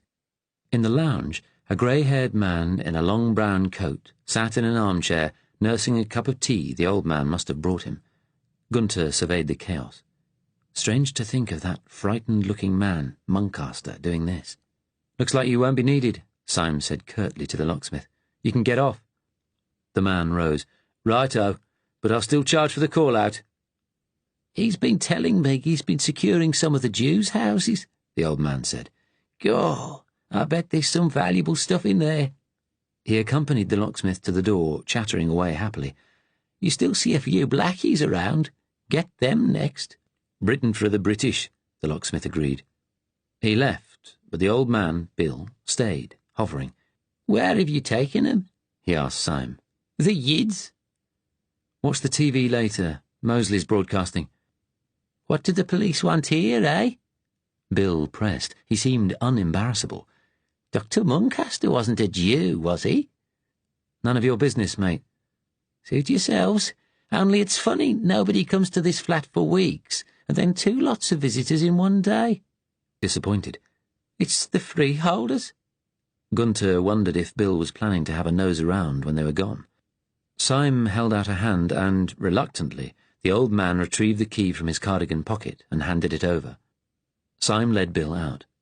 The old man turned in the doorway for a last curious look, then left. Gunther went over to examine the photographs of Muncaster's father and the university group. He looked up at Syme. We'd probably have bumped into them if we hadn't been waiting at HQ. He smiled grimly, and I wonder what might have happened then. Some excitement, perhaps? So, these visitors had a key. Now, where did they get that? He studied the college photograph. I spent a year at Oxford, you know, over 20 years ago. Yeah? I hated it. Gunther looked at the row of faces. Born to rule. Then he frowned. Someone's picked this up and looked at it. See those fingerprints? The old man? Why would he do that? Gunther considered. School friends coming to visit. Nearly 20 years after they all left. He shook his head.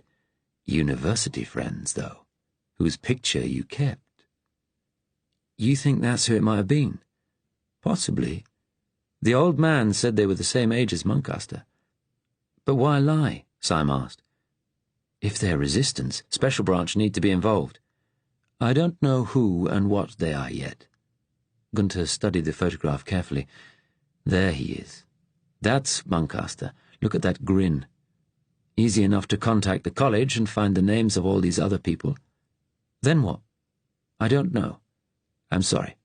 I'll have to talk to my superior and he'll get in touch with yours. Why am I getting uneasy about this? Syme asked. The brother is an American scientist. What did he tell his brother that the Germans shouldn't know about? I don't know. I promise you, if there is a resistance angle to this, your people won't be kept in the dark. Now, I'm going to have a look round this flat, and then we're going to see the old man again and ask if he handled the picture, or recognizes either of the men who came here in it. Want some help? Gunther hesitated, then said, Yes. Yes, thank you. They did a methodical search together. They found nothing except the dirty magazines under the bed, but Gunther soon saw that the flat had already been searched. There were fingerprints in the dust everywhere, the signs of busy hands looking for something. When they had finished, they stood in the lounge together. Syme looked up at a cobweb. Miserable place, ain't it? Let's talk to the old man, show him the photograph, then get back to London, see what they make of all this at the embassy. He went over and took the two photographs, Muncaster's father as well as the university group, slipping them under his arm as they left the flat. Then Gunther switched off the light, plunging the room with its blocked window into total darkness again. The old man's flat was almost as messy and decrepit as Frank's. However, he had a large new television set, which was showing a police serial, square-jawed officers trapped by American spies in a cellar filling with water. Gunther showed him the photograph and asked if he had touched it. He shook his head. No. Why would I? No reason, he answered reassuringly. Perhaps it was these visitors. I know they said they were old school friends, but could you look at the photograph? See if you recognize either of the men here. All right, the old man answered cheerfully, clearly pleased at the prospect of helping. He fetched a pair of glasses and peered at the photo. Gaw, it's a grimy old thing, isn't it? And they're all much younger. He pointed at one of the students. That one, the fair one, that could have been one of them. Yes, I think it was. He scanned the photographs again, then pointed at a dark-haired, good-looking boy in the back row. The other one could have been him, but I'm not sure. He looked up apologetically. I'm sorry, I didn't have my specs on when I saw them. That's all right. You've been very helpful, Gunther said, and smiled. Chapter 21. Sarah made the journey home in a state of numb shock. Alone in the tube carriage, huddled in Ruth's duffel-coat, she began shivering uncontrollably. She thought, I must get home. I mustn't draw attention to myself. She hugged her bag close and looked out of the window. It was the same quiet, unremarkable Sunday scene as it had been on the way in with Mrs. Templeman, what seemed like an age ago. A young couple got into the carriage and began arguing irritably about whose family they would be spending Christmas with. Sarah carried on staring out of the window, trying to control her trembling. When the train stopped at Wembley, she thought of Mrs. Templeman's husband.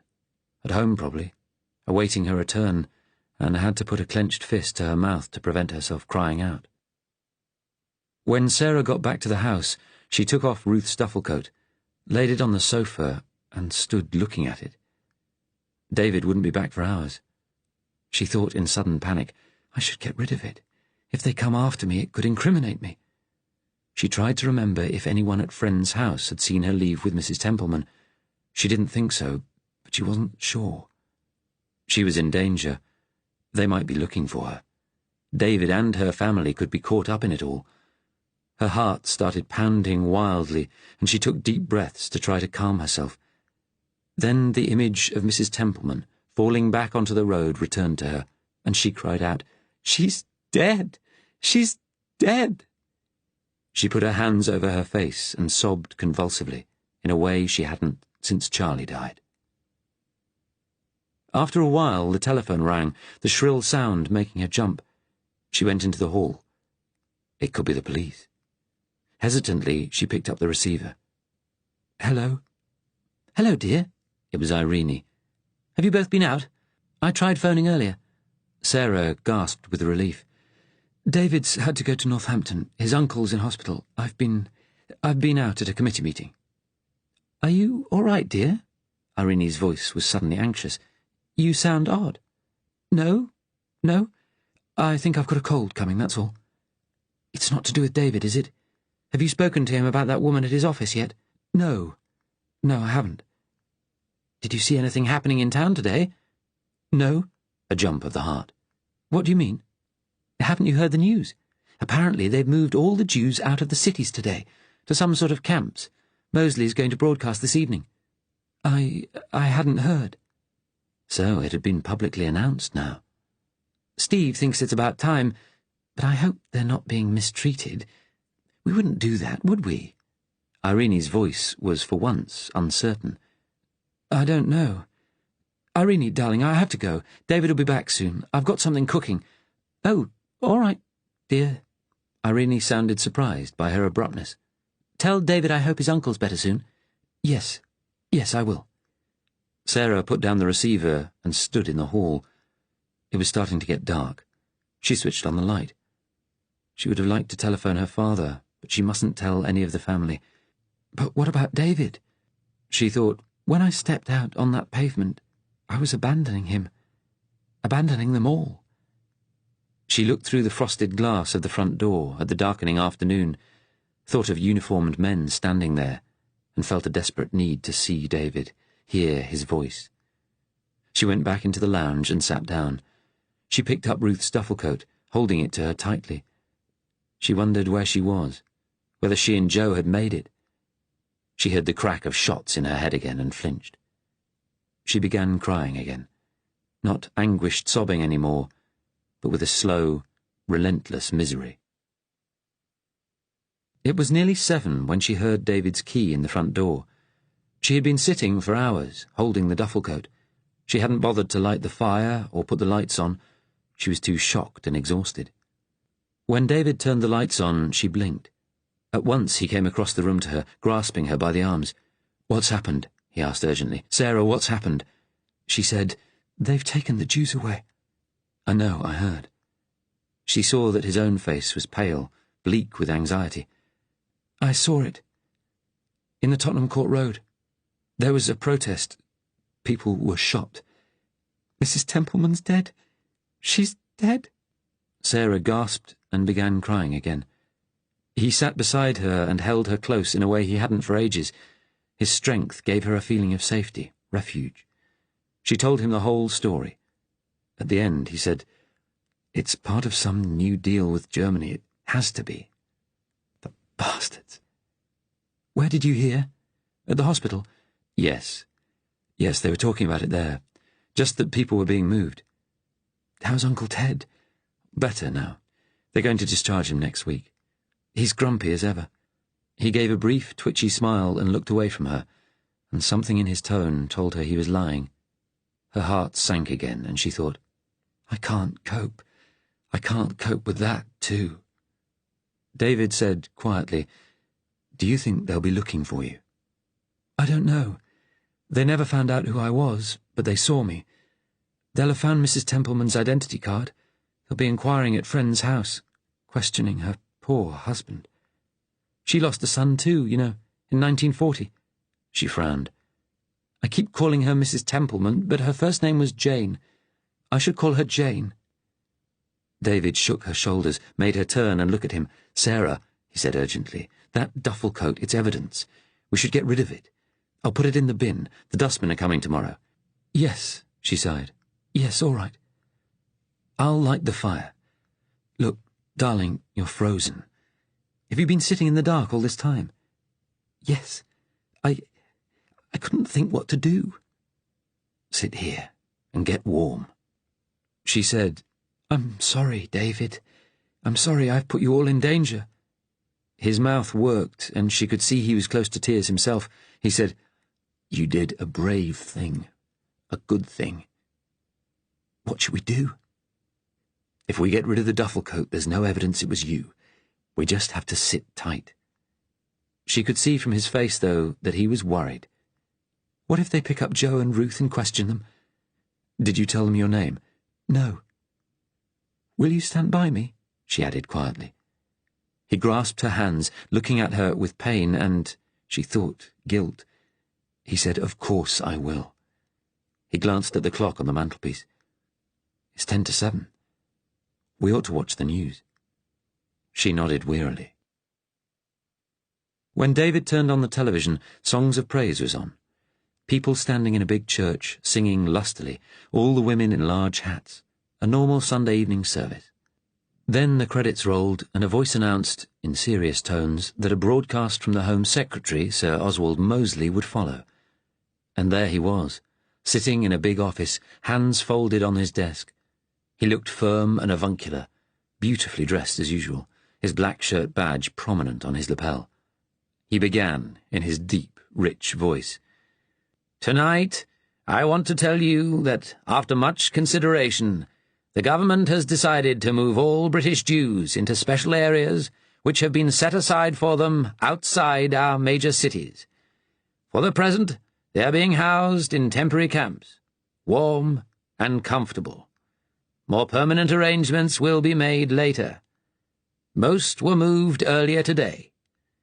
We believe this step to be necessary because of evidence that terrorists from the so-called resistance movement have been receiving support from subversive elements within the Jewish population.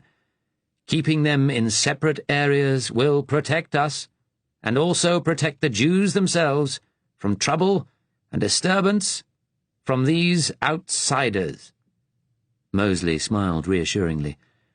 Today's exercise was carried out with typical British efficiency and good nature, proceeding smoothly and quietly throughout the country. Any Jews who have not yet been transferred are required to attend immediately at their nearest police station, bringing whatever hand luggage they wish to take and, of course, their identity cards. His voice became stern. This measure is necessary for Britain's security. The threat from resistance terrorism is, alas, ever present. Everyone must be vigilant, for their own sakes and for the country's. These are trying times, at home and in the Empire. He smiled in a fatherly way, his grey moustache twitching. He went on, his tone lighter. However, I can also tell you that following the discussions the Prime Minister had with our German allies last week, as well as the new increase in British forces available for India, which Mr. Powell announced earlier today, new economic agreements have also been reached, which will allow British firms to trade much more fully with Europe. He went on for several more minutes, talking of new joint ventures between British arms firms and Krupps to supply heavy artillery for the war in Russia, and joint commercial projects between ICI and IG Farben. He concluded his broadcast gravely. Together, the British people can defeat anarchy and communism. God save the Queen. As the national anthem sounded, Mosley stood, chest held out proudly. David switched off the television. He and Sarah sat looking at the blank screen. "Nothing about the people that were killed today," Sarah said quietly. "Nothing. What else has been happening up and down the country?" "I suppose they chose a Sunday morning because there'd only be a few people around, and not much traffic." He looked at her intently, his blue eyes hard. They must be going to hush up what happened in Tottenham Court Road. Maybe in other places too, to avoid any sort of big official inquiry. She stood up suddenly, still clutching the duffel coat. David said, "What is it? Do you have to be so clinical, so like a bloody civil servant? I saw people shot this morning, young students running for their lives, a woman I know killed." He stood too, took her by the shoulders. "I'm not clinical about it, Sarah. Dear God, I'm not." He took a deep breath. "This is how I cope." She sat down again. He put his hand over hers. He said, "I feel it all as much as you. More, perhaps." "More? I'm sorry, I didn't mean—" He shook his head. "It's not easy. Always. At work. I see those people, Mosley and the other fascists and their friends going in and out of Downing Street. I hate it as much as you do. I'm sorry, darling." She thought, maybe I've been wrong. Maybe it's because of everything that's happened around us that he's become so cold and distant. She said, "How can people believe such rubbish, that the Jews are a threat to national life?" "There's always been prejudice, and they've been stoking it up since 1940. If a government keeps telling people the same simple message year after year, most end up believing it. Goebbels called it the big lie." He picked up the duffel coat. "Let me get rid of this. Take it out to the bin now. I'll empty the wastepaper baskets on top of it." "There are some potato peelings in the kitchen bin," Sarah said wearily, "and those chops in the fridge are off. Put them in too. Then nobody'll go poking about in there." She surrendered the coat with an odd feeling of reluctance. David ripped the sleeve of the duffel coat in case some dustman wondered why they were throwing it out. He filled the bin and carried it through the house to the front garden. Their neighbour, a middle-aged man he acknowledged at the station, was taking out his own rubbish. He nodded to David. "Cold evening again, isn't it?" David answered with forced cheerfulness. "Yes, winter's here by the look of it. Forecasts say there'll be fog tomorrow." The man nodded again and went back into his house, closing the door. Neighbours didn't talk much in this street. People generally seemed to talk to strangers less and less these days. David stood by the gate, looking across the road. The old air raid shelter was a ghostly glimmer at the other end of the little park. He thought of Sarah's courage. When he'd seen her sitting there in the dark, he had thought for a second the authorities had found out about him, had been to question her. For a moment he had actually been glad to think all the secrecy and lies were over, and had felt a sudden rush of his old love for her, the feeling he had started to think was twisted and broken beyond repair. But there was no telling her the truth now. Not after today. It was too dangerous. When they had left Frank's flat, he and Jeff and Natalia had driven round the dark, foggy streets looking for a telephone box. When they found one, Natalia went inside, leaving David and Jeff in the car. They watched as she dropped shilling pieces one after the other into the box. She must have carried them ready in her pockets, like the gun. She was in the box a long time, gesturing with her arms, her face animated. David wondered if she was talking to Jackson, but he thought not. She would have been more controlled speaking to him. When she came out and rejoined them in the car, she spoke quietly. "There's going to be a meeting tomorrow. Some of the top people." She paused. "I think we're going to have to move Dr. Muncaster. Probably soon." David asked, "Did you tell them he seemed to trust me?" "Yes. We will probably need you again. Perhaps both of you." "I'll do it. But my wife's got to be kept safe." "They'll take care of that," Jeff said. "What about the Jews?" "It's true," Natalia said flatly. "They've been moved. We didn't know anything about it. Mosley organized everything from the Home Office." They said little on the journey back to London. David's mind was whirling, going over the meeting with Frank, wondering what the hell exactly was happening to the Jews. Everything was quiet in the cold streets. They drove out to Pinner and dropped Jeff off at his house. Natalia said she would take David on to the bottom of his street. They didn't speak, but when they arrived, he got out and stood beside the car, looking at the rows of mock Tudor semis, suddenly reluctant to move. She rolled down the window. "Are you all right?" she asked. "Yes." He took a deep breath. How could the resistance not know what they were planning for the Jews? "We don't have anyone in the Home Office or in the higher levels of the police. Not anymore. You did have people. We had a network. There was a betrayal 3 years ago. The man we thought was ours was working for them. A lot of good people died." "You carry a gun in your pocket, don't you?" David said.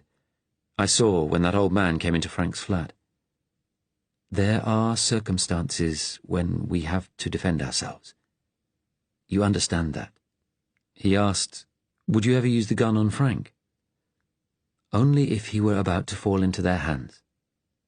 She met his gaze. "Then it would be best for him. Trust me." "Have you ever killed anybody?" She nodded slowly. "Yes. Not in England, though.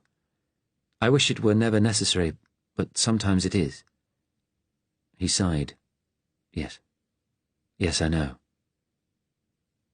"What is it, David?" she asked quietly.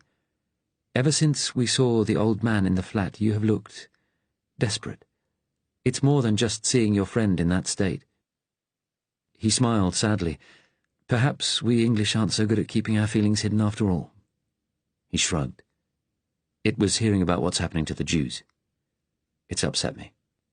She nodded, then gave him a long, searching look. She said very quietly and carefully, "I remember my Jewish friends in Slovakia. I saw how they reacted when things began to get bad." David took half a step back, nearly tripped on the curb. He thought, she's guessed. She reached through the window and took his hand, holding it in a tight grip. "Who else knows?"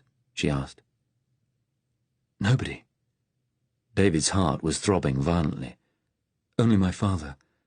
It was my mother who was Jewish, an Irish Jew. Her records were destroyed during the Troubles in Ireland. My father is sure. He's a lawyer. I've lied on my census returns, said my parents were both Catholic." "And he is in New Zealand now?" "Yes." "Your wife doesn't know." She sounded surprised. "No." "How did you guess?"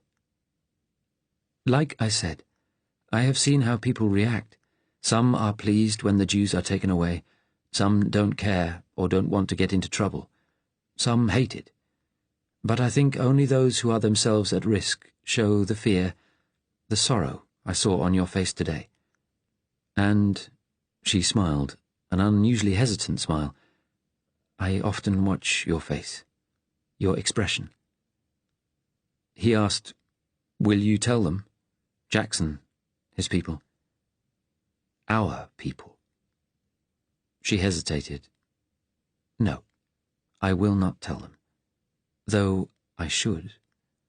You should tell them yourself." He looked at her hard. "You said you married a German in your country. There was more to the story than that." Her mouth twitched suddenly. Then she pressed his hand with surprising strength. "Be careful. I've been careful for years." "I know." Natalia bit her lip, then rolled up the window again and drove slowly away. Chapter 22. Gunter called Senate House from a telephone box just outside Birmingham, leaving Syme in the car. Gessler had been waiting for the call and told him to report for a full debriefing immediately when he returned to London. A little over 2 hours later, Syme dropped him off at the embassy, and Gunter went straight up to Gessler's office. The senior man listened while Gunter gave his impressions of Muncaster as a man consumed by fear, but evasive and secretive.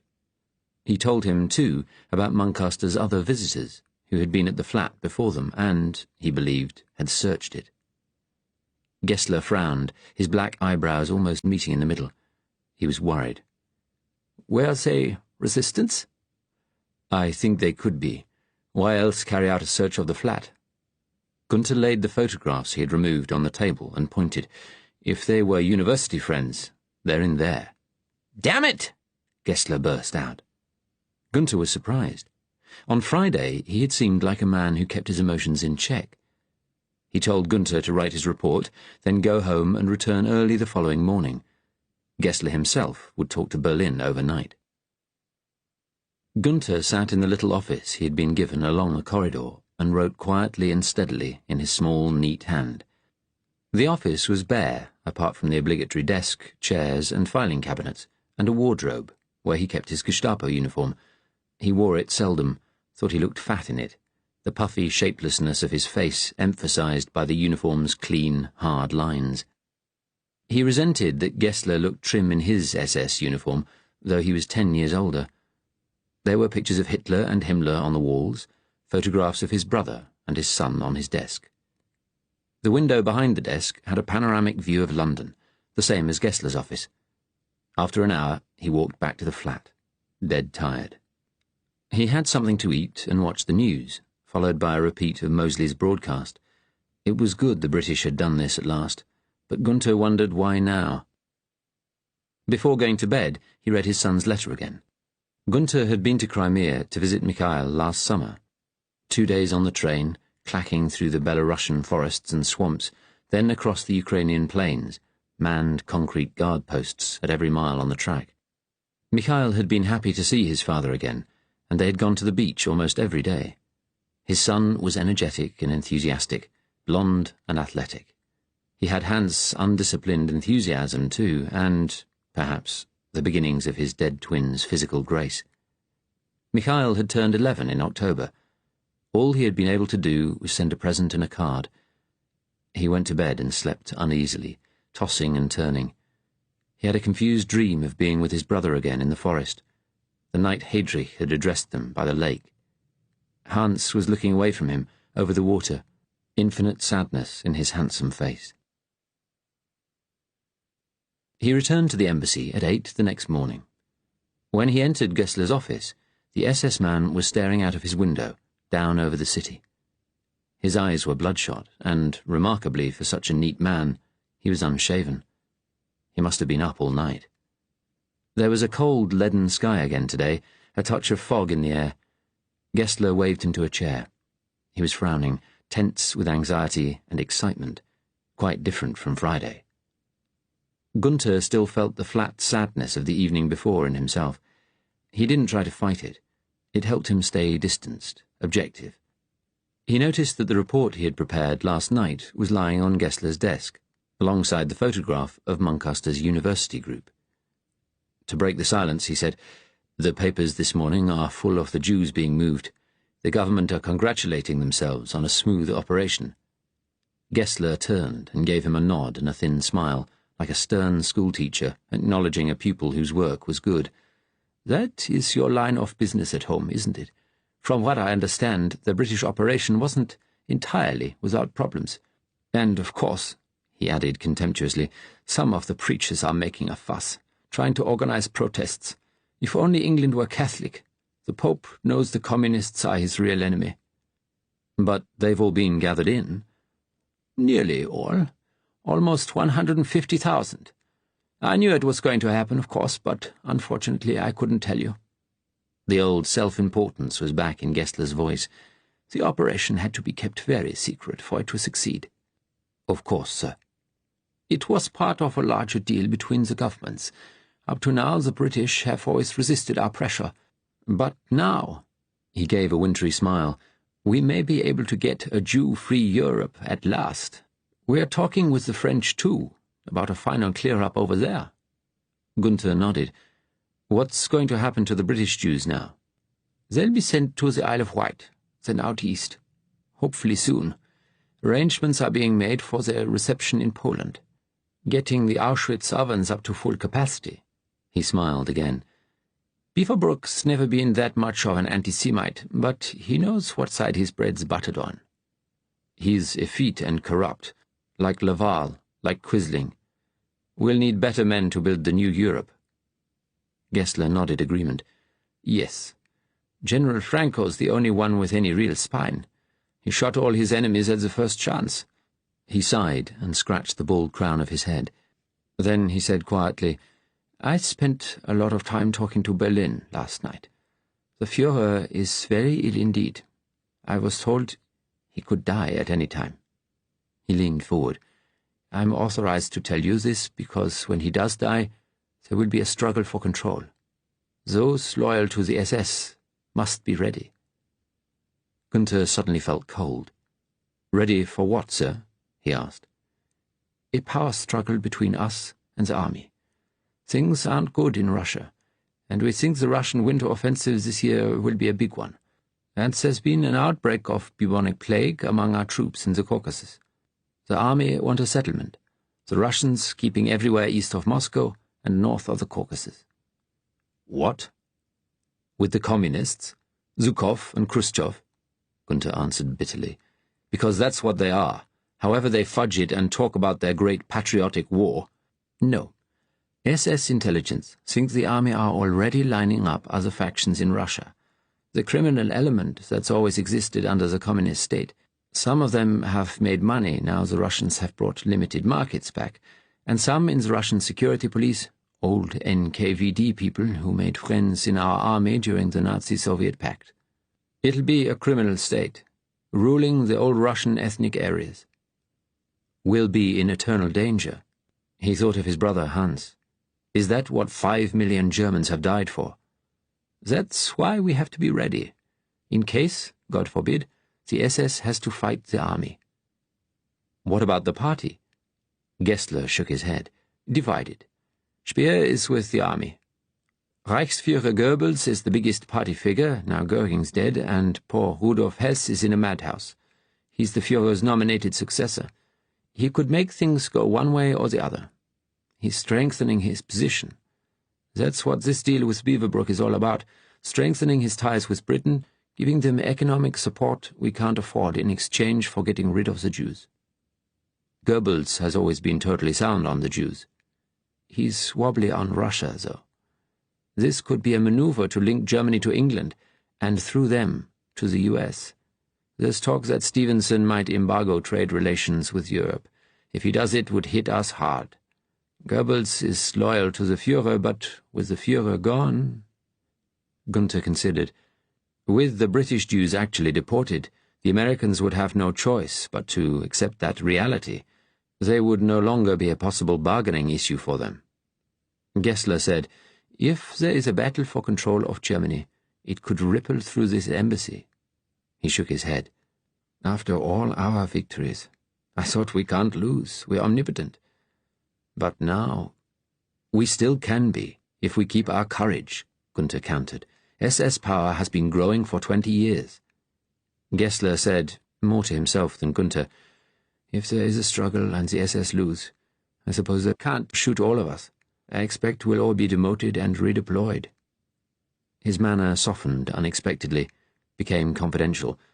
He took off his pince-nez and rubbed the bridge of his nose. I wonder where?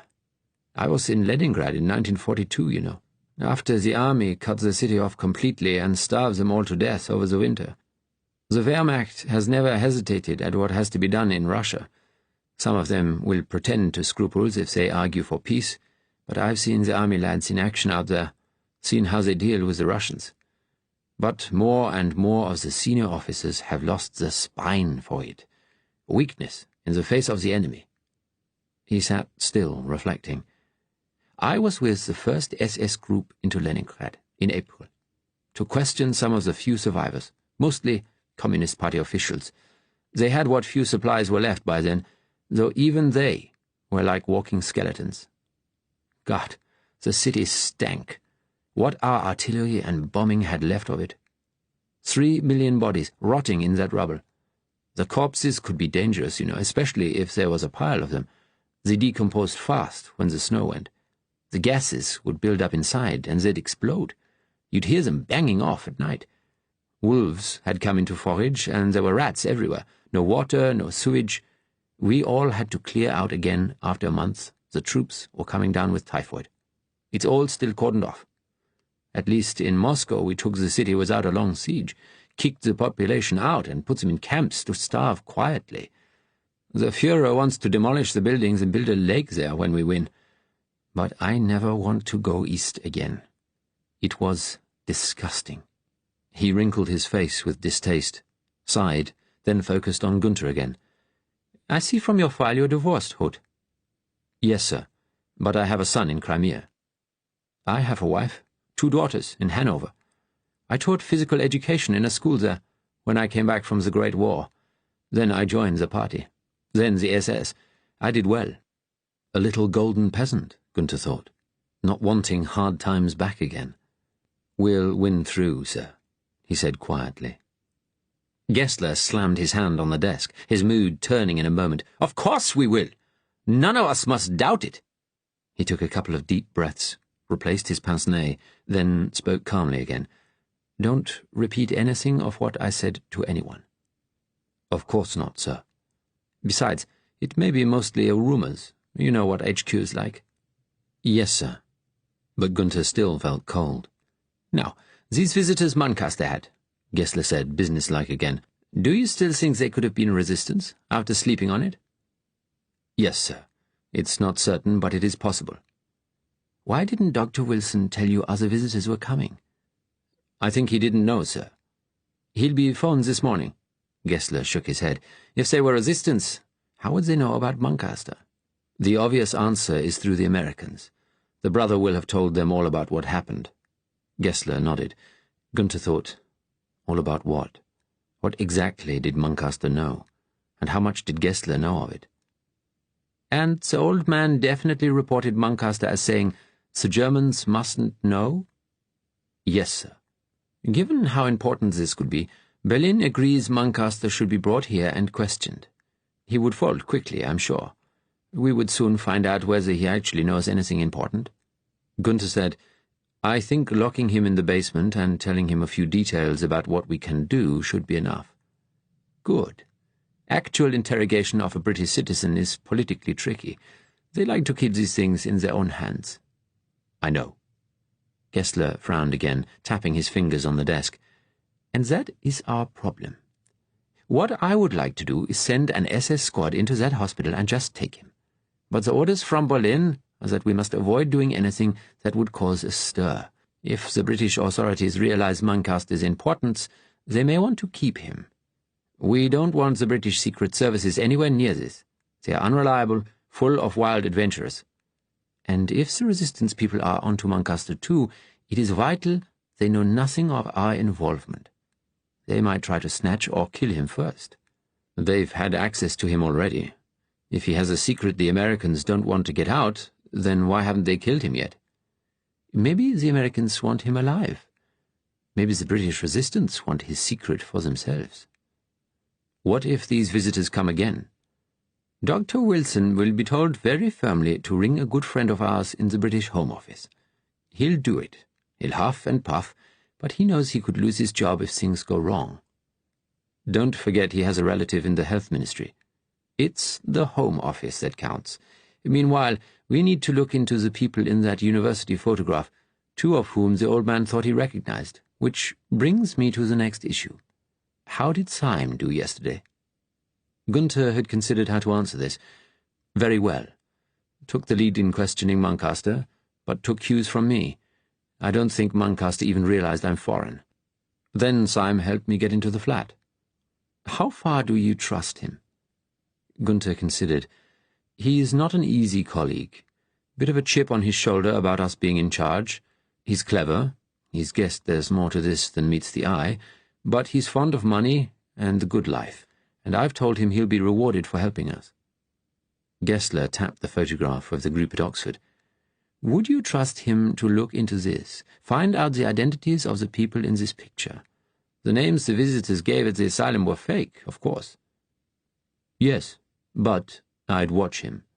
If it came to a conflict between British and German interests, I'm not sure which way he'd jump. He's a good fascist, but, as I say, with a chip on his shoulder. The question of reward would be important. You don't like him, do you? Gessler asked. No, but that doesn't matter. I think he can be very useful. Then let's play on his greed. Gessler smiled. It works often enough. He was his old confident self again, as though the conversation about Hitler's illness had not taken place. I'll speak to his superintendent. Ask for him to contact Oxford. Find out who was in that photograph. Take Syme to a top restaurant tonight, say the Café de Paris. We can arrange the booking. Thank him for his help. Talk about a grateful German government opening a Reichsmark account for him. He looked at the clock on the wall. And now I have a call from Berlin due shortly. Go back to your flat. Contact Syme. Butter him up. Apart from that, wait in for the telephone. He looked at Gunther sharply again. But be ready now, for anything. And remember this, Heydrich himself wants Mancaste in our hands. And if it comes to it, Syme is dispensable. That night, Gunther took Syme to dinner at the Café de Paris, as arranged. When he got back to the flat, he had telephoned Syme's office, put on an artificially jovial voice. Then, as he was not supposed to go out, he phoned the embassy to ask if they could get him a dinner suit. They delivered one an hour later, just the right size, with a crisply ironed shirt. They had booked places for them at the restaurant, too, which couldn't have been easy at a few hours' notice. He turned what Gessler had said over and over in his mind. He had known, objectively, that Hitler was ill and might die, and that the politics then could become difficult, but being told it was a strong possibility now was different. For over 20 years, Gunther had believed the Führer was something more than human, delivered to a broken Germany by fate. He remembered the posters on the streets in the 30s. All this we owe to the Führer. He knew Martin Bormann was Hitler's right-hand man, but also that he was a nonentity. Gessler was right. Goebbels was the key figure. Which way would he jump? Towards the SS or the army? Gunther sat and calculated, but underneath it all was cold fear at the thought that Hitler, the keystone of everything, could soon be gone. Eventually, worn out with thinking, he went and lay down on the bed. He fell into an uneasy doze and had a dream about his young son. Mikhail was walking through a field of stubble, and Gunther knew there were mines in the field, but somehow he was powerless to call out to the boy. Then he saw someone else crossing the field, walking towards Mikhail. It was his brother, Hans. He knew that Hans and Mikhail were both about to be blown up, but though he tried to shout to them, he couldn't speak, could only utter a little croak. He woke up, gasping for breath. There were no calls from the embassy, and at 7 he phoned Gessler's office, where his coldly efficient secretary confirmed they would contact him at the Café de Paris if need be. He walked up to Euston Square Tube. There was fog in the air, a sulphurous tang that made him cough as London fogs always did. If it persisted, he would have to get one of those face masks. He remembered his nightmare. He felt full of emptiness and fear. He must show Syme no trace of it. On the tube platform, he saw a huge garish poster, a man in a clown's outfit, with a painted face holding up a big flaming hoop through which a lion jumped. Billy Smart's Circus Christmas Spectacular. He wondered if there were any circuses in Crimea. The Café de Paris was a huge basement room. Gunther had been there when he was posted in England before, usually for boring embassy functions. He heard that in 1939-40, when the British were terrified of German bombs, it had been advertised as the safest restaurant in London. The lighting was low, little shaded lamps on the tables. Gunther had hoped for a place in the balcony area that surrounded the ballroom. Somehow he always felt safer watching things from above, but he was led to a table near the dance floor with a view of the band. They were playing loud, discordant jazz music. Gunther looked at his watch. He was early. He glanced over at the people at the other tables. Some older women wore ball gowns, but most of the younger women had short dresses, some wide and flouncy, others daringly tight. Many had expensive mink stoles over their bare shoulders. 4 Wehrmacht colonels sat together, probably military advisers from the embassy, Rommel's people, part of the clique who wanted to cut a deal with the enemy. They looked cheerful and confident. At a big table nearby, a group of middle-aged Englishmen, accompanied by younger women, who looked like prostitutes, were getting cheerily, noisily drunk. From their shouted conversation, he gathered they were from ICI, celebrating a possible new contract with Siemens. A waitress came, and he ordered an orange juice. He didn't want to drink too much alcohol tonight. Syme arrived a quarter of an hour later, in a dinner suit that was too big for him. Gunther sighed inwardly, then rose to shake his hand. They took their seats. Syme looked round, his expression appreciative. "Quite a place, eh? I've heard of it, but never been." "We wanted to show our appreciation." A waitress appeared. "What will you have to drink?" "Brandy, if that's all right. Push the boat out. What's that you've got?" "Orange juice. But I'll have a brandy now." Syme said quietly, "I got called in by the superintendent today." "Did you?" He smiled conspiratorially. "They want me to carry on helping you." "And what do you think about that, William?" "I'll be glad to." A serious expression came over his thin face. "Sounds like you put in a good word for me. I'm grateful. Whatever we can do." The drinks came. Gunther raised his glass. Syme shifted in his chair. Gunther wished again that he wouldn't twitch about all the time. "Let me know what you need." Syme laughed. "We'll be like Sherlock Holmes and Dr. Watson, solving the great crimes." Gunther smiled, though he had always thought the Sherlock Holmes stories contrived and moralistic, not like the real world. The band finished their number, to Gunther's relief, but then an exaggeratedly handsome Latin-looking man in a suit with sparkly lapels walked onto the stage. Everyone clapped, and Syme gave a little whistle. "Wow, that's Guy Mitchell." "Who?" "American singer. He's big, not like Crosby or Sinatra, but pretty good. They're always playing him on the radio." He laughed with pleasure. The man sang a couple of numbers. He had a good voice, but the lyrics were nonsensical. Syme had turned to watch, foot jigging in time to the music. Gunther was relieved when the singer bowed and left the stage. His stomach was grumbling, and he wanted to order. Syme, who was on his third brandy now, turned back to him. "Good stuff, eh?" He looked speculatively at the girls with the businessman's party. "They'll be dancing later. Those tarts look taken, but there might be others who aren't." He raised his eyebrows. Gunther noticed his Cockney accent had returned as the drink loosened his tongue. How foolish, this English obsession with class.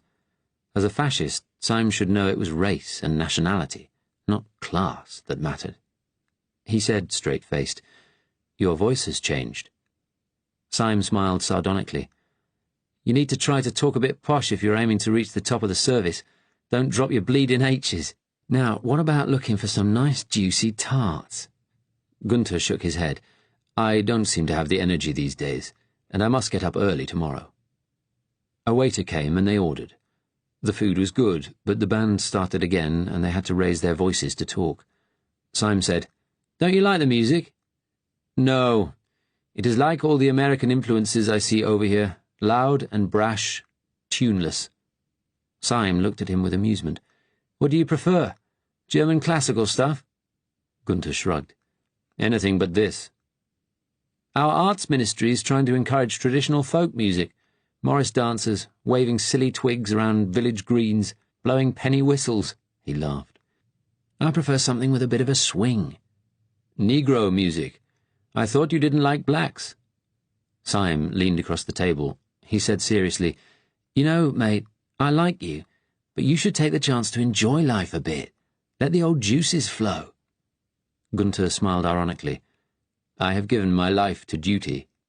"The generation that has sacrificed everything to save Europe?" "And you, for your empire, too." Syme leaned further forward. "Listen, I know the Ruskies aren't completely sorted out yet, but they will be. And everywhere else, we're top dogs. We've got everything. All the Jew money, like you got when you carved up Switzerland with the frogs and the wops in 1940. He laughed. "That was a master stroke. You got all the Swiss banks, confiscated all the assets the German Jews put there after you came to power. Russian assets, too. Germany and us together, we call the shots, so we get the goodies. We should take advantage of it." Gunther smiled and inclined his head. "If things go well with this," he said, "grateful people in Germany might open an account in Basel for you." Syme's eyes sparkled. "That would be great." He grinned. I've already been promised that if things go well, there's a 4-bedroom house in Golders Green earmarked for me, a Jew's house, full of expensive furniture. He took a drink of the fine wine he had ordered. Live a little, mate, he said, a half-friendly contempt in his voice. I plan to. Chapter 23. Frank stayed in the quiet room after David and Jeff left with Ben. He turned his chair round to the window again, so he couldn't be seen from the half-open door to the ward. David had promised to help, look into the legal position, and Frank told himself he should cling on to that. It had been so strange to see him and Jeff after all this time. David didn't look much older, although his face had been full of uncomfortable anxiety, as had Jeff's. Jeff had aged all right. His face looked strange with that fair moustache. Frank realized he must have looked terrible to them. He was used to his baggy, ill-fitting clothes and clumsily shaven head. He didn't think about his appearance anymore, but had been aware of how alien he must look to his old friends. There was something that had worried him, though, about the interview, something in a look David had exchanged with Ben, as though they shared some secret, and Ben hadn't wanted David to talk to him on his own. Why was that? And they had asked him about his brother, just like those wretched policemen earlier. He told himself he was getting paranoid, a term often used in the asylum. David was bound to ask about the event that had brought him here. But there had been something that didn't fit about both visits. He hadn't liked the policeman. The tall one's friendliness was false. Frank had seen it in his eyes. And the fat, silent sergeant had had something frightening about him. The inspector had glanced at the sergeant once or twice, as though he were the more important one in the partnership. They weren't like the policeman who had interviewed him before. "How are you doing, wee man?" Frank jumped violently. Ben had come in and was standing beside him, looking down. "I've seen your friends off, back down to London." "Good. I think that went okay, didn't it? Looks like they'll do what they can to help." Yes, I think they will." Ben looked at him with those hard, sharp eyes. "Must have been a bit strange, seeing them after all this time. Just after the police came, too." It's been a bit of a day." "You seem jumpy, Frank. It's getting towards time for your next pill. I'll get it for you. I'm away off duty soon." "Yes, all right."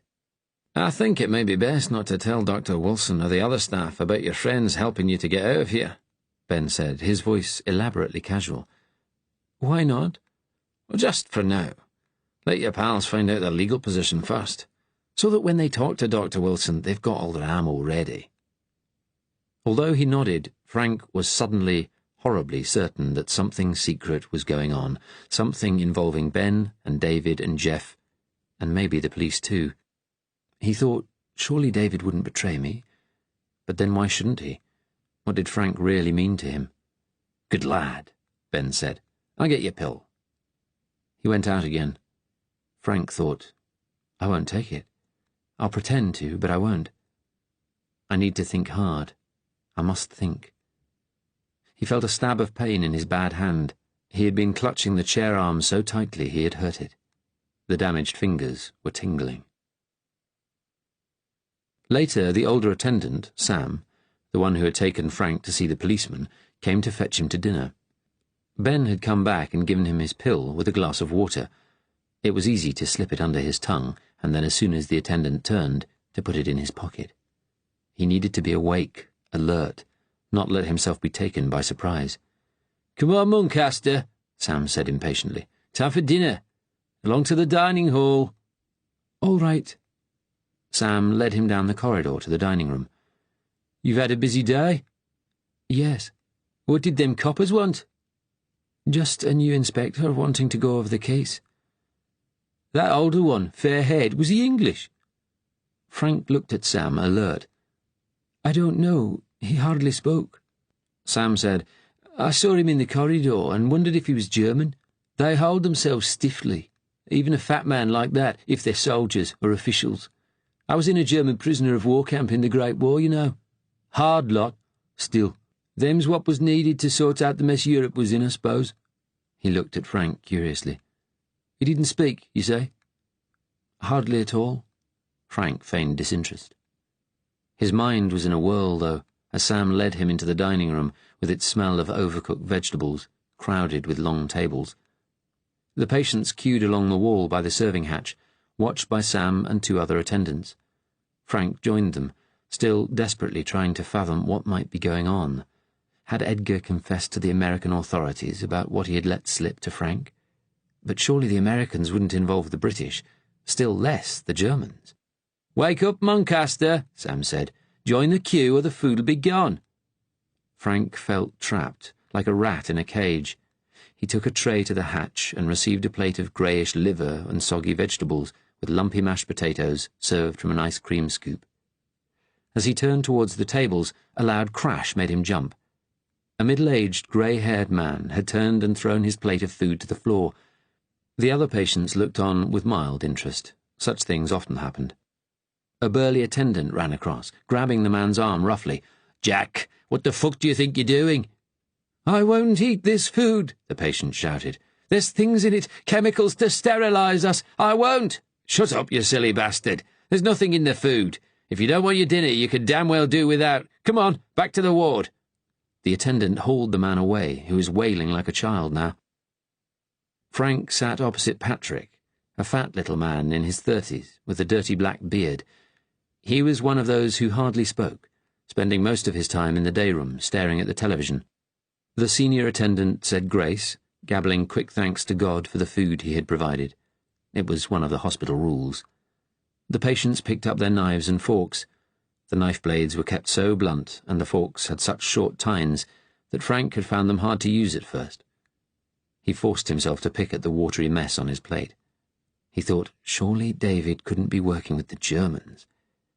But he was a civil servant. He worked for the government. "People are getting the wind up," Patrick said suddenly. "This new Act of Parliament." Frank looked at him in surprise. Patrick's eyes were clear and alert. It sometimes happened like that. Someone who spent weeks shuffling around in silence would suddenly say something sensible, and you realized there was a real person hidden in there. "Poor old Jack," Patrick continued. "He's got the wind up about the sterilizations.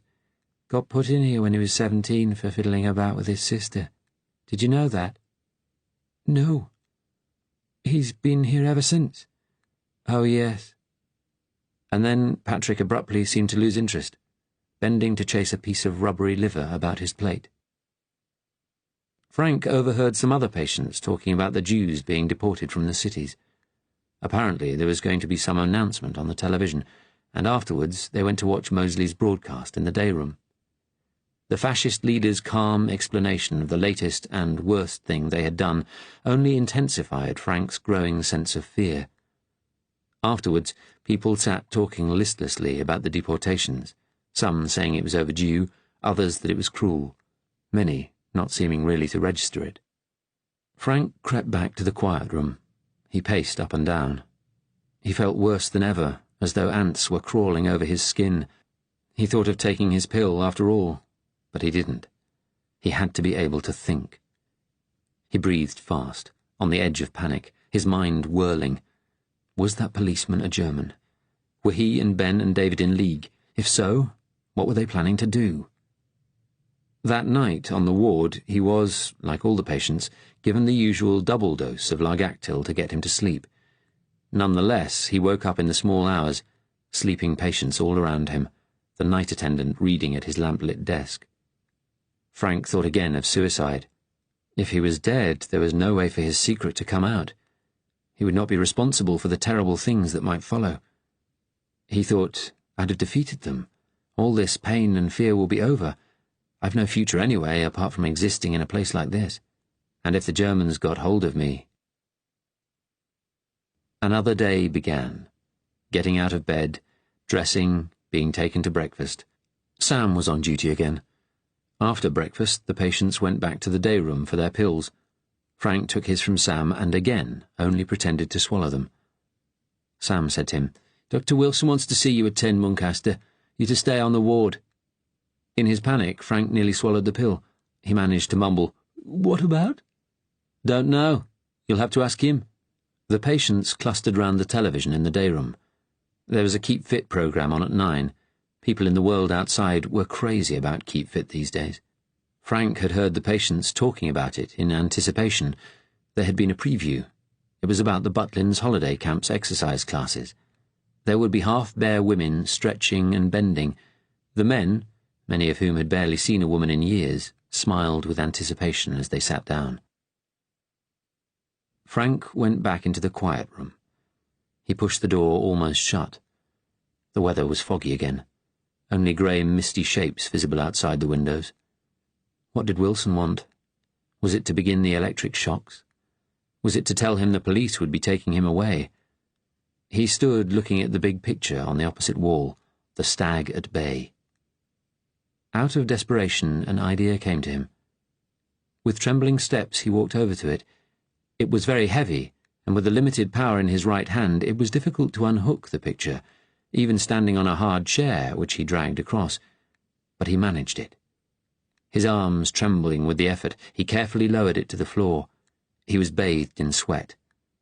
He glanced nervously at the door to the day room, heard a cheerful female announcer's voice from the television. He saw that behind the picture, driven deep into the brickwork, was a large metal hook. Frank stared at it. Again he thought, I don't want to die. But he wouldn't be doing it for himself. It would be to make sure he took his terrible secret with him. He reached up and grasped the hook with both hands, letting his full weight rest on it. It didn't move. He walked away, looked out of the window again. He took long, deep breaths, wondering once more if he could have been mistaken about yesterday's events. He thought, David and Jeff never liked the Nazis any more than I did. But he hadn't seen David for over 10 years. In that time, everything had changed. He thought they and the policeman could be working together, trying to grind him down. And if they put real pressure on him, he knew he would crack. He thought of the things they said the Germans did to make people talk. He squeezed his eyes shut. He thought suddenly of his father, his death in action. If he did this, it would be a heroic act like his. Outside he heard ribald laughter. He walked back to the hook. Blood thundered in his ears. There wasn't much time before they came and took him to Dr. Wilson. Quickly, he took off his jacket, then his crumpled shirt. He wound the shirt into a long strip of thick cloth. It was difficult, but he made a clumsy noose. He stood on the chair in his vest and tied one end of the shirt tightly around the hook. He was completely determined now, like a soldier going over the top in the trenches. He stood on the chair and put the homemade noose round his neck. He bent his legs so it drew tight, taking all his weight. It held. Then he jumped. Chapter 24. The following day, David left for work as usual. The weather was still cold, the sky a leaden grey. Fog was forecast for later. It felt strange, after all that had happened since Friday, to be walking to the station, catching the Monday morning tube with the other commuters. On Sunday night, after the broadcast about the Jews, David and Sarah had sat in the lounge in dismal, heavy silence. Sarah had had an urge to telephone Mrs. Templeman's husband, but knew she mustn't. She wasn't even supposed to know her friend was dead. They both started when the telephone rang. It was Irene again, phoning to ask how Uncle Ted was and asking about family arrangements for Christmas. Sarah sat on the hard chair by the telephone table, looking exhausted by the effort of trying to sound normal, lighting one cigarette from the butt of another.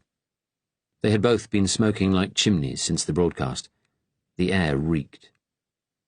From the end of the conversation, David gathered Irene had started talking about the Jews.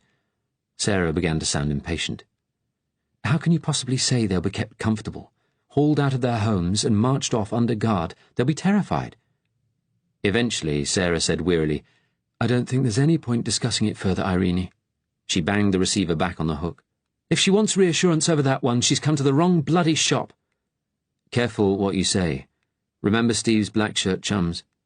Oh, to hell with the lot of them, she snapped. In a way, David was glad she had become angry.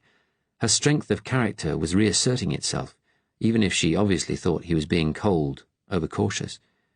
She came over to the settee again, and they both sat staring at the blank television screen, chain-smoking, fearing the telephone ringing again, or worse, a knock at the door.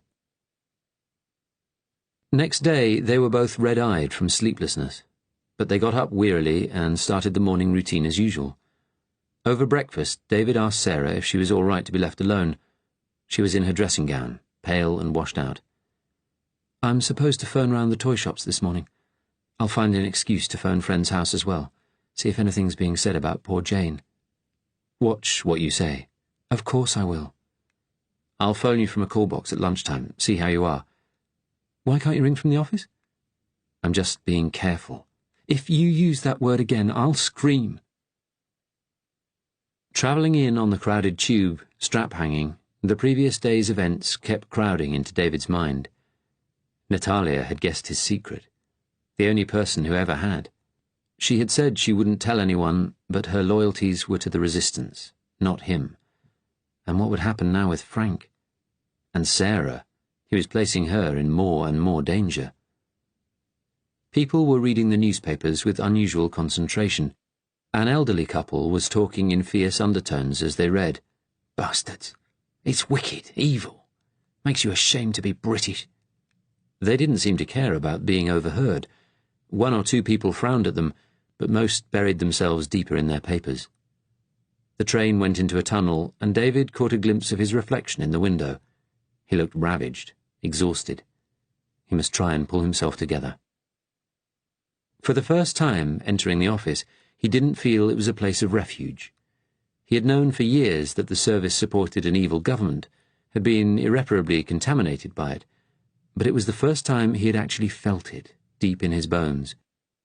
In the lift, two of his colleagues were discussing the effect the deportations would have on Dominion relations in the cool, detached civil service way, as though it were a more abstract problem.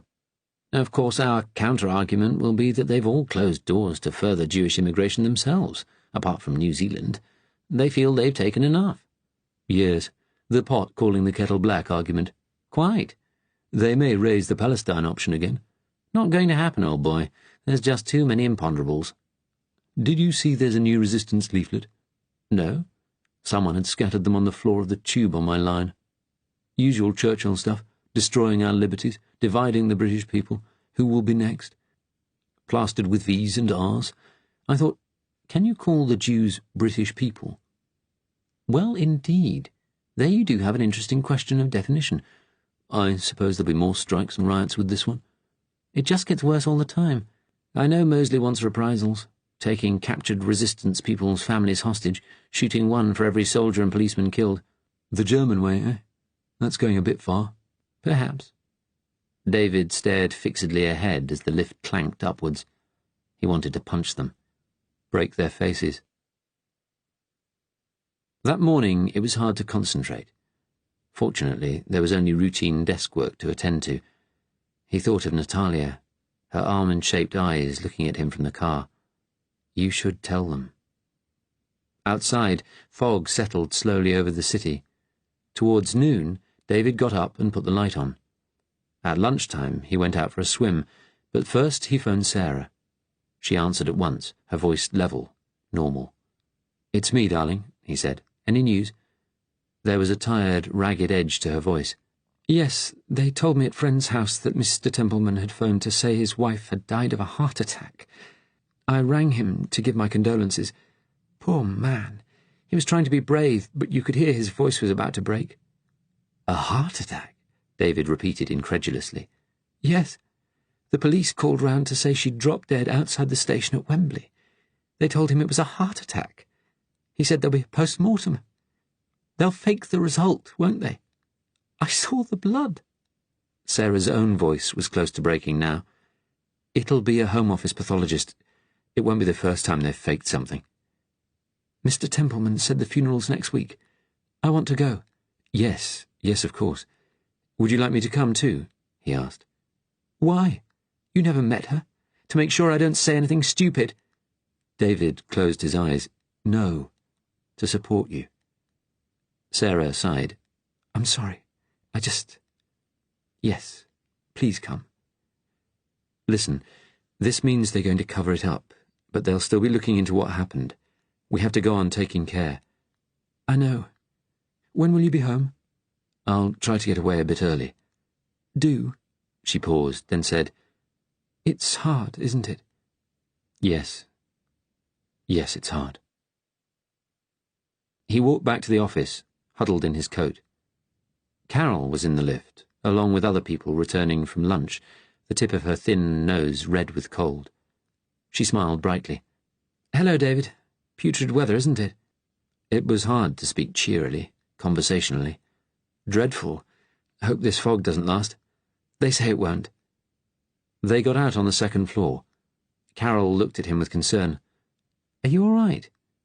Bit of a cold, I think. She smiled. You look a bit peaky, if you don't mind me saying. He wondered what Carol thought about the deportations. She was a kind woman, but you never knew. Perfectly decent people could turn out to condone terrible things. I hope you're better in time for Friday, she said. Friday? The concert. Bartok at St. Mary's. Oh, yes, of course. I'm sure I'll be better by then. He had forgotten. There's one at the Queen's Hall on the 9th of December, Beethoven's 5th. I know it's a bit of a trek over there, but if we asked for an extra half-hour at lunchtime... I'll see. He turned away, aware of her hurt look at his curtness. A little after 3, there was a peremptory knock on his door, and Hubbold came in. He sat down, took out his little silver snuff-box. I've just been with the permanent secretary, he said abruptly. This business with the Jews will put the cat among the pigeons. The Canadians and Aussies will be up in arms at this week's High Commissioners' meeting. Our line will be that this is for their own protection as well as ours. Handle the issue with kid gloves. That's the word from on high. Thank God the agenda's gone out. They'll have to bring it up under any other business. He stared at David, the eyes behind those thick lenses impossible to read as usual, but there was a note of challenge in his voice, as though to emphasize this was just a piece of business like any other. Yes, sir, I see. David kept his voice neutral. Thanks for fixing up that meeting between the SS and the South Africans, by the way. I think the South Africans are going across to Senate House on Wednesday. Hubbold nodded. Good. I expect they'll tell the Germans their problem is they were never able to disarm the Russians. They never let the blacks anywhere near a gun. Yes, David agreed. It's all about who has the guns. Hubbold nodded slowly. All at once he looked uneasy, embarrassed. David wondered whether he, too, had been shocked by yesterday's events, was going to say something unplanned. But instead he said, There's a problem with one of our files. One of the secret files I'm cleared for. The Canadian one. I found a document that didn't belong there, to do with South African military assistance to Kenya. It was in the wrong file. David thought, I put it there, the Sunday before last, when Hubbold came down to registry. He stared at his superior. Hubbold said, You had that file for last week's meeting. Did you notice whether the Kenya paper was there? No, it wasn't one I needed to consult. He managed to speak steadily. I remember it, though. It's a few weeks old, isn't it? To his relief, Hubbold just nodded his white head thoughtfully. Yes, it would have passed through a number of hands. I'm checking with the people in this department who had it, but I haven't come up with anything. 10 to 1 that girl of Dab's misfiled it. He frowned. But I don't see how the Kenya file would have got into her possession. It's restricted, but not top secret. You're friendly with her, aren't you? He added. Quite friendly. David's heart thudded in his chest so hard he feared Hubbold might hear it. Do you think she's up to the job? You know how scatty women can be. I've no reason to think not. Hubbold seemed to slump a little in his chair. I'll have to tell the permanent secretary. There'll be an investigation. He'll keep it internal. He won't want those MI5 clowns clumping around in here. He shook his head. David thought, he's frightened this will be a black mark before he retires.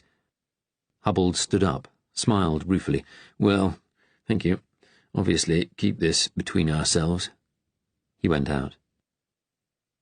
David sat staring at the door for a moment, then reached for a cigarette. This could get serious. For the first time, he had been careless.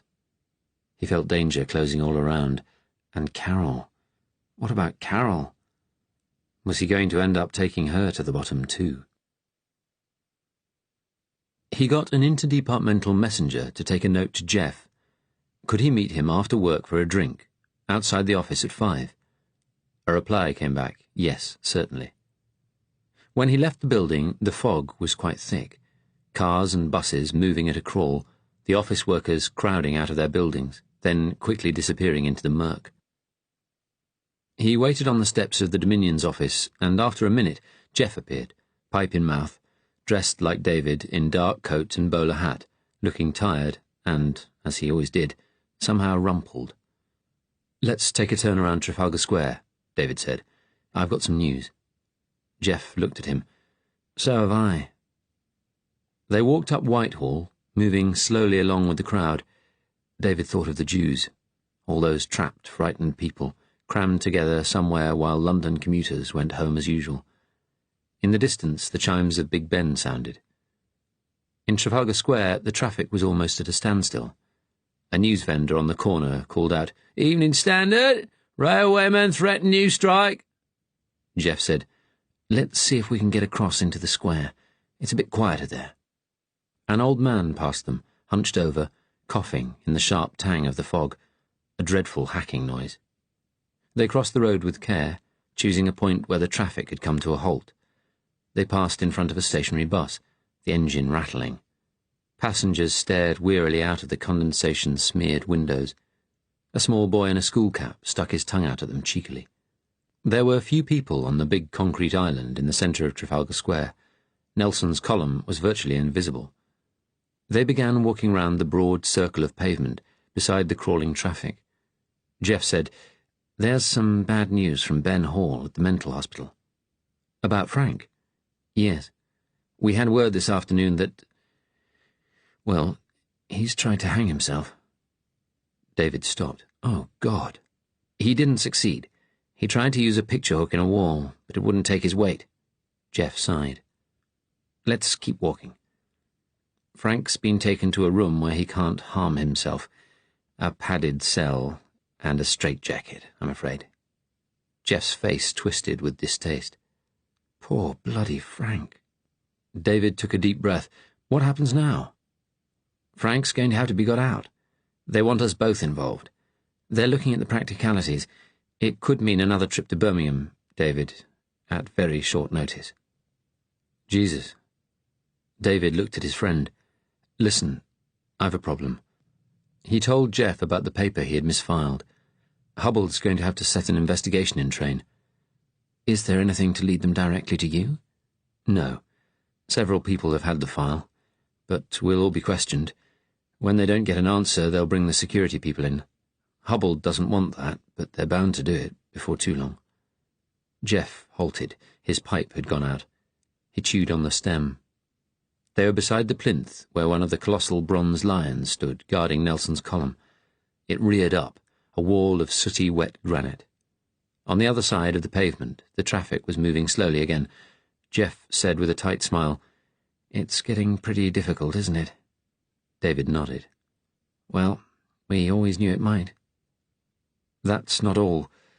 Sarah found herself in the middle of a riot yesterday.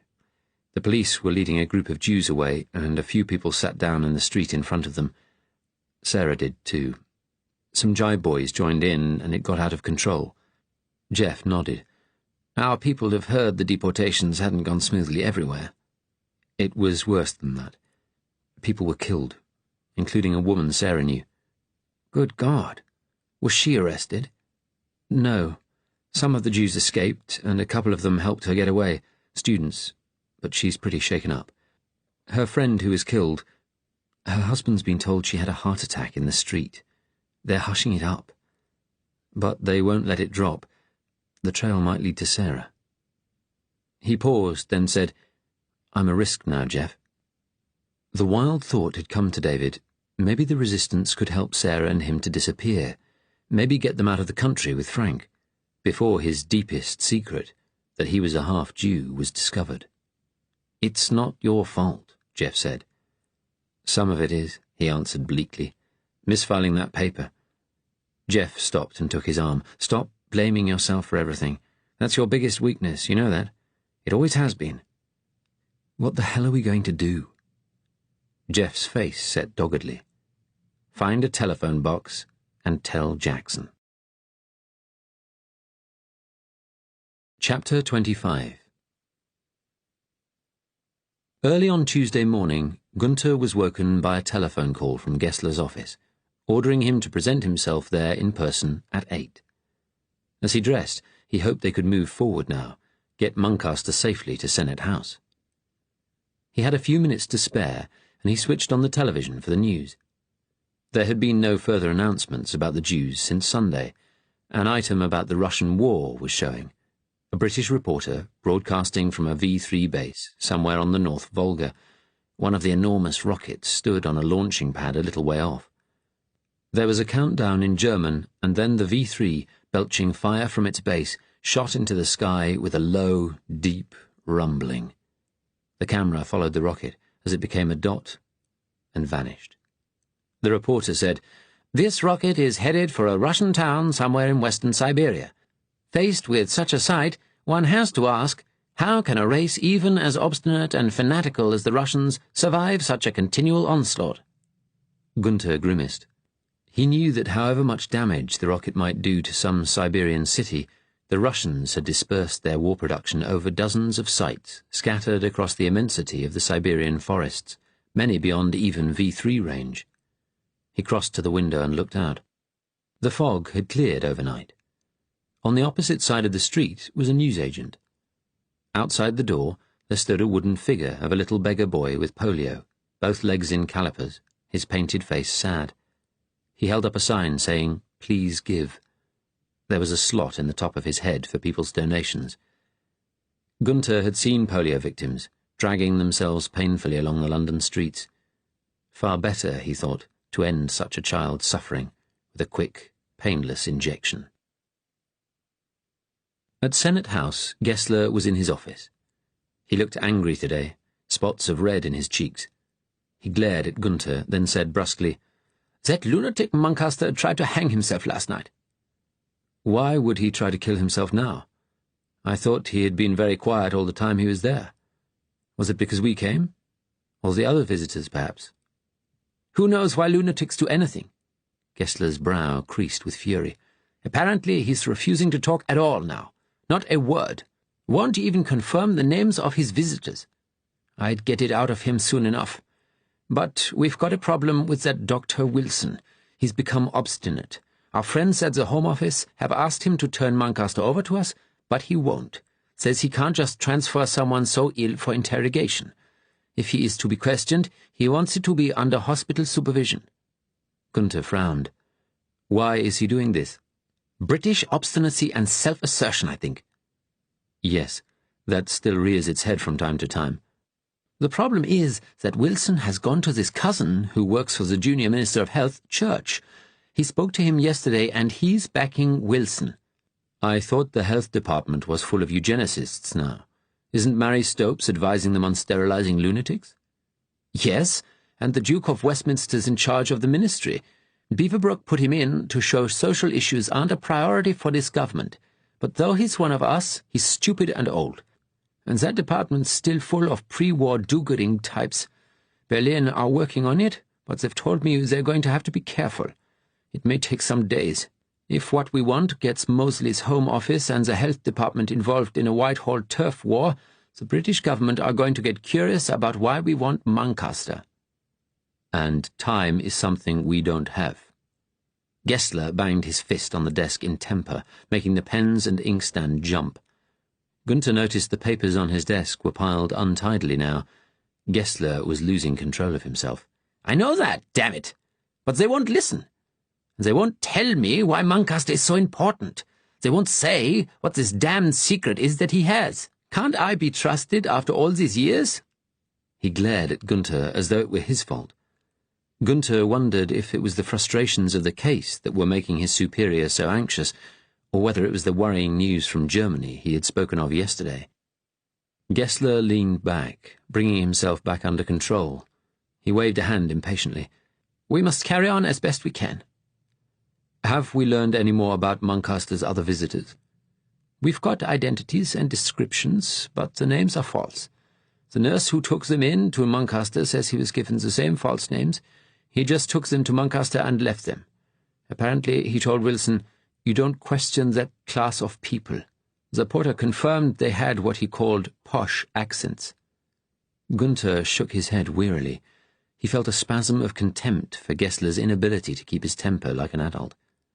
Wilson says Muncaster is to stay locked up securely under his personal supervision. He doesn't realize what we could do to him if he goes on fooling about with us, Gessler added viciously. But Gunther also knew how the British jealously guarded what was left of their independence. This wasn't Poland. Gessler had turned to stare out of the window, his face full of surly anger. He changed the subject abruptly.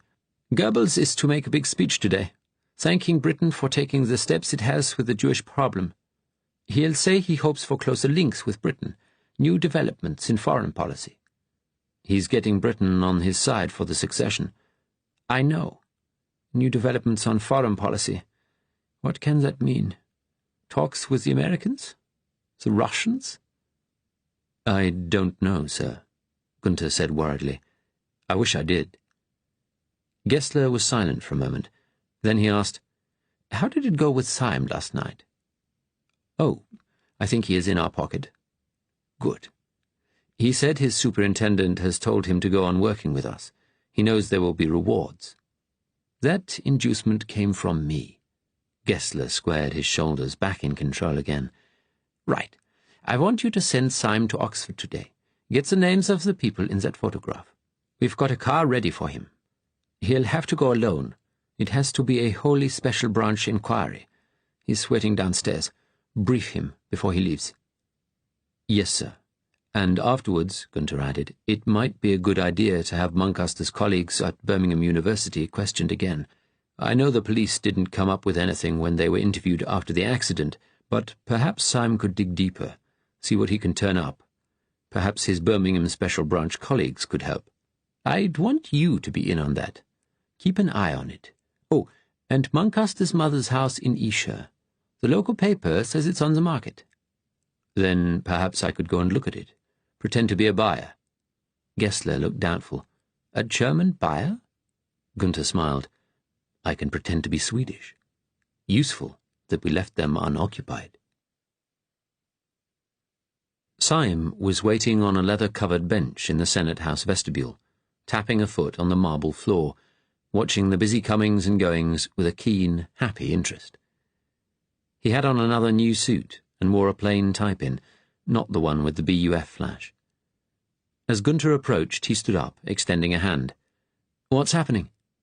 Gunther handed him Muncaster's university photograph and told him he wanted him to get the names of the students in it.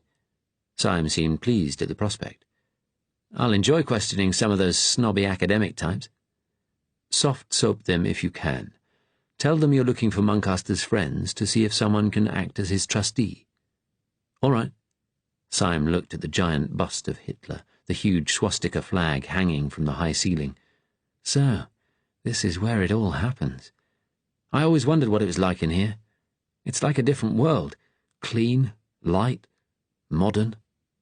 Yes, Gunther agreed, though he thought of the faction fights, the endless power struggles between the SS and the army. I hear there are going to be some big celebrations at Senate House in January for the Fuhrer's 20 years. Only 2 months away now. Syme smiled and raised his eyebrows. I'm told there's also going to be a reception for the BUF, so Oswald will be there. Yes, Gunther smiled softly. Would you like me to see if I can get you an invitation? That would be good. I am sure something can be arranged. Now, you should go. You have a driver waiting. 6 hours later, Gunther walked up a long street of detached Victorian villas in Esher,